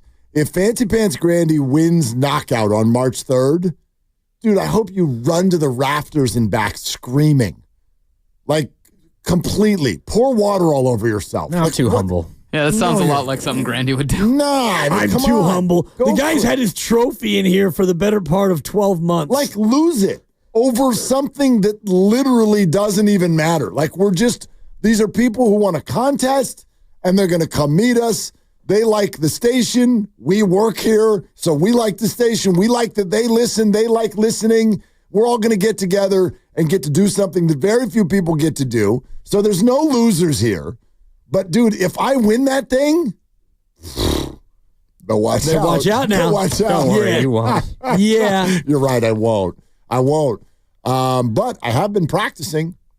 I have. Yeah, today, actually, in fact. Yeah, like not purposeful practicing, but young Jude, and if I'd say happy birthday to him on the air, but he doesn't know where to find the Odyssey app. So anyway, but Jude's at home right now, probably staring at YouTube. But anyway, happy birthday, Jude. He's 11 years old today. Not staring at us on YouTube? No, definitely not. No, he's watching Good Golf or something like that. Right. But anyway. Does he know you're on YouTube? Now that's a great. And that Anyway, so that was Mark Schlereth right there. That's a great. That's a great. I think it's going to be a really tight game. Yeah, that's a great. My favorite part is that Schlereth sounds like he's had 3 drinks when he said, "Will you play that one again?" That's a great. I think it's going to be a really tight game. That's a great. I'll have a double. That's a great. That's how I sound if you ever have me have my 3rd drink. Even your second drink, I'd imagine. Probably. So anyway, you like those Manhattans. I do. That's like some high-octane S. Kind of switching over to old fashions now more often than Manhattans, but it's the same thing. It's orange and delicious. So anyway, point is that Jude was asked today what you want to do for your birthday, but tuck it into the fact that it's Tuesday and Dad works, so we're not going to Disneyland or anything, but like, what do you want to do? And so he wanted everybody to go to breakfast. And then, damn it, wouldn't you know it, the place that we wanted to go to was closed. So we'll rebook that tomorrow. But he's like, how sweet is this kid? I just want to go on a family outing. Oh, wow. What do you want to do? Well, we end up over at his elementary school playing basketball. That's it. Fun. And there's 5 of us because the lovely Christy was there too. And that's pretty much what it turned into, was a very, very lengthy series of knockout games. And because the older kid was there, we started playing by the rules that we're not going to play on March 3rd. Oh, so we're playing you can smash somebody's ball into oblivion? No, he started to do that, and I got so mad at him that everybody just stopped immediately because it really triggers me when people do that. I'm like, this is just stupid. First of all, we're on a playground where there's like a field that's 200 yards. So, like, behind the basket. So he just waits there. An 11-year-old shoots the ball. He misses, and he's like, whack! Like, well, now the ball is going 200 yards away. Yep. What are you doing? Like, why are we even playing if that's a rule? Well, it is called knockout. It's not called make it before me. No, knockout meaning knock out the person in front of you. Mark. Not whack the ball 200 yards away so we can all stare at an 11-year-old who now is going to take 43 minutes. Like, what are we doing? What are we doing? On his birthday. Happy birthday, Jude. Start running. Freaking idiot. But anyway, point is they did this thing where it's like when we get down to 3 people, we're moving back to the top of the key. And then when we get down to 2 people, we're going to half court. Oh, my goodness. It's exhausting. Right, especially for the 11-year-old. And it's not a full, 46-foot half court. It's an elementary half court. Elementary half court. So it's probably about 28 to 30. And they looped in the whole, and we're going to stand under the hoop, and if anybody shoots an air ball and I catch it, then I get to replace you. Like, this is all happening. These are some obtuse rules. Which is what I said. And they're like, oh, we're not 50, Dad. We're not playing the 1980 rules. I'm like, oh, for crying. I'd like to kick you. I want to kick you right now. You got to make it and get a ladder and climb up and fish it out of the peach basket. You're 6'5", dog. Like, can we chill here? Anyway, long story short, I'm practicing. I've been practicing. Nice. Now. All right. Okay. Got a few W's under the belt. Yeah, against an 11-year-old. It's good. And my fiance.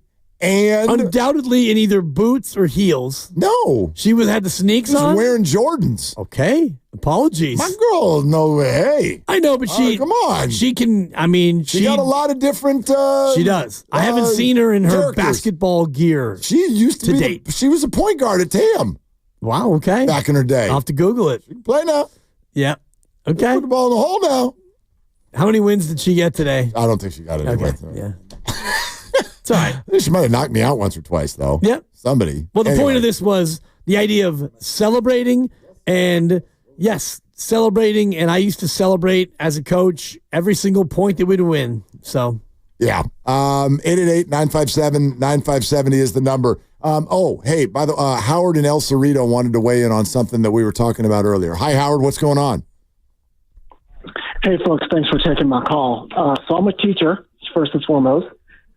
And I was listening, I think it was last week or a couple of weeks ago, when you were talking about the guy who called in. It's like his birthday and wanted to skip your class. Yeah, the student wanted to reschedule the midterm because it was his birthday. Right. So you did the right thing and gave him an F. Here's the thing I wanted to pick your brain. So here's another way of looking at the grading scale. So if you look at your grading scale, between each grade, there's a gradient of about 10 10, 10% or whatever. So, for example, an A, 100 to 90. Right. You keep going down the grading scale, you get to F. Which is anything below usually, 60. Anything below 60, yes. Yeah, 60, 50, whatever. Well, if you look at your entire grading scale, your biggest gradient there is the F, right? So that's not equitable. If you go from 60 to 0 or 50 to 0, that's not equitable. So if you give the kid a 50, that's more, how can I say this? That's more of an accurate grade for that child. Now, if he doesn't do the work, he doesn't do the work. Yeah, he didn't do the work. He's also not a child. We're in college now here, Howard. These are adults. These are adults. So, Howard, thanks very much. I appreciate it. I'm not sure what that one got very, very technical.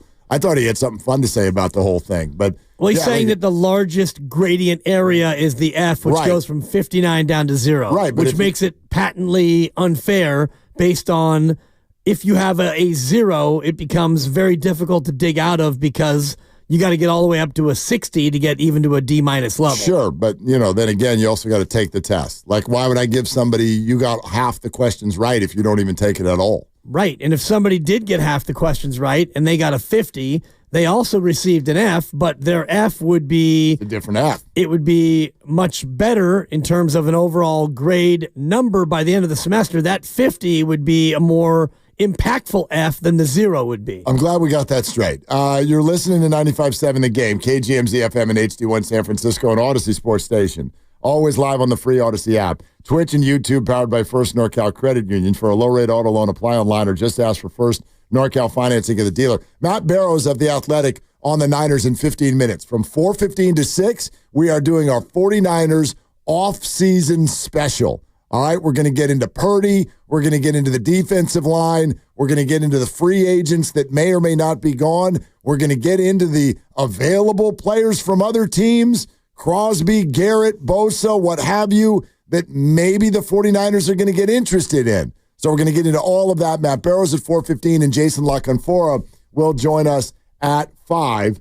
Stan Van Gundy was on with us a short time ago. Among the things that he got into are the new look Warriors and what he thinks of them now that Jimmy Butler's on the team. Well, look, I mean, it's a great move up, and I think Mike Dunleavy did an outstanding job making that move without giving up any of their young players. So I think everybody in San Francisco's got the right to be excited. Do I think it makes them a contender with Oklahoma City, Memphis, the Lakers, Houston? No, I don't. But it's a step up, and they certainly, I think, would have a chance to get into the playoffs and win a series. Okay, yeah, that's good. This is kind of where more my head is right now, as we've been sitting here bouncing back and forth on the whole, like, Draymond Green says that now the Warriors are going to win a championship. Is it just too boring for me to say this has to go in stages? Like, well, obviously. Well, right. No, but I don't just mean like obviously. Like you've sort of said there is a path that gets created. Like, sure, maybe not. He's talking about the teams that the Warriors may or may not be on their level. It's interesting that he mentions Houston.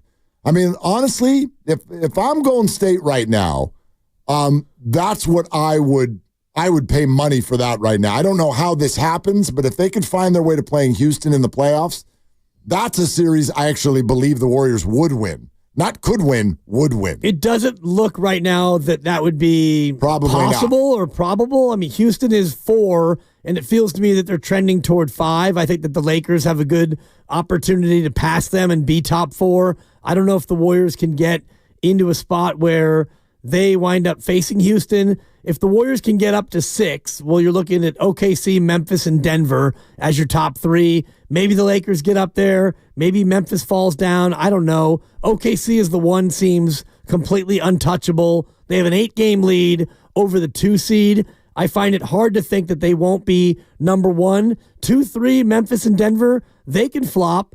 Houston Lakers 4-5. They can flop. The Clippers, I don't know if they can rise all the way up there, but for me, it looks like the way it's trending, if the Warriors get 7 or they get 8, that's OKC or Denver or Memphis. So for me, of those three, give me Memphis. If you have a choice in a first-round series of OKC, Memphis, and Denver, I think you want Memphis as opposed to the other two. Why don't we just look at, what if we did this? Why don't we look at the Warriors' next 10 games? Because instead of thinking about championship contention, playoffs, matchups, I don't know, man. Are we getting a little ahead of ourselves? We're getting way ahead of ourselves. Okay, which is fine as long as we admit it. I mean, truly, how different would this entire week feel if they had lost in Houston? And they did allow that to become like a 2-point game, 1-point game in the fourth quarter. Well, they're 2-2, right? Since Jimmy Butler joined the team, 3-1, 3-1. Yeah, 3-1. I mean, they could be 2-2, and they could be 4-0. Right. So, I mean, everything is different based on a very small sample with Jimmy. But yeah, you want to look at the next 10, and you can run through the opponents, and we can play the schedule game again. Well, I don't Last time you did this, you went 5-5, and I think the Warriors also went 5-5. Well, but the larger point was I said that they would go 6-4, and they went 5-5. I believe so. Did they? And the larger point for me, above how you did and how they did, is the fact that at that time, this Warrior team is kind of a coin flip. You just don't know what you're going to get. And I think with Jimmy Butler now, they are a little bit more of a reliable team where you could look at the next 10 and we could play the schedule game and you can probably be better about what they're going to end up doing. I would hope. I mean, and I don't want to do the win-loss game. Right. I just mean, how do you feel about where they sit and then also knowing what's coming? And this is what's coming. They'll be in Sacramento on Friday night. And as much as that's winnable, that also feels hard. That's going to be hard. Sacramento always brings it, and there's a lot of energy in the building and all of that stuff. But then they come home for Dallas and Charlotte. Little 2-game homestand, Dallas and Charlotte. Then you go on a road trip for 5 games, but listen to the teams you're playing. Okay, you go to Orlando, you go to Philly, you go to Charlotte, you go to the Knicks, and you go to Brooklyn. That's super playable. And then you come home for a lengthy homestand that starts out with Detroit, Portland, and Sacramento. Okay, then there's the Knicks and the Nuggets and the Bucks and all that stuff. I guess my point in bringing this up is if the Warriors are going to do any of the things that people are talking about right now, somewhere along the line, you're going to have to go on a run. You're going to have to go on a run. Like this like, oh, we won 2 and then we lost 1 and then we won the 1 and then we lost 2. Like that's going to, if all of these goals that people are talking about right now, they're going to have to really start to boogie. And I would argue that coming out rested, healthy, and feeling good about yourself with those opponents, the time to do it is going to be right away, right out of the gate. Like, you probably got to go win 7 of those 10 games, at least. Yeah, I mean, even 6 of the 10, fine. But, everybody's you're asking for 7 of 10, and you've got a Dallas team that is a handful. Even without Anthony Davis, you couldn't win at Dallas. But that's in your building. Right. I think, going to New York is a difficult game. Detroit is not the Detroit we remember from last year. They are certainly better. Sacramento is a team that's going to be up. You have New York, Denver, and Milwaukee 3 in a row here. That's after the next 10, though. Okay. That's outside of it. Right. So Portland would be the end of the 10. And, yeah, you could look at those teams and think 7-3, but the way this team has been all year, since they started 12-3, they've been up and down the entire time. Right. But so why does everybody think they're going to go 20-7 the rest of the way? How are they going to do this if nobody seems to look at a stretch of games and thinks that they can win those games? Well, if they're going to go 20-7, then they need to be better than 7-3. They probably need to be 8-2 in those 10. No, not necessarily. If you go 7-3, now you need to wind up going 13-4 over the remaining 17, which you could do that. But as you mentioned, a 6-game road trip coming up in March where Atlanta, Miami, New Orleans, San Antonio, Memphis, and the Lakers. Anytime you have a 6-game trip, that's going to be a challenge. And that's a long time you're going to be on the road. That is a 12-day trip. I guess that's what I'm hearing. I'm just trying to match all these things up. I hear Draymond say we're going to win a title, and people go, yeah, there's a path to it, and they're probably going to get the 6 or the 7, and then we look at the games, and they're like, yeah, they're probably not going to win most of those. I'm trying to figure out how this is actually coming together here. Do we actually now believe the Warriors are about to win a bunch of games or not? Like, what do you mean by a bunch of games? Like to get to the 6 seed? Most of their games. Like 2 out of every 3 games. You feel like they're about to win 2 out of every 3? Okay. So they've got, they've played 55, so they've got 27 left, which would mean you go 18-9. Yeah, you kind of got to win 2 out of every 3. 18-9 would give you 46 wins, which would maybe get you the 6. Historically, and I did the research over the last 20 years, the 6th seed has been between 45 and 51. The average has been 48. Last year you won 46, and it didn't get you the 6th seed. And this year, if you're looking at 46, you'd be close. 46 probably gets you the 7. Maybe. The 6 and the 7 seed both already have 31 wins, which means for them to get to 46, they only need to win 15 more times. Now everybody's got a different number of games left and all of that stuff. But I hear what you're saying. 46 wins is a 561 winning percentage, which right now would get you the 7. Because the Clippers are at 574. Right, and the Timberwolves are 554. Right, so 561 would put you in the 7 spot. In the moment, right. And that's if you go 18-9. Right, you probably get the 7. The good teams tend to start piling on wins at the end of the year because there are teams that aren't playing anymore. I guess that's just kind of where I'm at. Like, I feel a lot of confidence when people take the view from 10,000 feet, but maybe not necessarily a night in and night out. Do you really look at the Dubs right now and go, yeah, 2 out of when they play 3 games in a week, they're going to win 2? Because that's like a minimum. That's the minimum right now for them to get to where everybody thinks they're going. Yeah, 2 of every 3 get you to 46 and get you to a 7 seed, and you're still in the play-in, but you're in the upper play-in where you only have to win 1 of 2 games if you have to play 2, and so you feel a little bit better about it.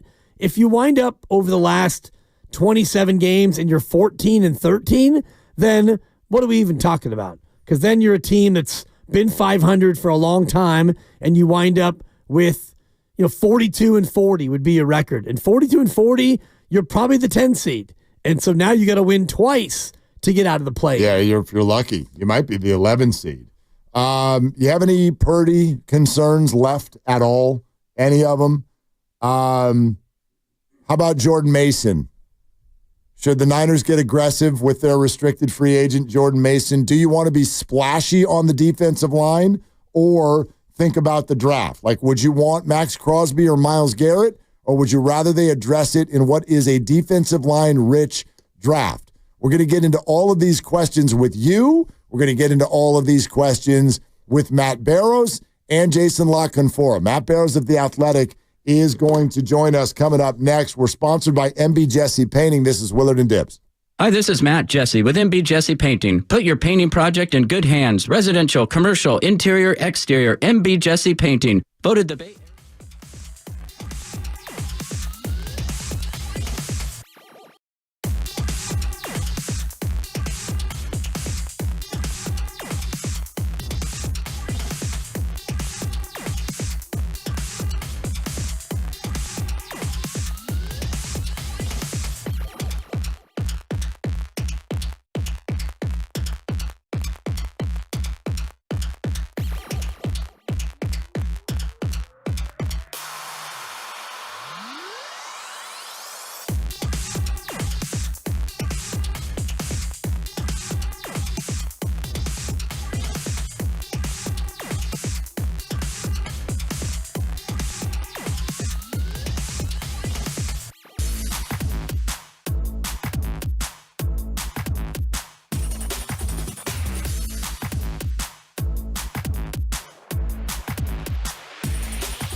The game. All right, 49ers offseason special. I'm actually kind of geeked about this.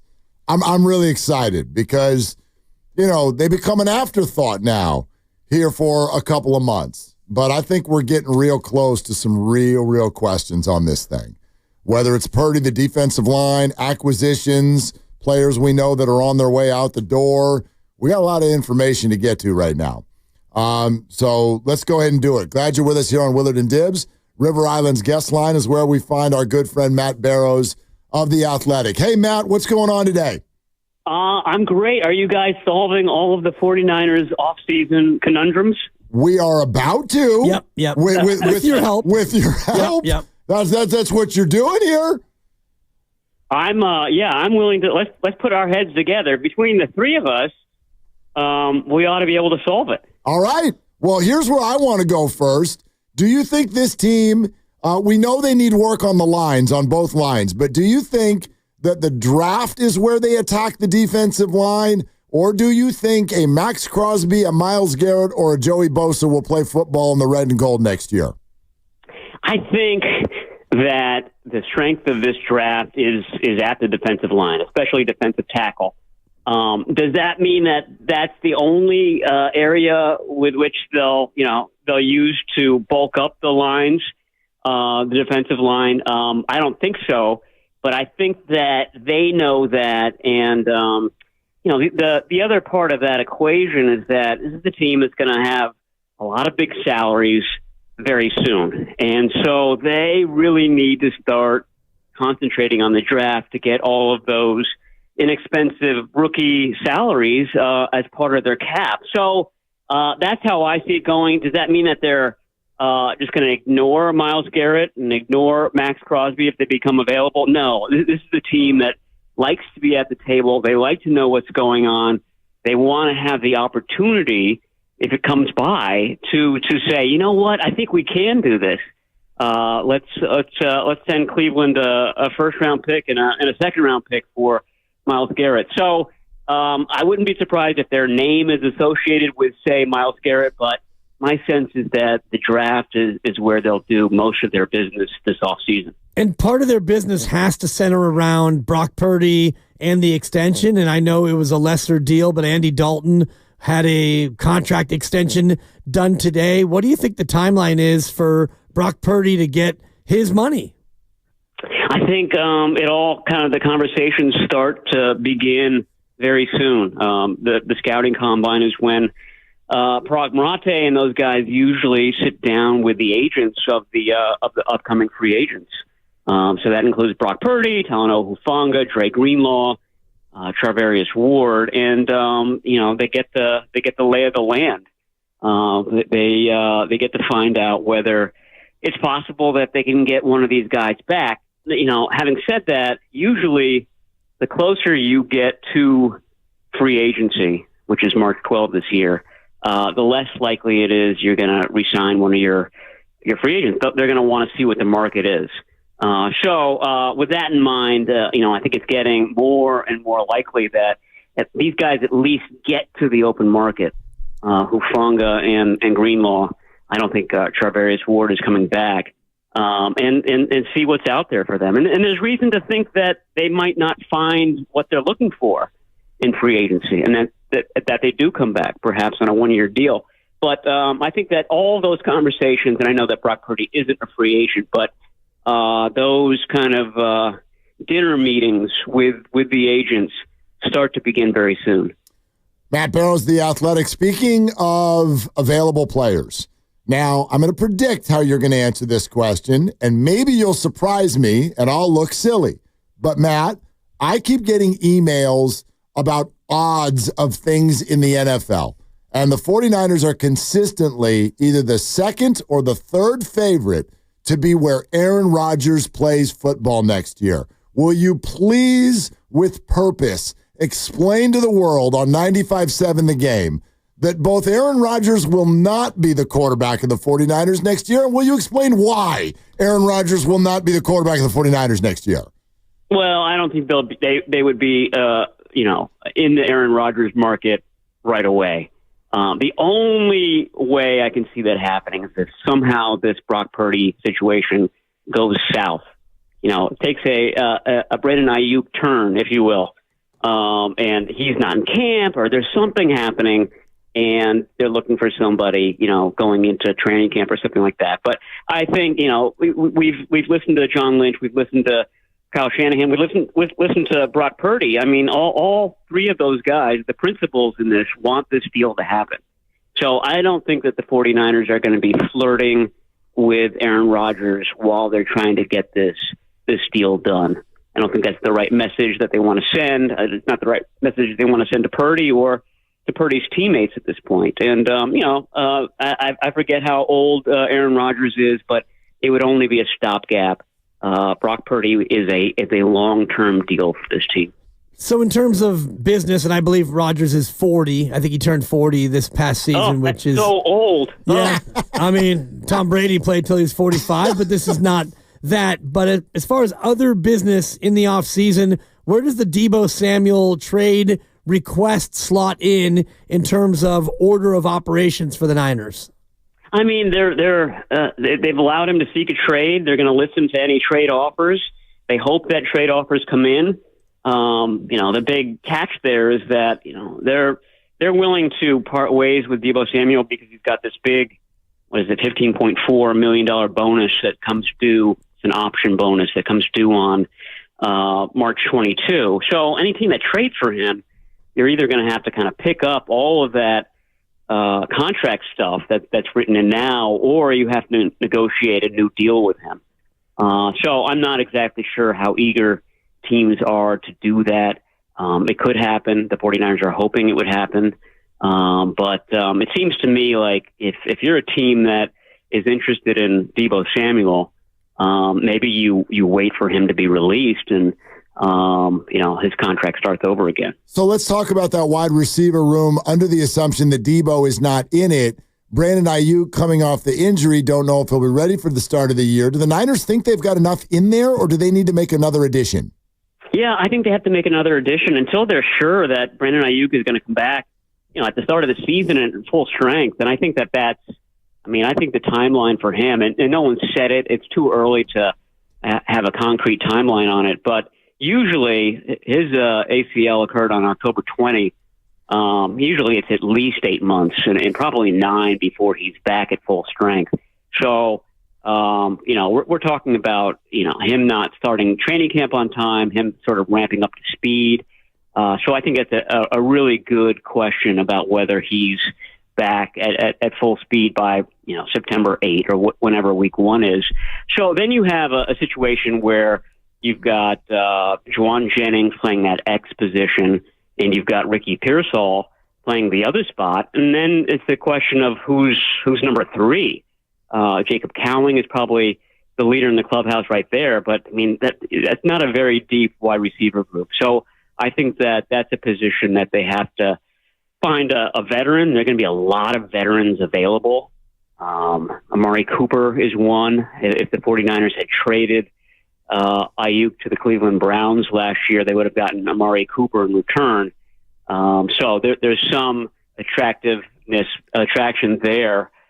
between the 49ers and Cooper, but he's not a long-term solution. But he could be somebody who fills in for a month and a half while Ayuk is getting his legs back. But yeah, I think that's sort of an overlooked position that probably needs to be addressed somewhat this offseason. I think linebacker. I was just talking about Dre Greenlaw. They said goodbye today to Demetrius Flanagan-Fowles. He'd been on the team since 2019. He could be back, but it's not a very deep group right now. After Fred Warner, there's a lot of question marks. So that's another spot where they could stand to bring somebody in, probably in free agency and in the draft. Would Devontae Adams be of interest if he's available? I think he would be. I mean, he's expressed a desire to come back out this way, come back out west. He'd like to play for a contender. So that puts the 49ers in the mix. It also puts the Rams in the mix, and it puts the Chargers in the mix as well. And the Chargers seem to be the leaders in the clubhouse right now. But that's certainly a possibility. He's one of these veteran guys. Some guys are going to be available via trade, some guys through free agency. But there are a lot of well-known wide receivers, most of them on the wrong side of 30 years old, who will be available. And so if you're looking for a short timer, which I presume the 49ers are, it's a good off season for that. How are they looking cap room wise? I know last year toward the end of the regular season, they were number one in cap room. And once you get to the off season, I know a lot of those numbers reset. Considering Brock is going to get an extension, all of which won't kick in immediately, but outside of the Brock contract, how are they fixed for other additions? They have room, and they can do a lot with that. One of my questions is, they went into last year's off season with a to-do list of contracts, and out of the blue, Christian McCaffrey wanted his deal redone, and Trent Williams wanted his deal redone, and the Williams one took a long time. My point is that there's always one or two that kind of crop up. And I could see, Fred Warner saying, listen, my deal looks old right now. I'd like to readdress it. I know that you guys have talked about George Kittle going into the final year of his deal. He probably would like an extension as well. So it's not just the ones who are coming up for free agency this year. There might be some other ones that pop up. So, all of those are going to be huge money deals that they have to kind of fit into these future caps somehow. So I think as usual, it'll be a mix of contracts that, pay out or count against the cap immediately, and some that they put off for later. But that's the balancing act that they have to kind of figure out over the next, 3 to 4 years. Matt Barrows, The Athletic, talking it out with us here, Willard and Dibbs. Hey, what do you think they're going to do about Jordan Mason? That's a good one, because this draft class is supposed to be a special one when it comes to running back. So the 49ers could calculate that any team that's looking for a new running back or looking to bolster their running back core isn't going to spend money on Jordan Mason. They're going to wait until the draft and one of these great rookies that are coming in who would be cheaper. So they may end up doing the lowest tender amount possible for Jordan Mason. I think that they like Isaac Guerrero very much as the possible number 2 running back behind Christian McCaffrey. Both of those guys were injured last year. So is Jordan Mason, for that matter. So they have to think about their depth at that position, but I don't think it is going to be a high tender amount. Certainly not the first, or maybe not even the second round level. Is it hubris, or is it a nod to the system that Kyle Shanahan seems to be able to get away with unknown running backs year after year behind Christian McCaffrey? Yeah, I mean, they've got a track record of that. It's him and it's really Bobby Turner who does exhaustive work at that position. I mean, he's already been grinding film, and he starts to kind of call all of the running backs that he likes just to make sure that they're the right type of person. They have the right work ethic, that they'll call him back on time. Bobby Turner has very, very old school sentiments, and so he kind of wants to have players that will basically be coachable, and he starts to kind of find that out right now, late February, March, April. That's when he starts to do all that work. So I would think that the 49ers would feel confident that they could come out of this draft, and I'm including the undrafted guys as well, with a good player, with a Jordan Mason, with a Matt Breida, with a there have been lots of other guys as well, late round picks and undrafted guys who have ran very well for this team. So they've been quite good at that over the years. Matt, I've sort of contradicted myself in the last couple of months because I always say it's really hard to recreate the past. And then in the next breath, I'm like, I am so in favor of this Robert Saleh thing. But you tell me, how's this going to go? With Robert Saleh, I mean, I agree with you. There seems to be a return to 2019 kind of slogan here, where they're getting Saleh back, and they're trying to find a bookend for Nick Bosa and all that stuff. One big difference is that Saleh came in, and he had DeForest Buckner, he had Eric Armstead, he had B.J. Jones. In 2019, they traded for D. Ford, and they drafted Nick Bosa, number 2 overall. He had a loaded defensive line at jump. And he's coming in and finding that defensive line probably worse overall than it was at any point when he was with the 49ers. So that's got to be job one for Robert Saleh. And I know he's probably out there trying to convince Craig Greenlaw to come back for one more season. I'm sure Fred Warner is doing the same. I'm sure there's a lot of lobbying going on. But to get back to your very first question, I mean, I think defensive line has to be a priority for him and for this team this offseason. Are you getting any sense of the market outside the building for Dre Greenlaw? Do you think it's a certainty that the Niners are going to be able to bring him back at a decent price? I don't think it's a certainty because, in the 49ers' favor, you have the fact that he was coming off an Achilles last year. He played exactly one half of football. That's going to make most teams hesitant about giving him a big money deal. The 49ers would probably be more apt to do that because they know who Dre Greenlaw is. The hitch is that there's some other guys out there in the NFL who know exactly who Dre Greenlaw is as well. And I'm talking about Adam Peters with the Washington Commanders. There's some coaches out there, D'Amico Ryans, for example. Ethan Waugh is the interim GM in Jacksonville. He was with the 49ers when they drafted Greenlaw in 2019. So, there are some, very easily identifiable suitors out there for him.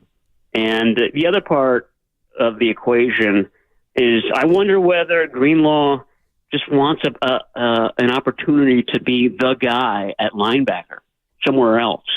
Azeez Al-Shaair got that opportunity in Tennessee a couple of years ago and is now the middle linebacker in Houston under D'Amico Ryans.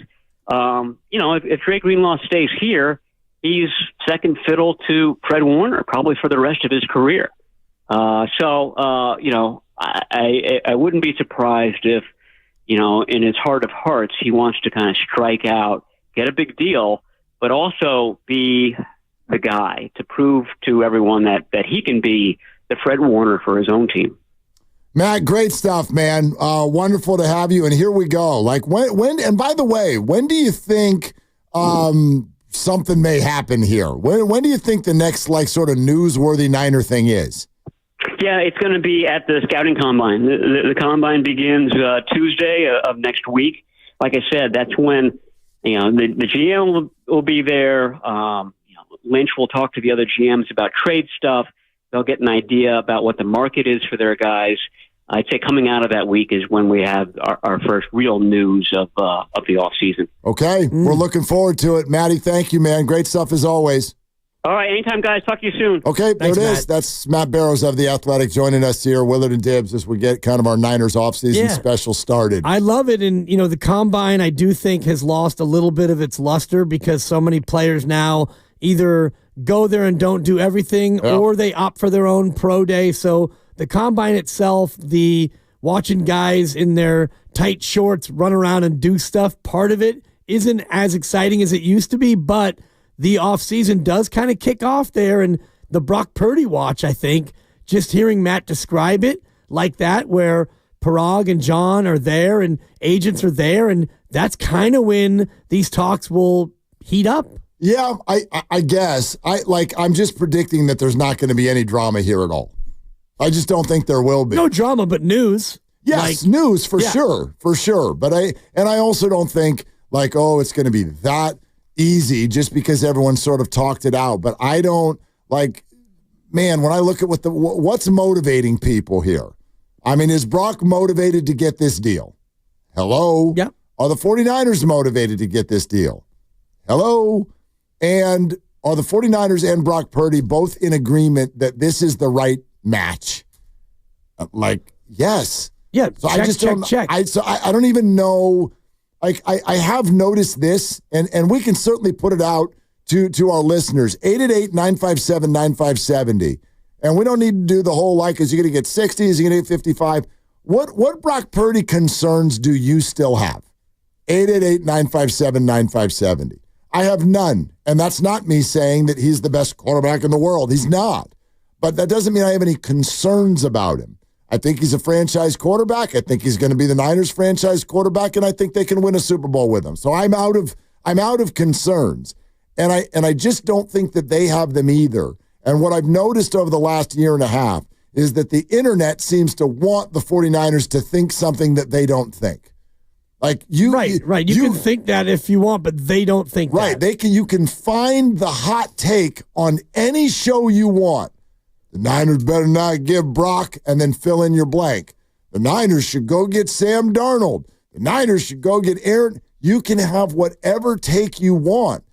There's all these people talking all this stuff about what the Niners should think or should do, and I don't think the Niners are even considering any of it. They've never flinched from their stance where their owner said he's going to get a lot of money, and the coach, we can win with him, and the GM, we have full faith that we can win with him. So owner, GM, head coach, check. None of them have ever wavered about their feelings about Brock Purdy.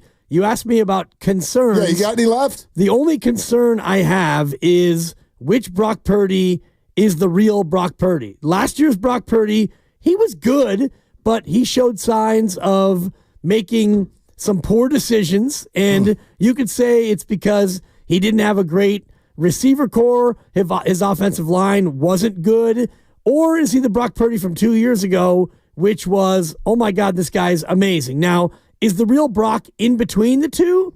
I would say probably. Last year wasn't bad. Last year was a little eye-opening. What if I tried to answer it in a little bit of a different way, which is to say, I'm not going to look at either one and be like, that's Brock Purdy. They're both Brock Purdy, tucked within the circumstances that Brock Purdy is given. I mean, I could look at Patrick Mahomes, and if you want to get into stats and results of that individual, he wasn't the same player this year that he has been in years past. Right. His circumstances are totally different. 17-2 last year in games he started. He still won a bunch of football games, but he went, what would we say about Brock if he went into the Super Bowl and looked like Patrick did? He looks awful. We would say maybe he and Shanahan can't win the big one, which is what we've said. Right, but what I would say was Patrick was given no chance to be good in that game.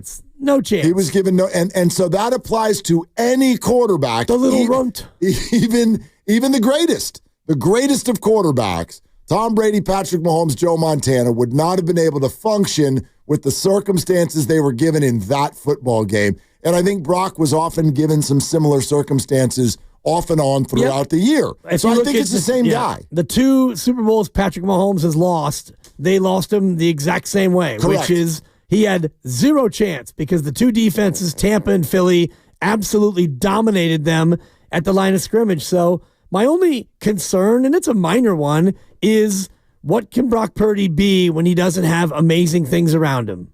I get it. I think that's what a lot of people are worried about because, last year you didn't have amazing things around him, and they all kind of struggled. Yeah. My question is whether that's not just an omnipresent thing, though. Like, if with all teams, right? Like if your team is functioning, you're going to play well. If not, like look at Jared Goff, classic kind of a guy like that. We're brought to you by Fremont Bank. Here for you, here for good. Jason La Canfora is going to join us in 18 minutes. But until then, we would love to take your calls. You have any? What are your concerns that you may still have about Brock? It sounds like the Niners have none. What are yours? 888-957-9570. We'll take your calls on Willard and Dibs. Meanwhile, at Xfinity. Hey, Steve, why are you on the roof? Product research. We engineered the Xfinity mobile network to have super fast Wi-Fi on the...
Can you sing with that voice? Literally. I did Daddy Warbucks in middle school, and it was talk singing. What I'm telling you, Kelly Savalas. NYC. That's singing. On 95.7 The Game. Okay, y'all. 888-957-9570 is the number. Now, that's a quarterback right there. Yep.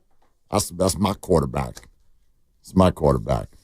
But even in the day and age of older dudes playing, I don't think that's the route for the 49ers to go, and the same for Aaron Rodgers.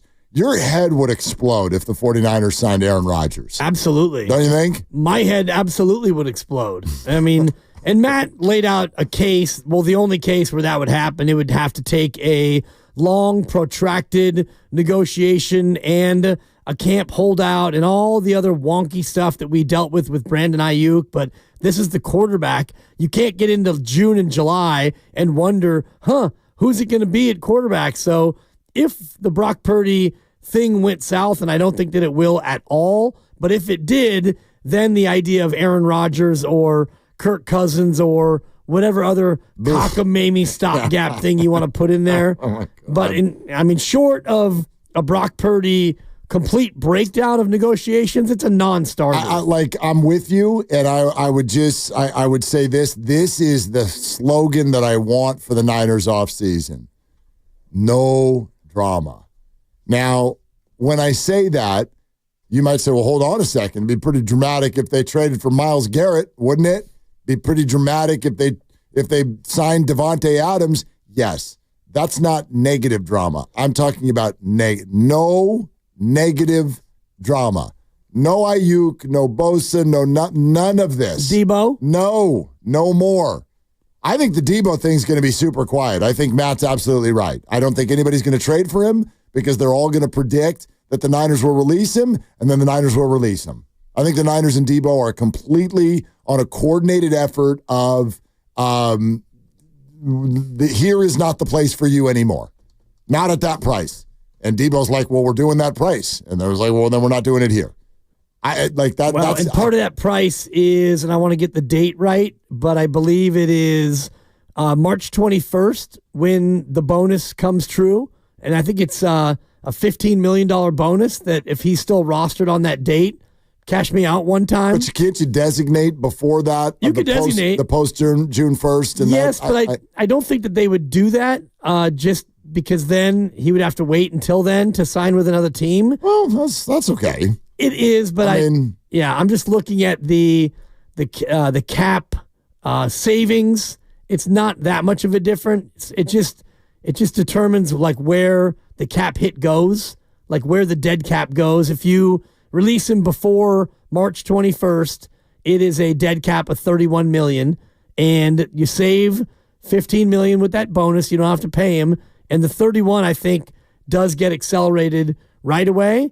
And if you wait until post June 1st, then the $31 million gets spread over 2 years. All I know is the Niners are going to, I think Debo's going to play on a different team next year, and the Niners will do that in the most financially advantageous way they possibly can.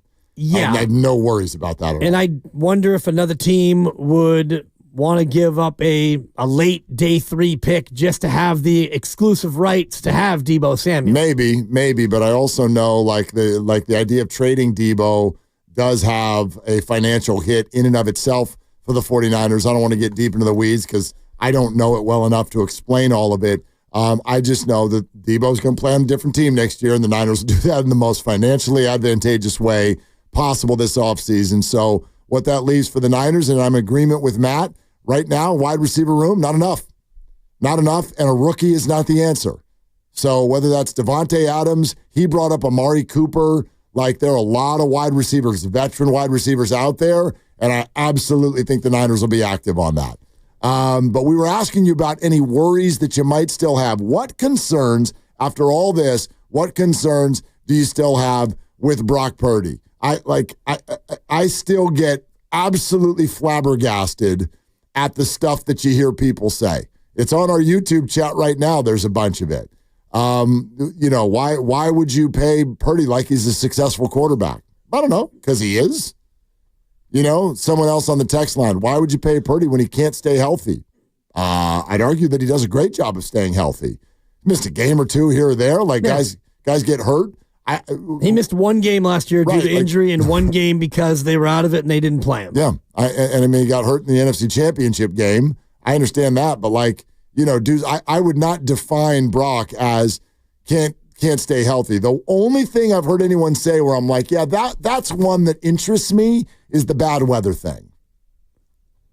That one interests me. Yeah.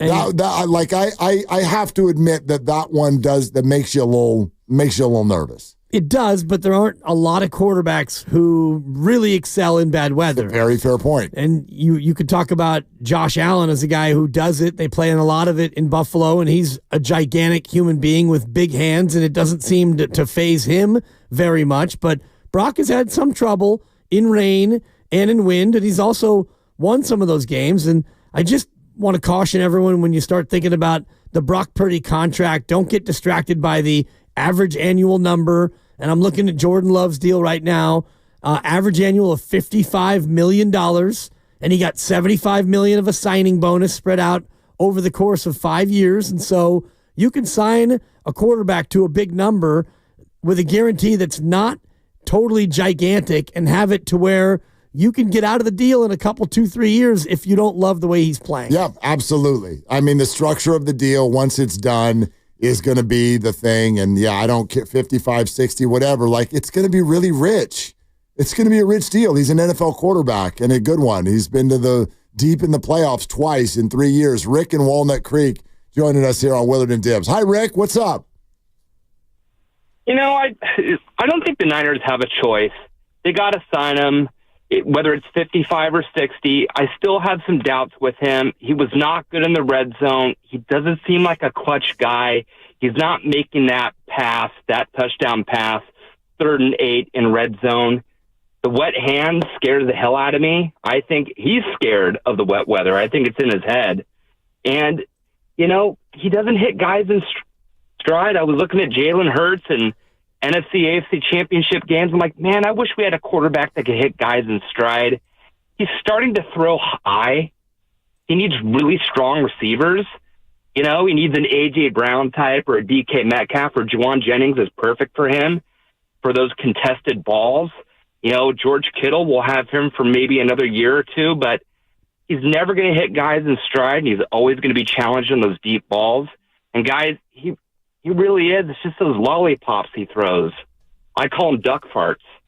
Really contested passes that the receivers got to come back and get because he's throwing duck farts. It's super funny, but Rick, I have to tell you, dude, I don't see the same game you do. You don't think Brock Purdy hits guys in stride? Oh, Rick hung up. Is that do you don't think Brock Purdy hits guys in stride? I think that's a generalization, and there were throws. Well, there were throws this year where he didn't hit guys in stride, and there were throws where he did, and they dropped the ball. Sure, there's always throws, and I do think that the way he throws the ball is not. He doesn't stand back there and let it rip. He is more of a finesse thrower, but there were a number of throws this year where he just threw the duck fart, so to speak. I do like duck fart. A couple of teardrops, though, that were great throws, finesse throws. I don't know what it is. And I will refute his red zone assertion with just the stats, because this year the Niners wound up 14th in the league in red zone. Right. Last year they were number 1. So to say that he wasn't good in the red zone this year is somewhat accurate. They were middle of the pack, but last year they were the best red zone team in football. And I put that largely on their run game. I didn't think Brock was bad throwing the ball in the red zone. They didn't have Christian McCaffrey, and Jordan Mason was not as good of a runner when he was in the red zone. I don't know why. I mean, I guess you could put some of it on Brock, sure, but I don't see him as somebody who's throwing picks in the red zone very often. Well, and McCaffrey is your number 1 red zone threat, running it and catching it. So when you don't have that, then you're really running low on threats. And Brandon Ayuk didn't play the majority of the year, and he's a number 1 receiving threat also. I guess we just figured it out. Now I know what's going on. Someone just texted us, and now I get it. Now I understand. 408, thank you for the text. Appreciate the interaction with the show, and thank you for listening. Willard, you don't see what others see because you don't watch games, and you are an idiot.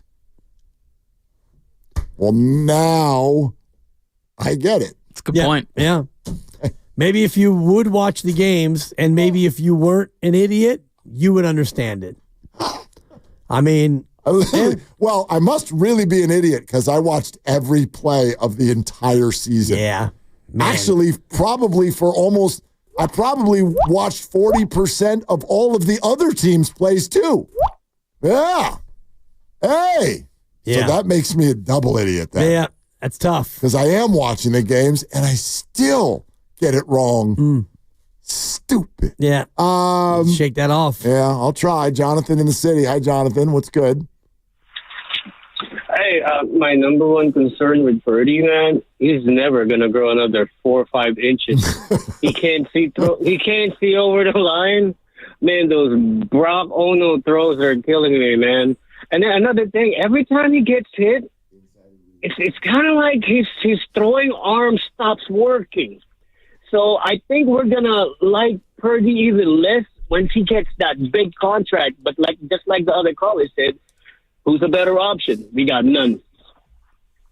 Well, that part is Jonathan. Thank you. That part is true. I hate that reality though. If fans are thinking about it that way, do you know what I mean? Don't get married because you're like, well, I don't know, they're here.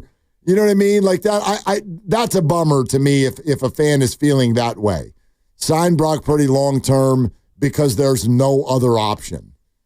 It's true, right? But I also think that there are reasons to be a little bit more excited about it than that. There are, but if you aren't that excited about it, you can at least face up to the reality, which is you have no other option, and you can look at the New York Football Giants where they signed Daniel Jones and they tried that out at $40 million a pop for a couple of years, and they realized that wasn't working, and since then they've tried to pivot, but they haven't really found another solution. So if you have a quarterback and he's more than decent, he's a quarterback you like, you got to keep him. And in order to keep him, you got to pay him, and you hope that he can continue to progress and be the QB that he was 2 years ago. What'd you make of what almost felt like a campaign at the Super Bowl, Fred Warner being the lead one, but then again, so many of them have publicly stated this, and I know we could tuck it all into, well, they're teammates, so what do you want them to say?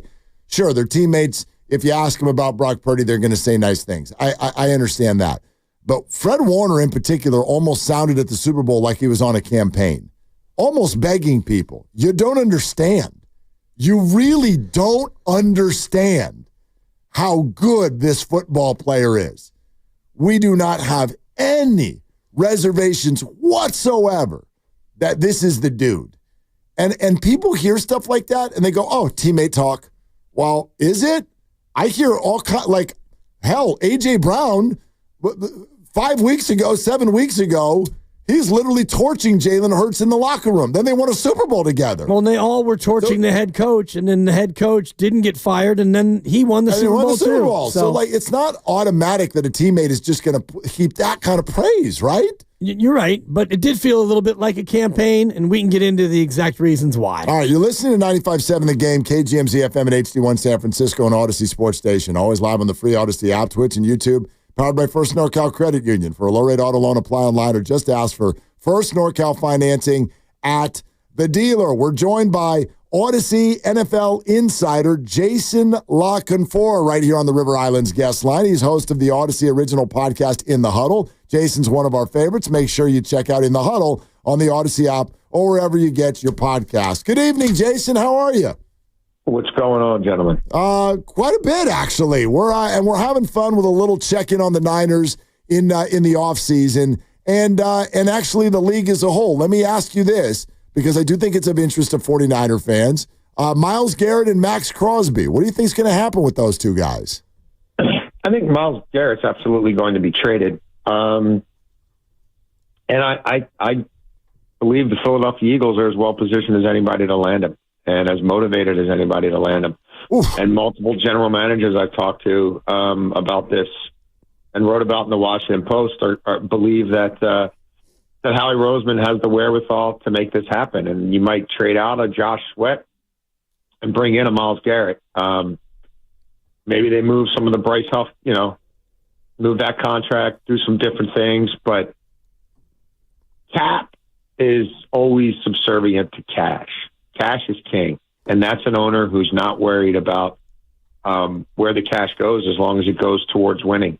And they've got a chance to build their own little sort of mini dynasty there. And they are as committed to being as potent up front, both sides of the line of scrimmage, as anybody. And there's also a pretty strong relationship between Andrew Barry, who used to work for Howie Roseman, and, hey, this is how the league works. Everybody's probably going to be blown up in Cleveland in the next 6 to 9 months. And, Andrew Barry going back to work for Howie Roseman wouldn't be the worst thing in the world either. So I think they would want to trade him out of the conference, ideally. And I think they'll get Khalil Mack type value for him. Max Crosby, I don't know. I mean, there's a lot of weird dynamics there. I mean, it's a rebuilding team that's got Tom Brady now involved, who is used to winning ASF&P, and you got a 73-year-old coach you just hired. So I don't know that, trading your best player when you've already got a talent imbalance and you're in a division with Sean Payton, who went to the playoffs last year with a rookie, and Harbaugh, who went to the playoffs and after being gone for a decade, and Andy Reid, who goes to the championship game every year. I don't know that it makes sense to be trading key pieces with a 73-year-old head coach. I also don't know that it makes sense not to be gutting it to the studs and starting over because this iteration didn't work. But, it's a Mark Davis production. Anything's possible. Max Crosby has sounded like he wants to be there and wants to be a part of a winner there. So I don't know. It sure is appetizing out here, Jason, because we saw what the Eagles did in the Super Bowl, and we all remember the Niners when they had a ferocious defensive front. Mm-hmm. When you look at San Francisco and where they sit now, coming off of 6-11, especially with that defense, how active should they be for those two players and also in the draft to try to shore up this defensive line? Well, I think they absolutely have to. They've got to make improvements there one way or the other. I mean, you can fire your defensive coordinator every year if you want. And God knows they love to do that. But, that's cosmetic. I mean, that's cover your ass BS. I mean, they had guys there who can coach. They got rid of a guy who coached his backside off, including in the Super Bowl, and it made him walk the plank. So, yeah, I mean, at some point, they've got to be more consistent. They've got to be able to get more of a pass rush. And the offensive line has obviously sort of been staccato as well. What does Trent Williams still have left in the tank? What is that group going to look like short and long term up front? So, yeah, I think they have a lot of work to do in both those regards. Jason La Canfora with us here on Willard and Dibs. Jason, I feel like the internet really wants there to be a fight between the 49ers and Brock Purdy, but the Niners and Brock Purdy are not interested in that at all. What's your prediction on how this plays out? I suspect they just pay him at this point. I think they might look back on this opportunity if they don't explore it to see what you might be able to get for him. When you start paying a guy 62, 63, I don't know what the number is, but if I'm him, I want Dak Prescott money. I mean, why don't I want Dak Prescott money?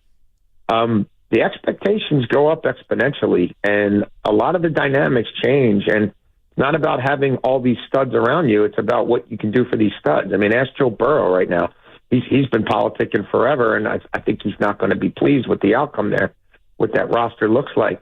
So I suspect they just pay him. How stuck in will he be?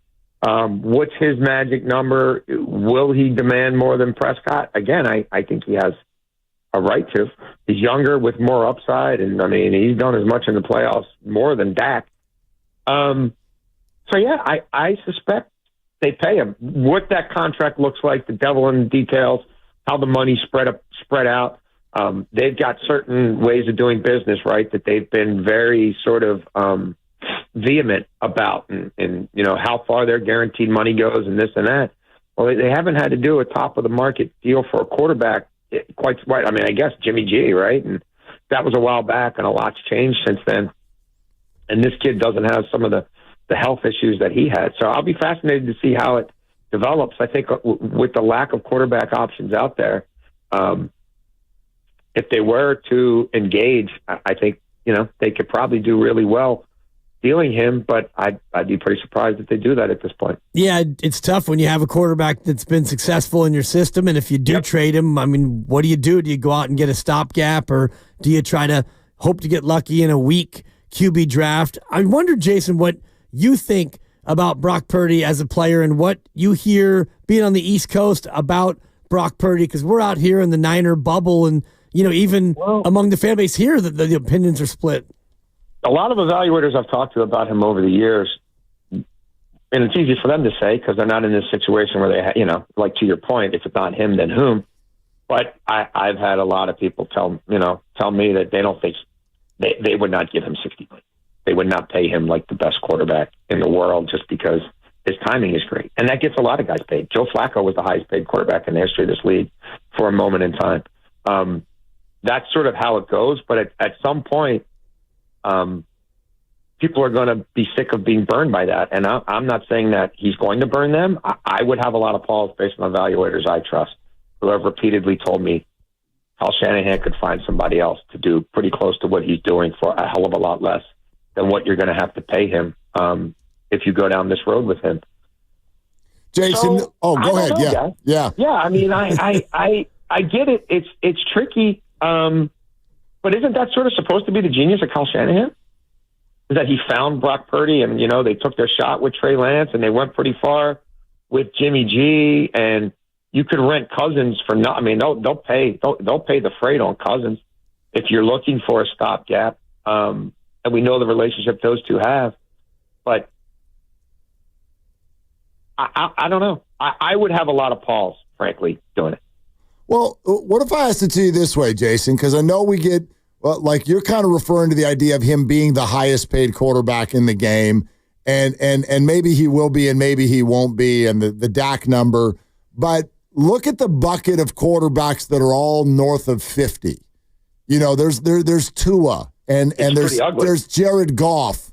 Right, these are success. Trevor Lawrence. Right. Trevor Lawrence. There's Trevor Lawrence. Taking a penny less, so take 60 off the table. How is he taking less than 55? Well, he can't. Yeah, he can't. Like, don't you think based on those numbers that he belongs? I think he has to. He can't take less than that, and I think they'd be naive to think he'd take less than that. But that cohort of players is exactly why I'd be scared the hell out of doing this. Because how many of those people already have sticker shock and buyer's remorse?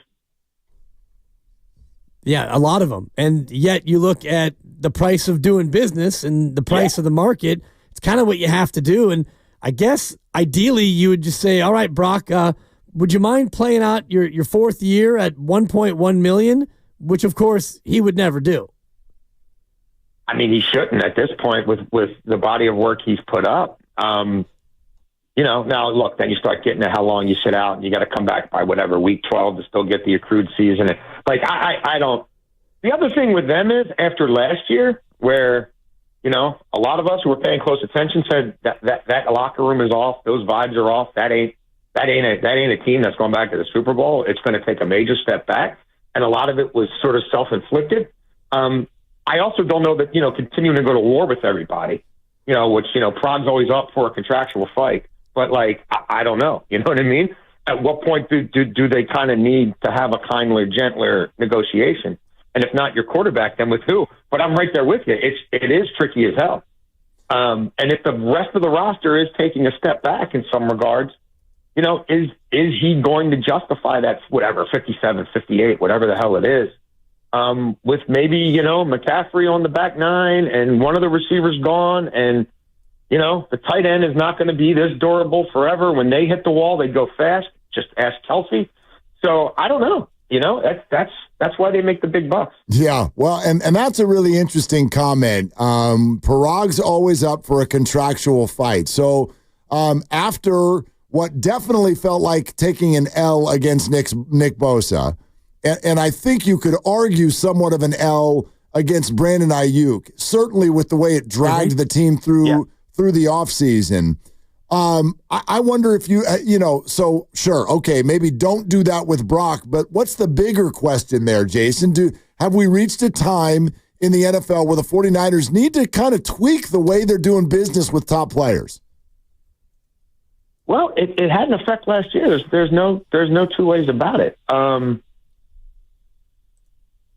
Yeah, I mean, I think they're obviously right at a bit of a fork in the road. I mean, there was sort of this, Purdy extended the sort of Jimmy G window, right, as Jimmy G's body started to fail him and he couldn't hold up for half a season, let alone a full season anymore. And it could just be that they maximize that. Now, Purdy's young enough that it makes sense to do this deal, but again, he better be the same guy with a lesser roster. You know what I mean? Like he better, you know, with the kid they drafted last year, and obviously they're going to have to be keeping drafting skill position guys, and you know the tried and true outside zone run scheme and all that. You know the defense can Bosa stay on the field? To your point about that contract, I mean there's a lot of question marks there. And they did seem like a lot of guys sort of advanced in age, you know, all sort of at once, like those extra playoff games and the wear and tear of the longer seasons and the Super Bowl hangover, real or imagined or mental, or maybe it's mostly mental and not physical, whatever it is, they were poster boys for it. So that's hard to regroup. And it's got to be Brock Purdy's team. You start paying him like that, he's the face of the franchise. He's the vocal leader. He's got to be their best guy every Sunday. You know, ask Lamar Jackson. So, you know, that's kind of the level you start getting picked apart at. And it hasn't worked out for a lot of these guys. You know, a lot of them, when the expectations get that high and the paychecks get that big, they start coming up small. Yeah, and like you said, when you don't have the support around you, it becomes even more highlighted when you're making that big money. You mentioned before about cash is king, and it's kind of what Jed York has done, paying out a lot of these bonuses and restructures. Is it something that eventually comes home to roost? And I'm asking it about Deebo Samuel because he's due a big bonus, and it looks like they don't want to pay it, so now he wants to be traded. Yes. Yeah, look, there's no way that those two guys are back next year. I mean, nothing's forever, and I guess it's sort of, you know, do you go one extension too far? Would you rather cut a guy than go one extension too far? I mean, look at the Saints right now, right? I mean, they fought too hard to keep an aging core together, and now, like, people who want Cam Hayward are like, I don't even know how the hell we're going to get him. Cam Jordan are like, I don't know how the hell we're going to get him because, like, extracting him out of that contract is damn near impossible. You know, they're going to have to do whatever they can to get Carr out of there, and it's going to, you know, probably play with Spencer Rattler for a year just because the cap's going to be so jacked up. What's the difference?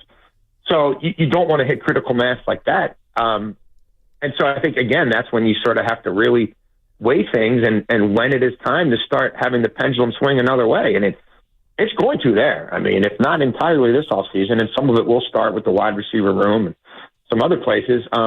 Certainly in the next year, I think you're looking at, you know, maybe McCaffrey not there anymore, maybe Kittle not there anymore. That's just, you know, that's football mortality. I mean, especially at those positions where you're just constantly in high traffic as a running back and as a tight end. Jason La Canfora with us, Odyssey NFL insider here on Willard and Dibs. Hey, Jason, broader question. We were looking at a graphic that I thought was really, really interesting. Check out the top 5 teams in fourth down conversion rate this year. This runs all the way up to the Super Bowl. In order, it goes Washington, Buffalo, Philadelphia, Kansas City, Detroit.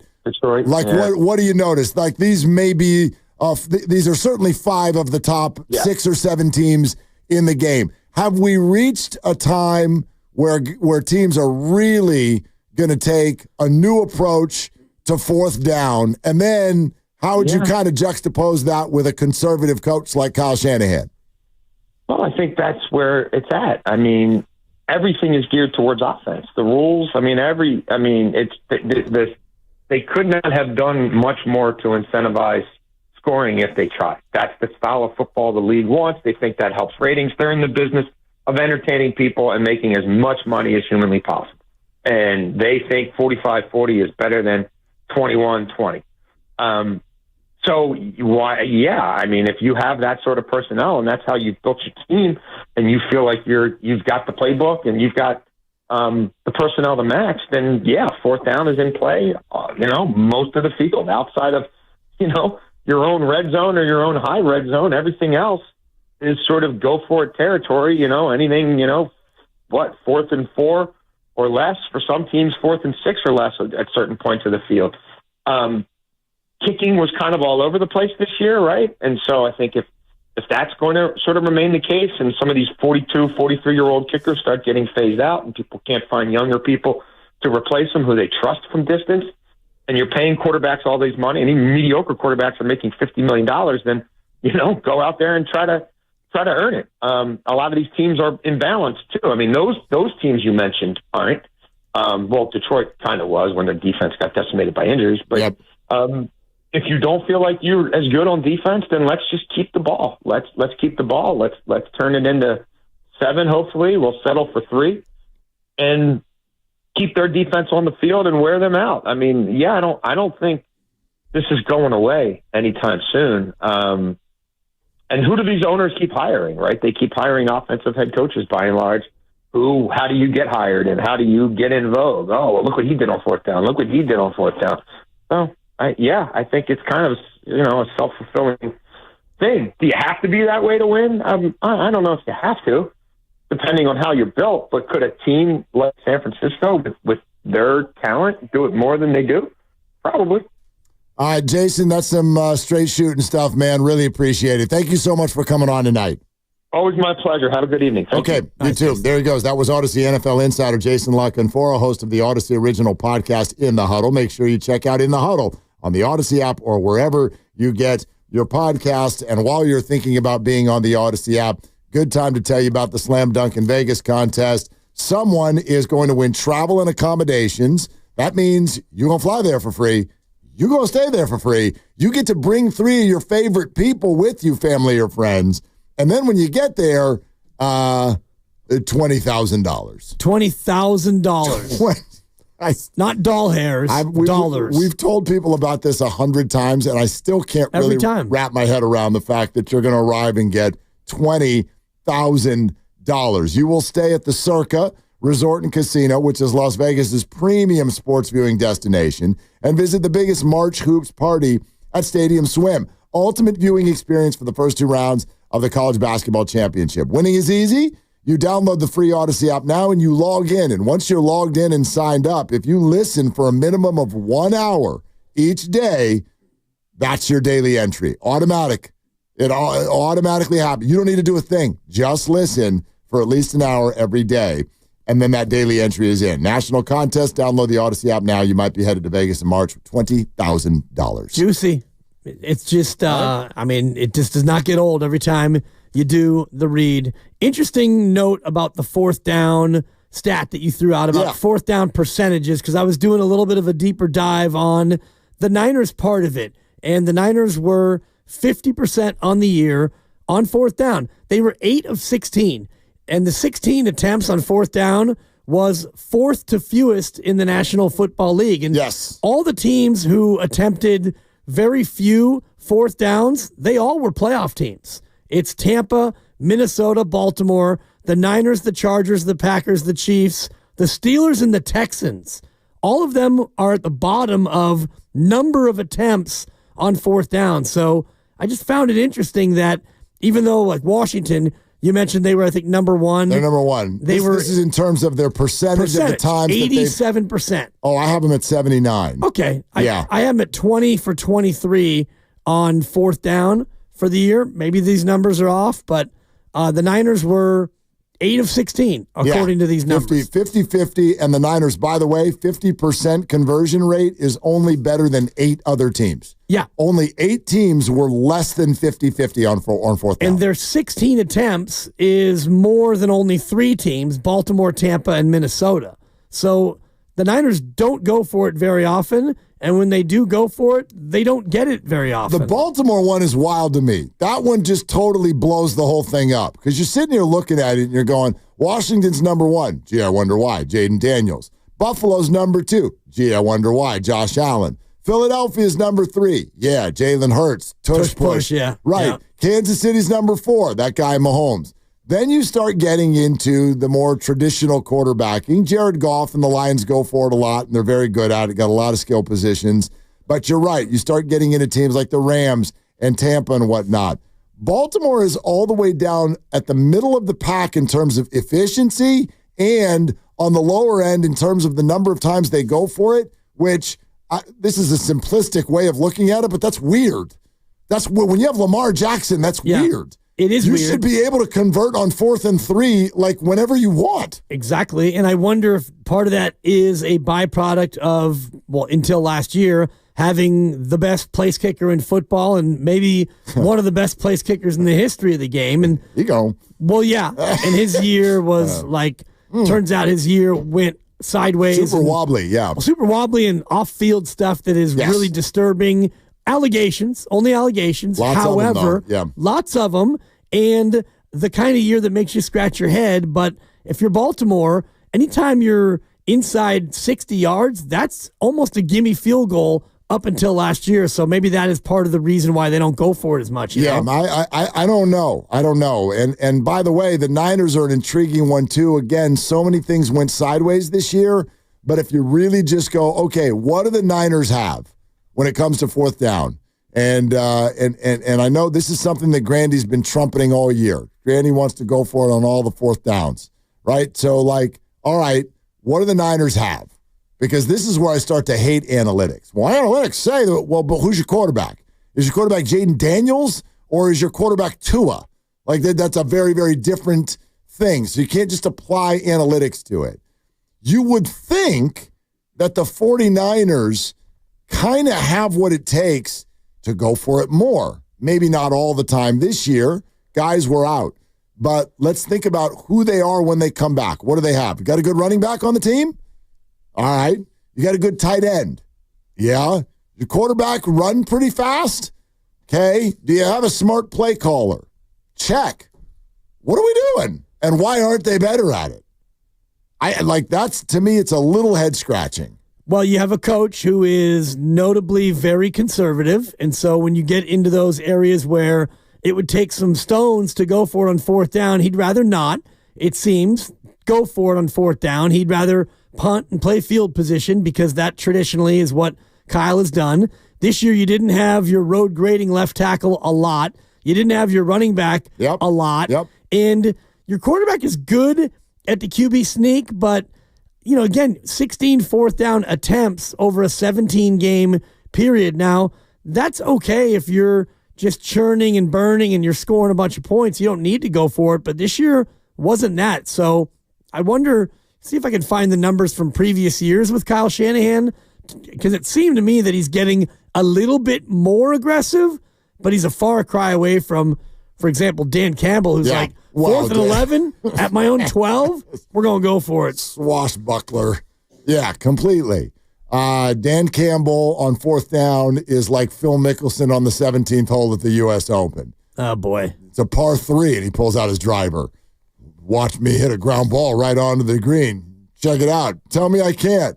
Yeah, that's the way it goes. Winged foot on the 18th hole where Phil hit it in the 10th. Whatever it was, where he hit the 10th. Yeah. I'll never forget when he hit that thing.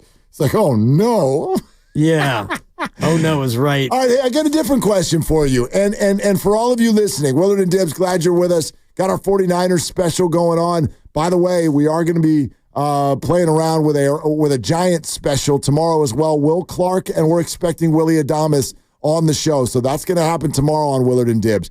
But he just terrified me, Jason La Canfora. When I brought up Myles Garrett and Max Crosby, for those of you who either missed it or didn't catch exactly what he said, here's a summary. Max Crosby, probably going to stay with the Raiders. That's the favorite, at least, right now, leader in the clubhouse.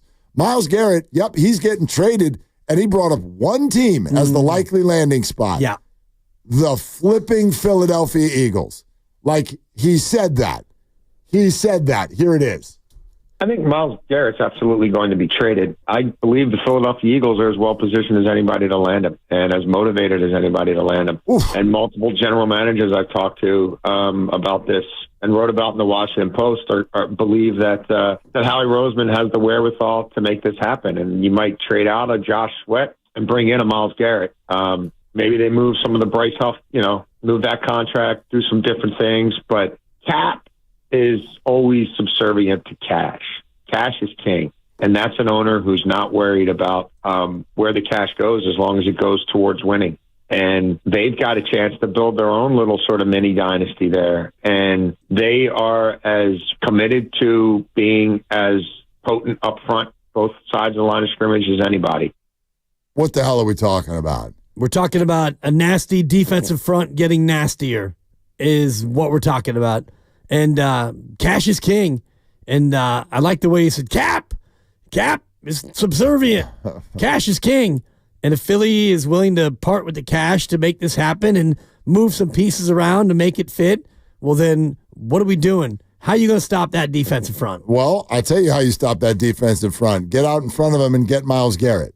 So here's my question. And whether it's Garrett or Crosby, I don't think it would be for anybody else. But both of those players, the return would start with the 11th pick in the draft. Are you in or are you out? Are you in on the 49ers giving up the 11th pick plus a little bit more to get either Myles Garrett or Max Crosby? I am across the board thumbs up. I would do that in a heartbeat. It's a lot because he mentioned the Khalil Mack package, which was 2 first-round picks. So, right.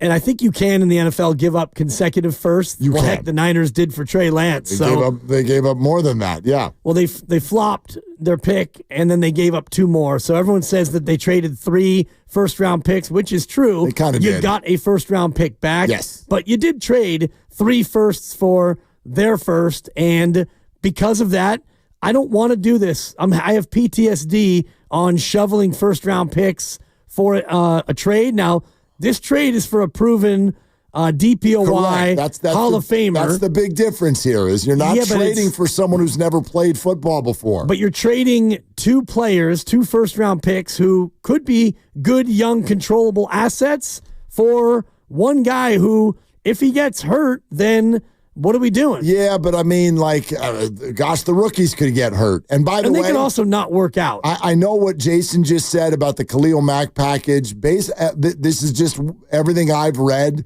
I don't think they're getting 2 firsts. You're going to have to give more than just your first. But if the Niners give up the 11th pick in the draft, I believe that you could get Myles Garrett by adding on a third maybe this year and maybe a third next year, something along those lines. Yeah, the Mac package was 2 firsts, a third, and a 6th. I know. And then they also got back a 2nd and a conditional 5th. Right. So you're swapping day 2 and day 3 picks. I think you're only first rounder. I think you can. This is just my prediction. I think you can get him, especially because the Niners first is a hot first. Like the Eagles first is a piece of crap first. It's a borderline second. Yep. The Niners are giving up the 11. Like, that's a different conversation. I don't think that you're giving up 2 1s to get Myles Garrett. I think, would you do it? Would you give up 11 for Myles Garrett? Well, if it's just 11 for Myles Garrett, yes. No, for giggles, and a third next year. A first and 2 thirds, probably. Yeah. If you're giving up 2 firsts, that for me is too rich, and maybe it's PTSD. But I do think if you had Khalil Mack and you had Nick Bosa, then you can go out in the draft and you wouldn't have a first-round pick.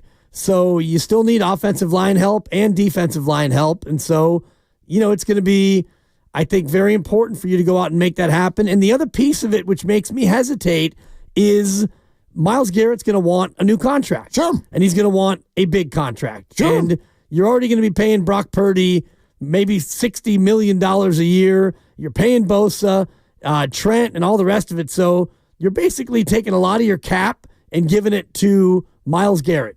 So that also scares me a little bit when you've got a team that has probably 6 or 7 holes on it. Yeah. Again, this is all like you're looking down the road, though. Myles Garrett is actually on a very affordable deal for the next 2 seasons. But he's not going to play both of those seasons. Well, of course he is. Well, he's going to want a rework deal. No, he's going to want an extension. And you can give him that. It doesn't need to kick in right away. Like, you can give him some signing bonus money, but that's fine. You can spread that out on the cap. Like, I just think it's doable. I think it's doable. And I mean that in a way where it's like, one thing I almost never worry about? I never worry about the 49ers and the cap. I just don't. It's been very rare in their history. We can argue about whether Parag Marate tries too hard to win the deal. I think that's a fair criticism if you want to have it. But I do not have any concerns over whether or not Parag Marate can manipulate the cap. He has proven that over and over and over again. I've never seen the Niners do what I watched the Dallas Cowboys do this year, which was pay Dak Prescott and CeeDee Lamb and then shrug their shoulders and go, sorry, we can't be good at any other position. We're not even going to have a running back this year because Derrick Henry wants to come here. Sorry, can't fit him. It's like, what? You're doing this wrong. You're doing it wrong. And the Niners have manipulated it very, very well. And Myles Garrett has a deal that can fit. It's 19.7 this year, and then it's 20.3 the year after that. So it's peanuts for what you'd get. Sure, and you're already going to have to eat Debo if you trade him or cut him, and that's going to be 30-some million against the cap, but either over a year, over 2 years. But also save some it's that you would have paid him. It's a $15 million saving, but it's a $30 million hit, and you're going to pay Brock, and that's going to be maybe not a huge hit this year, but it will be next year and subsequent years. So if I'm Myles Garrett and I sign with a new team or I get traded to a new team, I'm already thinking about getting this contract reworked right away. And you've got, Trent, who just got his money, and you got Ayuk making a ton. And I know the cap is more of a construct. It's more of an idea than it is a construct, rather.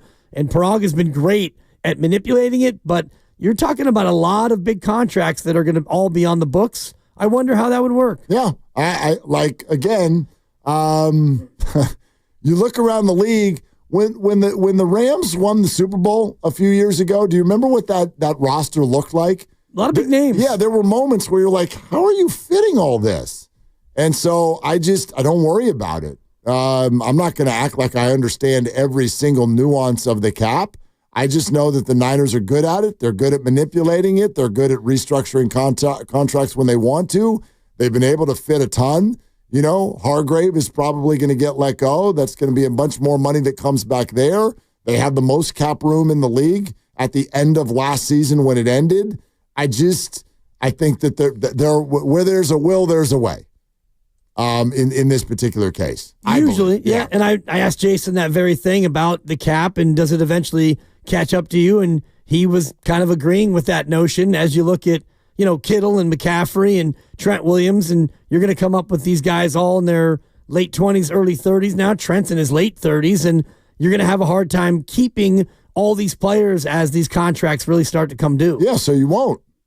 Right. Like I think there's some stuff that people don't like. It's funny. If it were last February, and to a degree we did go down this road, how would people have felt if you were like, yeah, Deebo Samuel and the Niners are done together? Like it shook people. Last February, we all were saying it's going to either be Ayuk or Deebo. No, they were saying that, and I think I heard most fans be like, no.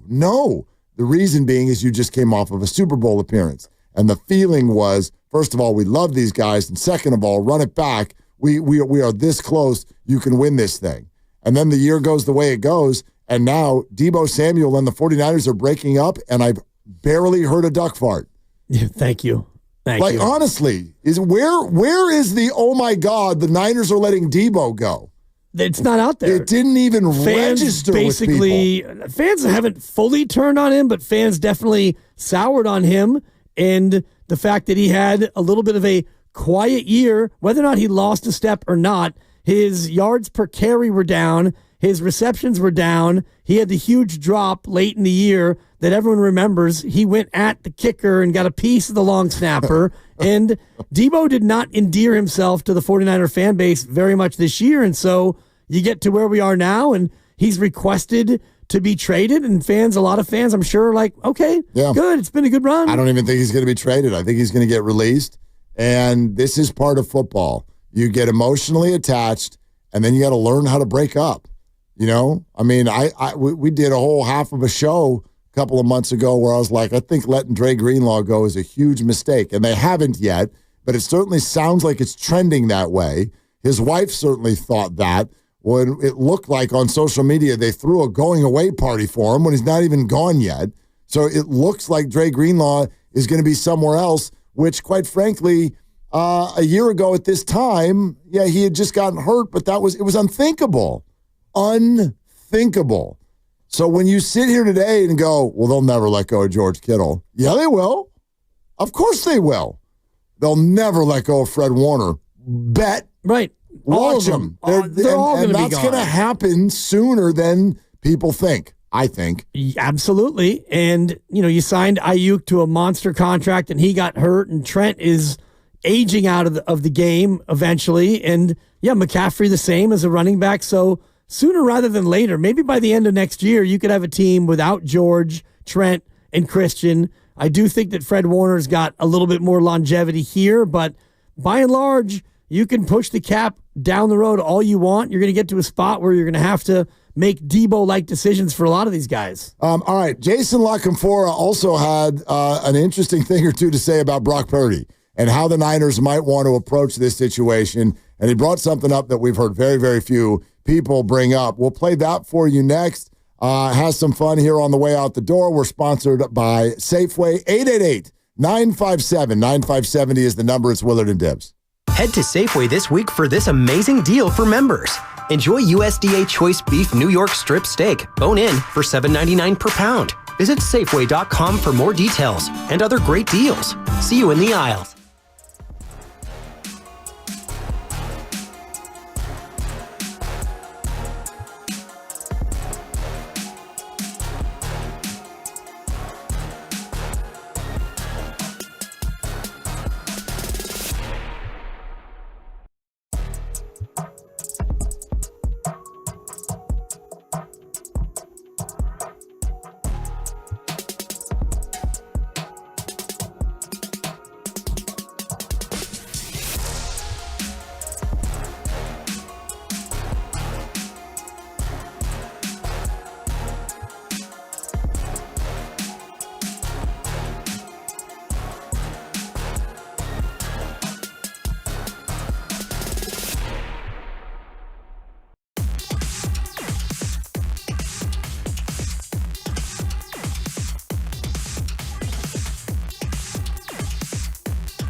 Now, back to Willard and Dibs. So what was on the menu? 7 steaks?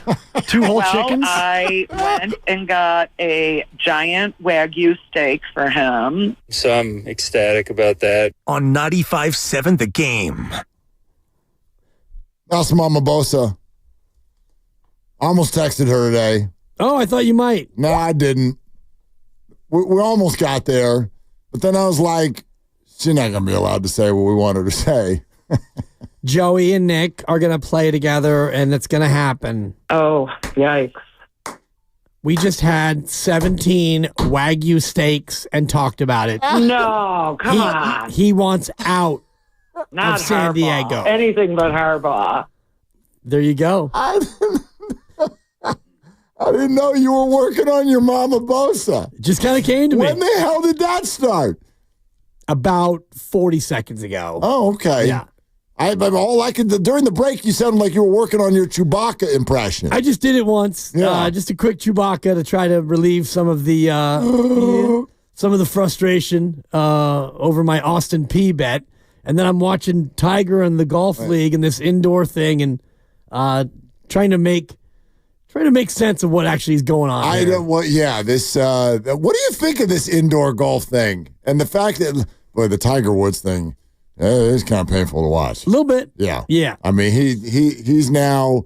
We've now arrived at Tiger is not at a real tournament. Tiger's in a building playing in front of a simulator, and he's still hitting the ball into the bushes. Yes, and I did see that earlier. And what is happening? What I think of this is kind of what I think of competitive tag, which when it's on and we're doing the show and it's something to look over and look at, I'm into it.